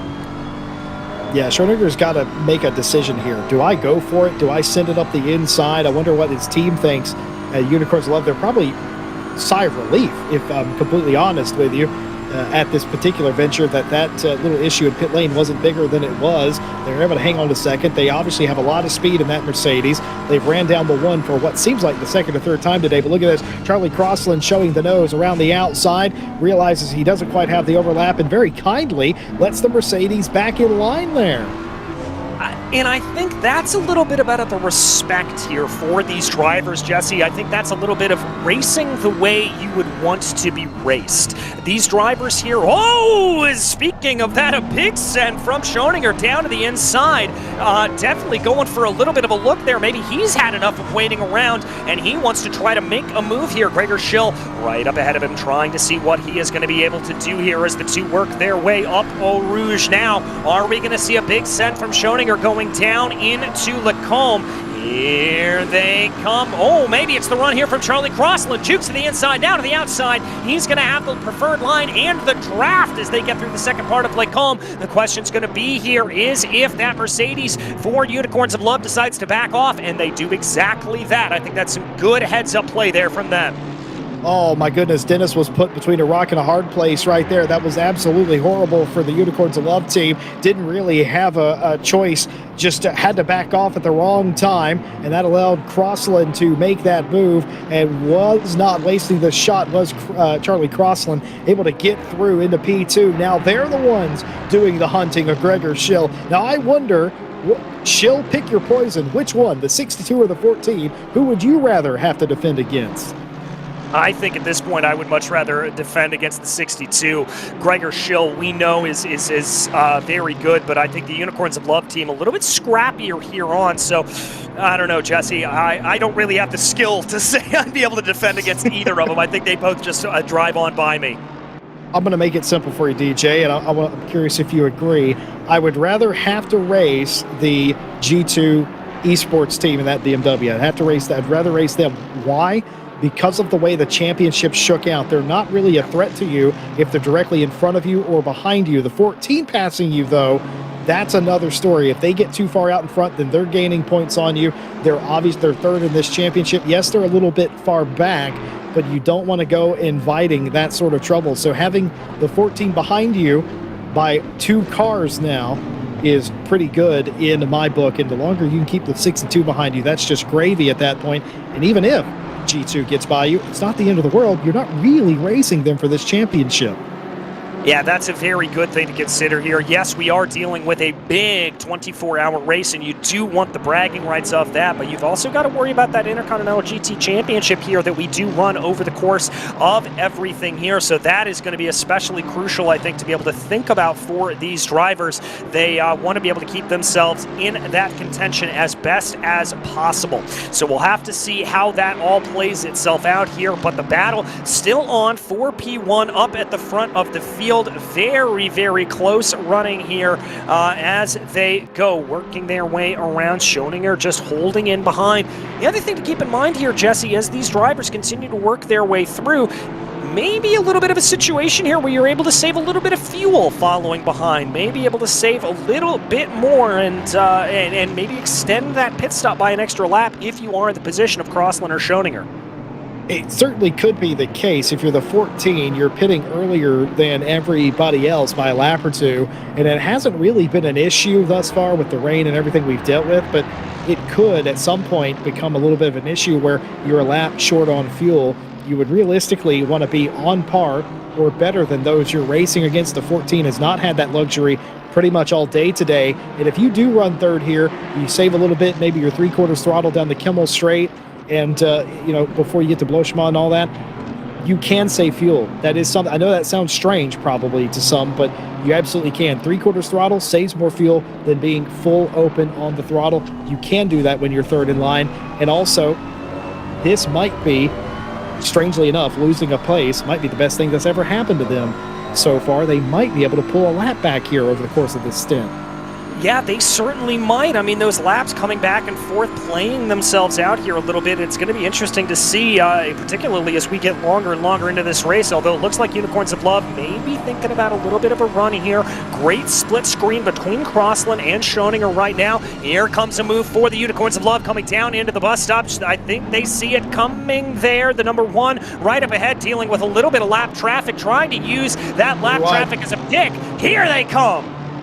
3 wide down the front straight here at Spa. That was incredible. The Rocket Sim Sport car didn't want to be in that position anyway. Unicorns of Love down the inside. Lasource trying to make the move happen. He will do. Back out into second place is Unicorns of Love. What an absolutely fantastic drive by Dennis right there. The G2 Esports car back to third. Crossland was absolutely, had no part in that. Didn't have an option, was pinned in by the lap car, and thus, as it was before, it is again. But no, Charlie Crossland not giving up. The G2 Esports car down the outside, down the Kimmel. Here they come, side by side, looking down into Lacombe. Who's going to be the latest of the late breakers here? It looks like that G2 number 66 is going to try to hold it around the outside, which will become the inside, but Unicorns of Love able to hold it out here side by side for almost 2 consecutive laps. A great run there for those 2 drivers, but look what it's done. It's allowed for that leading car of Gregor Schill in the number 1 BS competition machine to start to streak away into the distance a little bit.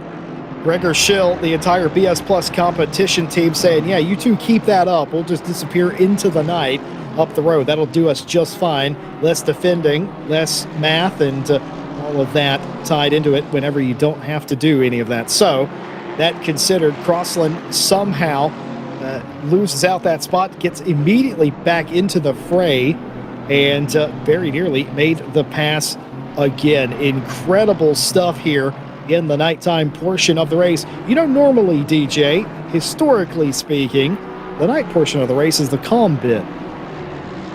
Well, historically speaking, you are right, Jesse, but nobody told our drivers here out on track today that that is the case. Some very, very close running up and down through the field, particularly this battle up for the top positions in the pro category. Now, remember, that number 67 Ferrari in silver was kind of lurking around in this picture, but they had that problem in the pit stop, the Race Anywhere SimSport silver team, that really brought them down, but that has certainly not diminished from any of the action up in front here. This is very, very close running. You look a little bit farther back down in the field at your silver class leader for FFS Racing. This is Joe McCauley in the number 23 Aston Martin. I love the rear wing on this car. FFS Racing, a completely serious and by-the-book racing team. They would never joke about something as serious as motorsport. if you can read the underside of their wing, quite humorous indeed. But also kind of not true. The underside of the wing is stagnant air, right? That wouldn't be clean air, so I'm not sure who's doing their data. Yeah, I'm not sure either, but also want to give some credit here to the number 23. This strategy is working out absolutely perfectly for Joe McCauley and the rest of this FFS team. Remember, they were able to go a little bit longer on that last pit stop cycle and be able to stay out on the wet tires for longer, and now they are lapping at about a second a lap faster than anyone else around them, and that is courtesy of taking that later stop, coming out later on those slick tires. It is just working out an absolute treat. I told you earlier, DJ, sometimes you just wake up, you roll out of bed, and you hit the lottery, and that's exactly what the FFS Racing Silver team has done here. Who would have thought that them being off sequence would be this much of a benefit? And think about all the rain showers that they've had to dodge today and work out their strategy around that's been completely contrarian to the front runners in this race, and it's absolutely worked out for them, just leaving a trail. It's unfortunate what happened to the leading car in that class earlier on, but even still, I feel at this pace, they would have caught them anyway and had a good race. It's unfortunate we were spoiled that particular event, but my hat's off to them. All they've got to do now, and I almost dare not say this, keep it up for another 16 and a half hours or thereabout, because that is the hardest thing to do, is playing with a lead in a race like this, knowing that you have everything going your way. It is sort of dangerous. Yeah, it's very dangerous indeed to try to just keep on keeping on, as it were. And yet, because of the nature of this racing, we are always going to have a little bit to throw into the way of these drivers in the form of lapped traffic. It is going to be even more difficult for them to try to get on by. As we watch Gregor Schill right now, a couple of cars up in front of him that he is going to have to try to navigate on by. The gap currently between himself and Schrodinger there in the number 14, that Unicorns of Love team is over a second. That's good news there for Schill, because that means the effect of the draft isn't going to be nearly as massive for Schrodinger, and he's really going to have to be watching in his rearview mirror, because I think Charlie Crossland is not done with this fight quite yet. Yeah, I think the entire Unicorns of Love team, I think they're a little bit perplexed here. They're falling off the back of Schill, and I don't know if that's because Crossland in the 62, if they're piling on the pressure and that's causing that, maybe just a little bit of pace loss here in the middle part of the stint. They have been out there for quite some time now, and that might be, we saw the duality earlier, the 66, the Veloce McLaren GT car. They were absolutely mega in the first 25 minutes or so of a stint, and they just sort of fell off quite heavily. And I wonder if maybe we're seeing a little bit of that with the tire pressures here in the 14 car, but nobody complaining in the BS Plus competition camp, as that's another 2/10 in a single sector there gained by the leader. Yeah, it's certainly starting to pull out a little bit here for Gregor Schill and doing a good job of it, but I think that is partially just because of the outright pace of that number one BS competition machine, and I also think it has a little bit to do with the pressure that Schrodinger is feeling from Crossland. When you've got a driver that is that close behind you, you can't help but to be looking in your mirrors for the majority of the lap, waiting to see if that move is going to break away at you at the last possible minute. It's definitely a little bit of a give and take there for those drivers, and I think that could be what's hurting Schrodinger and that Unicorns of Love team, and maybe keeping them back just a little bit. And if it is, all credit to Gregor Schill, that entire team. They had to withstand it from two different cars. They had to withstand the pressure from Unicorns of Love. They had to withstand the pressure from G2. They did both of those things, and now their reward is being able to pull away a little bit. That has been spoiled ever so slightly by having to navigate some lap traffic. Of course, that always, regardless of how accommodating the blue flagged cars are, it's always going to waste a little bit of time, isn't it? Because your line's usually, almost always, compromised in the process. The only caveat to that, of course, is when they pull over, which they're not really instructed to do, but you also usually get that time back whenever the car behind you has to make that pass. Luckily for Schill, he has about a second to play with to figure it out and get by those cars in front of him. Yeah, he's got plenty of time to be able to get around them, although the gap has come down a little bit. It's down to about a single second here, so that's going to be good for Schroninger to be able to get a little bit of that draft off of Gregor Schill up in front of him. As they continue to work their way around here, just past midnight virtual standard time at about 12:07 a.m. right now, and that means we're still going to be driving here in plenty of darkness. This track is going to continue to cool down, and Jesse, for these drivers, it just continues to be a difficult path to be able to get their way around here, try to be able to move their self and get everything going. Yeah, it certainly is. I'd be quite interested to know when sunrise is supposed to be. I know in the summertime it rises quite early on, like 4:35 a.m. in the morning. I wonder if we're on that particular time. And a big shout out if you are from Europe watching tonight with us, with the crew. Thanks for staying up late with us. It's fun to be here with you. Just myself, Jesse Lee, and DJ Clark. We're the vanguards of the night tonight, DJ, I think. And as Americans, we're used to this. We usually do take over from our European brethren to take on the night shift because it isn't really that late for us. It makes complete sense. They get to have a rest. We get to go to bed at a decent time. They come in full of energy in the morning to finish off the race. But admittedly, I'm not sure I'm going anywhere tonight. I've got to figure out, I've got to see how this all turns out. This is not over yet. Yeah, I've got to agree with you. I can't take my eyes off of anything here for these drivers. It is absolutely remarkable stuff to see. But, oh, we've got a time penalty being issued here for the number 22. That's going to be down in the silver category. That is the Rocket Sim Sports machine. They have been given a penalty for contact. Well, it's been frustrating for the 22 Rocket Sim Sport car for quite some time. That penalty was given out quite some time ago, and we've showed it to you. Of course, they've had bigger worries than a 5-second penalty, though, as we have seen in the past hour. Yeah, indeed they have. They've got plenty of big penalties there that have come and befallen them. They've really found themselves well down through the field, but we continue to keep our eyes focused right now on the battle up in what is now for P2 right now. No further action, by the way, between cars 50 and 14 a couple of laps ago. That's an older message there for us as well. But Schroninger and Crossland, this battle really just continuing on. I think Crossland is really starting to put himself into the position where he is just trying to be calm, just trying to put consistent pressure onto the back of Schroninger, as we've talked about wanting to do here. Not necessarily going for that move. We saw what happened when that number 62 tried to go for it, the G2 Esports machine, but I think at this point he's content to just hold behind, maybe do a little bit of that lifting and coasting 3/4 throttle that we talked about, maybe try to extend the fuel length. He looks content is what I am saying. Maybe Crossland's saving a little bit of fuel, who knows, but he's definitely quicker for my money than Dennis in the 14. And most importantly, though, part of the reason he probably looks so relaxed and is not too fussed with the whole situation is the fact that Murphy and the Veloce GT McLaren and the 66 behind him, they're losing time. They've lost a second to the leading trio in the past couple of laps, so no big deal there. And again, whenever you're not losing time or somebody's gaining on you, it's not that big of a deal.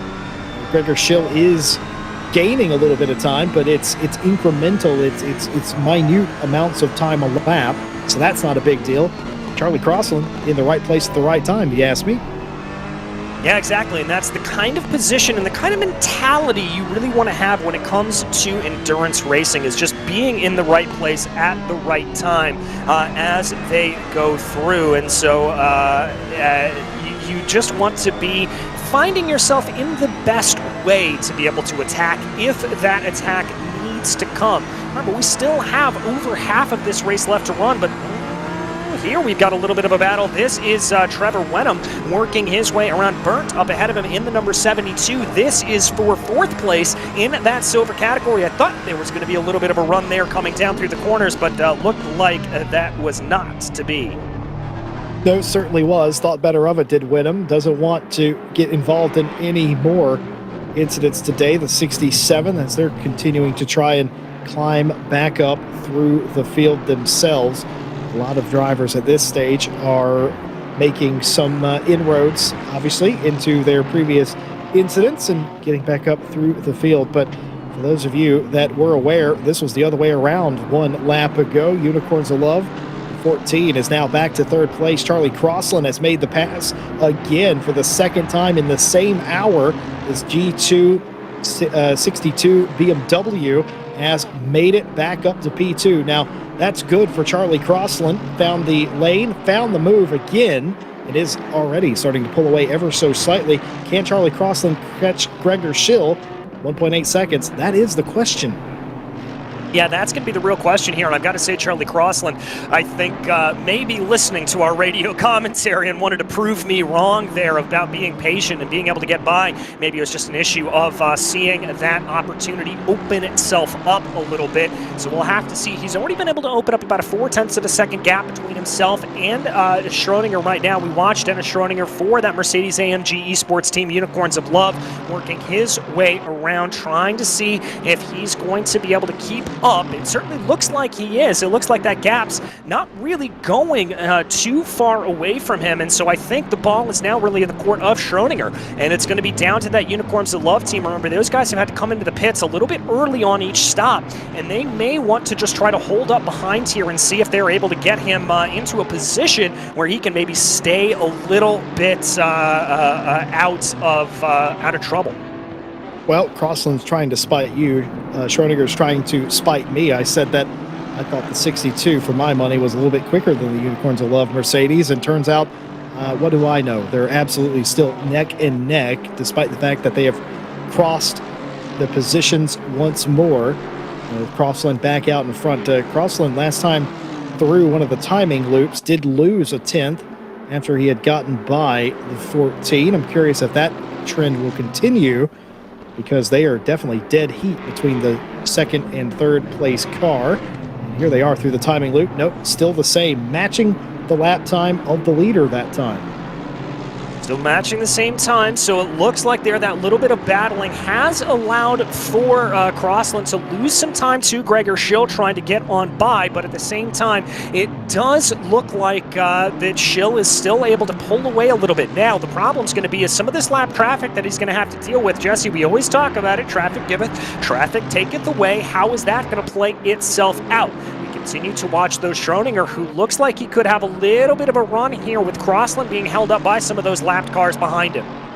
Yeah, it's very interesting, isn't it? Because where you catch them is just as important as anything else. You catch them in a bad spot where it's almost impossible to be let through or to be very hospitable.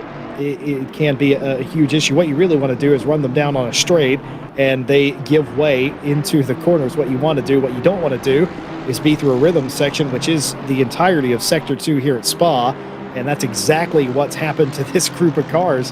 They have gotten stuck. Crossland and Dennis have both gotten caught behind one of those cars in Sector 2, and that will do nothing but slow them down. In fact, you can tell Schill now has several extra tenths that he gained in that sector alone, because exactly that has happened. And it's also worth mentioning, Gregor did an excellent job of navigating traffic, and oh my goodness, an overshoot here by the 14. They get it back together, but that will lose them time, significant time. Yeah, and they've got to be careful. They don't want to be able to lose out of that effective draft range, because any strategy they would have of being able to hold up behind and maybe save a little bit of fuel or just go a little bit lighter, that is going to be getting sent out the window. We look back here on the Mobileye BMW. This is the number 127 as they work their way around. Francesco trying to see what they are able to do. A little bit of an island unto themselves. They run in 28th overall right now. Yeah, one of those rare cars that have found themselves a little bit of space. The DJ, this is what you want in the night portion of a race. It's after midnight. Some of your teammates are probably getting a few hours of sleep, maybe less than that, but it's the quiet part of the night. For the majority of the drivers, though, they have no quiet part of the night. They're embroiled in a battle, but you almost, if you're anybody else in the race, you almost look at the Mobileye BMW and you go, man, I wish I was them right now and I had a little bit of space that I could just sort of relax a little bit. Not a whole lot of that in today's race, and that just causes fatigue which will only mount as the race goes on if they continue to battle as they are. But this is what you want, folks. By yourself on the road, just you and the track. It's a dry track, get in that groove. And some people like to listen to music a little bit as well. And I don't know. I like to hear the engine. I'm an engine person. I don't know about you, DJ. Do you drive and listen to music? Are you one of those people? I only do it when I'm practicing, Jesse. When I'm out on a solo track practicing on the sim, that is when I will put on some music, but I have to have it at a very specific level. I can't have it blasting in my ears because I need to hear that engine note. I need to hear the tire squeal because we haven't really talked about it over the course of today. One of the big differences that you have in the difference between sim racing and real racing is sound. The sound is turned up a lot of times on a simulator like ACC, so you're able to hear the squeal of the tires and hear where the grip is starting to break away rather than feeling it through your backside as you do most other times when you're driving in the real world. And so that's sort of how I judge that out and break that down when I'm practicing myself. Guilty as charged, DJ. I'm the same way. I didn't even know that, but I am absolutely the same way. When I'm practicing, I like to establish a vibe, you know what I'm saying? And that does include a little bit of ambiance, a little bit of music, but not nearly as loud as the engine. Of course, you need that to drive. Here is Filippo Bocchita in the Mobileye Lamborghini Esports 63. They've had a heck of a day thus far. Again, one of those cars that is trending in the correct direction. They find themselves sort of by themselves at this stage. But this is interesting, looking at Filippo's webcam here. They're in a completely lit room on a dark racetrack. Now, that is an interesting choice. Yeah, it is. And that also is one of those things that comes down to driver preference. I've met many, many drivers that want to be racing in the complete darkness so that they can really pick out those fine-tuned details as they come across. And I've also met some drivers who like to drive in the daylight as well, have a light on.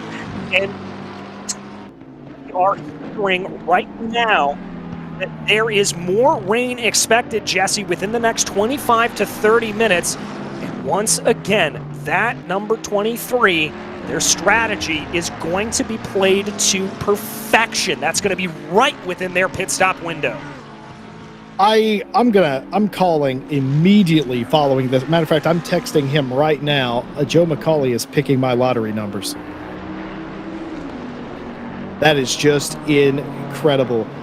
Well, this is going to be interesting with the strategy, all things considered, because the pit stops for the vast majority of these teams, the rain is going to come in a little later than they have to pit, and they're going to have to make a decision. Do you put the wets on, knowing certainly you have to? If you've spent your entire race doing that, where you've put on the tires expecting something to happen, certainly you can't change that now. It will make the tires very, very difficult. Hamstad's here, number 23, FFS Racing in silver class. Took a bold strategy move a few hours ago as we moved from wet to dry. And the result is in the last stint, they were lapping on average almost a full second, 0.950 lap quicker than the second fastest team. Hashtag Hamstats.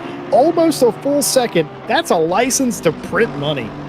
Yeah, it certainly is. And once again, as we said, the rain going to be coming right when they need it to again. It's almost like they've got a crystal ball on their pit window, Jesse, and that they are able to perfectly call that out. But it's just remarkable. It's absolutely remarkable. They continue to just get it right. Yeah, it's not getting it right. It's the right team at the right time. And it can happen to anyone, and it's happened to them in a day where they needed a little bit of help. They have gotten help, and now every other team is scrambling, though. They're not worried. All right, the FFS Racing 23 team, they're not worried. Everybody else is now, because they have a decision to make. Do we double pit, or do we put what is effectively a block-treaded Pirelli wet weather tire on the car on a dry racetrack for several laps that will wear incessantly and be way overheated? No matter what PSI you set it at, it's going to be horrible. Do you bear that, or do you double pit? What is the lesser of the two evils? Neither selection is going to be optimal, but you have to make a pick. And oh, by the way, at this point in the race, this might be the play of the game. We don't know yet. Yeah, we're not sure yet. I think my strategy here at this point is I would rather be driving on a little bit worn-in wet tires than I would be out driving on slick tires in the rain and having to come back in and do another pit stop. But we will have to see what these drivers and teams decide to do, because remember, for a lot of these drivers, they've got multiple people working behind the box. We're also checking into the number 51 right now, as we are hearing that Scuderia Ferrari Veloce Esports team has been in the pit lane for a very, very long time.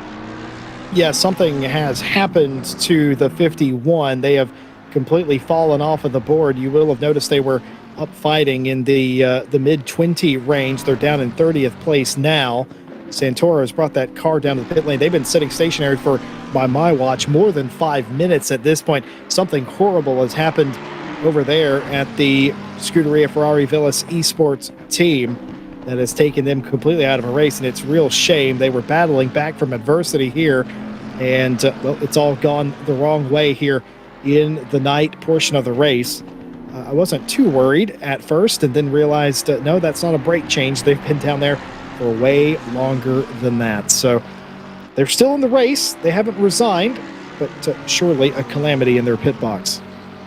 Yeah, definitely a calamity there for them. Not at all what they wanted to have happen, unfortunately. So we're not really sure what the reasoning is there for that. Like I said, we're going to send some of our virtual pit lane reporters down there to find out what it is. We watch here a little bit of battle that's starting to pop up here in the top 10 of the pro category. That is going to be the number 4 Mercedes-AMG Esports team, HRT, leading the way over James Hosnick and the number 149 Yas Heat McLaren. There you can see Yaroslav Hosnick behind the wheel of the car, taking a little bit of that real-life light look there with some blue lights around, maybe to filter the eyes. But this battle is about under a second here as they run, so this has the potential to really pop off here very soon.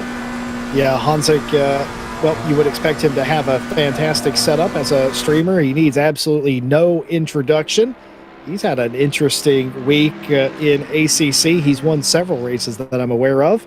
And, well, he's trying to get back inside the top 5 here with the Yas Heat team. Haven't talked much about the 149 at all today, but they're coming on strong at the right time. Saw them a little bit ago in a lower position, but they are certainly trending up in this field. And Jardier, as he's known to the internet, lovely guy, one of the happiest guys you'll ever meet. I asked him once why he likes sim racing. He goes, it's just fun. I love doing it. It's my favoriteest thing. It's so inclusive too, sim racing. You can do it anywhere. Anybody can do it. And there's so much to choose from. And you talk about SRO ACC in particular, there's so much variety and choice. You know, there's a car for you, there's a track for you, there's something to enjoy, there's people to race, and Jardier just loves it. He soaks it up. He'll race anything, anywhere, and he'll probably win at it too. Yeah, really and truly does. Jardier, just one of those drivers that is absolutely always on top of the ball, always right where he wants to be in that Yas Heat team. Really doing a good job here to try to be able to hold off and keep going. And so we'll have to see what happens. Obviously letting them on by here at this point. At a 1.9 second gap. Jesse? He waved at us, DJ. Did you miss it? I missed it. I was looking at the screen. Oh, yeah, he waved at us. His chat let us know, or let him know that we were talking about him. He waved and went right back to work. Yeah, just gets right back to work. And that shows you, it's one of the impressive things here for a lot of these drivers, just how they're able to do that. It always impresses me about some of these Twitch streaming drivers that they are able to have that ability to sort of look around and be cognizant of their surroundings. I know I certainly can't do that, Jesse. I've got to keep completely focused in when I'm racing. Yeah, I know a couple of people. I race with a couple of people that are like that, where they can carry on a conversation. I can carry on a conversation, but I'm not very fast. But I'm not very fast regardless. But when you're a streamer, I think in particular, you learn that ability to be quick. And we have several of those in this race right now. that just have that innate ability to monitor a chat or talk to people and go through their thought process, work stuff out with their team, all while maintaining incredibly quick lap times like you saw the 149 doing there. A little bit further back, Wyndham continuing the march back up through the silver field. He's going to get a place here from Arndt in the 77 McLaren. That was a nicely executed pass. Very close stuff. Not a normal passing zone there, but didn't matter. They made that look incredibly good. And now up one spot for Race Anywhere SimSport. Yep, and just those one little positions there, that's going to be good news for them. We check now on the 949 racing team as this is Ed Kerstetter keeping on around here. This is a little bit farther back in that silver category, about 1 second back to Kalishnikov there as he continues to run. The Bentley's starting to close down here a little bit as they close in, trying to see if he is going to be able to run him down. That big beast of a Bentley really thundering there down into the bus stop. I think you could fit a few more lights on the grill of that Bentley, if I'm honest. But yeah, that is an intimidating car in the daylight. It's intimidating in the dark as well, because the front of that car is anything but dark. And this is what the cockpit looks like. The steering wheel on DJ, I'm going to say it, on the wrong side of the car.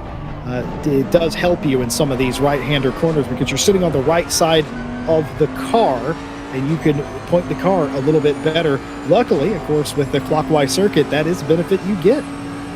Yeah, very, very good. It really can help you to be able to get a little bit farther over onto that side of the track. It's one of the advantages of having that right-hand drive car. And I agree with you, Jesse, it is on the wrong side. Everybody who is from the UK, you can come at us. We are from the States, and we have it on the left. And I just want to say, I'm kidding, of course. I love having the variety of choice, and it only makes sense that the Bentley's wheel is on the right hand. It does absolutely help you in clockwise circuits. And we saw Dominic Blyer flashing the lights at Eamon Murphy. Or excuse me, that's not Eamon Murphy. That's a Ferrari right in front of him. He's flashing his lights at the lap car in front of him, but to this point hasn't had a yield from that particular car. Just letting him know that they're there.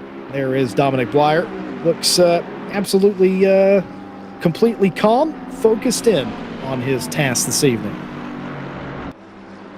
Yeah, just looks completely in the zone here, and that's exactly where he wants to be at this point. He's running behind some lapped cars right now, a few of those machines up in front of him, trying to see if he's able to get his way by. This obviously the highest placed Bentley in the field, and you know, we talked about the right-hand drive of the car, but really and truly is a kind of love or hate car as they go.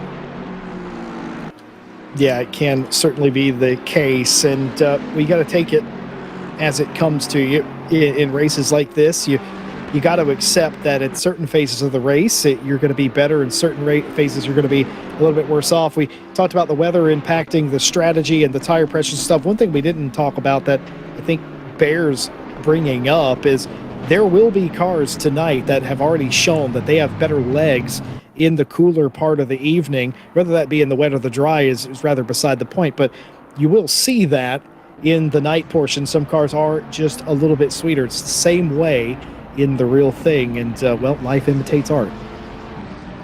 Yeah, life does imitate art as Blazer comes down into pit lane, the Triton Racing number 10. Not sure if this is going to be a driver swap for them. It also looks like the number 14 Unicorns of Love team is going to come on in a little bit early, as they are wont to do, as they most certainly are going to be caught out a little bit by that rain that we do anticipate coming on here very, very soon. And so that is going to throw things off here for these drivers. I've got to think, Jesse, that they're probably at this point going to go out on wets and just kind of grin and bear the wear that will come through. I think, and this is just my take, I think it's easier to go out on slicks on a wet track that you know is going to dry. You can kind of wheel the car around a little bit and take due care. I think it's initially easier to put the wets on here, but I think in the long run this is going to be a horrible 1 hour stint, DJ, because when those tread blocks start to wear and the tire gets too hot and then the rain does come and then you have less tread on the tire to begin with to wick away that water, especially at the end, it could be a handful I think initially this will be better. I think it'll be a lot worse at the end, though. Yeah, I think you're right. It'll also be interesting to see if any drivers maybe decide to come out, do a couple of very, very quick laps on some slicks and then maybe come down in. We'll have to see. There's a lot of back and forth, a lot of decision making that could be made here. It's going to be very, very interesting for these drivers. That is going to be no doubt. Also looks like Gregor Schill and Charlie Crossland coming down into pit lane. Murphy coming in as well. This is about the time that we would thought, we think the majority of these drivers will be coming down into pit lane. That could be a little bit of a problem there for the number 1, as that is the number 5, the Williams Esports entry that is there right in front of them. That could have slowed them down on pit entry. It very well could have done. You got the car in front of you that slows down or is right in front of you, distracting at the very least. And something that just occurred to me, normally we would check the sidewalls of the tire. A yellow streak, which is actually the Pirelli logo, that means it's a dry tire. If there is no such Pirelli markings, then that is the wet tire. A black sidewall is a rain tire. But due to the nature of the low light level here tonight, running in the dark, it'll be really hard to see it, but we will get some of our eagle-eyed group down in the pit lane to tell us what they switch on to. I could have sworn I saw the first car that came in. They left on slick tires, but that could have been just a trick of the light bouncing off the sidewall of the tire. So we will have to keep you updated on that, on what everybody comes out of the pit lane in. And man, I just don't know what the right call is here, and quite frankly, I don't think they do either. Yeah, I don't think they do either. It's really a roll of the dice, a flip of the coin, whatever analogy you want to use, as drivers do come out of pit lane here right now. We're waiting for everything to officially cycle itself back around. That looked like... Oh, we're just waiting for Schroninger to be able to come back in. Okay, that makes a little bit more sense. It looked like Schroninger was way off the pace there, and I was very, very confused and concerned for that number 14. This is the driver, though, Lars Kisser, in the number 4 Mercedes-AMG Esports Team HRT. We still wait for a pit stop from them. And so they are expected here in the next couple of laps. It does look like, though, for them, that'll be some good news. They'll be able to come back in here in a few laps' time and maybe be a little bit closer when it comes to the time that you need to be running on tires that aren't exactly suited for the conditions. Just to keep everybody up to date, we expect rain imminently here at Spa-Francorchamps for the... This will be the 3rd or 4th time it's come a rain shower. We expected the showers to come and go as this race has progressed, and we have not been let down by the weatherman today. That's exactly what we've had. We've had more dry running than wet running, but it has been longer showers throughout the night. The first one incredibly brief, and then a period of just about 45 minutes or so of rain. And then it's happened again. So now, I think this will be our 4th period of rain that we are expecting. The drivers know just as much as we do of what the weather is going to do, and they are charged, the teams, with making the right decision and hoping that you're right, because realistically, it just unsure some of the time, especially being caught off just by a few laps. Your strategy versus when you would like to pit and put the rain tires on. And again, running on a dry track with wet tires, it doesn't feel terrible when you first start out, DJ, but you do 2 laps, you do 3 laps, and you start to go, uh-oh, I have no grip.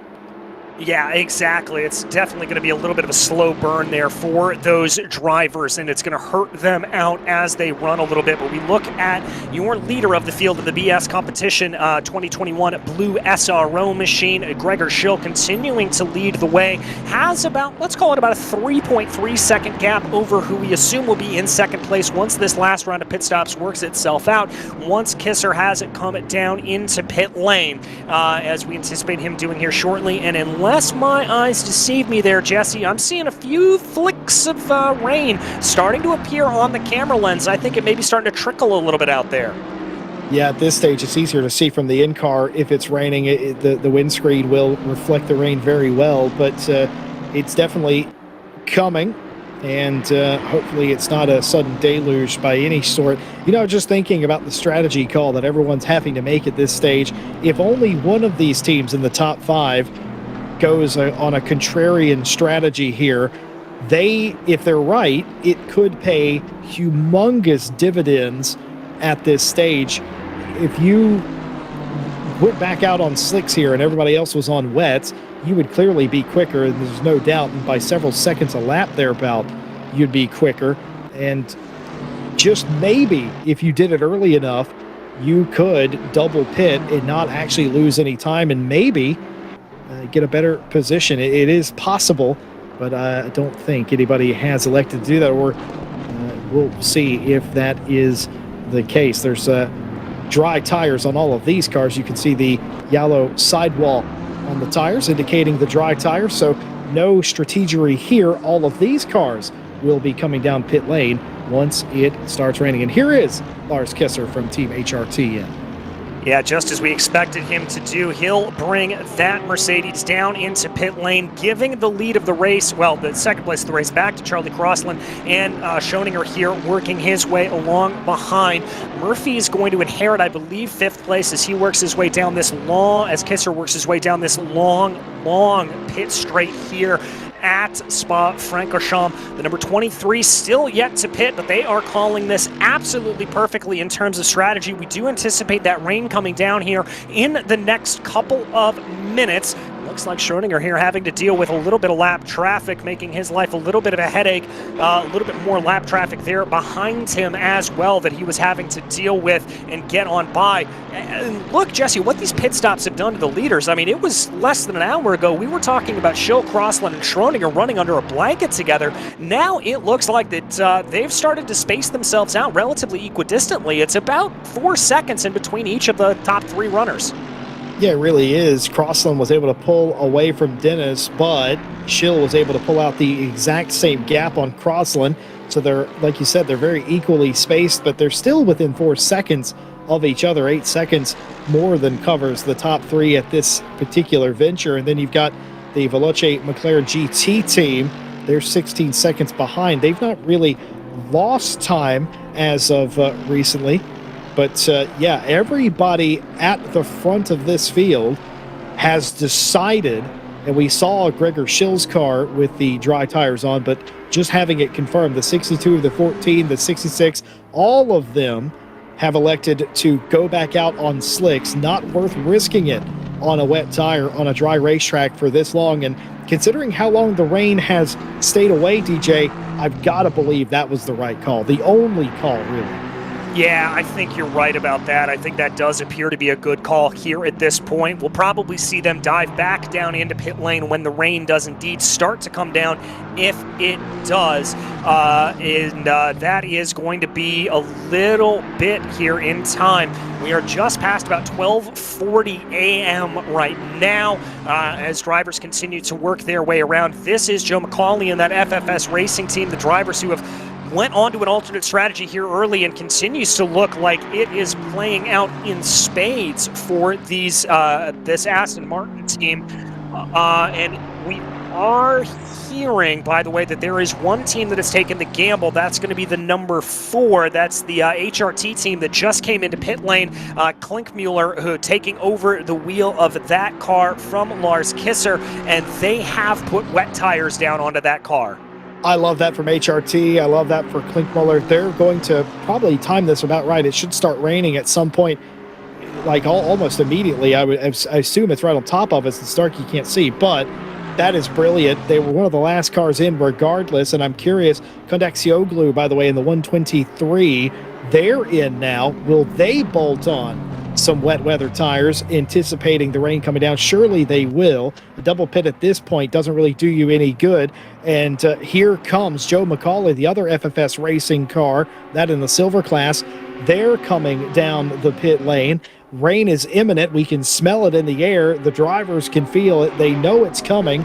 And the top several, I should say, will have to pit again to put on a wet weather tire. Everyone else now coming in, we expect to be on the wet tire. The 4-car HRT Mercedes, they were the first to come in and make that. Will they be the ones that I was talking about doing the contrarian strategy, gaining some ground. I think they just might. I think they might have timed it good.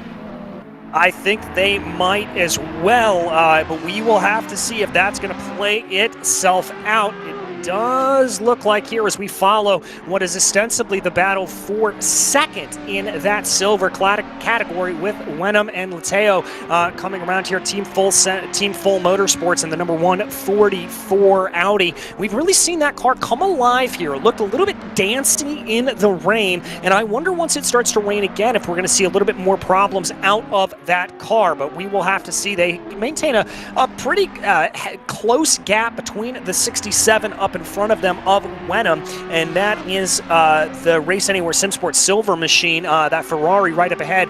Interested to see where Macaulay's going to come out, and especially considering the majority of these drivers came back out of the pits on slick tires. We anticipate the majority of them owing us another pit stop, and that's just going to be another play into the hand of the number 23. Yeah, it sure is. And again, being able to time this absolutely perfectly, again, sort of by accident, sort of on purpose. It's all worked out thus far for the leading car in silver, and sort of worked out for Klinkmuller as well in the 4, if we're honest, as well, as they got to stay out a little bit later, and they're only a few seconds behind Kaposia in 7th place. And I wonder what the gap is between the 149 and the 88. It's substantial, whatever it is, but even still, you talk, it's 13 seconds. You talk about how long pit lane is around here, more than a minute 20 there or thereabouts. It's a long old pit lane, and that doesn't even include a stop, DJ. So that saving that stop, that could be huge for that 4 car. Yeah, it very well could. It could catapult them well up in the order. One of the longest pit lanes that we will ever experience here in SRO Motorsports Group action on ACC. A little bit of flash of the lights there for the 144 up ahead of them as they try to get by their way by that McLaren. It looks like the McLaren running a little bit wide, and that sent them off, and so that's going to lose them a little bit of a gap. Lateo, I don't think too happy about that with the flash of the headlights. Team Full Motorsports, they were about 0.8 of a second behind, and now they find themselves a good 2 seconds behind Wenham in that number 67. So they've got a little bit more work to do to try to catch back up at this point. Yeah, they sure do, and you can see just vaguely the windscreen wiper on the 144 Team Full Motorsports car is going off, which can only mean one thing. A driver wouldn't usually switch that on without a reason, and they haven't on this occasion. The rain is falling around the racetrack, and anybody on a wet tire should be good to go from here. I worry about what damage they might have done on those tires. It has been a while. You can see the 123 on the groove tires. You can clearly see there. And they are being passed by Apostle here in the 33, the West Competition Racing car. But very interesting. I wonder how much damage was done on the wet tire. Everybody else, though, to stop here. You're not going to be able to continue for too much longer, DJ. It's only light rain at this point. That will hardly worry anybody on a slick tire at this stage. Yeah, it's not going to be too much to gather here. I think in maybe 3 or 4 laps time as it comes along, that is going to be what really and truly brings everything around, and that's what's going to be the big decision maker here, I think, for these drivers, is when this rain, if this rain starts to fall a little bit heavier, what do you do then? What do you do at that point in time? What are you going to have to play that strategy out as? Right now, you can be running here on the wet track as the rain is starting to fall on those slick tires relatively easily. But the question is going to be the reverse of that. We check back here through the field. This is Sebastian Apostle working his way around for West Competition Racing SRO in the number 33 BMW. He looks like he's in a little bit of an island. He's got Kondachoglu starting to close in a little bit on the back of him, but not too much. And that battle's not for position in class, remember. That is between silver and pro categories. Sure is. He's on the tail end of the leading silver category drivers, but I'd rather be in the group than not in the group. Still 4 seconds behind Burnt in the 72 for the time being. In fact, he's going to gain a position here, I'm pretty sure, on the 77, and does as Art comes down the pit lane to the attention of their team. Interesting days here in the 24 hours of Spa. The rain coming down again. Some teams electing to go long as long as they possibly could and bolt on wet tires on a dry racetrack. Others didn't have a choice. They had to pit so soon. They just had to put on the slick Pirelli tires and take an additional stop some 15-20 minutes after the fact, and they will not come in until they absolutely have to up front, trying to maximize as much of the dry tire as they possibly can. You literally at this stage try and stay out as long as you possibly can without putting the car at risk. Yeah, that's exactly what you want to do. And when you start to feel that car break away, when you start to feel the action really go, that's when you're going to come in. And speaking of that, Jesse, it looks like Schill, Crossland, and Schoninger, the top three, all coming down into pit lane here at this point. So that is going to be the call here for those drivers. They want to bring the cars into pit lane, get those wet weather tires, and feel a little bit safer. I'm also seeing Murphy is coming in as well. And we are hearing here through statistics that number 23 is going to be gaining an entire pit stop on these drivers. This could be a remarkable turn of events for your lead in the silver class category. Could you imagine going from 5th place, more than 4 seconds behind your next nearest rival, to all the way up, potentially fighting for the lead and potentially a win of the race? That is just the shot in the arm a team needs in the middle of the night. Folks, you can't win this race in the middle of the night. You absolutely can't, but you can lose it, and that's the most important thing. The 33, though, doing their best, good job to try and make sure they're in a position where they can win it tomorrow afternoon. James Parker and the FFS Racing 23 out there on the treaded tire. We saw that earlier, and they were losing time. They will now start to gain a little bit. You can see the matte black racetrack is now shiny, indicating that there is water on it, and that is exactly what's prompted every single one of our leaders, the top 6 thus far, to come in this time. I said that they'd stay out as long as they possibly thought they could. The other side of that is nobody wants to be beat on pit stops here, so when one comes in, they all sort of want to come in. Yeah, if you're able to go a lap or so longer under normal pit stop sequences, you normally try to do so, but with the rain coming down, you don't want to be that driver that rolls the dice and loses a bunch of lap time running slick tires on a wet track, and that's exactly what we're seeing. A little bit of a check up there. That is Kostovich right up ahead of Sievert that we run on board with right now. The SOP Esports Art of Car Machine trying to work down to the inside of the 949 team. Let's see if he's going to be able to outbrake him going down into Lacombe. Looks like that Aston Martin's going to try to hold it around the outside, which will flick back there, and that's not going to be a move done, and they've got to be a little bit careful. No, they don't. Sean Madison there in 29th overall, still in pit lane, so they're able to battle themselves out here pretty well. Kostovich, though, is going to have to watch out, because I think Sievert, we have seen some speed out of that number 100 and out of that driver, and he is certainly one to try to push ahead. We were talking about Sievert earlier on in the day, and their accomplishments this year. Represented North America very well in the Ferrari Veloce Esports Series and beyond, and continuing his great work in SRO as well this entire year, and trying to get up in the positions. That certainly has the right tire at the right time, trying to battle it out and gain positions, get back into a respectable position where you can battle for potentially podium spots here today. Won't do it that way, though. That was incredibly wide. That might even lose them a spot around the outside there. That car going wide off of almost every corner. Is something wrong with the SOP Esports car? I'm not sure if something's wrong with that. It almost looked like they were running slick tires, but as we can tell, that does look to be white brands there on the outside. So I think they are on the treaded tires here at this point. So I'm not entirely sure what is wrong with that car. It just goes to show you, Jesse, sometimes when you're driving here, you get a little bit offline. We talked about that slick line starting to develop around the track, and sometimes when you're off of that, when you get onto the wetter stuff, it can throw you for a little bit of a loop, and so that can be a little bit of a problem there for those drivers.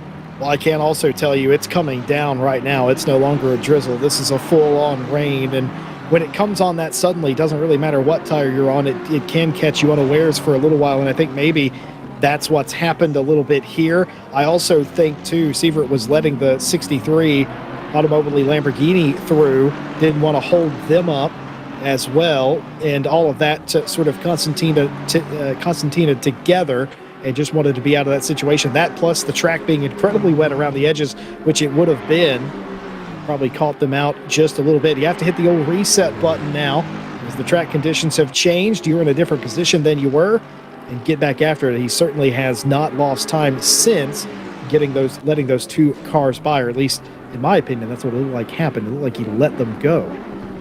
Yeah, I think that's it, and I think that's just a little bit of a calculation move of not wanting to put up too much of a fight, and that is what they did. And so being able to let them by is like I said, a little bit of a strategy call to be able to try to keep up as close behind Kostovic here as possible as they continue to go. We watch those Sievert trying to see if he's going to be able to get anything to fire off. This is the battle for 27th position, one of the closest battles that we have out on track here at this moment. And one of the big concerns here, we talked a little bit about when we saw Sievert get offline, trying to make that pass, Jesse, you've got to run through the wet stuff at the track if you want to try to get offline, and that is a real problem. You do not want to be out onto that dark stuff. You really don't. You want to run where everybody else is running. You don't want to be off, and you don't want to hit curbs at this stage. Everything's very wet. The curbs are going to be incredibly greasy and inhospitable at this stage. And considering you got to a point where you were running dry, and a lot of these teams didn't swap drivers, so now you have a situation where you have a driver that kind of understood where the limits were in the dry night. Now it's very wet, and you've got to reassess in this situation. Certainly the first time they will be dealing with that. Well, the last stint is over. That means more hashtag ham stats, and quite strangely, 2 silver cars are the 2 fastest cars the last stint, and nobody will be surprised that FFS Racing Silver was the quickest car. They have the God stint, or the best strategy thus far that has worked out. Their average lap time, a 2:20.361. What you might be interested to know is the 67 race where Ferrari is second, the 2:20.552. That's near as makes no difference, 2/10 slower on average, but even still the 2 best cars. And then you have the RH 88 Mercedes AMG. They're a 21.014. That is more than half a second off of the top 2 cars. Then you have the 62 G2 BMW, the #1 BS Plus competition car. And interestingly enough, we talked about the 10 Bentley a moment ago. Well, they're on this list as well. 21.3 their average. That's just about 1 second slower than FFS Racing Silver. Still incredibly close considering how long we've ran, and that again over the course of the entire last stint. Less than a second separating. You can tell it's pro drivers.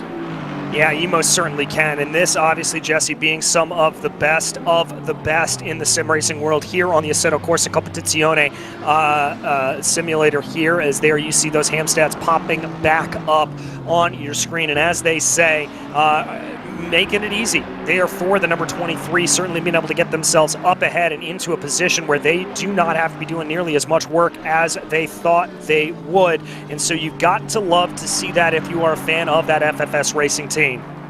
Well, I think Hamstat said it best right there. Absolutely rapid. Just the best place at the best time, cranking out the lap times. Now, a good stop in the right time, folks, does you absolutely no good if you do not have the speed in the car and the speed in the drivers. They have all of it. It's a complete package, and that is what makes it so impressive. Exactly. You've got to be able to back up those times if you are running in the car. It can't be a situation where, well, you're just quick, and so you're able to get on in that way. You need to be able to be fast in both the pit stops and on the track. We watch there Chris Sievert there continuing to work his way around. I like the pressure that he's applying to the back of Kostovic. Just good stuff all the way around. Another good battle a little farther up in the field. This is Sebastian Apostel behind Vetti right now in that 333 machine. The 33 and the 3 running close to each other. The West Competition Racing machine and the virtual drivers by TX3. That is the battle that we currently have on our screens. Sebastian is interesting. You can look at his eyes. His eyes are darting around. He's gaining a lot of information. He's looking, in the mirror. He's looking ahead of him, and he seems to be looking up a lot as well. I don't see many drivers driving in a position where they are looking at an up angle a whole lot. I'd be curious to know how his neck feels after running a race like this in this tense pressure. But yeah, very interesting position. Everybody has their own style. Everybody has their own comfort zone. And right now, being the hunter in this battle with Vetti in the 333. Think about looking down the inside. Just about gets there. Can't quite cover him. And the 333 will somehow escape there. I thought for just a second West Competition Racing was going to have that spot. A little conversation going on to the team saying, hey, I almost had him there. I'm going to give it another go. Yeah, you could certainly see him thinking about it there, but I think for Seb here, he's just got to keep himself together. I wonder if he's looking up in that way, trying to check the rearview mirror, potentially. Maybe he's a little bit lower in the seat. You can see him glancing to the side. I wonder if he's got a little bit of stuff as they run. I wonder if he's got some live timing and scoring off to the side there. That's a good point. Off to the side, and that's what he's maybe glancing on. Maybe he has Discord or TeamSpeak, something there open to be able to communicate with his teammates. And by the way, nope, we're going to stick on this because there's a little bit of poke from Apostle trying to see if he's going to be able to get anything. No look there down into Lacombe, but he's certainly going for it. A lot of drivers we watch, they're laser focused. They're barely even blinking. Sebastian Apostel, the absolute opposite of that. He's looking left, he's looking right, he's looking up, he's looking down, he's talking to the team.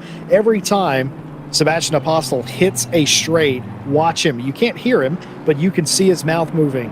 He's not talking to himself. He's talking to his entire team, letting them know status updates, what he's doing, what he thinks he needs, stuff like that. Maybe he's venting to the team a little bit. Like he was coming onto the front straight. It's very much possible that all that's going on. And that's just one corner, one sector, doing that many times a lap. DJ Clark, we talked a little bit about the championship battle and how it's shaken out thus far. Of course, we still got more than 15 and a half hours of running tonight and in the morning into tomorrow afternoon to do. But right now, an interesting situation we find ourselves in with the Pro Championship.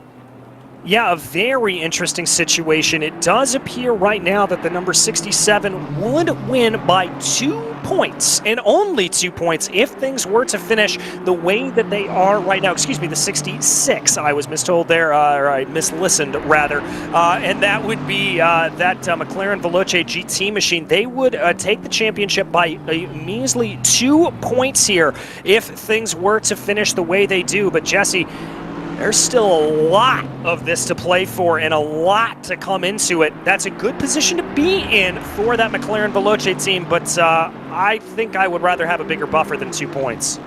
Yeah, one of the rarities here, I'm going to mark this down in the win column for me. I said earlier that I didn't think fourth place was too big of a worry, but they had to, Team Veloce GT had to do something to maintain a top 5 position. And yeah, it is indeed close. I didn't think it was that close, admittedly. I thought it was a bit wider than that. Shows how much my math is worth, and I think that was maybe a little bit of contact there. Abeladze getting shunted in the side as they went through the left-hander, but Abeladze through here in the 41, hanging on to that position. Michael Kondak-Sioglu behind him in the 123 FFS racing car, continuing to make hay here, trying to get back inside the top 10, but a measly, I think is how you put it, DJ, a measly 2 points in the championship after an entire season of racing. Man, they must be sweating in Veloce GT camp right now. Yeah, they certainly do, and I think for them the crucial thing here is that they've got to just keep their eyes on the road. They don't have too much time to lose necessarily. being sat where they are in 4th place with George Boothby behind the wheel, but what they need to focus on is they can't lose any other positions here. What they can hope for is that their title rivals in the number 1, who currently run in that top category, they can't gain any more points. So this is their sort of last-ditch moment, last-ditch effort, last hold on to position. They cannot drop down to 5th. That has got to be their goal. They have got to stick where they are, and they know from this position that they are safe, but is that going to be safe enough to be able to claim that championship? Well, we're at that point of the night. Welcome to Race Psychology with Jesse Lee, and let's explain the situation here. McLaren Veloce GT came in with a championship lead. It was a healthy lead, admittedly, but they still have to show up and race here tonight. The worst possible scenario is them falling outside the top 5. The second worst scenario is BS Plus Competition leading this race, which, by the way, they are doing and doing very well. Pulled away a little bit, 3.2 seconds to the 62 with Price behind the wheel. Now, here's where the race psychology comes in, folks. McLaren Veloce GT are now G2 Esports fans, because the best possible thing for them, knowing that they're 16 and some odd seconds behind the podium positions, the best thing for them right now would be if Price went up there and took the lead away from BS Plus Competition. Thus, everybody in that 66 is rooting for G2 Esports right now, I would imagine. And that's how race... Now, that'll change if something else happens. If the one's no longer leading, they go back to being neutral. But right now, everybody's cheering that 62 over there, because that would mean the one would get less points. Yeah, exactly. They want to see that number 1 fall through the order there a little bit, if at all possible. They do not want to see the one in that top slot. If Price is able to close down that 4.5, let's call it a 3.5 second gap here at this point to Kammerer up at the front of the field, that's going to be music to the ears of the number 66. That is what they want to have happen, but there's still plenty of time left to go, and we've seen some pretty remarkable pace there out of the number 1, so I'm not entirely sure if that is going to be able to play true or not. Meanwhile, in the silver class category, if things were to finish the way that they were, well, it would be the exact way that we came into it, that FFS Racing AMR V8 Vantage, the number 23, they lead the silver class category. They would be able to take victory there, so all things would stay the way that they were coming in. Yeah, and for FFS Racing Silver, just a few hours ago, it didn't look like it was going to be this way, but they have battled, they have had luck go their way, and they have driven just an immaculate race at this point. Something else has happened, of course. Fabian Piffet in the 67, they're back up to P2 in class right now, DJ.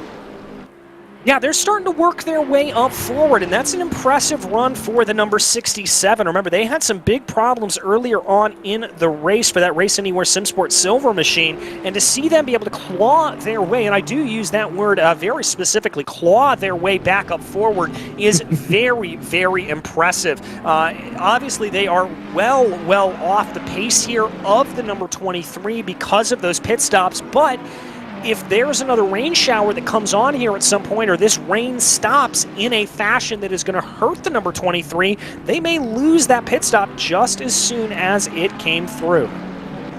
Just to mention as well, talking about the 67 Race Anywhere SimSport car, I told you earlier, the ham stats is they were only 0.2 over the course of an entire hour.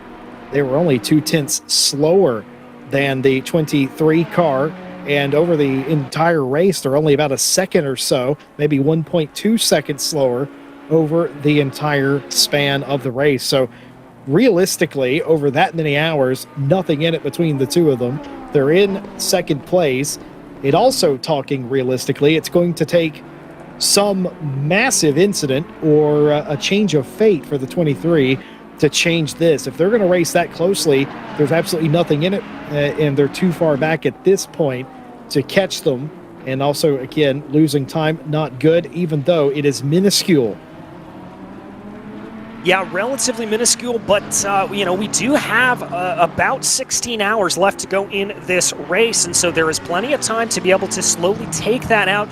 bit by bit as we work our way along. And that is going to be the biggest thing here to keep in mind as we run down to the end, is just how much you are able to focus in on those micro gaps, slowly but surely pulling those gaps in from nowhere. And that may be what George Boothby right here for the McLaren Veloce team is doing right now. He's got about 20 seconds to make up to Tauscher up ahead of him, but if he can maybe take out a 10th here, a 10th there over the course of a stint, get that down to reasonable distance when he hands off the car next, that could change everything around for him here, Jesse. And that's the big difference between endurance racing and sprint racing. Is endurance racing, those little gaps are so important if they are able to continue to stack on one another.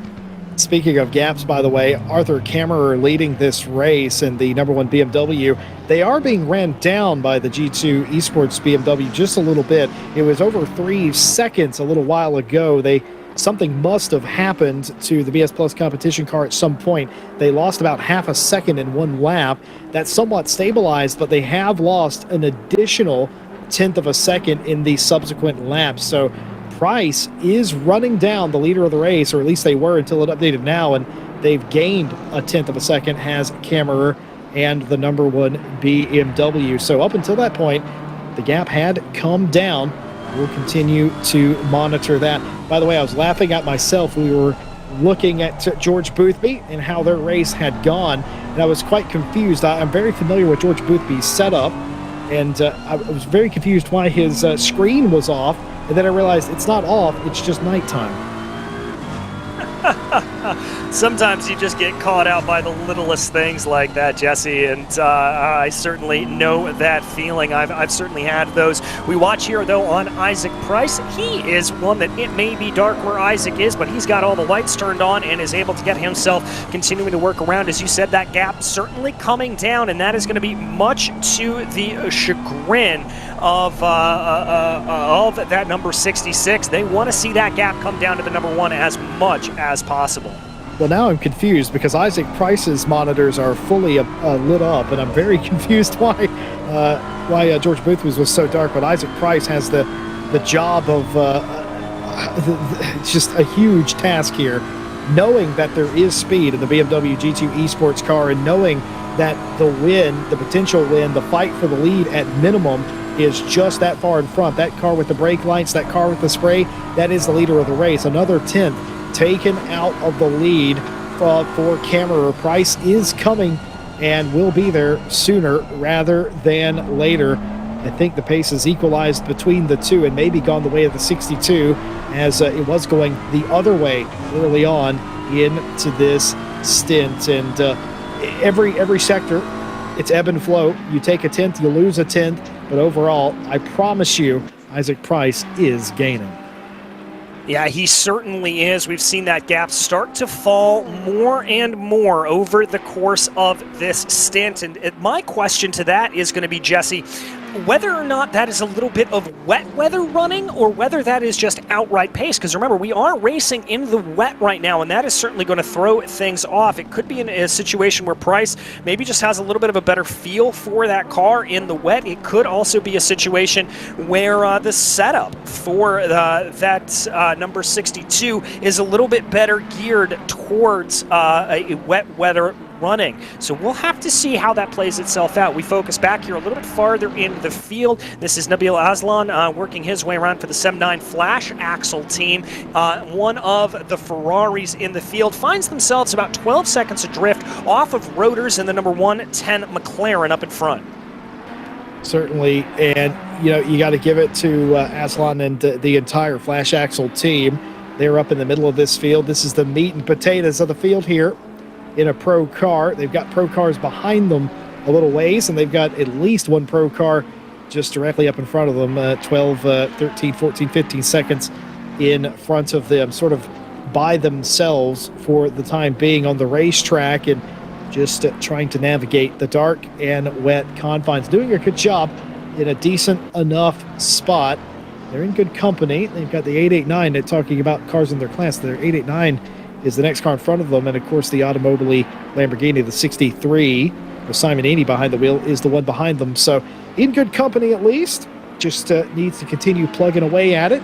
maybe get some more spots. Now, DJ, I'm about to say something that you and I both know as broadcasters we're not supposed to say because commentators curse, but I'm going to say it. Isn't it weird that we haven't had a drive-through for track limits in many hours? Yeah, it certainly is, especially considering all the rain that we have had. Actually, we are hearing right now, Jesse, that you and I just missed one, the number 63, the Automobile Lamborghini Esports team that we were talking about a little bit earlier on in the broadcast. They had one not too long ago for those track limits, but I am surprised that we haven't seen more over the course of the last hour and a half. The changing variable conditions that we've had really and truly make it very difficult to be able to keep all four tires on the black stuff. And we've seen a couple of these cars, if you get offline just a little bit, how much that can throw you. Yeah, it really is. And the fact that we've only had the one and quite frankly completely forgot, shout out to our team that keeps us straight on those matters there, because if it wasn't for Hamlin, I would have completely forgot that even occurred, because it was only the one car going off into the dirt here. That is not the preferred line. That's not how they teach you to do it. And just trying to race here and potentially stay in or out of the way. I'm not sure exactly what's happening with the two of them, but a scary moment there. Not the easiest thing to navigate. The grass in the rain, but they've done it and kept in front for the time being. Probably scary for the 21, admittedly. Trying to wonder what that car was doing. But the fact that we've only had the one drive-through penalty in recent memory is really incredible, considering the conditions we find ourselves in. We've had 3 or 4 cars have incidents coming out of the pit lane on the wet track earlier, you'll recall, but only the one drive-through in recent memory. Yeah, only the one drive-through in recent memory, but we need to keep our eyes here on the third place car, by the way, Tauscher, as that car certainly looks like it is very, very quick in a straight line, especially at this point in the race. It looks like they were able to go about 2 seconds a lap faster than Cameron up ahead of them, so we may have a little bit of a charge here for that number 14 Unicorns of Love team. This may not be over by the end of this. I think we could see another battle coming out for these drivers up at the front of the field. Look, McLaren Veloce GT doesn't care who passes BS Plus competition. As long as somebody passes them, they'll take Unicorns of Love. It doesn't matter. And that would make them feel a little bit better. Again, McLaren Veloce GT, as they currently run, still leading the championship, but by a very fragile 2 points. They came in big favorites here today. And while they have performed incredibly well, I think we have to give it to them. It's just unfortunate that their direct competitors have done as best as they possibly can. And credit to BS Plus Competition. They have done everything in their power today to put themselves in a position to win this championship. It is literally out of both of the championship teams' hands. And really, as it stands now, it's in Unicorns of Love and G2's hands. That is a unfortunate series of events that we found ourselves in.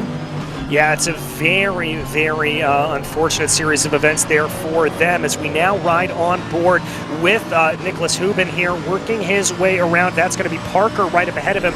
That number 23, that is the leading car in the silver class category. Looks like Hubin's able to get that pass done nice and easy. That'll promote him up into 8th place on track as he goes, and that'll put Parker down a position. Remember, Parker in that number 23, they are the car that called out that strategy exactly perfectly right on the last go-around, basically gaining themselves an extra pit stop.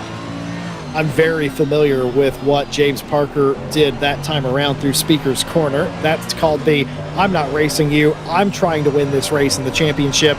Go on, sir. That was the wave by, essentially, is what that was at high speed. Wanted absolutely no part of that, did James Parker. Just got out of the way. Yeah, just wanted to get out of the way there, not be too much of a roadblock, and I understand that strategy all too well from them. And so want to give a little bit of credit there to them as they did that. We look a little bit further up in the field. This is Igor Rodriguez as he works his way around. Rodriguez trying to chase down Kondachoglu, who's directly in front of him there as they run. So this could be a nice little battle starting to develop itself out if things continue to go on the way that they are. car. Only about 0.2 of a second separating the two of them right now. Not a whole much of a gap in there. You see them both weaving their way around some lapped cars, trying to find as much space as they can get. They are. Igor Rodriguez sizing up the competition in the Williams Esports Shield Blast number 5 and trying to figure out where the best place is to make it, flashing the lights. The gamesmanship is on here.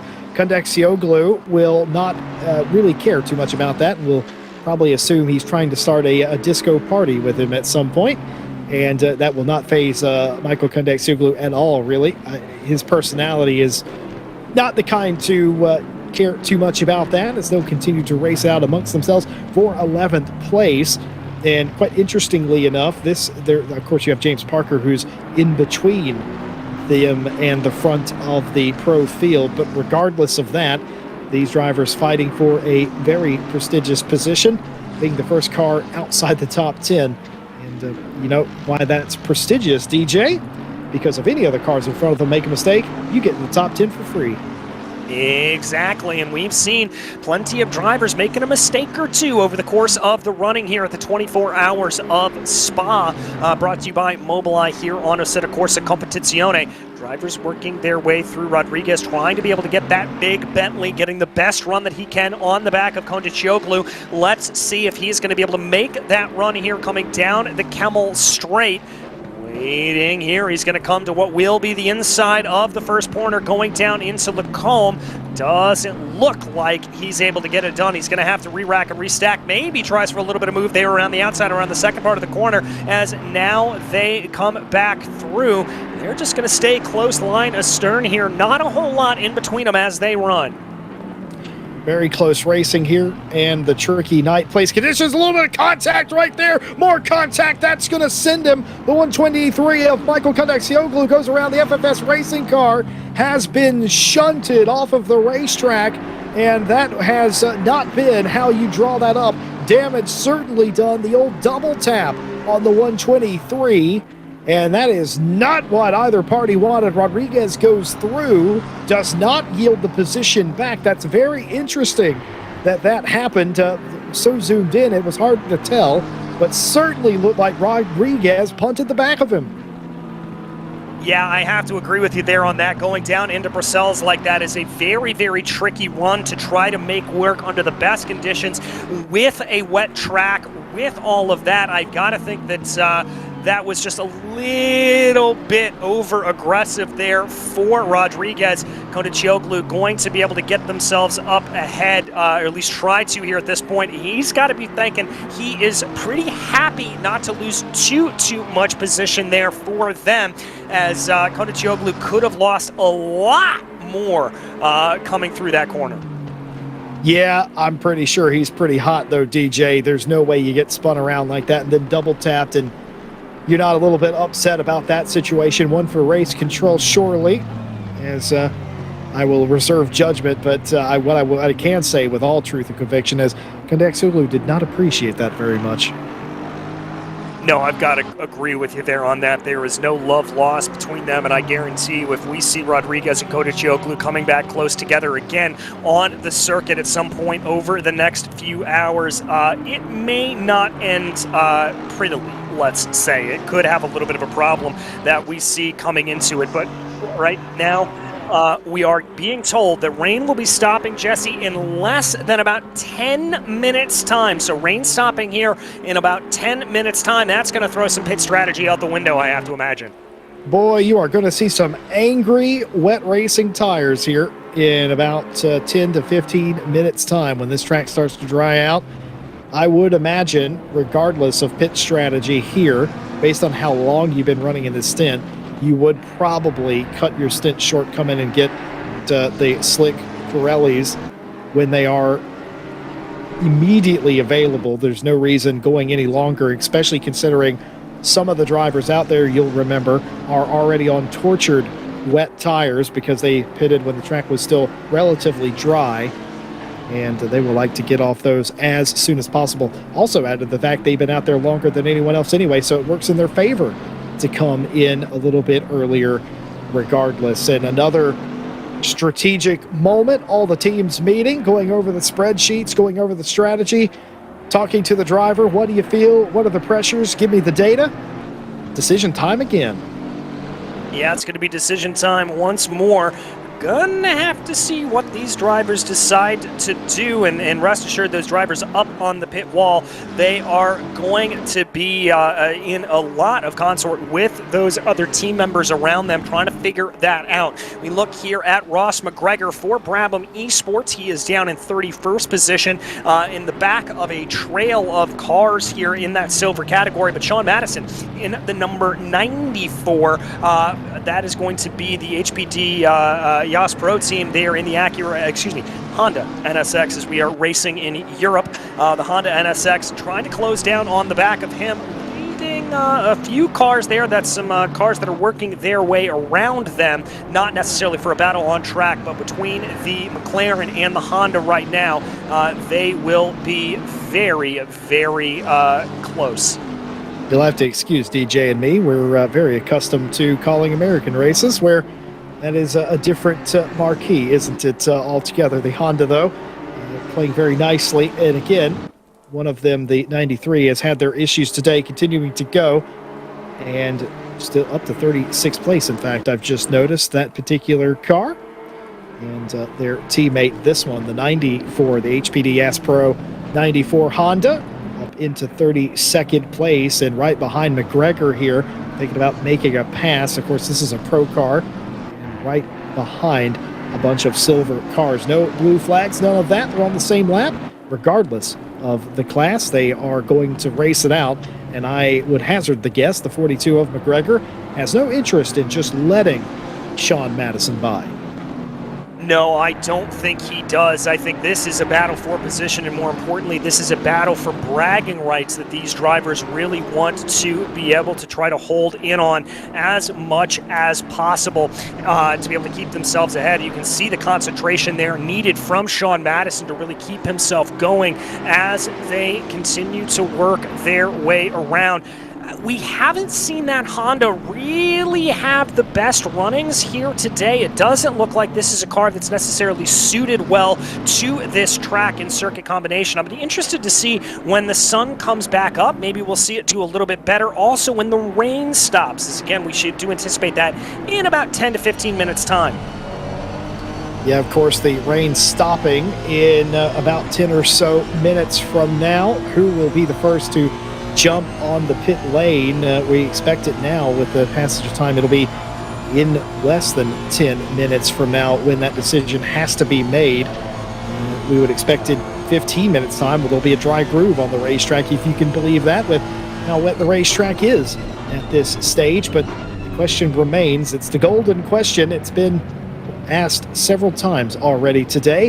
When do you come in and put the slicks on? They've demonstrated in the daylight hours you can come in many laps before the rain actually stops and put the slicks on and sort of tiptoe around the racetrack for a few laps, and it all worked out for all of them. But can they repeat that feat in the dark? Yeah, that's going to be the real question here is the added danger of running in the dark. Is that really going to throw anybody off? Is that going to be a real problem here for any of these drivers? How is that going to play itself out? We will have to wait and find out here for them. As we continue to watch Ross McGregor holding off Sean Madison there. Madison looking very, very good. Indeed, Madison's actually going to poke his nose to the inside as they come up towards Lacombe. Madison not going to go for the overtake there, though. He's going to fall back into line. And now they have also caught up to Mitchell up ahead of them in that number 22. That's the Rocket Sim Sports Honda NSX. So now it is McGregor running in a little bit of an NSX sandwich here. Yeah, that's not where you want to be, but if there's any consolation, McGregor has the speed to make that pass. You just don't want to make an ill-fated move that lets Sean Madison get by you, and then you're the caboose on the train at that point, and you don't want to be that driver. You want to be the one making the moves. But intent shown, in my opinion, by Madison to make the pass. We'll see how that all works out. Well, folks, it was over 3 seconds. It was over 2.5 seconds, and then it was less than 2 seconds, and now there's absolutely nothing in it. Again, Arthur Kammerer, leading the race for BS Plus competition, has been run down by Isaac Price in the BMW G2 Esports car. and they are neck and neck. And no small wonder why the gap has come down so quickly. Huge amounts of traffic in front of them. Yeah, that is going to be a very, very big part of this race in the battle of the BMWs here between Price and Kammerer up at the front of the field. G2 versus that number 1 BS competition machine as they try to bring their way through. You see the Bentley getting off and out of the way before they enter into Blanchemont. That's going to end up hurting Isaac Price a little bit as they run it down through the corner. Price is going to be able to get around there, but not before sacrificing a little bit of time, I think. And indeed, you can see that gap visibly starting to grow a little bit there between the two of them as they break down there. I've got to say that looked like a little bit offline there coming into the first part of the bus stop for Kammerer. We'll have to see if that comes back to bite him here down into La Source or not. Yeah, something else I was paying attention to, you got Tauscher in the background, the Unicorns of Love Mercedes at number 14. That gap was over 3 seconds half a lap ago. The traffic has held them up so much. He's gained just about 1 second on the lead group. It's been a trio of drivers at the front of this field at several times today, or should I say tonight even. It's about to be that again if these two don't settle this issue really quickly. It's down to 2.1 seconds the gap now. I would not be surprised if it's less than that now. We will just have to wait and find out. Traffic being a decider here in the gaps, but no positions change just yet. Everybody continuing to maintain the level of respect and a lot of trust, admittedly, as well, as close as they've been racing tonight. And bad news for fans of the number 5 Williams Esports Bentley. It looks like they have been issued a 5-second stop-go penalty. And so that is a rough break there for them. That's Igor Rodriguez. I believe that is probably to do with the contact that we saw between himself and Michael Kondicioglu. And yes, we are indeed getting that confirmation, a 5-second time penalty issued to the number 5. Now that's interesting. Based on the camera, I thought that it was a bit more than that, but obviously race control, they have all the replays, all the camera angles, and they've determined it wasn't as big of an event as our camera showed it to us. Otherwise, that would have been a different penalty. So fair play to them, just the 5-second penalty. And that does explain why Rodriguez didn't really stop or slow down or anything like that. He felt what the race control must have felt, that it wasn't as big as it looked to us. So all fair play to them. Just a 5-second penalty. Now that he'll get to serve that. He gets to choose. Obviously on his pit stop, he'll have to serve that extra 5 seconds. Not the end of the world. He's already 9 seconds in front of Kondicioglu for the 11th place position. Not the end of the world there. And again, doesn't have to come in 3 laps. He can serve that on his next stop. And all things considered, Rodriguez probably feels good about that. Yeah, I think you're right about that. They would have liked to have obviously maybe not had that penalty, be able to push themselves a little up forward and be able to get closer to the number 41 Bentley up ahead of them. That is the Keyboards Engineering Simware Pro by Vitas Machine. But they would have liked to have been able to close up a little bit to the back of them, as they have been able to run them down over the course of this stint. But a 5-second penalty, not the worst in the world for them.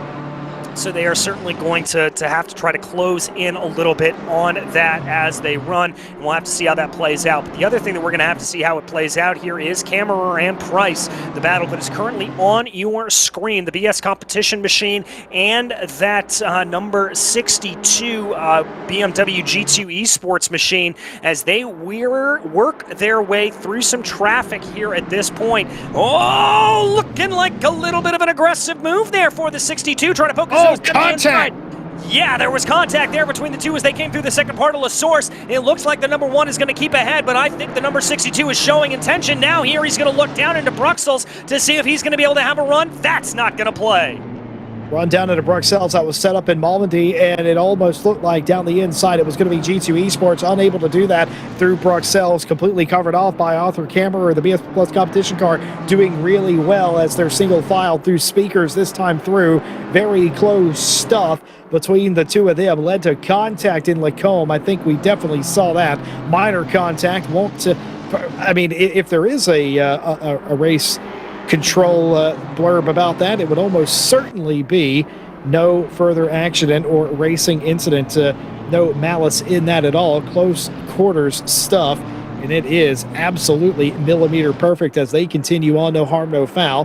Tauscher in the background, 2.3 seconds, 2.4 seconds, has lost a little bit, but after the little melee they had at the top of the hill, I'd be surprised if it didn't come down, and it has done. 1.7 seconds now.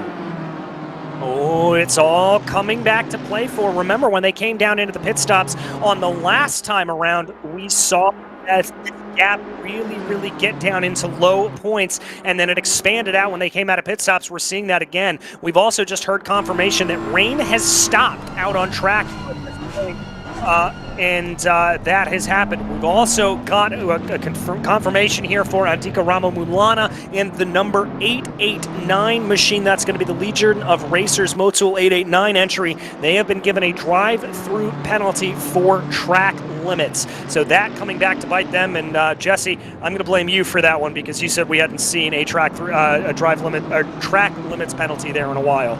Listen, it was so long ago when I said that versus when the penalty happened. I think I'm going to absolve myself of any wrongdoing in that case, but it's sad for the 889 team. They were trying to come back through the field and very nearly got back in the top 20, and that's all gone by the wayside here with a track limits penalty. I am still shocked that over the last 2 or 3 hours we've only had the 2 so far. That is incredible considering we had, I think, just about more than double that, 4 or 5 in the first couple of hours in the daylight, and here only the 2. So very incredible driving all over the place.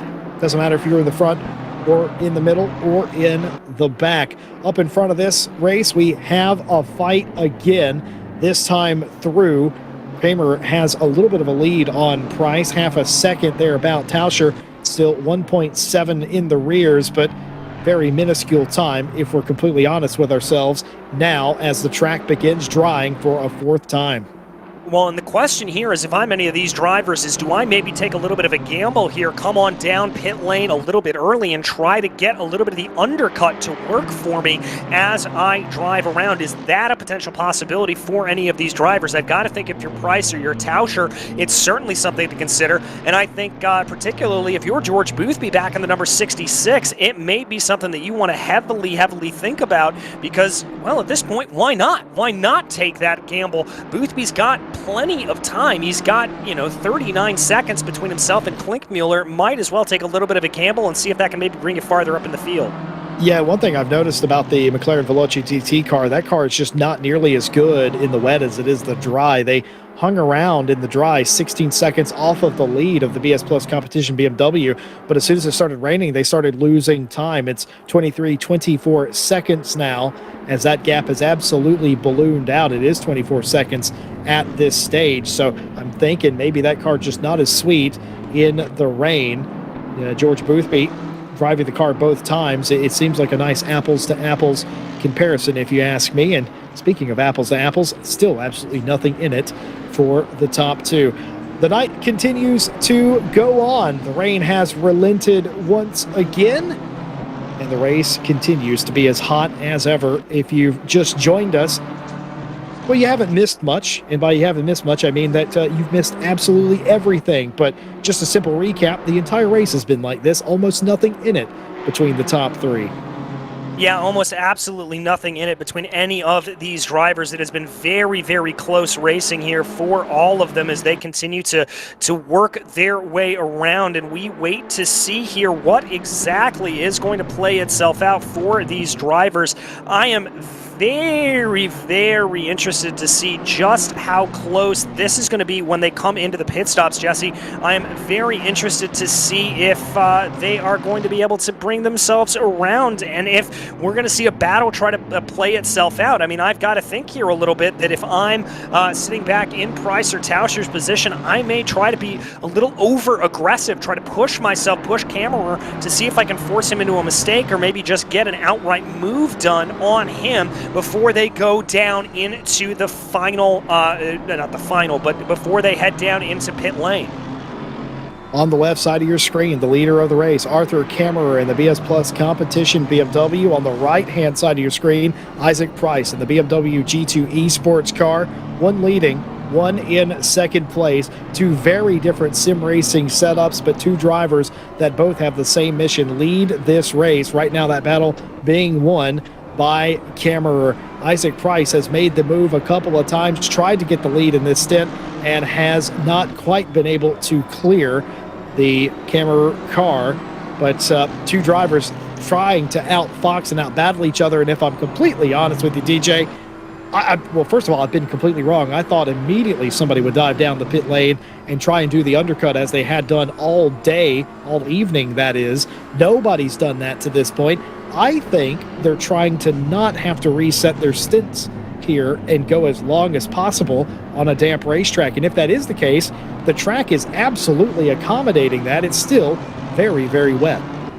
Yeah, I have to agree with you there. I think that's probably the strategy these drivers want to play out. As you saw Isaac Price there wiping his brow a little bit, sweat obviously starting to build here for these drivers, and that can very much happen. I mean, we so often talk about just how much it takes out of you to be a full-on race car driver. Well, it is just, you're obviously not dealing with the G-forces in these machines, but you are dealing with the heat coming off the PC, the heat coming off of your sim racing setup. It can be very physically taxing as well as emotionally taxing for these drivers. Yeah, of course, there are things you don't replicate in the sim world, but the pressure of the moment, and, you know, a lot of these wheels, they very powerful indeed, and some of these drivers are absolutely insane as well, and they love a lot of feedback. They love to feel every tiny piece of gravel, every little piece of rubber they run over a curb, all of that. They want to feel every single thing, and there are, of course, fantastic wheels that have that fidelity to them. I'm more casual, I think I would like to say, than them, but it is a little bit of a workout, especially in this, one of the biggest competitions in the world, one of the biggest races, the crown jewel race of the endurance racing calendar for GT cars. I don't think I'm overstretching by saying that. I might even be underselling that. And you're fighting for the lead. Yeah, I'd be sweating a little bit. Yeah, I would be too as well. I mean, and you know, I'm sweating here just watching this race, watching everybody beat themselves out. And we've only been on for 3 hours. These drivers have been actually driving for 3 hours. As again, throw a blanket over these top three. Kammerer, Price, Tauscher running very, very close to one another here as they continue to go. Now, the question here for me is, do you get a little bit aggressive here, Jesse? Because normally I would say we still have 15 hours to go left in this race. Maybe hold back a little bit. Maybe wait a little bit to try to get on that aggression, try to save some fuel, be able to see if you can go an extra lap longer. But if you go an extra lap longer on this stint, I would be worried about burning up those Pirelli wet tires. And so do you try to go into full-out attack mode here and try to put a little bit of pressure onto the driver in front of you?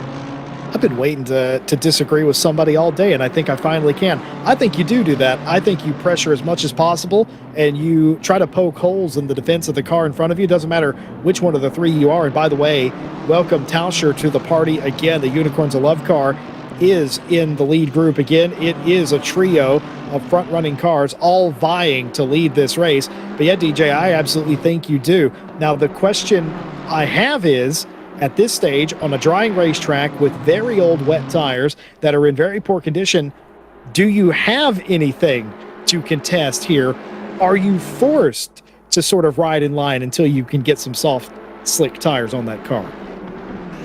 That's the real question here for me, is that's what I want to know a little bit of, is do you have to wait in line, or are you going to be able to push? How are these tires feeling? It's one of the great unknowns that we're not really going to get a solid idea of over the course of this race. We've got to try to just piece it out from what we can tell. What it looks like right now is all of these drivers out on track, they are in good position with their tires, and they're not looking like they are having too much of a problem. But we'll have to see as this race goes along to see just what ends up playing itself out.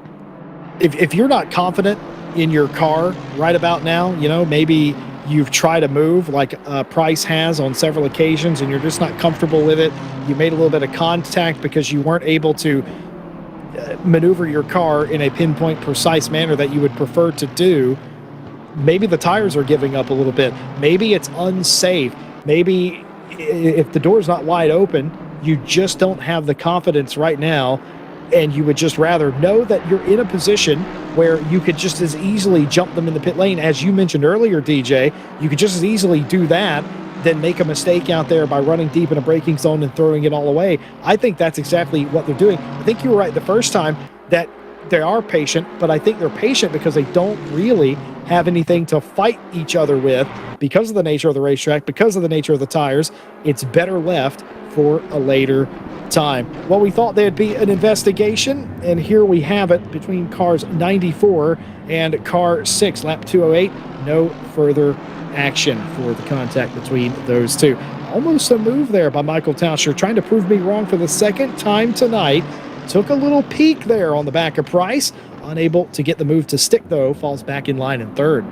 Yeah, I think that was just a little bit of a situation of trying to see what they would do in front of him, you know, just trying to poke their nose this way and that, see if you can maybe force that number 62 BMW G2 Esports machine offline a little bit. See what you can potentially get out of it. Not necessarily a full commitment to the move necessarily, but just trying to piece your way around. It'll be interesting to see how he continues to play here later on.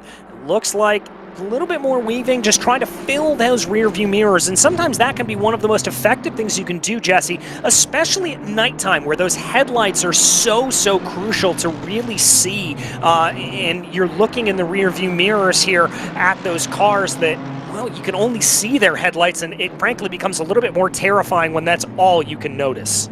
DJ, you're so right, and I couldn't have said that better myself. Not only are you filling up the rear view cameras, most of these cars will have cameras instead of actual mirrors.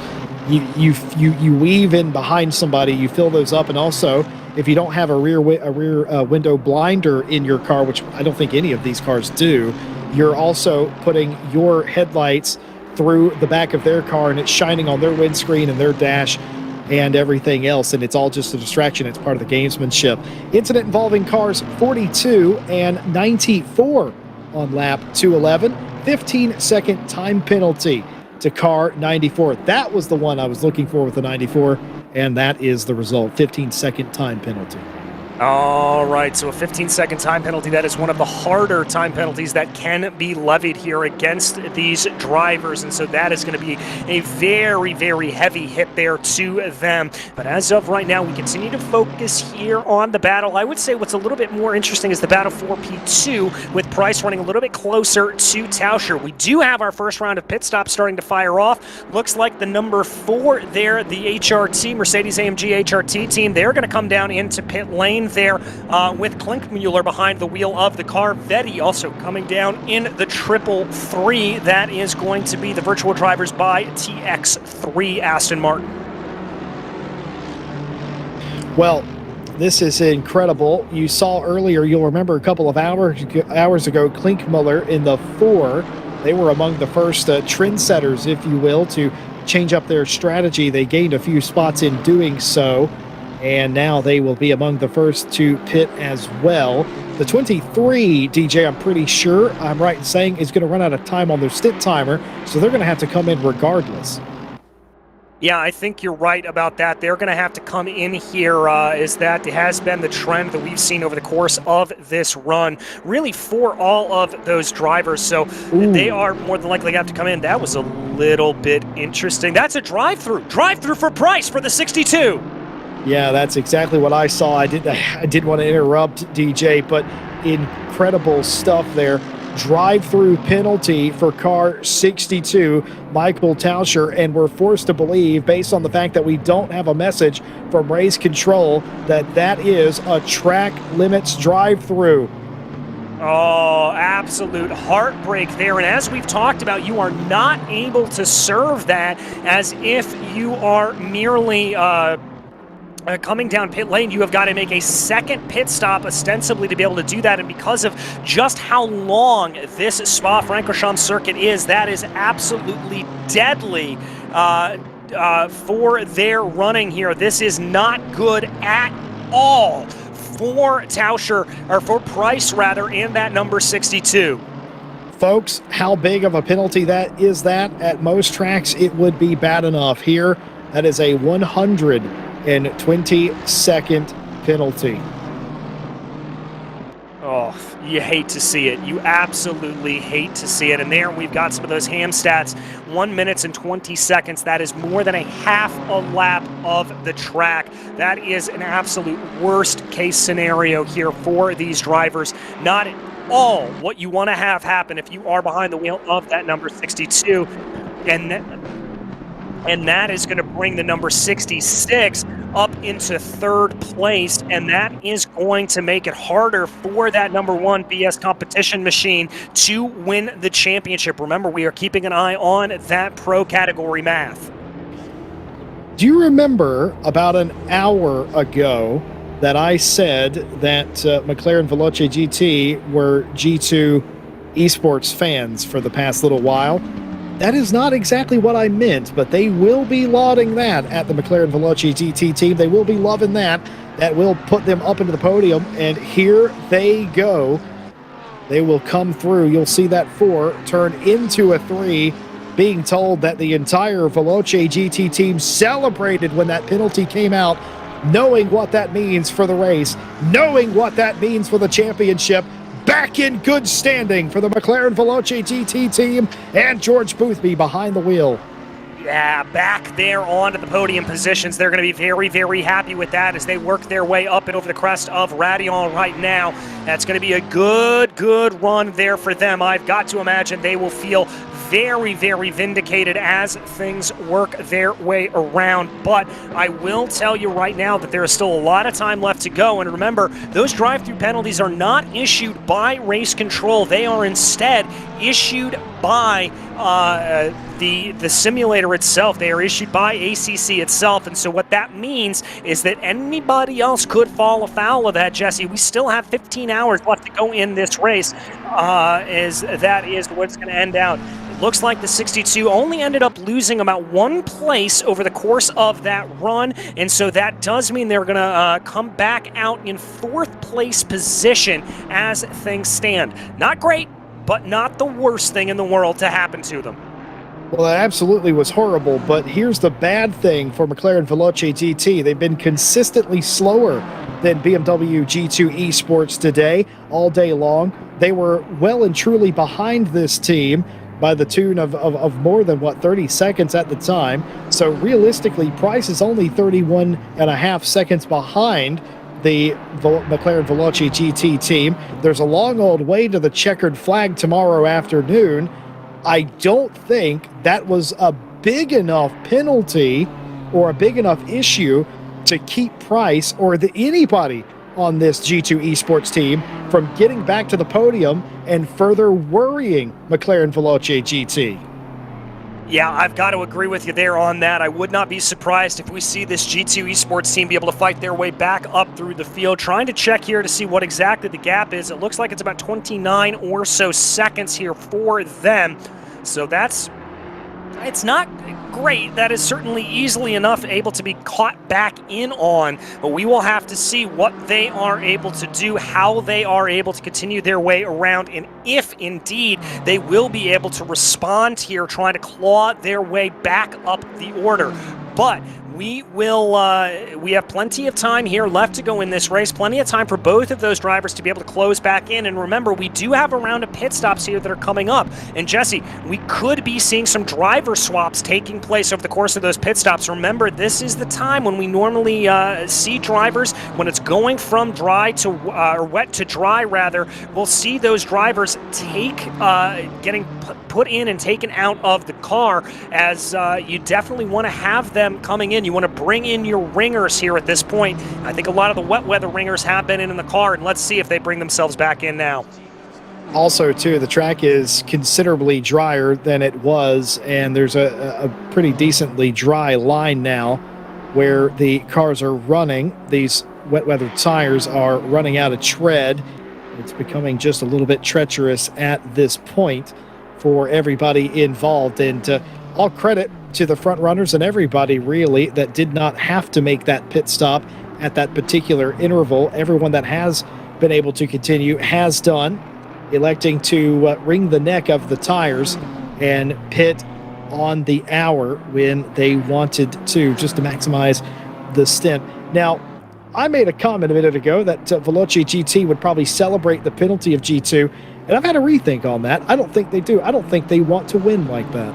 And I think that they would have rather have preferred to been able to pass them on the racetrack, but I have never been one personally to look a gift horse in the mouth, but now the math reconfigured for McLaren Veloce GT. They've got to figure out how to keep that car, that G2 Esport car, behind them for the second half of this race now. Yeah, they certainly do, and that's going to be a different kettle of fish entirely. And I wonder if there will be a little bit of a swap over potentially that they want to put some of the other ringers in that car. It's going to be a little bit interesting to see how that will play itself out. I'm not entirely sure what they are going to think to do here at this point. There's plenty of different strategies that you can really play here. And it looks like we've got the top two coming down into pit lane here at this point. So we figured that was going to happen here at some point, Jesse, and it looks like that's exactly what's about to go down. Yeah, it sure is. And they've been following each other the entire race, basically. They've been separated by a couple of seconds, a couple of different times, but they always seem to come back together. And they are in the box as well. Nobody in the top wants to be caught out. If the leader comes in, you follow him. Certainly the team orders at Unicorns of Love. Yeah, most certainly, and I think that is a little bit of what we are seeing. That will promote George Boothby up into the lead of the race here at this point. Boothby is going to inherit it here. What a swing of a couple of laps there for that Veloce Esports team. Pretty remarkable, it has to be said, for them to be able to move back up into the lead of the race. Now, granted, that is partially because of that penalty that we saw getting handed out there to the number 62. Looks like the 62 has also come down pit lane, taking their pit stops here at this point, opting to be able to come on in and take care of their service. So that is what we are seeing there out of those drivers. And as we said, with the number 62, that is going to be the second pit stop, and frankly, a couple of laps there as they've really found themselves down the order and having to fight their way back. My question, though, Jesse, is how long Boothby and this McLaren Veloce team are going to be able to go. Yeah, it is quite curious. They found themselves in an interesting position. They made up the one position that they really needed to make up by virtue of the G2 penalty, and now they find themselves out in front. What do they do here? Do they have more in them? Do they have more stint timer? Are they going to use that? Are they going to now fall in line and pit as well and try to preserve the third place, knowing that in all likelihood, eventually, the G2 Esports BMW will come knocking for that position again. We don't know that for sure, of course. McLaren Veloce GT could absolutely turn it on from here on out, and that might not be an issue. What will go on between the top two? How many other teams out there in the top five are sitting on 2, maybe 3 warnings? These are all questions we don't have the answer to, and I don't think the majority of the teams do at this stage either. Incident involving car 93 and 322 on lap 214. Drive-through penalty to car 322 for causing a collision. That is a huge penalty, DJ. Yeah, it certainly is, and that is the Simware Pro by Vitus Blue Machine that is going to be issued that penalty. So that is certainly going to put them well down in the order here at this point. That's going to be a very, very rough run for them, and they are not going to be happy to see that. A drive-through penalty, we have already seen just how much damage that can do to the other drivers out on circuit, and my heart goes out a little bit to them as they get themselves out and try to rework everything and get themselves back into a good position here. That's going to drop them well down the order. They're already down in 29th place as things run. But we keep our eyes focused right here on what was a little bit of a battle, as it was Maximilian Vetti and Rotors duking it out a little bit, but Rotors coming down into pit lane on that last lap. So that does mean that he will find himself being brought down into the pits, and that will change everything up, letting Vetti be able to continue on here a little bit. He's now trying to close down on the back of Addison up in front of him.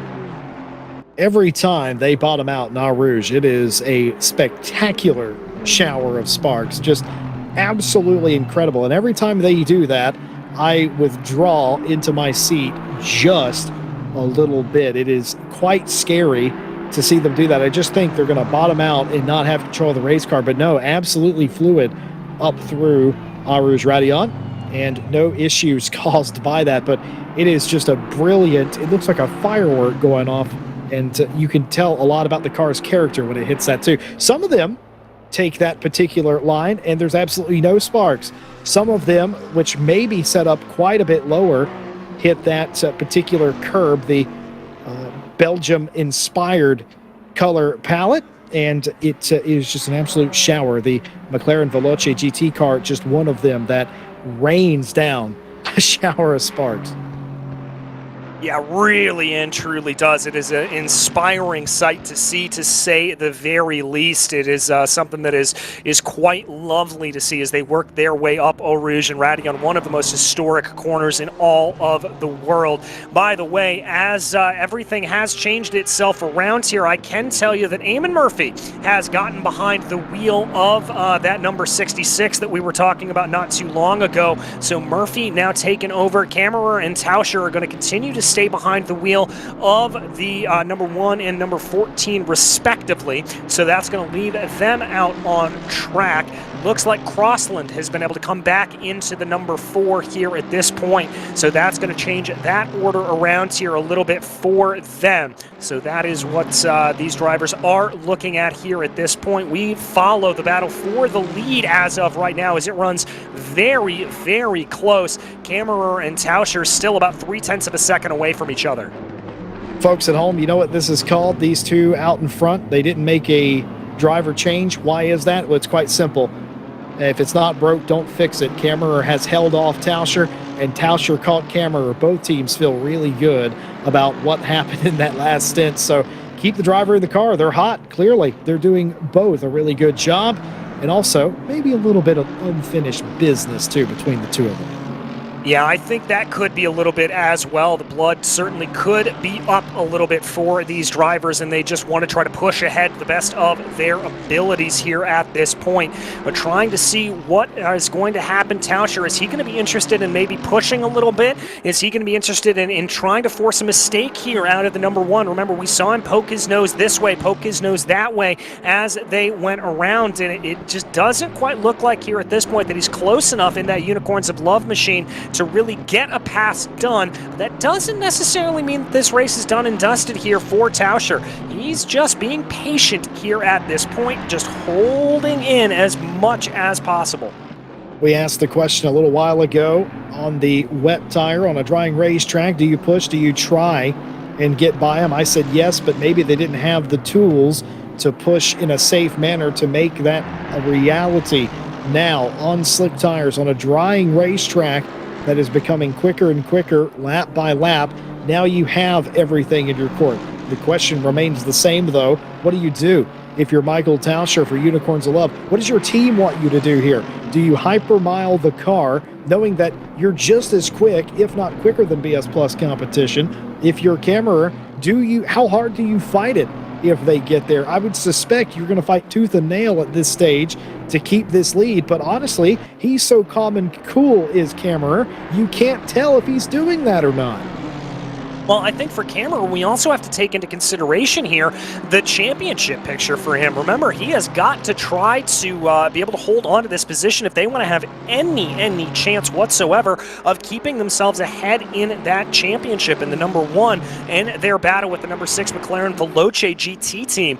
They need to stick ahead. They need to stay ahead. They cannot afford to really fall back here. So I think it is hammer and tongs, tooth and nail, fight for every last thing that you can.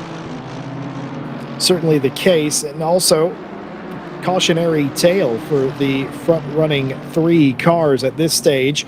Obviously, McLaren Veloce GT benefited from the G2 drive-through penalty, but you also have to be aware as yourself, no matter which one of these teams you are up here, that it can happen to you too. There's a long way to go in this race. It'd be very hard, in my mind, for all these teams to avoid a drive-through at some point. It's so small of a window of error here for a 24-hour race. You have to do your absolute best, and also all of these drivers racing each other quite enthusiastically as well. A look around the outside as they go into Lake Combe this time. A little bit of contact, not the first time we've seen it. Unicorns of Love off the racetrack, back onto the racetrack, into Malmedy this time through. They end up back single file. BF Plus Competition back in front. Successful defense. Goes defensive line into Bruxelles. Down the inside is the leader of the race. Trying to go the long way is the Unicorns of Love team. Can't quite do it. Falls back in line. Flashing of the light from Michael Tauscher.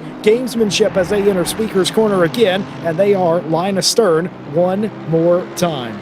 Oh, this is starting to get a little bit spicy here, Jesse, as they continue to try to work their way around. I'm not sure how much longer this can actually go on and end up in a good position. Contact. For it. Contact between the two.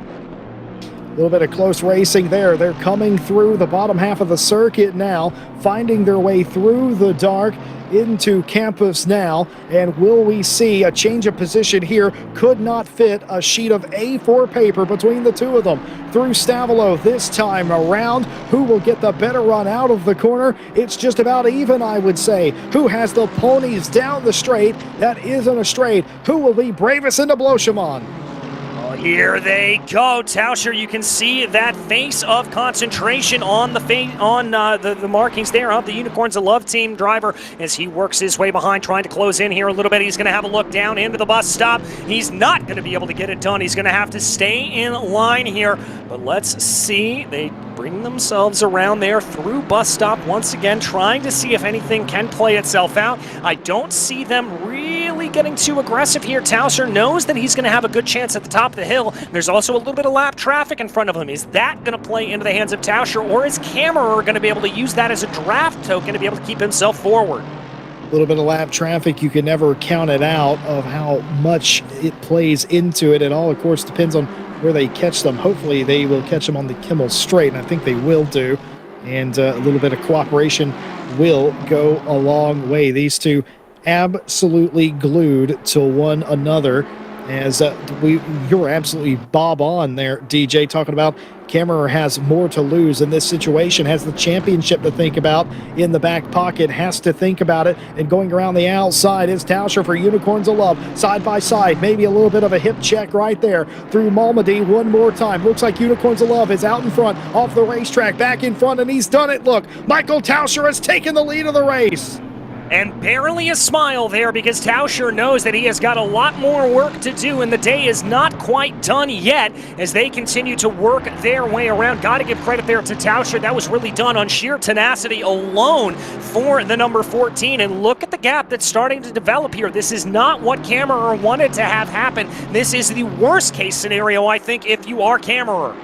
Yeah, I really think it is. Tauscher driving away and then some. Eamon Murphy will be aware that their championship rivals are now one spot lower than they are. That will release the pressure of having to fight what we suspect to be G2 Esports at some point in the future. Keep in mind, they were 31 seconds back. Charlie Crossland has got G2 Esports 21 seconds back. Nearly a 10-second differential here at the beginning of this stint. Former leaders of the race, number 88, were setting the pace in last stint with an average lap time of 2:29.417. The next fastest car was the number 14, half a second a lap slower. Rapid pace from RAG, hashtag Hamstats. Yes, I agree. Yeah, you gotta love those ham stats that we are given in. By the way, we've got news of another penalty being issued out here. That's going to be the Renwelton Esports Red team that has been issued a penalty here early on. Unfortunately there for them, they are going to be hit with one of those penalties, and that is going to take them back through the order. But we've also got a bigger announcement to make, Jesse, and that is looking at our weather radar right now. It is within about 30 minutes. We expect to get some rain coming down. You have to be kidding me. Somebody is going to have heart palpitations if we keep this up. Boy, let me tell you, if you stayed up late to watch this race tonight, first of all, you're our favorite people. Number two, man, have you been treated to a ridiculously close race. Yeah, indeed you have. This is a ridiculously close race, and it has no intention of getting farther away here at this point. Here is, by the way, Philippe Simard with Hyla right behind him. This is going to be the 123 and the 67. Now, these are not positions out on track at the moment. They are between the silver and the pro class category, so a little bit of different running there for them, but we ride on board with Machikela there for the Race Anywhere SimSport number 67. I believe this is our highest placed Ferrari right now, really trying to work his way through the field and see if he is able to get anything to play here. Trying to get a little bit of the draft there. We see Magic there on your screen as he just focuses down on the long Camel straight. Something tells me that's not going to be an area he wants to try to get that overtake done on the Aston Martin if he's looking down there at that point. I think he's a little content to stay behind and save some fuel.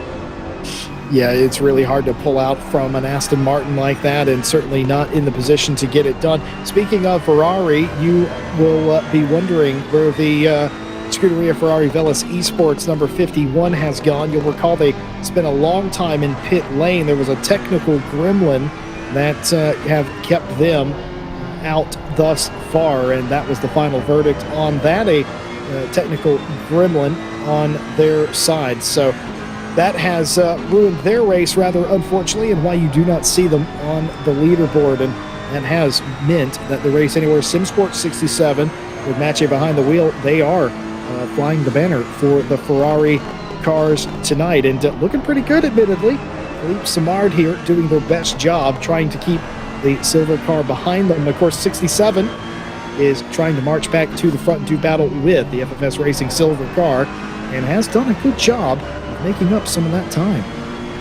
Yeah, doing a really fantastic job to be able to keep his way up and moving right now as drivers continue to work their way around. Hyla just holding in behind. You see there the glare coming off the headlights as they work their way through Blanchimont. He pokes his nose out to the right a little bit to just see if he can get a little bit of clean air on the front of that car. It's a good strategy there for him to be able to do that. Waiting to see. Now he's going to duck his nose to the inside there, going down into Blanchimont. Now, I don't think that was a full-throated attack there necessarily from Hyla, as he definitely is just trying to hold out there, maybe to see if he can force a little bit of an error. We've talked about some drivers doing that earlier on in the race. Yeah, I agree with you there. That was not a full-blooded attack. That was not meant to be that in any perceivable facet of the word, and probably caught himself a little bit unawares as well. Well, we talked about the 67 Ferrari Race Anywhere SimSport making headway. Well, how much have they made? Over the course of the previous stint, they were 1.2 seconds quicker than the leading 23 car, and that is the first time in a long time that the FFS Racing silver car wasn't the quickest over the course of a stint. In fact, they're only 10th quickest over the course of a stint. The quickest car in the entire previous stint was the 88 Mercedes AMG. They did a 2:29.4 average. Unicorns of Love was second place there, a 29.9. That's half a second off of that pace. And then you had the Race Anywhere SimSport 67. And then, surprisingly to me, the Veloce McLaren GT in there at a 30.3, only about a second off the ultimate pace in that previous stint. Yeah, that's a little bit surprising to me as well, Jesse, as we haven't seen that McLaren necessarily be the strongest car over the course of the running. But then again, let's also keep in mind that we did say that they were going to be a little bit better when things got drier out on track. We check back on a look at a replay here. Aston Martin number 100 coming down into the bus stop. Ooh, getting a little bit of a how you doing there from behind. That is not what they wanted to have happen, and that sends them out into the still damp grass, and that's going to be a very, very hard turnaround there for them. I did not catch the number of that Mercedes. I surely hope you did. That was an unfortunate moment right there that you'd very dearly love to have back. Side-by-side action here as we go into Lake Combe. No contact as far as I could tell, and Osterman here in the 110, who was the second quickest silver car over the previous stint, making headway and gaining a spot on Vettel there. Yeah, able to gain that over Vettel. That'll be a good run there for them. We keep our eyes focused right now on Osterman.